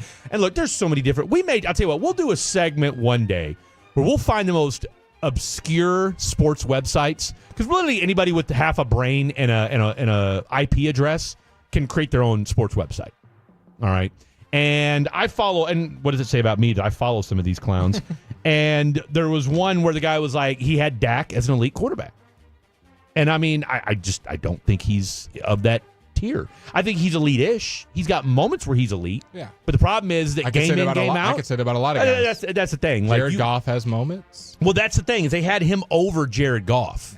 And I think right now you have Stafford, to take. You're taking Matt Stafford. I mean, here's the thing: you're going to take at least 8 to 10 guys over. No, Dak when we do the tiers, I'll be a lot more harsh. I'll be a lot more. Hey, if I was to have this guy or that guy, which guy would I prefer? I just worry with Dak, and I don't want this to devolve into a "we hate Dak" segment. But my and I'm just going to say this now, so that let me preface this for everybody moving forward. My biggest concern with Dak moving forward is going to be the fact that he can't run anymore. Mm-hmm. Okay, gonna be Kirk Cousins. He's gonna be in the pocket. We've now made him Kirk Cousins, and you got to have explosive guys all over the place to make up for that. You do have one in CD, but that's it. That's it. Because the defenses know that too. Well, the defenses know that, and I don't remember what team was it we were watching where the guy came out and basically was it the Eagles? I think it was the Eagles. Maybe. That said, look, or maybe no, it was the Lions. Yeah. It was the Lions because they said it on Amon Ra's podcast. We knew that stop CD. And we ain't worried about anybody else in the football team. Someone else wants to go for 150, go ahead. And that's the issue you're going to run into going into 2020. 2025. All right, coming up next, let's do a little fair or foul, shall we? And we'll do some more NFL talk in the 9 o'clock hour. Plus, we got our boy Ben Troop. He's going to join us, talk a little NFL as well. We got a little Khaki Kev segment coming up as well, talking all things Texas Rangers as we're getting that much closer to baseball kicking things off. Fair or foul coming up next. Don't go anywhere. Coming up on the next KNC Masterpiece. Boach says to have a successful season, you need a surprise.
Do you think it's true that you've got to forget something else to remember that Uber Eats has groceries? No, that's absurd. Hey, remember when you used to be Pepper Lady? Pepper Lady? Wasn't it Cinnamon Sisters? Basil Babes. Saffron Squad? Nutmeg Maidens? Paprika? No. Nutmeg Maidens. I just said that. Was it Spice Girls? Doesn't sound right. Was it Saffron Squad?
V products? I gotta remember that. Well, you know, they say in order to remember something, you have to forget something else. Okay, now that is a very cute haircut. That's like a little shag. I've never seen that before. Well, I mean, of course you have. It's the Rachel. Oh, is that your name? No, I mean like your name. No, I'm Jen. My name's Jen. Right, but I just mean like this is your haircut. But that's hair on your head. I'm not saying this is your hair. Okay, freaking me out a little bit.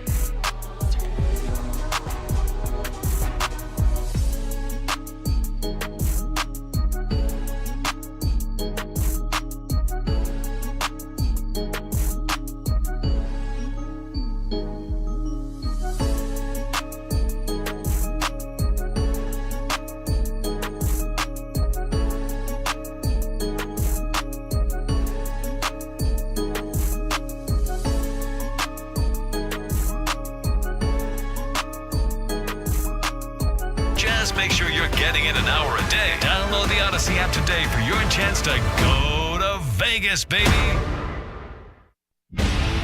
Back to the Fan After Dark on 105.3 The Fan. This segment is brought to you by Classic Chevrolet. If you're in the market to upgrade your vehicle, get to Classic Chevrolet in Grapevine. Back-to-back #1 Chevy dealership in the world. They've got more new Chevys than anyone, all priced to sell. Silverado, Tahoe, Blazers, Malibus, Equinox, and more. Visit ClassicChevrolet.com. This is Texas. This is Classic Chevrolet. Together, let's drive. Relax and enjoy the difference based on new Chevy registrations 2023 and 2024. All right, we psyched you guys out, faked you out, pump faked you, whatever you want to call it. We're going to do fair or foul that's exactly right. We got up. Psych.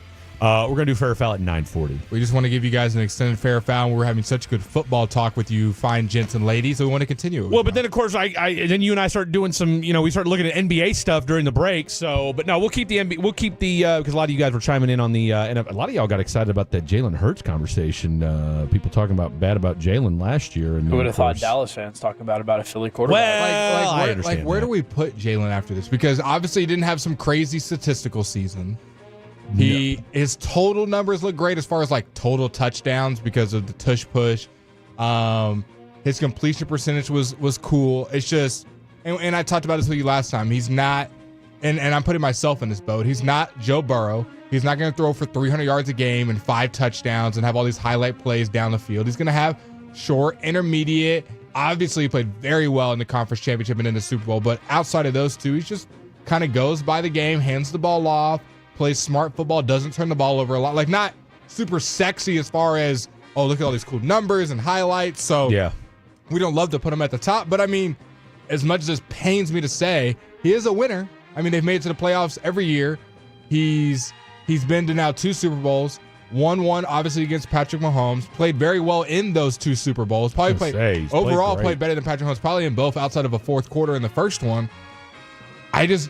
He's a hard one to rank right now because it depends what lens you look at.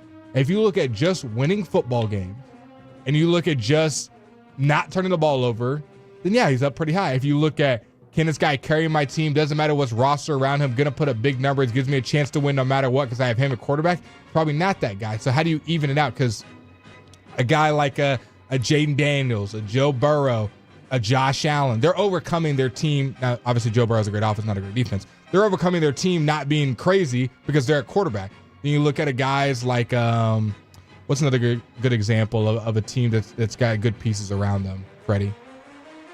Of a quarterback that's got good pieces around him? They don't have to do. Yeah, Detroit, like a Jared Goff, where he doesn't have to do crazy numbers. Now, he does still put up numbers. Yeah.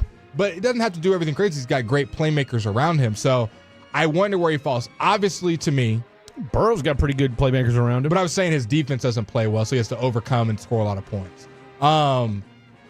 Where he ranks right now is interesting. You'll see. We'll go more in depth. You ready for this? Well, think about this. Look, I'll tell you what. Marinate on this, and like I said, we'll do our quarterback tier later on this week.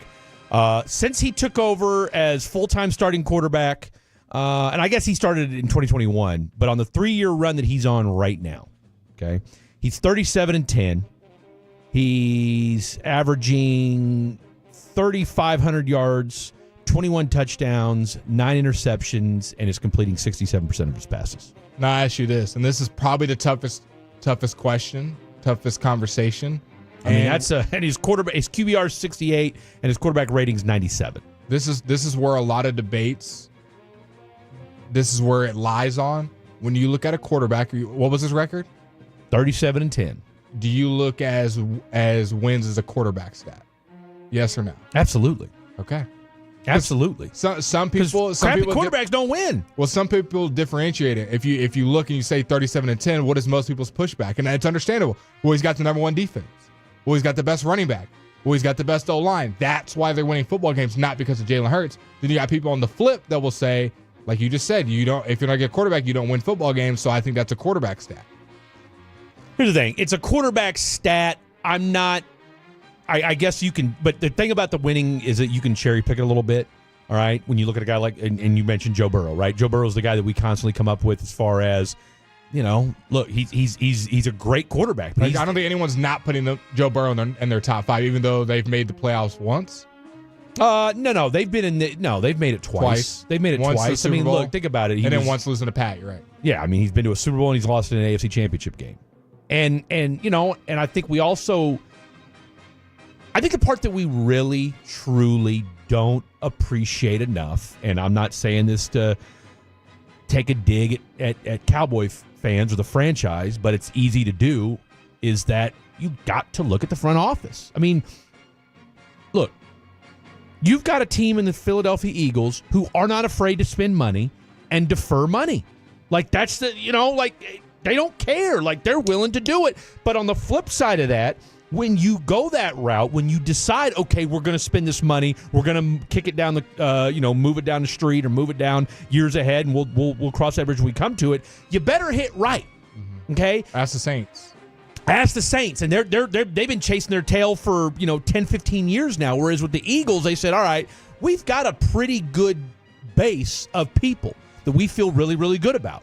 And that's the thing where, and again, I'm not saying anything that's a profound or new thought here, but if you're the Dallas Cowboys, you're in a similar situation as the Philadelphia Eagles from a couple years ago, right? In that you've got a really good quarterback, you've got a top 5 receiver, top 2 maybe, depending upon who you're talking to, and you've got a top 3 defender in Micah Parsons, and you've probably got a top 6 or 7, 8-ish quarterback in Deron Bland.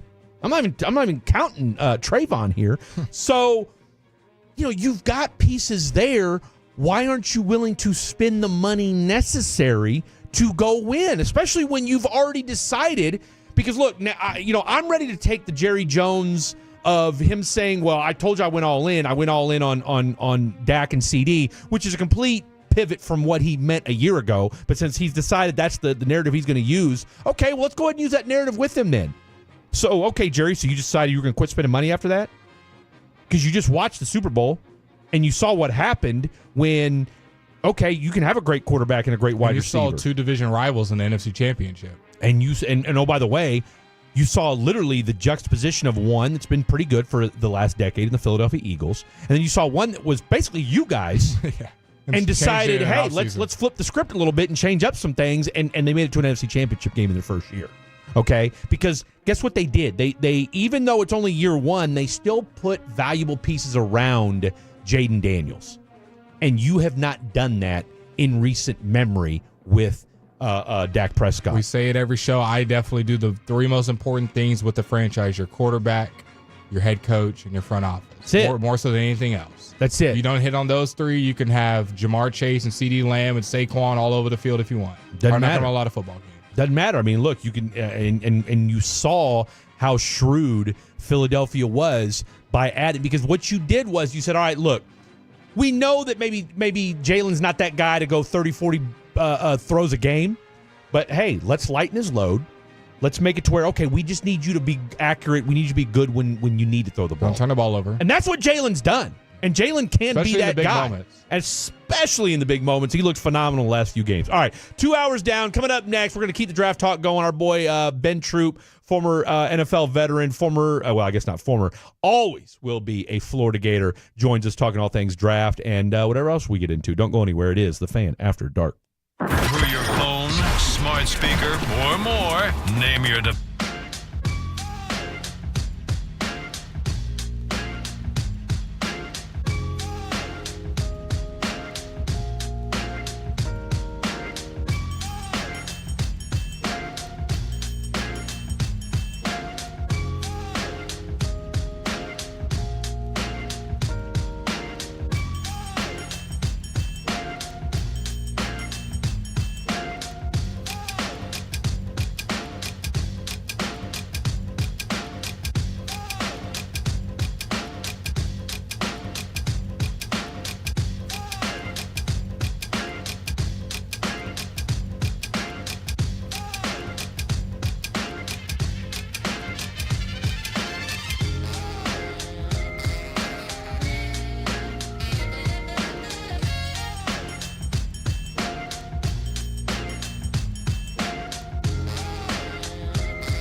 Odyssey Sports Station. Driven by our D&M Leasing Studios, this is The Fan After Dark on 105.3 The Fan. Hour number 3 of the program happening right now. Glad to have you guys all on board. Would you call it a marvelous Monday? Marvelous Monday. It is a marvelous Monday. You guys are too young to remember Manic Monday by the Bangles. I wish it were Sunday. You heard the song. I guarantee you've had. That's my fun day. Basically just 4 mid-white chicks with ish voices mumbling into a microphone wearing leopard print. I mean, that's all you had to do in the 80s. That's literally all you had to do. Just a little hum. Okay?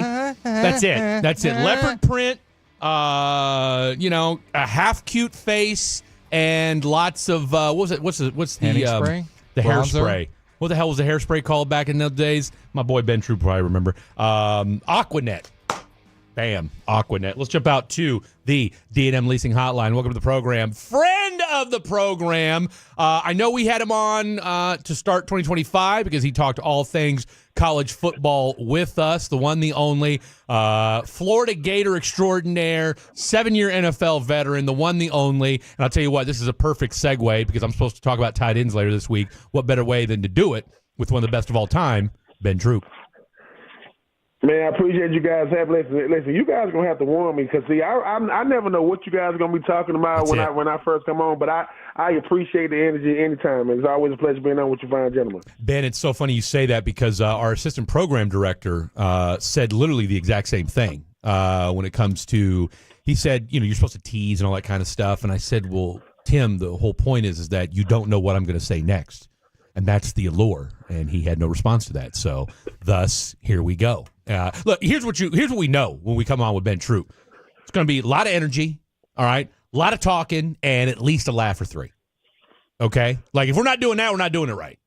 Am I right? I'm gonna do my best. My wife married me thinking I got good credit. I said the joke's on you, sweetie. So you and me for life now. She was like, I thought you had more money than this. I said, well, you got the wrong truth. You got the wrong one.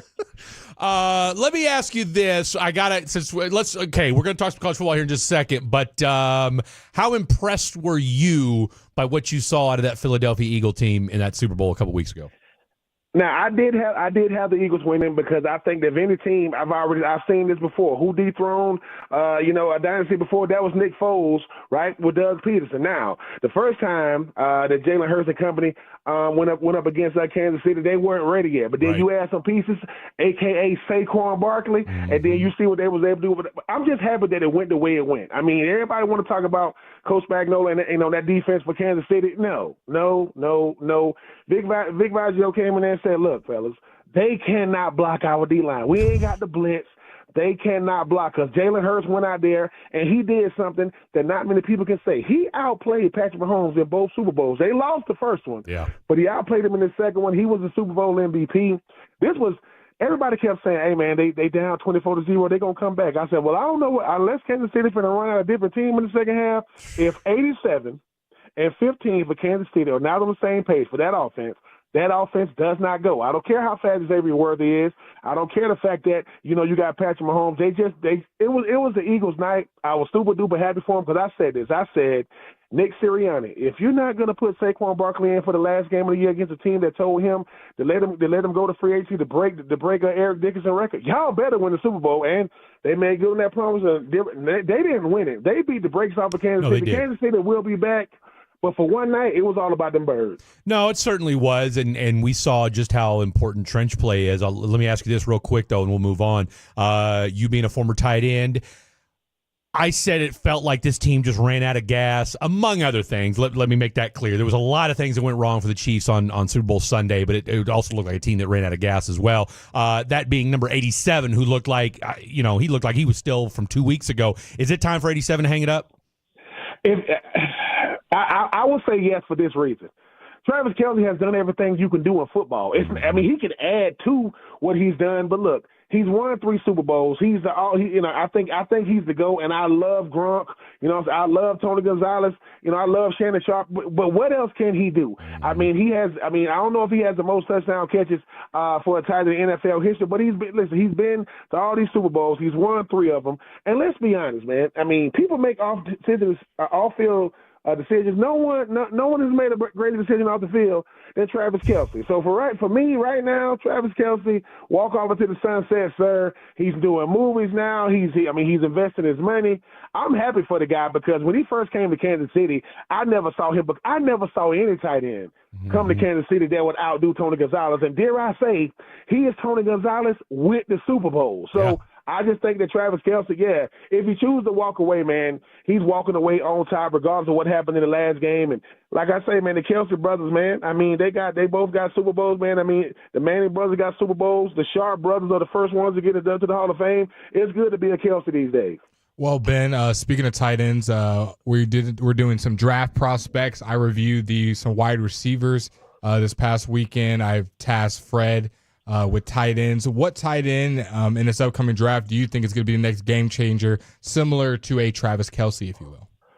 If any NFL team used Tyler Warren the way Penn State used him, this guy is going to break records. And I don't see him being used that way, but this guy is about as good as advertised. It's a kid that go to Bowling Green by name Harold Fanning Jr. Yep. This dude put up video game type numbers, but a guy that I got a chance to see, 2 guys that I got a chance to see, a lot last year, Mason Taylor, the son of Jason Taylor, he's not a burner, but this guy can go out there and make plays. And Elijah Arroyo from Miami, both of these guys got a chance to be good. I think what Brock Bowers did as a rookie, being a first-team All-Pro, lets you know that you can step out of what college team you coming from, step into what NFL team you coming from. As long as you can pick up the offense and they're not trying to make you become something you're not, I think you got a bunch of guys, starting with, I think Tyler Warren is the headliner. And obviously I like Colston Loveland. I think he's the only playmaker that Michigan had in the passing game this year. I think you got a bunch of tight ends this year that's coming into a great situation because the tight ends used to be an extension of the offensive line. Now, if you're good enough, they will run their passing game through you. And kind of a follow-up on that tight end, we know this is kind of a weaker wide receiver class. Could you see teams maybe reaching or maybe even at the same spot where they would be getting a playmaker at the receiver position, but knowing that this class is a little bit weak, maybe opting for a tight end instead of to get kind of that explosive part of their offense? I think you have to. I think because you want to protect your players. If I'm getting a wide receiver that's still trying to figure out, what he's trying to do on the outside, I want to bring in a tight end that's also a rookie because tight ends 85-90% of the passes are thrown inside the hashes. That's why those guys that work outside of numbers make the money that they make. But there isn't a Jamar Chase in this class. There isn't a Justin Jefferson in this class. You got some good players in this class, but I think because you got players coming out of college coming in, Malik Neighbors and I don't know. Now, you're looking for a wide receiver, just camp out in Baton Rouge. I don't know what they're doing in Baton Rouge with these receivers this year, but they finding a way to get it done. You want to protect you. Listen, if you don't got a veteran receiver to groom your rookie receiver, you want to make sure you bring in a rookie at the tight end position so at least both of them can learn the ropes, both in their rookie seasons. I'm glad you mentioned Brock Bowers because, like you said, let's call it what it is with the advent of the passing game, and it just seems like nowadays, you better have a good tight end and a good tight end coach. And hey, tight end coach become an OC. And I'll tell you what, I'll throw that. I'll have Blake ask you that question because that's something he and I were talking about a couple of weeks ago, and it's starting to rear. You're starting to bear fruit. But that said, you had a guy like a Dalton Kincaid who we expected to really kind of blow up in year 2. That didn't really happen. You had Sam Laporta. Now, granted, he battled some injuries, and it seemed like he didn't quite have that same second year that he had in year 1. And then we're all waiting to see what the hell's ever going to happen with Kyle Pitts. What is it about the tight end position in the NFL where, look, even when you've got a great quarterback, we're still kind of waiting for that next kind of level of the Mark Andrews, the Travis Kelce's, the George Kittles, and now the Brock Bowers to kind of make that, make their entrance into the NFL? It's all gonna come down to location and scheme. Okay. What makes Brock Bowers is he didn't have a quarterback and he did what he did. Exactly. Could you imagine? Listen, because as much as we love Gronk, and I love Gronk, he had Tom Brady. Yeah. Like, look at when quarterbacks have incredible games, incredible seasons, or incredible careers. Look at who threw them the ball. It is no coincidence that we're talking about the GOAT quarterback with Patrick Mahomes. And who was he throwing to? Travis Kelce is benefiting from, and you want to have two guys in sync like that. Is it a coincidence that Kyle Pitts rookie season he had with 1,000 yards? Who was throwing to him? Matt Ryan. See, it's all about who was getting you the ball because if you look, I'll take one even further. Look, when as great as Larry Fitzgerald is, he took off when Kurt Warner became the starter because Kurt Warner said, I won a Super Bowl with the greatest show on turf, right? So I love you. I love what you do, Larry Fitzgerald. But I had Torrey Holt. I had Isaac Bruce, and we went in the Super Bowl with the Rams. This is well before Sean McVay. So I think for me, when it comes to the tight end position, if you give me the right scheme, right team, and you got a quarterback that can get me the rock, and I think these tight ends got a shot to be instant stars because they're not asking you to do anything different. Yes, you're gonna have to block, right? But I think the best tight end in football, as far as everything, is George Kittle, and it ain't close. George Kittle can do anything you ask him to do, but he got Brock Purdy, he got Jimmy Garoppolo. Could you imagine how great this man would be if he had a top 10 quarterback? So it's all about the quarterback getting you the ball, and you got to have an offensive scheme that is making it a point to get you the ball. Brock Bowers might be arguably the greatest tight end to ever play in college football when you look at what he's done. 2 national championships. First-team All-American John Mackey Ward. He walked to the NFL with George Kittle, with Travis Kelce and company, and he's a first-team All-Pro. And like I said, hopefully the Raiders can get a quarterback, a.k.a. Shadir Sanders. We'll see what happens. But if you get a quarterback in there, number one, he don't have to be Superman every single game, but his game can actually mature because sometimes, man, you'll be Calvin Johnson. I'll be one of the best players in the league, but we won't win no games. And by the time, I want to, continue playing, I'm 30 years old. Hopefully that won't happen to Brock Bowers because I think this young man could be as good as he want to be. Real quick, Kyle Pitts, Michael Penix is going to be his quarterback next year. Does he finally get back on track to being the tight end we all thought he was going to be when he was taken 4th overall? It's gonna depend on that's what Kyle Pitts wants. Yeah. Because the thing about Kyle Pitts is this. You know who's outpaced Kyle Pitts and was drafted after him? Drake London. Drake London, everybody kept saying, and he was injured when he got drafted. I think for a guy like Kyle Pitts you can't say it's a scheme because Drake London got to play on the outside. Man, you ran a 4.4, you 6'6", 250. You should be killing guys. So Michael Penix is gonna find a way to get him the ball. it's going to be on Kyle Pitts this year, because here's the thing about Kyle Pitts. I hope he's an Atlanta Falcon for life. I do think this guy's upside is through the roof, but there have been games in the National Football League that Kyle Pitts, who was not hurt, will end the game with 0 catches, 0 yards. That just baffles my – there are fullbacks that get catches every other game. I think he's going to have to find a way to be more consistent, and they're going to have to make him a tight end, because if they put him on the backside as a receiver, you're not getting open on NFL corners. I don't care who you are at tight end. Well, speaking of receivers, as I mentioned earlier, I studied some of those this weekend. Two guys that I nailed in, watched all their targets, was Ted McMillan out of Arizona and Matthew Golden out of Texas. I just want to kind of your read on those two guys. We've seen kind of all the receiver stock kind of dropping as more as the draft process goes on. Like you said, no Jamar Chase, no Justin Jefferson.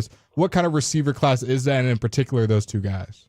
McMillan, to me, would have won the Blitnikoff if Travis Hunter wasn't in college football. He would have won the Blitnikoff, but, Travis Hunter is such a dynamic player. I think McMillan is a guy that you can play and plug him right now. And, big frame. You want big frame guys. You want guys with a big catch radius. The thing about Golden is, listen, you don't go to Texas because you duck and smoke. You go to Texas because I want to play big-time football week in and week out. I think both guys, has tremendous upsides, but once again, it depends on where they go. If they're wide receiver day one, they're going to struggle. Yeah. If they're like Rome Medusa and I'm wide receiver 2, maybe wide receiver 3, and I'm eventually going to be the one, I think both of those guys got a shot. Be on the lookout for Trey Harris out of Ole Miss. Did not have the season that I thought he would coming back. I think he had the most receiver yards per game coming back into the SEC. Jackson Dart, and and that offense was the route they had him running is not going to be necessarily the route tree is going to have going into the league. But this wide receiver class is not it's not star studded. Nope. But I think you got some guys that can definitely go out there and make some strides. And like I said, whenever wide receivers run 4.2s, they're not going to dominate the league because they're great, straight line runners. The guys that dominate the league, they run 4.5. They run, high 4.4s because I don't care about how fast you can run in the vertical line. I want to see how you come out of them breaks. And a lot of these guys, they're really, really good route runners. They go to a good team. I think guys like McMillan and Golden, I think they could definitely be top tier guys depending on what type of offensive scheme they're under. Kind of a selfish one here, but I'll also help the program. On 2 parts, me and my co-host were having, from Gag Nation, not Fred, we're having trouble kind of coming up with a comp for Matthew Golden, so I wanted your word on that and maybe who he reminds you of. And then on the second half, just when you're kind of looking at guys, maybe not necessarily in a scouting perspective, but just when you're just watching guys' tapes, what is something when they're catching the football, whether it be the tight end position, the receiver position, what is something that stands out to you the most that you're looking for? I want this guy to have this so he can produce in the NFL. Man, a comp for Matthew Golden, man. It's tough. It is, right? It is. Oh, man. Because I've seen so many receivers, man, as far as like the way in which they play. Here's the thing about Matthew Golden to me. And I'm going to go way back, right? Matthew Golden has a tremendous upside, right? But it's always what he could do, right? And I'm going to go back, when Alshon Jeffrey came out of South Carolina, everybody talked about this dude, and he finally put it together in Philly. Yeah. He put it together. So for me, Matthew Golden is a guy, they always talk about, this guy can do this. And Alshon Jeffrey walked away a Super Bowl champ, right? And he never became a first-team All-Pro. I don't think that got to be the ceiling. But if Matthew Golden can really get into a scheme and say, look, man, we know you went to Texas. We know you came for big-time football, but we want you to be able to hone in on your skills. I think you got a shot to be really, really good. And when you talk about what I'm looking for with a receiver is, when I'm looking at these receivers, right, I want a receiver to get out there on the island, and I want him to make that. I want him to be, and I mean this respectfully. Listen, either you Pinocchio or you Geppetto. Either you gonna put him on the string or he gonna put you on the string. Because these DBs, they can run these routes.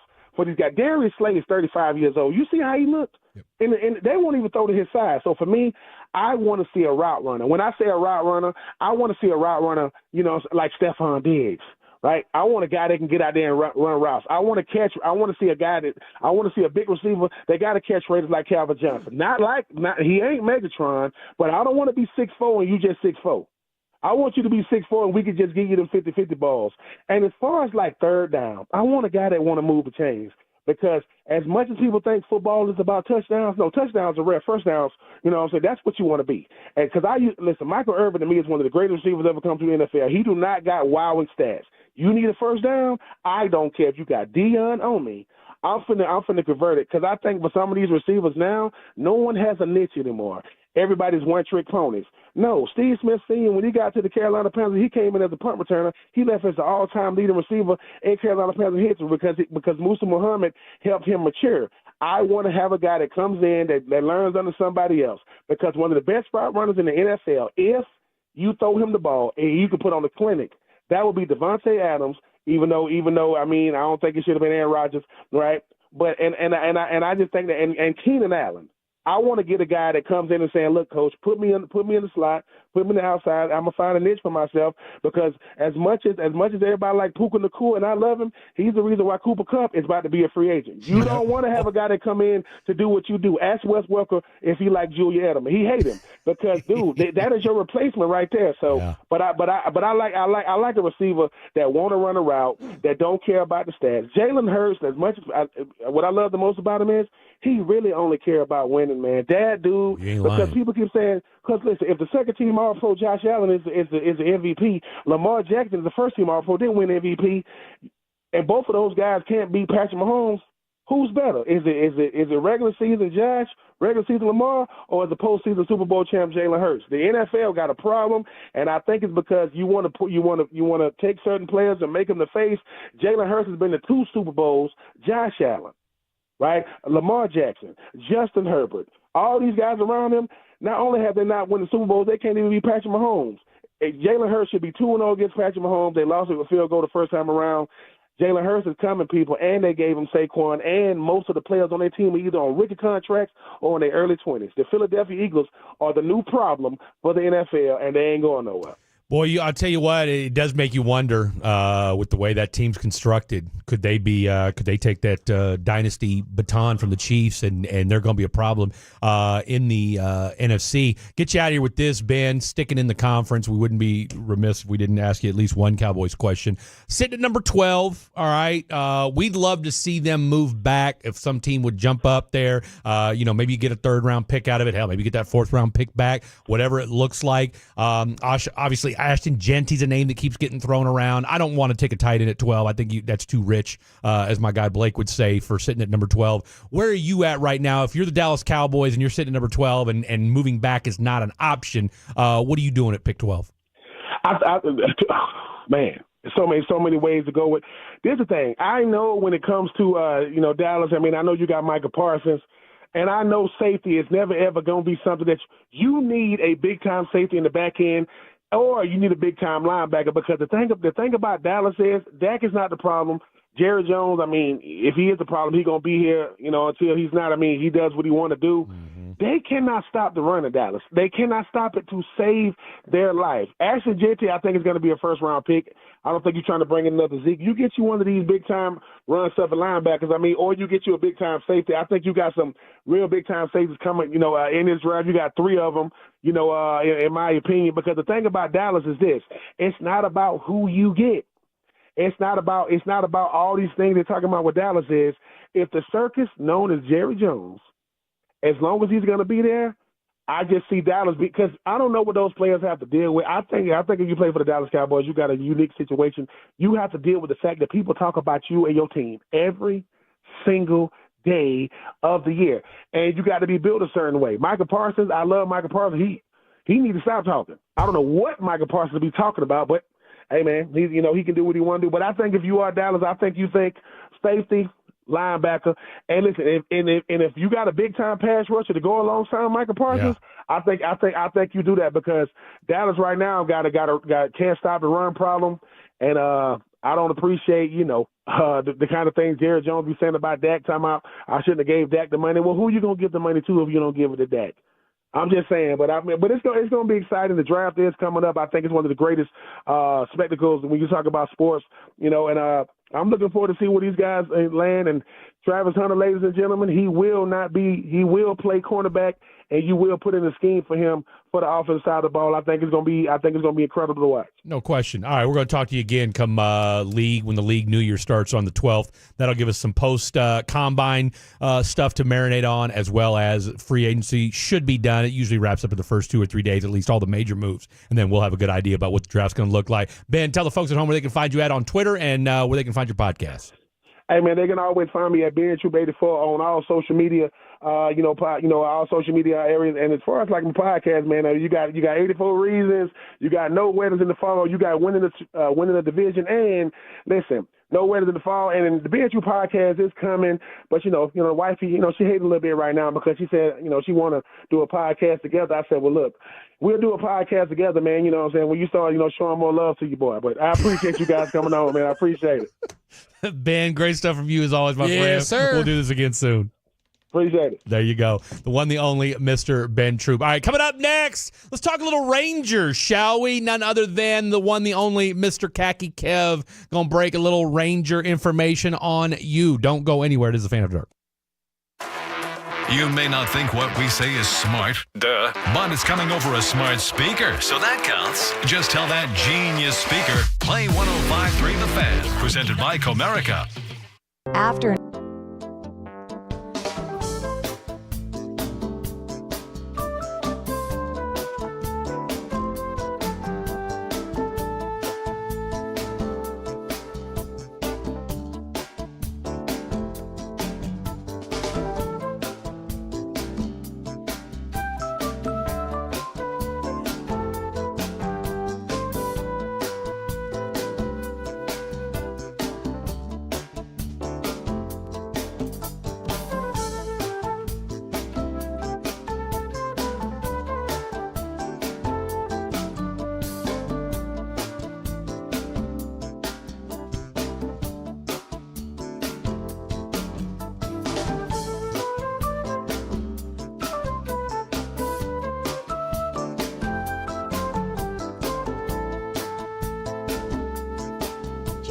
true that you've got to forget something else to remember that Uber Eats has groceries?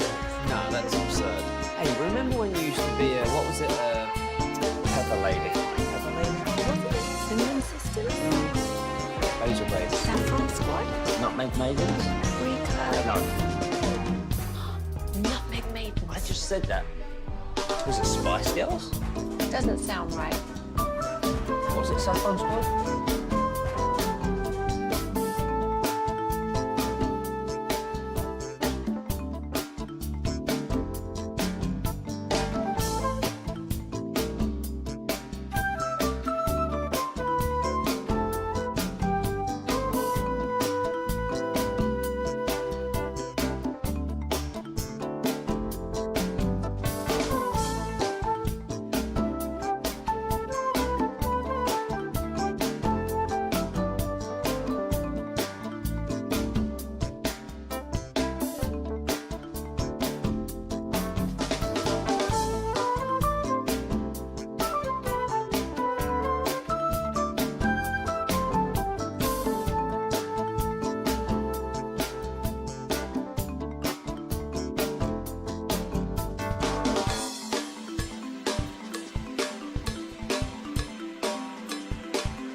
Uber Eats has Lola V products? I gotta remember that. Well, you know, they say in order to remember something, you have to forget something else. Okay, now that is a very cute haircut. That's like a little shag. I've never seen it before.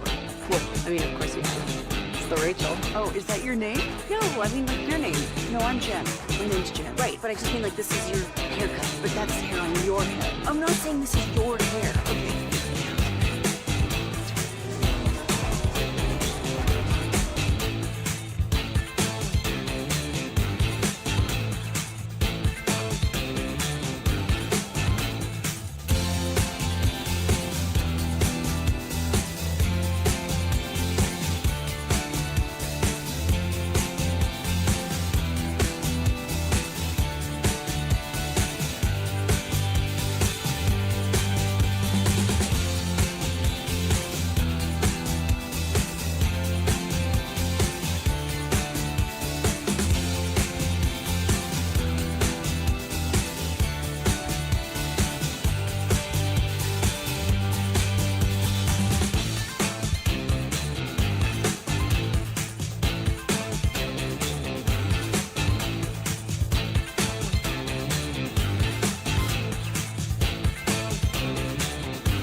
Texters are something else. We're all over the place. Positive, negative, positive, negative, positive, negative. It really is. It so if you're, really was. If you're a positive Polly or just positive and your name's Polly, 877-881-1053. Because what text line is that, Fred? I beg your pardon? Say it again? What text line is that? I'm sorry. I was reading the text messages. 877-881-1053, the Frankel and Frankel text line. Yeah, I was just trying to do a little half read back and forth. So our boy Tovaj, and first of all, shout out to Ben Troop. All right, and just in case you didn't know, Ben Troop spent 6 years in the NFL. I spent 0. Okay, so for everybody who wants to say he doesn't know ball, like, calm down, okay? You may not agree with them, but to say he doesn't know ball is disingenuous. That means you don't know ball if you think he doesn't know ball, because a ball knower would appreciate someone who's played the game. Like, if y'all can say we don't know ball all you want and have your 100%. Opinion. We didn't play in the NFL. We're giving our perspective. Someone who... Well, if you look up Fred Davis, you will see that I spent a couple years of tight end at Washington Redskins. Okay, for sure. Yeah, if you look you up... may know me from my Ohio State USC days. If you look up, I think, is it Tyrann Mathieu? That's my alternate name. Yeah. Couple years, LSU. Now, see, unlike Saints, you, Arizona. Fred Davis played... well, I'm sure there's a Dave Elliott in the NFL. All right. Okay. All right. Your Gene, your Gene, what do we call him? Nycoat? What do we say his name was? I forgot the abbreviation. Gene Nyko. From the 817, my man's is cooking for my boy Tovaj.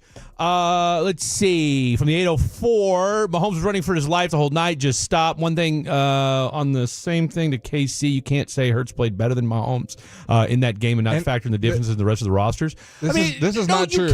Fred is the biggest Chiefs fan I know. If he is saying Hurts played better than Mahomes, he absolutely did. He's not saying that for the heck of it. It hurts. I get it. Pun intended. All right. But the reality was this. Love hurts. Love does hurt. that was the coldest commercial. Love does hurt. You man. probably didn't see that one, did you? The Jordan commercial they aired right after the Super Bowl? No, because I turned the TV off. Dude, and I'm the biggest Eagles hater. As soon as they won the Super Bowl, the next commercial was a Jordan commercial about like, you say all this, but because you're wrong. Well, that's why, because Jalen Hurts is a Jordan athlete. And then like the end was like love hurts, and it was. It's a good one. That's a good one. Like I said, I didn't see it, and I don't ever plan to. From the 804, this guy's takes are outrageous. The notion that Hurts won that game on his own is laughable. I didn't. No one said. He did not iterate that one bit. He did mention about how well he played. So again, I don't know what to tell you. From the 601, I'm telling you right now, this dude does not have a clue, but still gets airtime. Okay, well, again, he's pretty good and friend of the program, and I feel that now you're taking a shot at me. Okay, now you're taking a shot at me because I think very highly of my guest. I also think highly of him. Don't know who this guy is, but he's extremely entertaining. Once again, Ben Troop. And then we don't want Did we not introduce him? This guy smoking crack. Did we not introduce him this time or something? Because everyone's confused as if we just had our home. We got pretty excited when I jumped right into it. So shame on me. Think we had our friend from down the street on. That could be that just one of my homeboys from the gym. I just say, hey, what? You played ball? You played ball at Louisville? Come on. It's funny though because I did meet a guy that played football at Louisville. Still got that 100-meter title from the mid-90s. Somebody said just had a few drinks and just talking bleep. So maybe that was one of the people that. I love it. Okay, you know what? I'm here for it. We got some positive polys. From the 601, fatties, what up? Indeed. All right, let's hand it off to everybody's. What is it? Second favorite producer? Is that where you're at? I mean, if we had to, I don't know the consensus. We had to power Ray. I'm starting. Are we doing this again? We're doing this again. Do you like your nickname? Do what? I said, do you like your nickname? Should we do? I love my nickname. Thank you. Did I ever tell you that my dad got me a cup with it on it? Oh, that says Khaki Kev. Yeah. Yeah. I love my nickname. I've never been given a nickname. I don't want to pick a nickname. This has gone too far, people. Shout out to your dad. Can you describe the cup? Is it engraved? By the way, give us Khaki Kev dad's name. I know you told me once, and I've smoked a lot of weed. What's your dad's name again? My dad's name is Billy. Billy, that's right. Billy Walker? Yep. Not to be confused with the Billy Walker who spent some time in the NBA after spending a year at K-State. Not to my knowledge. No, that Billy Walker was black, so no, he was like 6'5", so clearly was not your dad. But not to be confused. You don't think Kevin could have a black dad? No. If you didn't see Kevin and you were like the listeners and only heard him, you don't think he could have a black dad? 100% no, he didn't have a black dad. I don't think listeners are getting my voice confused for my race. You said you have a white voice? What's a white voice, Kevin? Apparently yours. Yeah, that was good. Okay, what's the cup that it is? Is it a mug? Is it a? It's it's like a little skinny like drink that I kind of like the ones that we got from Odyssey. Wait. Okay, like a to-go mug. Yeah, a little travel mug. Yeah, I kind of like that description. It was weird. Yeah, I should describe a cup. Kind of skinny. You got to cup it a certain way. I've said too much. All right, what's on? All right, you know what? No. Tell you what, we've done. I'll tell you what. Here's what we're gonna do. Because I have hijacked this segment, and my boy has worked too hard to discuss this. It would not do him justice to end this segment or start it now, and then we got to end in like 2 or 3 minutes. So I'll tell you what, we're gonna push fair or foul back, kind of like our Eric Mangini segment. All right. By the way, I'll tell you what, if you guys want to know about Brian Schottenheimer and what he's got going on and what people think about him, Eric Mangini. Wait till you hear and he gave what Eric Mangini has to say about Brian Schottenheimer. And he gave this take before anybody was on the staff outside of Eric Mangini. 100%. So I don't know if you guys know this. If you're a true fatty, we've had that in the hip pocket for 3 weeks now. As a matter of fact, this is week number 3. This is now a 3-week tease that we're pushing here on Fan After Dark. I've stopped adding it to the cut sheet. What's it? You stopped? Yeah. Don't worry about it. I've still got it in my. I've still got it in the XQ. I know where it's at in the Twitterverse. That's all that matters. That's all that matters. Is Lucius Alexander black? I said no. He's Swedish.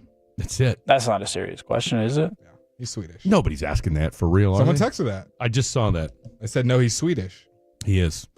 He's Mr. IKEA. So I don't know if you guys knew that. That's what we call Lucius. We call him Meatball. Go ahead and mark that, would you? Send that to. That might be G back in the day already. You might just have gotten your 4th G bag of the day with that one right there. You think that's fair or foul? Calling your guy Lucius Meatball? I think it's totally foul. 100%. I'm gonna do it tomorrow. I'm gonna see. I want to see you look at you sideways. Because when you walk in, Lucius is locked in the G bag. Totally locked in. Headphones on. Hey, Meatball. See if he turns around. Yeah, no, he ain't gonna turn around. He can't hear you. He won't. Tap on the back. Meatball. Well, who's our producer tomorrow? New guy Jake. So be ready for that. Old head Fred, Blake, and Khaki Kev. ...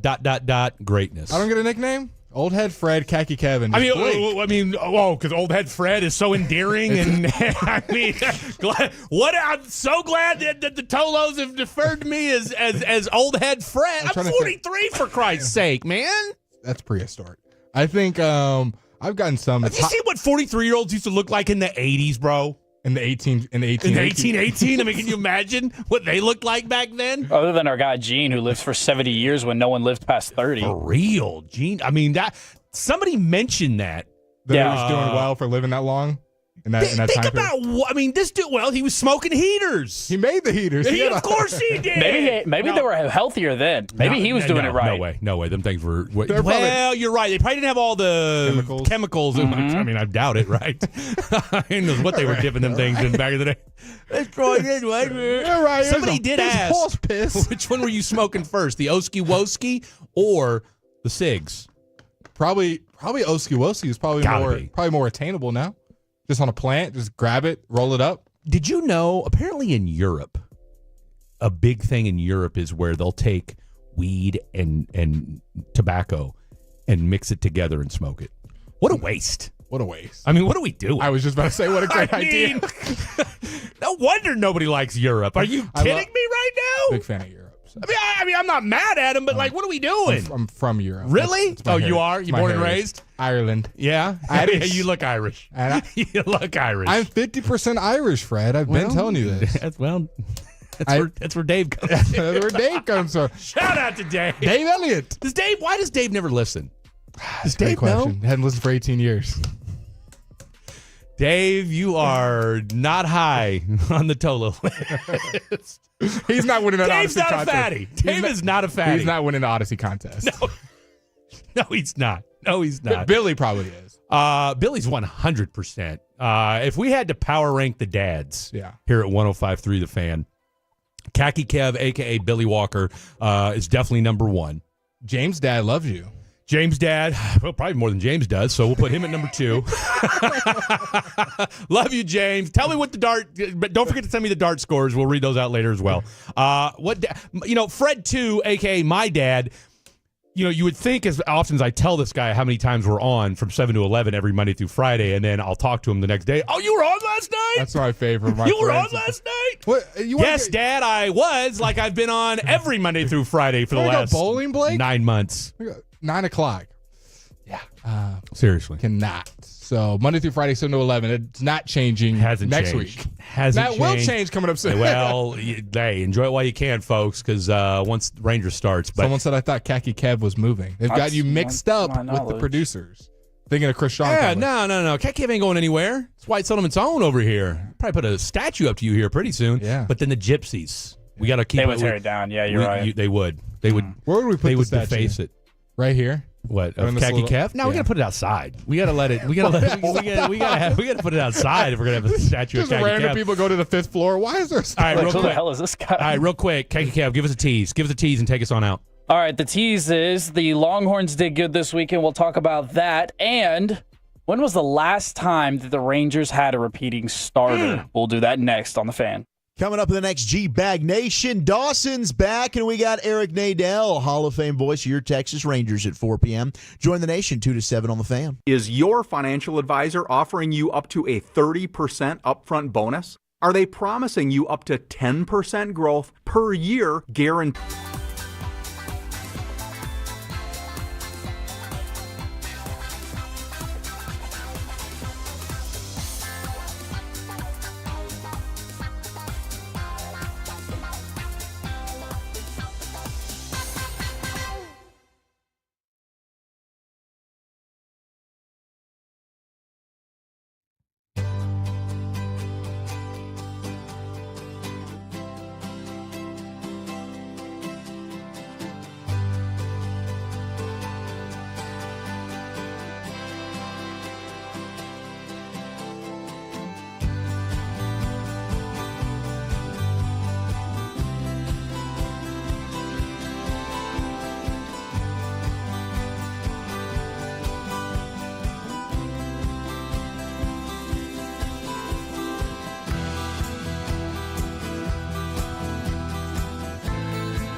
remember that Uber Eats has groceries. No, that's absurd.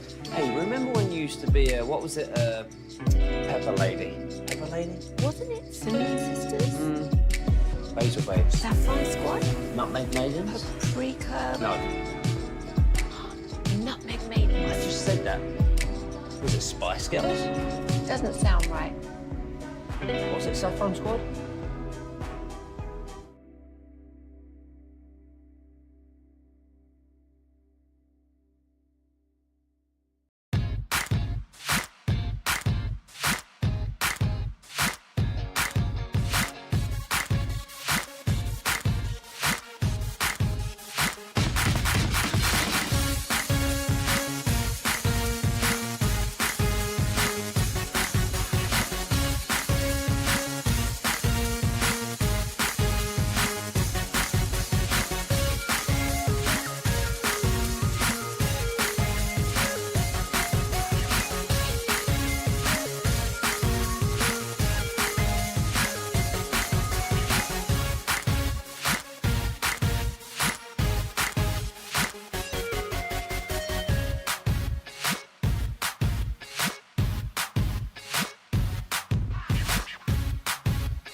And White Settlement. That's from the 817. And then from the 601, crap. I'm just hoping y'all guys are cool with the PM gig because y'all have been killing it for real. Don't move to daytime, please. Well, look, I don't think luckily for you, I don't think Gavin or Tim have any intentions of moving us to daytime anytime soon. So PM is where we shall be. All right, let's do a little baseball talk for crying out loud. I've talked enough. I'm shutting up. Around the diamond with Khaki Cav. That's it. All right. How y'all like this music? I like this music. It's a little symphony. It's a little Beethoven. Yeah. It's giving Beethoven. It should be given old baseball music. All right, boys. I was gonna say that's kind of what I'm feeling like. Can you some baseball organ music? What's it called? Mid-Atlantic, the radio announcer of like back in the day would like this to come on. We got somebody at the plate, see? Little Babe Ruth looking for a little 1-2 from Satchel Paige. Wind up in the delivery and 3 strikes and he's out.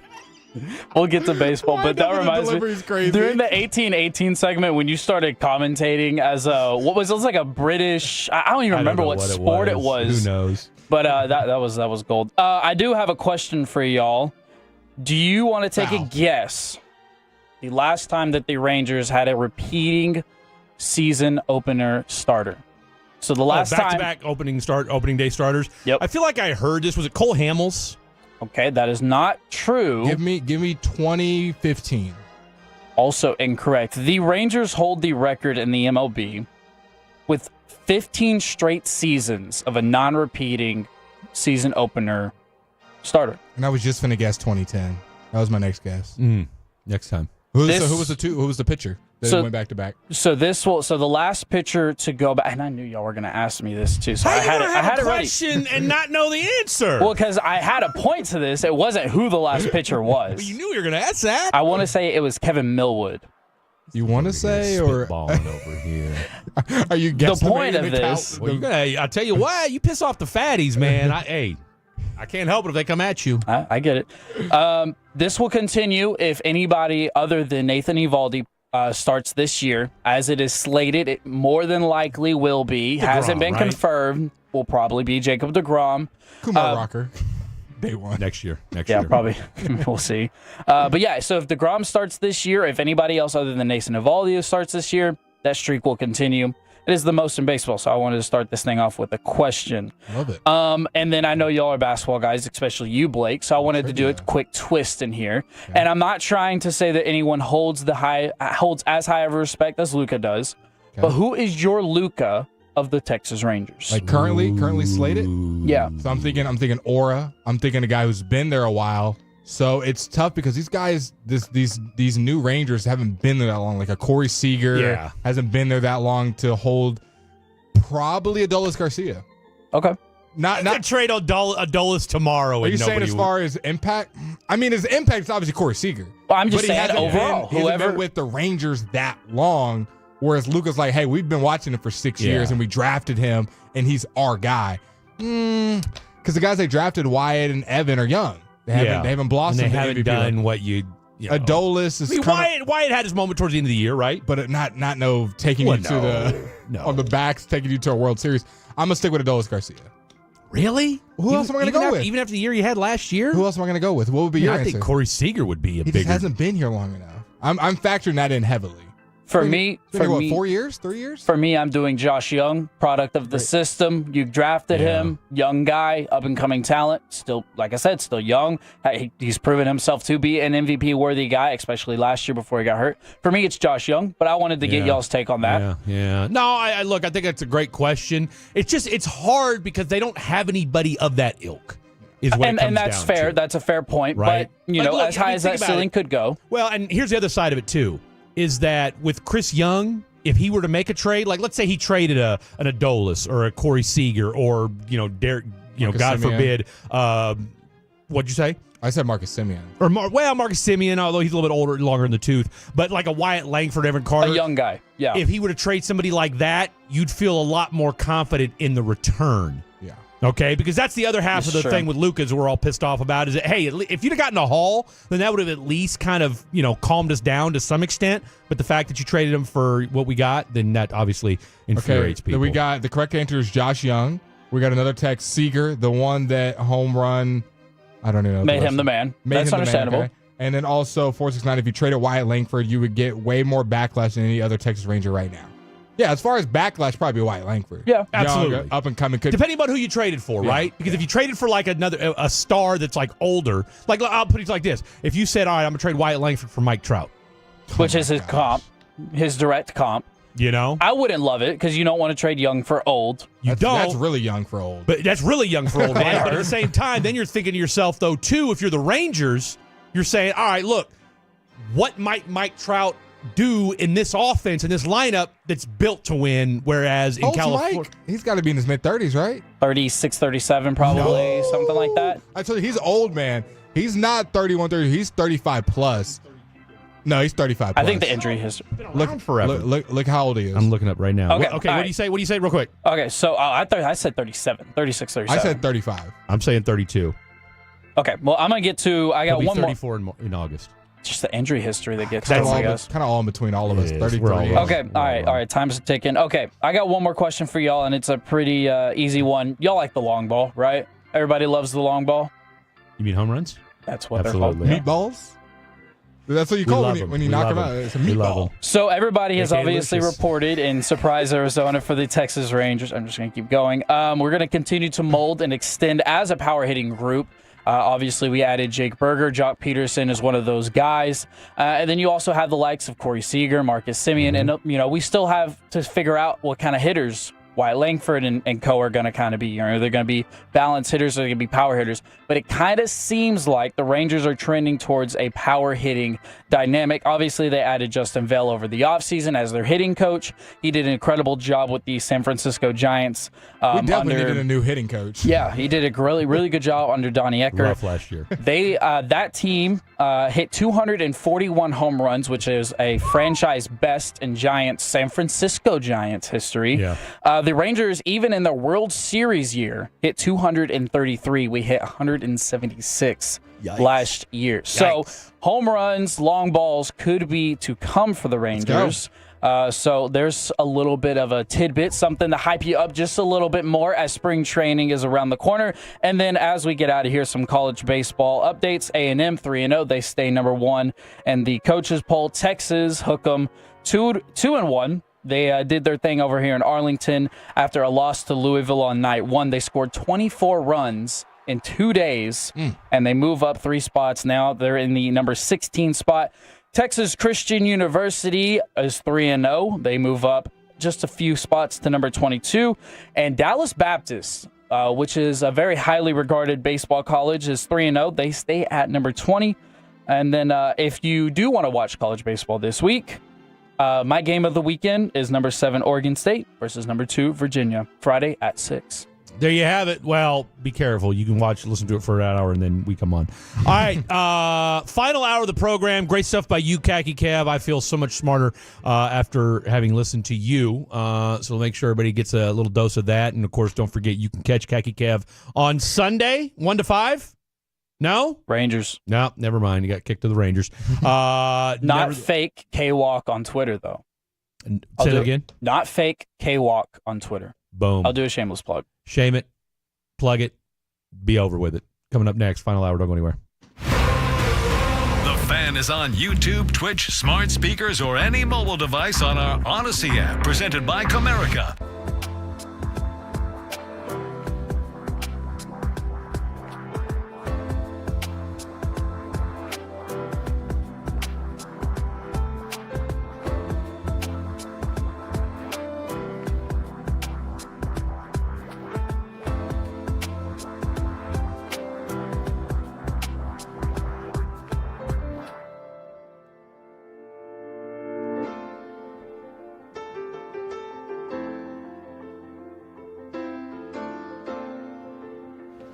Uber Eats has Lola V products? I gotta remember that. Well, you know, they say in order to remember something, you have to forget something else. Okay, now that is a very cute haircut. That's like a little shag. I've never seen it before. Well, I mean, of course you have. It's the Rachel. Oh, is that your name? No, I mean like your name. No, I'm Jen. My name's Jen. Right, but I just mean like this is your haircut. But that's hair on your head. I'm not saying this is your hair. Okay, freaking me out a little bit.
Glad to have everybody on board on a marvelous Monday. Huh? It has been a marvelous Monday. Every day on Earth, above the right side of the dirt, as my boy Henry Thomas would say, is a marvelous Monday. Where else would you live if not Earth? Great question. Mars? I mean, you saw where they found that like squared. There was like a square imprint of something in Mars, like a cube, like Wall-E. Something. I don't know. Do you think if we had the exact everything was the same about us, exact same sports takes, every tonality, how we spoke, everything, but we were British, do you think we would still be on the radio station? People would take us seriously? That's a good question. Everything's too. the exact same. Like don't change anything. We just talk like this. I'd want to sound like Jason Statham though. That's a pretty dope voice. You know, this guy here. What did I tell you about my Micah Parsons take? That was pretty good. I don't know. I think we'd have a shot. Here's the thing. Tune off. I think they probably would eventually. Or does everybody else have British accents too, or is it just us? Are we the only two? We're the only two? So are we assuming that there's not a British sports station? Yeah, we got no. We just happen to speak. We just happen to have British accents. We live here. Yeah, we live in Dallas, but we have British accents. It's not an accent. That's really. Y'all could make that a show. Y'all could commit to that bit for 4 hours. That's a crazy and we'd commit to probably getting fired. You know what you'd commit to? Tim calling us within the first minute of the show. What the bleep are you doing? Hello, blokes. You know, like what are you guys doing? Welcome to it was funny. It was funny for a segment, but I need you two to. You know, do you want to be on radio again? Do you want to be on 105 The Fan? Then shut the bleep up and get back to your voices. What if that was our intros, though? You think we would have got hired? Well, you know, there's a what is it? Chiafalo has that British guy. That British Ian. What's he call it? British Ian. British Ian. Big dub makers and big L takers or something like that. Biggest L's, biggest dubs. There you go. Biggest dubs, biggest L's. So there you go. So that's a British guy. I just wonder from the Tolos, 877-881-1053. Would you still do we want to get a British guy on the show just to have a British take? I'm infatuated with the accent. So it's funny you say that because, all right, so when I was doing radio in Houston for this just whatever station. Blokes. And we had, so the dude that came up with PFF is British. I knew that. Yeah. Okay. So we had him on. Is Sam Monson? I think it's Sam Monson. I believe that's right. I think that's who it is. It's him or somebody else. One of them cats is British. And so they came on the show. And again, good stuff, whatever. We had a great time. Because I wanted to get into my hot take. Steve Paluzzi? Didn't Steve play? We've had Steve on the show. No, Steve actually pitched. Yeah. Steve Palazzolo is who you're talking about, but he's a friend of the program. We've had him on a couple times. Remember, we had him on because remember we had me and you did? No. I haven't been on with him. That's right. You weren't on. It was CA. I had old CA was on with me. Love Steve. We had Steve on the show. I've had Steve on twice, so I don't know. I just choose not to do it when I'm not here. I don't know where you were at. Because, like I said, I've had him on twice. Tell you what, I'll reach out to him, see if he can come on this week. Because I asked him, because he's from Boston.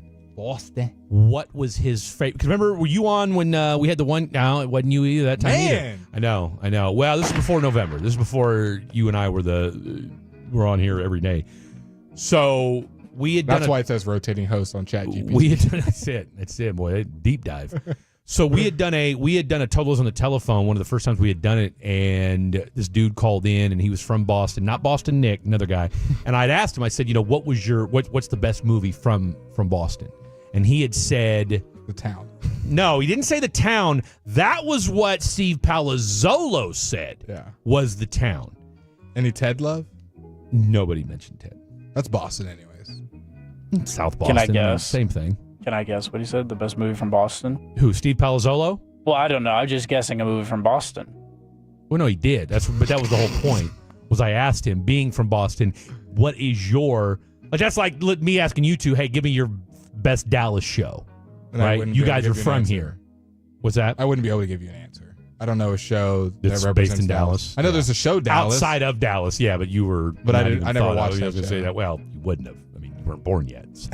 And it was off by the time you were born. So now Mama Kim would know Dallas. I'm sure she's seen it. What I meant is, can I guess what his answer was? Yes. I mean, I kind of just already said it, but go ahead. Oh, I didn't hear you say That's okay. Even better. I was going to say Good Will Hunting. He did not. I thought that was going to be his answer. Wrong. Wrong. That's one of my go-to favorites. Yours. For what? For best Boston movie. Ted. That's right. You are a big Ted guy. Give me another one that doesn't involve a bear. Ted 2. Give me one that actually just has humans in the cast. Is Mark Wahlberg not the main character? Again, just humans. I don't want teddy bears that talk. Okay, can you give me some movies to pick from? I'm on it. Good Will Hunting. I don't know movies like, especially not now. You're missing out. Now on you're Good Will telling me Hunting. not just movies, Blake. Now a movie in a certain setting. Not my wheelhouse. Patriots Day. Nope, never seen it. That's a good.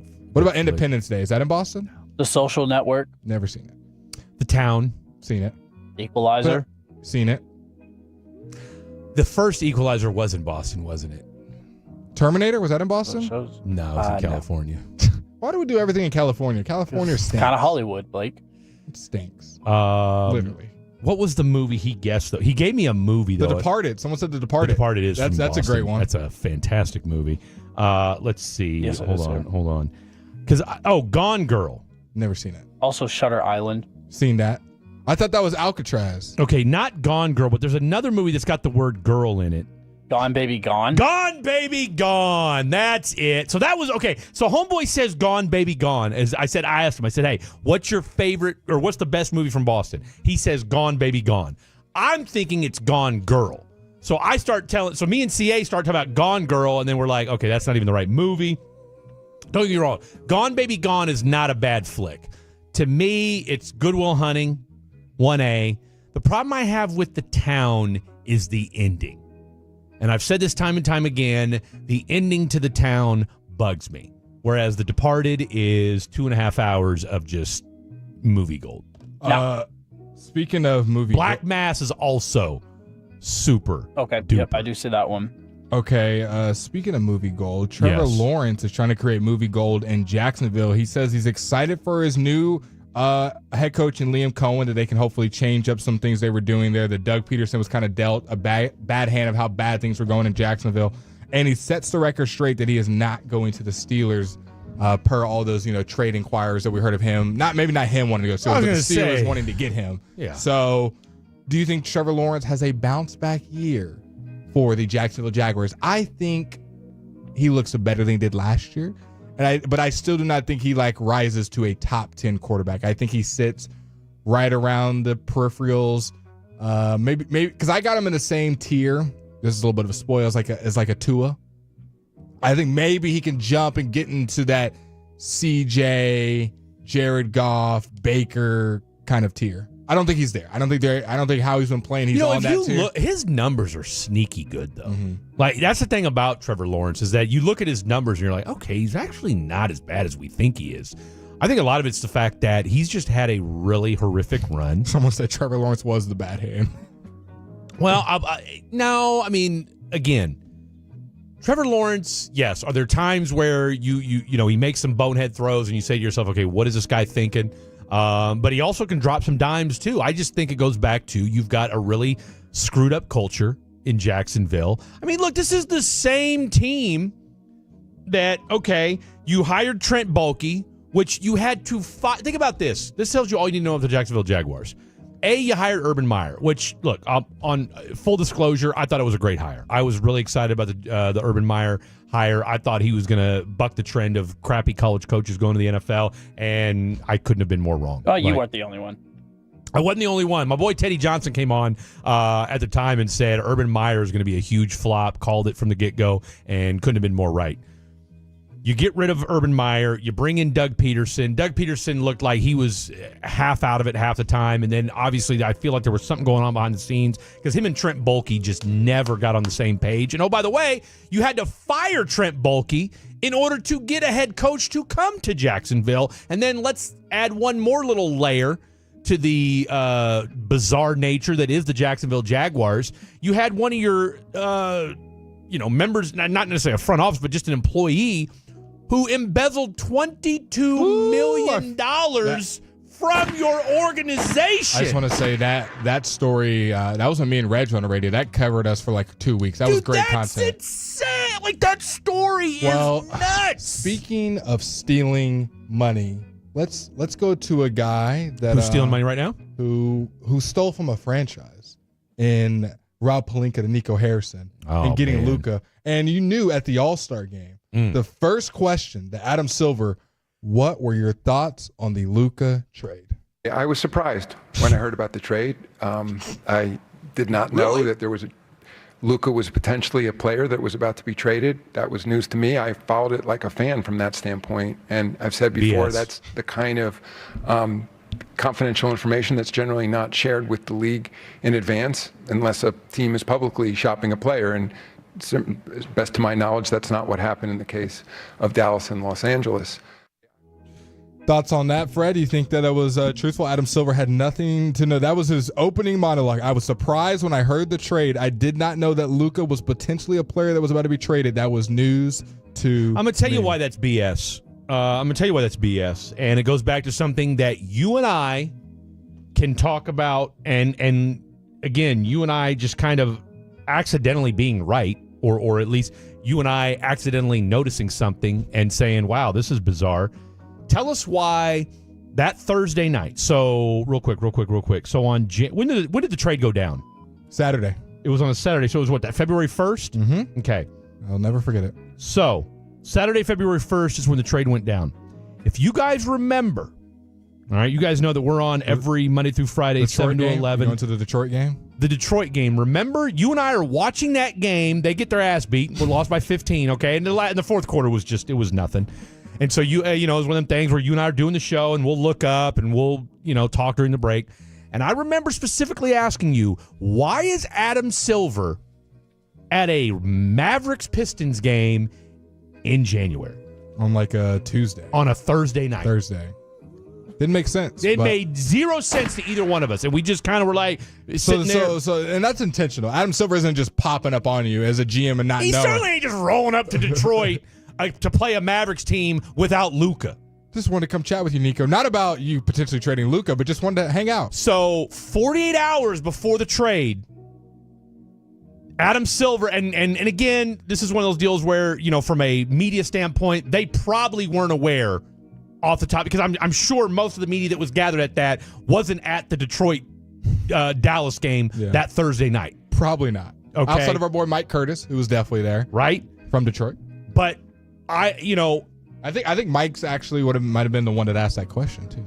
Well, and so to our point, shout out Mike. I would love to ask Adam Silver, so what were you doing in Detroit? And you mean to tell me that you were we saw him talking to Nico. So Nico didn't happen to mention, oh, by the way, in 2 days I'm about to drop the biggest trade in NBA history mid-season. They just talked Mavs basketball. Didn't come up. They just talked Mavs and Detroit basketball. Just chilling on a January, lonely, chilly January night. Let's keep the lying and capping up. Let's go to and I mean this in the nice way possible. The biggest capper, for those who know, the biggest liar, in a good way. I hate lying. Feels so bad.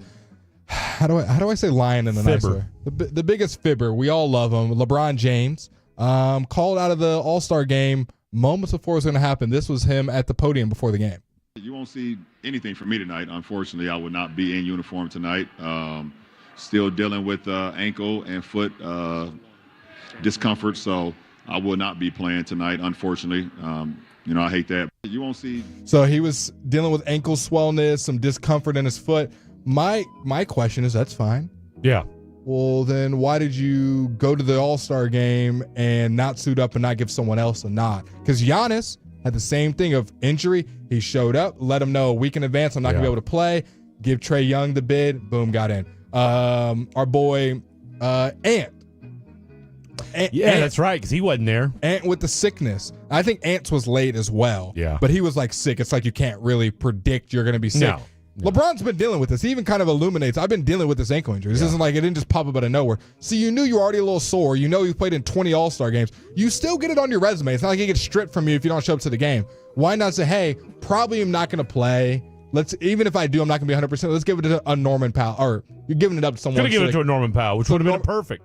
But LeBron, I think that was pretty shady of him to say moments before the game, hey, I'm not going to be able to play, and strip someone of that opportunity, because you saw guys like Giannis still showed up, wore the uniform, hung out, did his thing, and gave someone else opportunity. LeBron showed up, didn't wear the uniform, especially in the team picture. And I'm a LeBron guy. It felt a little selfish. Well, he knew going into it he wasn't playing, right? I mean, he didn't just show up. He didn't just wake up Friday morning and decide I'm not playing. I mean, I have a hard time buying that. Sunday.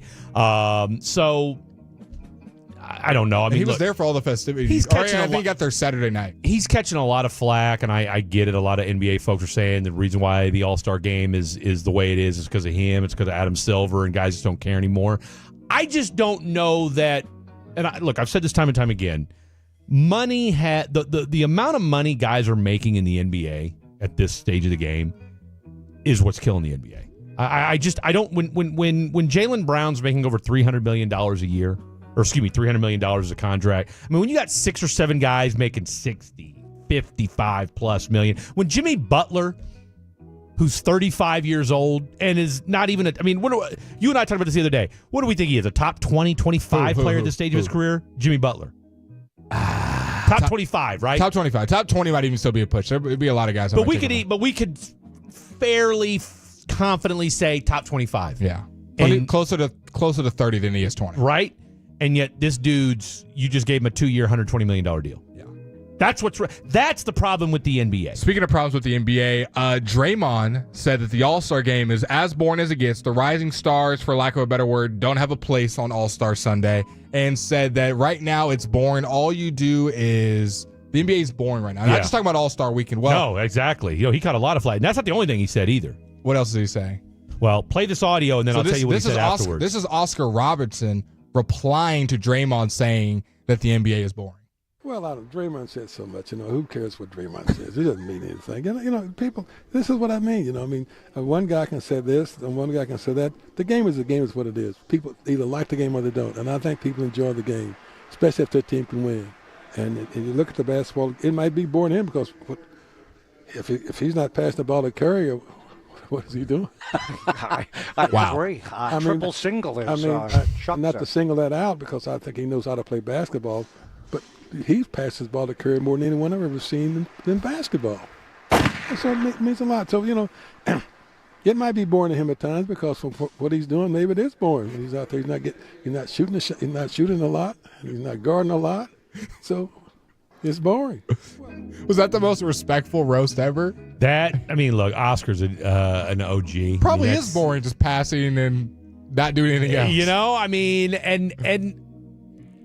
Look, I appreciate what Oscar's saying because, look, Oscar could easily have every right to say about the quality of basketball today versus when he played.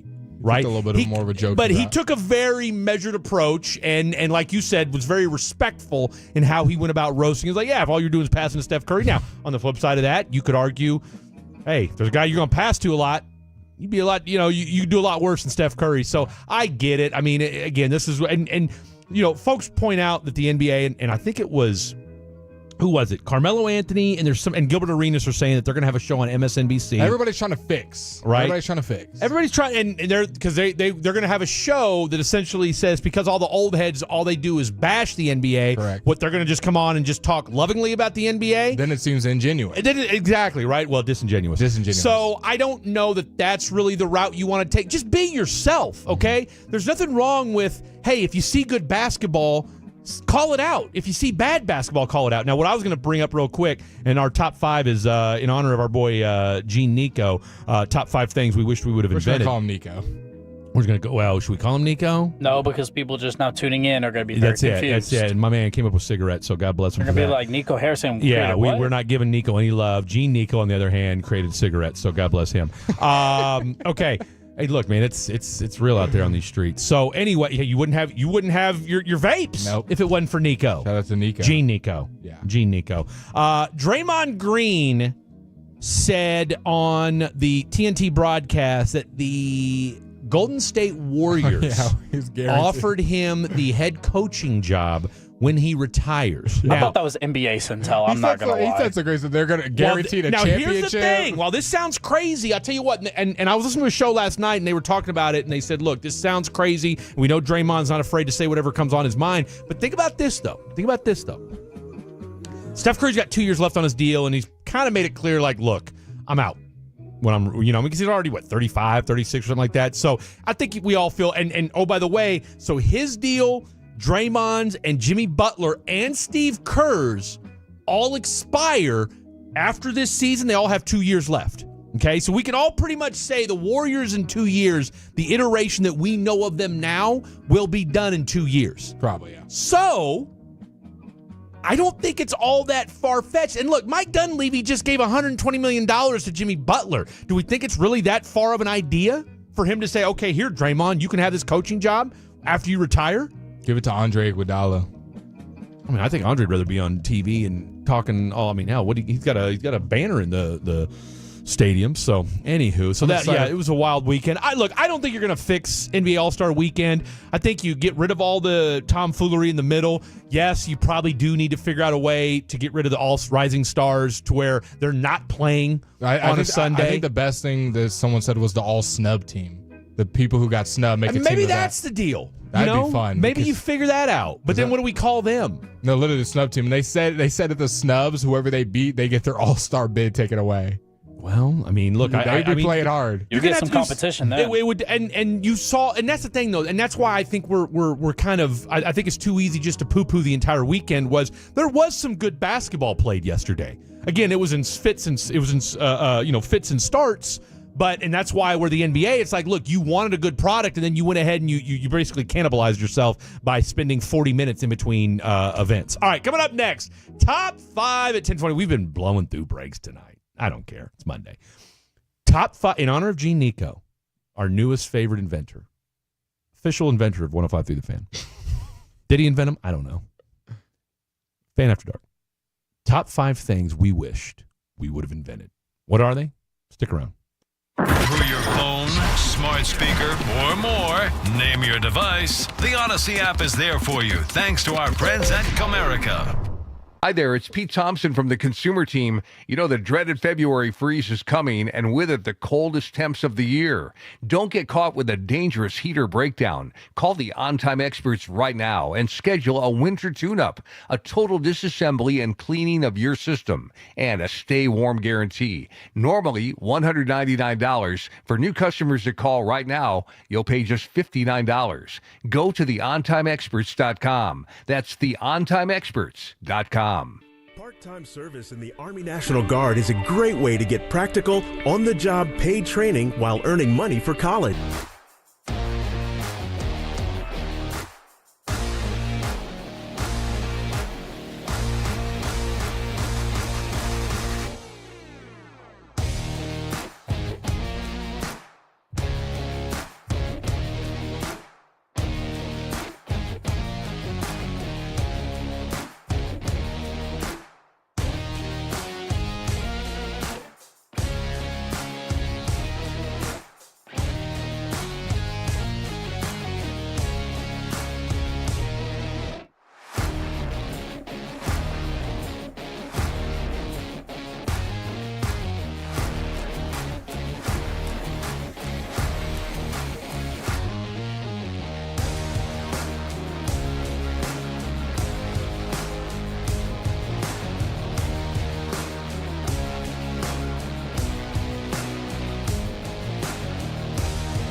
It's true that you've got to forget something else to remember that Uber Eats has groceries. No, that's absurd.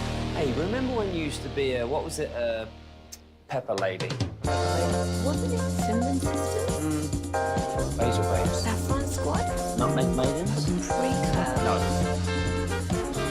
Nutmeg Maidens? I just said that. Was it Spice Girls? Doesn't sound right. Was it Saffron Squad?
Frankel and Frankel, there is never an out-of-pocket cost. They only get paid when you win. Frankel and Frankel, the go-to for car and truck wreck attorneys in Dallas. Yeah, we're going to go ahead and do one fair foul, just kind of like an honorary for next segment, because what Blake just sent me. I mean, we're not even shocked anymore. Broken world. I mean, what are we doing, folks? What are we doing? All right, you guys know the drill. I mean, it is a little bit late, but don't worry about it. We'll get out of here on time. 10:28 for those of you scoring at home. 22:29 actually just now for those of you operating on the 24-hour clock. All right, so we like to do a little top five at 10:20. Top five things in honor of our boy Gene Nico, who created nicotine, which led to the cigarette and led to him living 70 years. Yeah. I mean, my man, just blowing heaters. And what was that, in the 1600s, 1700s? 15 something. We decided when he was born, lived 70 years. I mean, what a run for Gene Nico. Not to be confused. I also with looked Nico up Harrison. Who invented Black and Milds, because you asked that earlier. Oh, John Middleton. Yeah, Middleton invented Black and Milds cigars in 1980. So in Pennsylvania. And somebody texted in earlier about Fred. You've never had a black because they take the tip off, they rag it, and then they put weed in it. Yeah, spliff. Okay. I always just thought. Here's the thing about I was taught back in the day, if you're gonna, first of all, and now people say spliffs is what weed and tobacco. I've never heard that. I just always thought a spliff was you take a Swisher or a Philly or whatever your cigar of choice is, split it, empty it, throw your weed in, boom, done. Now we got a blunt, spliff, whatever we're calling it. I'd never known or heard. 1530. 1530 to 1604. It's our boy Gene. Okay. I was like, what the hell are you talking about here? Are we giving up on trying to say his first name? It's Gene. Or his last Gene. name, I mean? No, Nico. Nico. That's it. Nico. So that's all news to me, and I didn't know that was a big deal. Apparently, that's a thing here in Dallas where people will take the again, rag the black. I always thought when you rag the black, there's a filter inside the actual Black and Mild itself that you take out, and when you smoke that, night and day different. But that's what's still with the tobacco in it. So anyway, we digress. All right. Top five at 10:20. Top five things, and this is courtesy of one Mr. Blake Elliott in honor of Gene Nico. 5 things we wished we would have invented. And also a little bit of a disclaimer. I told everyone you cannot look anything up because we could have just as easily looked which up. I didn't. the most profitable Never businesses. do. Yeah. Well, this wouldn't be cheating and normal. So, like, look up the most profitable businesses and then say, oh, I wish I was that. We had to just go off of our idea of what we think are the most profitable. I'm sure somebody will say one that we're like, wish we would have added that. Oh, absolutely. No. Text into the program 877-881-1053, 877-881-1053. What do you wish you invented? My number 5, Nike / the Jumpman logo. Nice. Is my number 5. Nice. Okay, you guys know I'm a Nike guy. Always have been. Always will be. I love me some MJ. By the way, put some respect on my man's name. It is the GOAT's birthday today. Oh, wow. MJ. Yeah, that's right. Got my J's on for it. It's someone else's birthday. Who else's birthday is it? It's MJ's. Who shares a birthday with MJ? Maybe works here. I don't know. Alex Salas. Today's Alex's birthday? He told us. He did tell us. He said that, he shares didn't a birthday with MJ. I forgot all about that. Shout out to our boy Alec 2.0. He'll have a segment on Friday. Stay tuned. But all right, so happy birthday, Alex Salas 2.0. Okay, I want you to. I'm gonna write down how much their total value is, so we can see who almost kind of did the best. 108 billion. Just write that down. Well, a couple of mine are not companies. Well, it's okay. I'm just looking up how much this items, whatever they are, how much they've made. 108 billion is Nike. Okay. My first one, I'm going with the V12 engine, high-powered engine, and a bunch of different high-powered luxury I like where cars. your head's at. Yeah, it's one of the high-powered cars. Can't go wrong with the V12 engine. And the V12 is in all the expensive cars. That's fantastic. AMGs, I want to say that's where the V12s are at as well. Number 5 for you, Khaki Kev. Number 5 for me, starting off cold, margarita machine. I mean, my man just said, to hell with it. Margarita machine. I mean, you know what? It's one of those inventions you just don't think about until you need one or until you drink one. Margarita machine, number 5. Used to deliver them, so I know how There much you they go. cost. It's a lot harder to look up the total value than I thought it was. Yeah, Maybe that's I'll why I was do like, that. you can try. I don't. Good luck with My that. number 4, also not a brand, and I don't think anybody would have guessed this. I just wish I invented leather. I said leather. Think about how much leather is is dirty. used and how much it is bought for. You go buy a nice pair of boots for anywhere from $500 to $1,000. This guy's going real far back. I tried to ask you. I said, "What are we doing? We're doing brands. We doing objects." You said, "We're doing whatever." And I said, "All right." I'll tell you what, this is why I love Leather. doing top 5 What do you think there. invented leather? No Tan- answer. Many cultures contributed to the discovery of leather making, including the Egyptians, Hebrews, Sumerians, and the people of Mehagra. There you go. Well, you got. I didn't say how to. I mean, just sell it. So there- create the invention of selling. the Again, leather. you guys are too young to remember this, and maybe you guys do it in Texas. I don't know, but back in my day, there was a place called Tandy Leather Company, and at school, you would get to go on a field trip to Tandy Leather. They gave you a leather strap, and you got to create your own little leather strap. All right, I don't like how this is going. My number 4. It is what it is. It was a simpler time back then. My number 4. I did have Nike down, but People then had to use their actual brains. I did have Nike down. I said, what's the more global brand? Not Yeah. my personal favorite, but I'm trying to invent. I want to make money. Yeah. Give me Adidas at number 4. Yeah. Didn't a Nazi create Adidas? Well, I mean, if that's the brand you want to be affiliated with, that's cool. And I was wrong. Adidas 49 billion, whereas I said I think Nike was 108. So I was I going to should've- say, like, what are you talking about? I thought they were more. Why would you world. think Adidas would be worth more than Nike? And their stock is just plummeting. Yeah, well, shout out Kanye. that's because they got rid of Kanye. Seriously. He said he's gonna do it on his own. So that was a miss for me. Yeah, so Adidas, is that what you want? That's what I put. All right. There we go. There you go, Yeezy. What's the stock market look like for leather these days? That's a great question. It's such a ubiquitous product. My number 4, Google. Yeah. Okay, Google. No response from you. Google's pretty good. Adidas. You don't want to say anything about that? You know, you got I nothing got to some say other about brands on there I think that might overtake them.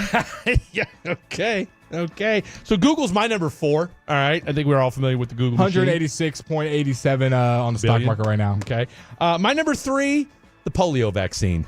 All right. Hey, shout out to our boy Jonas Salk.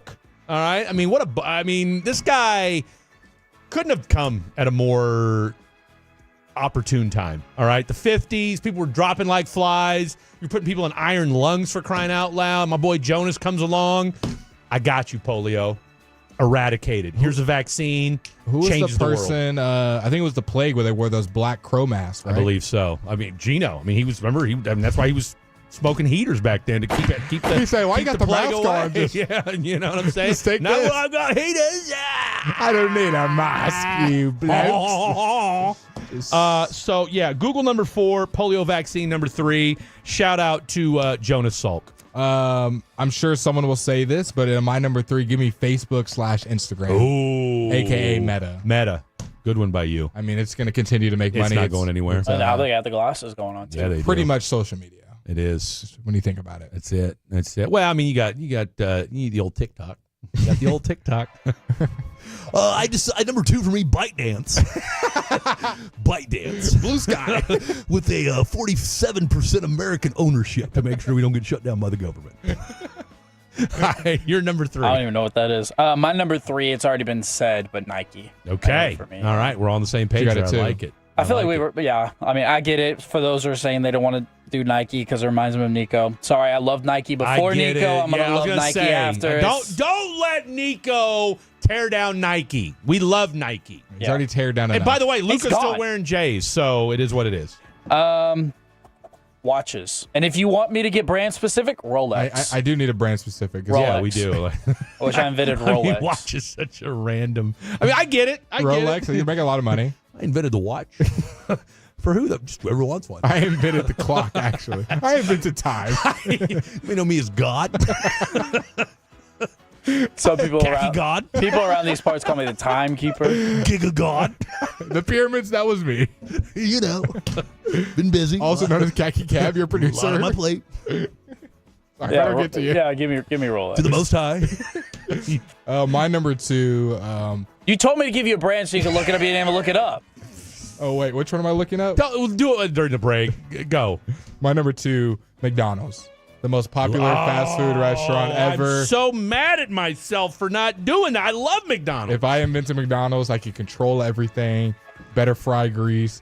A lot of money in my pocket. I don't know that you could control the fry grease. I would go to every store. You would. There's like a million of them. You're and not I'm making going a lot of every money. Store. You're not going to every But also, store. I would be the one that's saying what grease to buy. If I own it, yeah, but they all have to. It doesn't mean they're all going to do it. You don't. What, you think the one behind us is any different than any of the other McDonald's? No, they have a very strict franchise rule, but it doesn't mean that they're adhering to everything. As of 2023, there were 41,800 McDonald's in the world.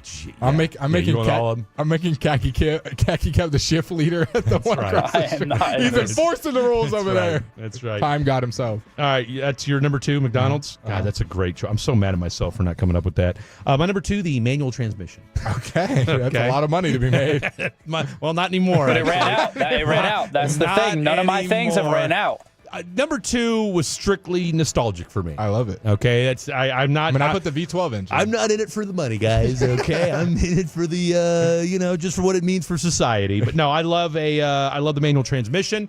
I miss driving a manual, and therefore, if I could have invented it, I would have. And then last but certainly not least, number 1, and my guess is we're all 3 going to be in cahoots on this. Yep, I put Apple. Apple. I mean, why wouldn't I'm rolling in money. Yeah. Apple? Did you do Apple? Yeah. That was number 1 for That's everybody. it. That's a What was your no-brainer. honorable mention? I put I didn't have any. I put brain surgery tools. Whatever it's that tool funny is. you say that because actually, I'll tell. Okay, I'm glad you said that because in my head I was thinking the pacemaker. I'm like, whatever they do in the hospital, I'm sure there's a lot of money to be made for whoever actually came up with the stuff. MRI machine, more MRI machines, X-rays, CAT scan. X-ray machine, exactly. So You yeah, think there's anything to be made in a dentist's office for inventing it? The scalpel? I don't know if the scalpel's going to make you a lot of money. I mean, I think, but you know what? They do use it. I in a think lot of medical places. equipment. Medical equipment can't go just- wrong with. It's funny you say that. I was thinking of tires because you need tires. Yeah. And who's not? I mean, is someone just going tireless? Electric car, gas-powered car, trucks, airplanes. Like you need tires. Yeah. Okay. By the way, did you guys hear about that plane that crashed in Upside Toronto? down? Upside down. Can we get? I mean, what the hell's going Fair on, foul. people? My God. Fair foul. I got a fair foul for that. Okay. Fair foul. Final segment. Fair foul, and we're putting a bow on this bad boy. Don't go anywhere. Coming up Tuesday morning on Sean and RJ. Sean is back. We've got Ask Reddit at 7:40. How did my funeral speech go over with the crowd? And a Dirks Bentley ticket giveaway in the 9 o'clock hour. It's a Tuesday morning on The Fan. You wouldn't know it, but most financial advisors are put in a box. I'm Jeff Jr. from Trajan Wealth, and I want to provide you a little insight.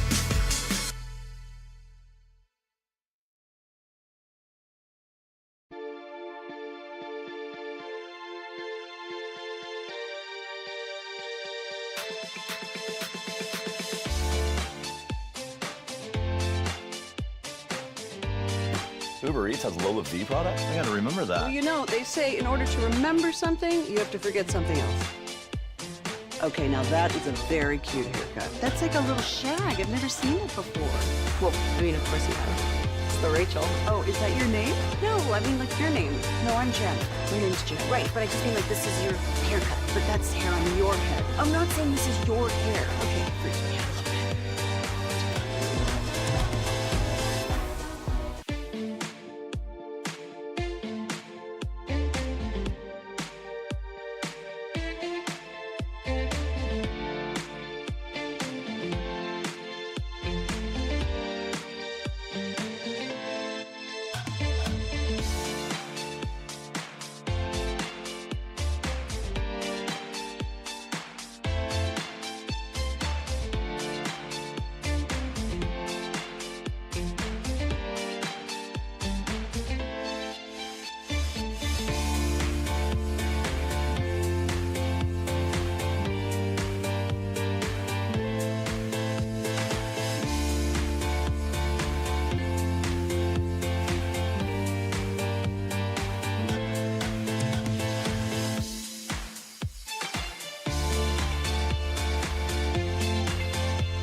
on top and you're watching this rerun of an old TV show. Deja Vu, whatever the hell this movie is. Old school Denzel and Eva Mendes. I mean, come on. No brainer. Hello. Okay, so we were doing our things that we want to invent. Yeah. That's what some other people sent in. Yeah, what a sight. What a sight. The person who invented the oil filter from the 214 is what they want. Got to have those. Man, I just heard something funky, by the way, real quick, and I need 877-881-1053, 877-881-1053. Tell me where I should go get my my truck for an oil change. Because I had to go do a roof thing today, and the guy he also had a Ford Ranger, and we were talking about our trucks, and he said something about changing the oil and how where the placement of the oil filter is, and he goes, you got to move the car, you got to turn your steering wheel a certain way. And I'm like, I don't know if they make me do that at the place I go to. So I'm wondering if they've actually been changing my oil filter this whole time. Cold-blooded. So I'm not gonna say the place on air because I don't want to disparage anything. Make live. That's all I'm gonna say. Hey, Kev. Is it a chain? I've said too much already. Okay. Someone else said the person who invented the water hose. The rubber water hose to drink out of the water of the yard. Like the rubber water hose so we could drink out of the yard. Why? Because who does that? Nobody does that anymore. I mean, that's like my manual transmission idea. 972, the Ring doorbell camera. Oh, that's genius. I think old boy that did the Twitter, Jack Dorsey, was one of the early adopters of Ring, if I'm not mistaken. Someone said the guy who invented the first apartment. I want to be that guy. First apartment. Okay, I mean, what is that? Jamie Siminoff is what? Ring's founder. Okay, but type in Jack Dorsey and Ring. I'll tell you what it is. He might have been like an early investor. Maybe that's what it was. We've got Coca-Cola, which is a great answer. That's everywhere. Good one. That's a good one. We've got Playboy. Yeah, I mean, we've got 7-Eleven. It's a great idea. I go there quite often. I mean, if I'm making a gas station, it's Quick Trip. Quick Trip and Racetrack are. I feel like there's more Quick Trips than 7-Elevens. I was going to say I like Racetrack. I'm a Racetrack guy. Although I will say their rewards program sucks. I have 7-Eleven rewards, 5%. I think they get 5 cents back on every gallon. Yeah, I don't even know if it helps. Look, I'll just do it. Kroger/Tom Thumb is still the pound for pound champ when it comes to gas discounts. Jack Dorsey and Ring, the only thing related is that he has a nose ring. Maybe it's Square. Type in Jack Dorsey and Square. We've got in cocaine, which they invented that. Oh. Yes, Square. That's what it was that he invented? Okay, see, I knew it was later something. renamed Block. There you go. We've got Bet. I wish I invented beer. Okay. Well, hops and barley. I wish I invented dealerships. Like car dealerships? Sold cars. Okay. I mean, dude, there's a lot of money to be I guess made you say there, like the land, though. I mean, if you own the land, I mean, that's what got McDonald's to the next level. I just got a new honorable mention in my head, and I should have thought about this earlier. What? Zoom. You know what, though? Okay, it's funny you say Zoom.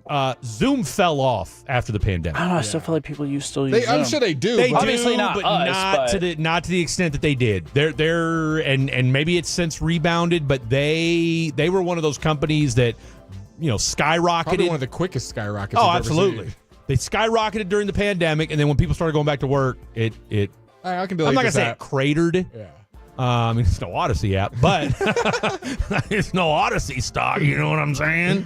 Someone said. Is it even listed anymore? No. I feel like you can't buy Odyssey I feel stock. like cheeseburgers are more expensive than Odyssey stock. You can't buy it, so it is. It's damn. zeroed out. Oh, damn. We've got the sticky note person. It's a hell of an invention.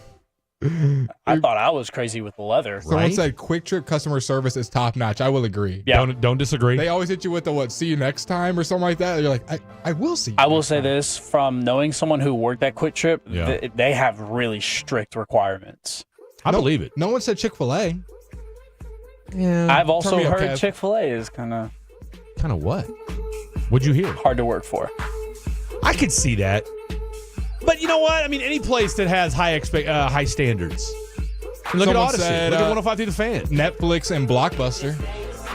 Yeah, but Blockbuster. I think I would have kept Netflix over Blockbuster. I mean, What about Amazon Prime? Nobody said that, or just Amazon? Boy, I thought y'all were gonna say Amazon. That's why I didn't say. And then we all ended up with Apple. I would think that's the two. That's right behind Apple. Nobody said Amazon. Nobody said Amazon Because I think we were all trying to be original, and so none of us said Amazon. I literally said the manual transmission. Amazon. Nobody even uttered it. You got $1 trillion market cap with Amazon. Fred says the dying technology that is the. Someone said, I wish I was James Naismith, which we said in the break. We did. We did say that we invented basketball, a.k.a. James Naismith in the break. And now people are just getting weird. Car insurance and life insurance to go on. Okay, I had a fair or foul. Fair or foul, since we could do it earlier. I think you had one as well. You talked about the plane crashing in Toronto? Yes. Planes upside down. From Minneapolis, by the way. From all I know, nobody was hurt. It looks like everybody's going to survive, yes. So that's obviously people good are news. videoing on the outside, of course, because it's a plane on like an ice field that just crashed. There's someone getting out of the plane who's also filming. It's like crazy. I just survived this plane crash. I'm probably going to record it. I don't think that's that crazy to record. So I'll ask you first part. Fair or foul recording, you getting a plane crash and you're exiting the plane and you're doing a POV shot of your surroundings. As you're getting out the plane, not off the plane, looking back at the plane. You are exiting the plane and you have your phone out. See, I'm getting out. I'm focused. I'm saying foul. Let me get on dry land. Okay, now here's my second part of it. Fair or foul, the flight attendants yelling at you to put your phone away after the plane's upside down and you're recording, because that's what's happened in the video. Put your phone away. You're the last person. I was going to say, now that's foul. Now it's fair to them because they're supposed to say it, right? I mean, I'm guessing in the event. I mean, I don't know if you're a flight attendant, 877-881-1053. In the event that you crash, what are you supposed to say to the rest of the passengers, the souls on board? Hey, no phone still. Put it in airplane mode. Okay, so I was doing something. So the person that was on the plane got out of the plane and started recording. Yes. Fair. If you survive the plane crash with the rest of everybody, if you survive the plane crash and you want to record, you got that liberty. You were on that plane. The fact that the flight attendants are still yelling trying to at you, no phones. What are you worried about? Bad publicity? The plane's in the middle of an ice. I was going to say, I don't know that there's anything they're going to record that is going to change anybody's mind. Like, you're literally upset. I mean, I want to see the video about how it flipped over. Yeah. Like, that's what I'm... And let's... Hey, number one, but to your point, Kevin, if you survive, especially considering, we've had some pretty bad luck here in the last... I mean, hell, we were on when we had the Black Hawk and the plane crash. Again, if you survive... if you want to moonwalk and do a backflip out of it with your phone recording, be my guest. You know what? So I'm changing my answer. It's fair. You survived. I don't know. I mean, I wouldn't do it. I'd be probably more inclined to just get me the hell off this thing and let me get home. But yeah, if you want to record on the way off, then be my guest. Someone said I'm recording and like doing like a ransom. I mean, you guys are doing this. Whatever I ask, or I'm releasing the footage. Hand me your wallets right now. I mean, but you're not going to get anywhere. Everybody's leaving. You're going up to the pilot. Hand me your wallet right now. You got 5-0 outside. You got 5-0 outside. All right, we're down to the final 18 seconds. Great stuff from our guy, Ben Troop, as always. Go give him a follow. You will be glad that you did. Khaki Kev, another tremendous performance from you. Great segment as well. Be sure to go give my man a follow. You will be glad you did. I want to be the guy who invented escalators. Great stuff from you. I'm Fred. Tell those fatties good night. God bless. I just had the most humbling, depressing, yet satisfying time in my life, all wrapped up into one, in my parking lot. Through your phone, smart speaker, or more, name your device, the Odyssey app is there for you, thanks to our friends at Comerica. All right, fellas, let's talk about your hair.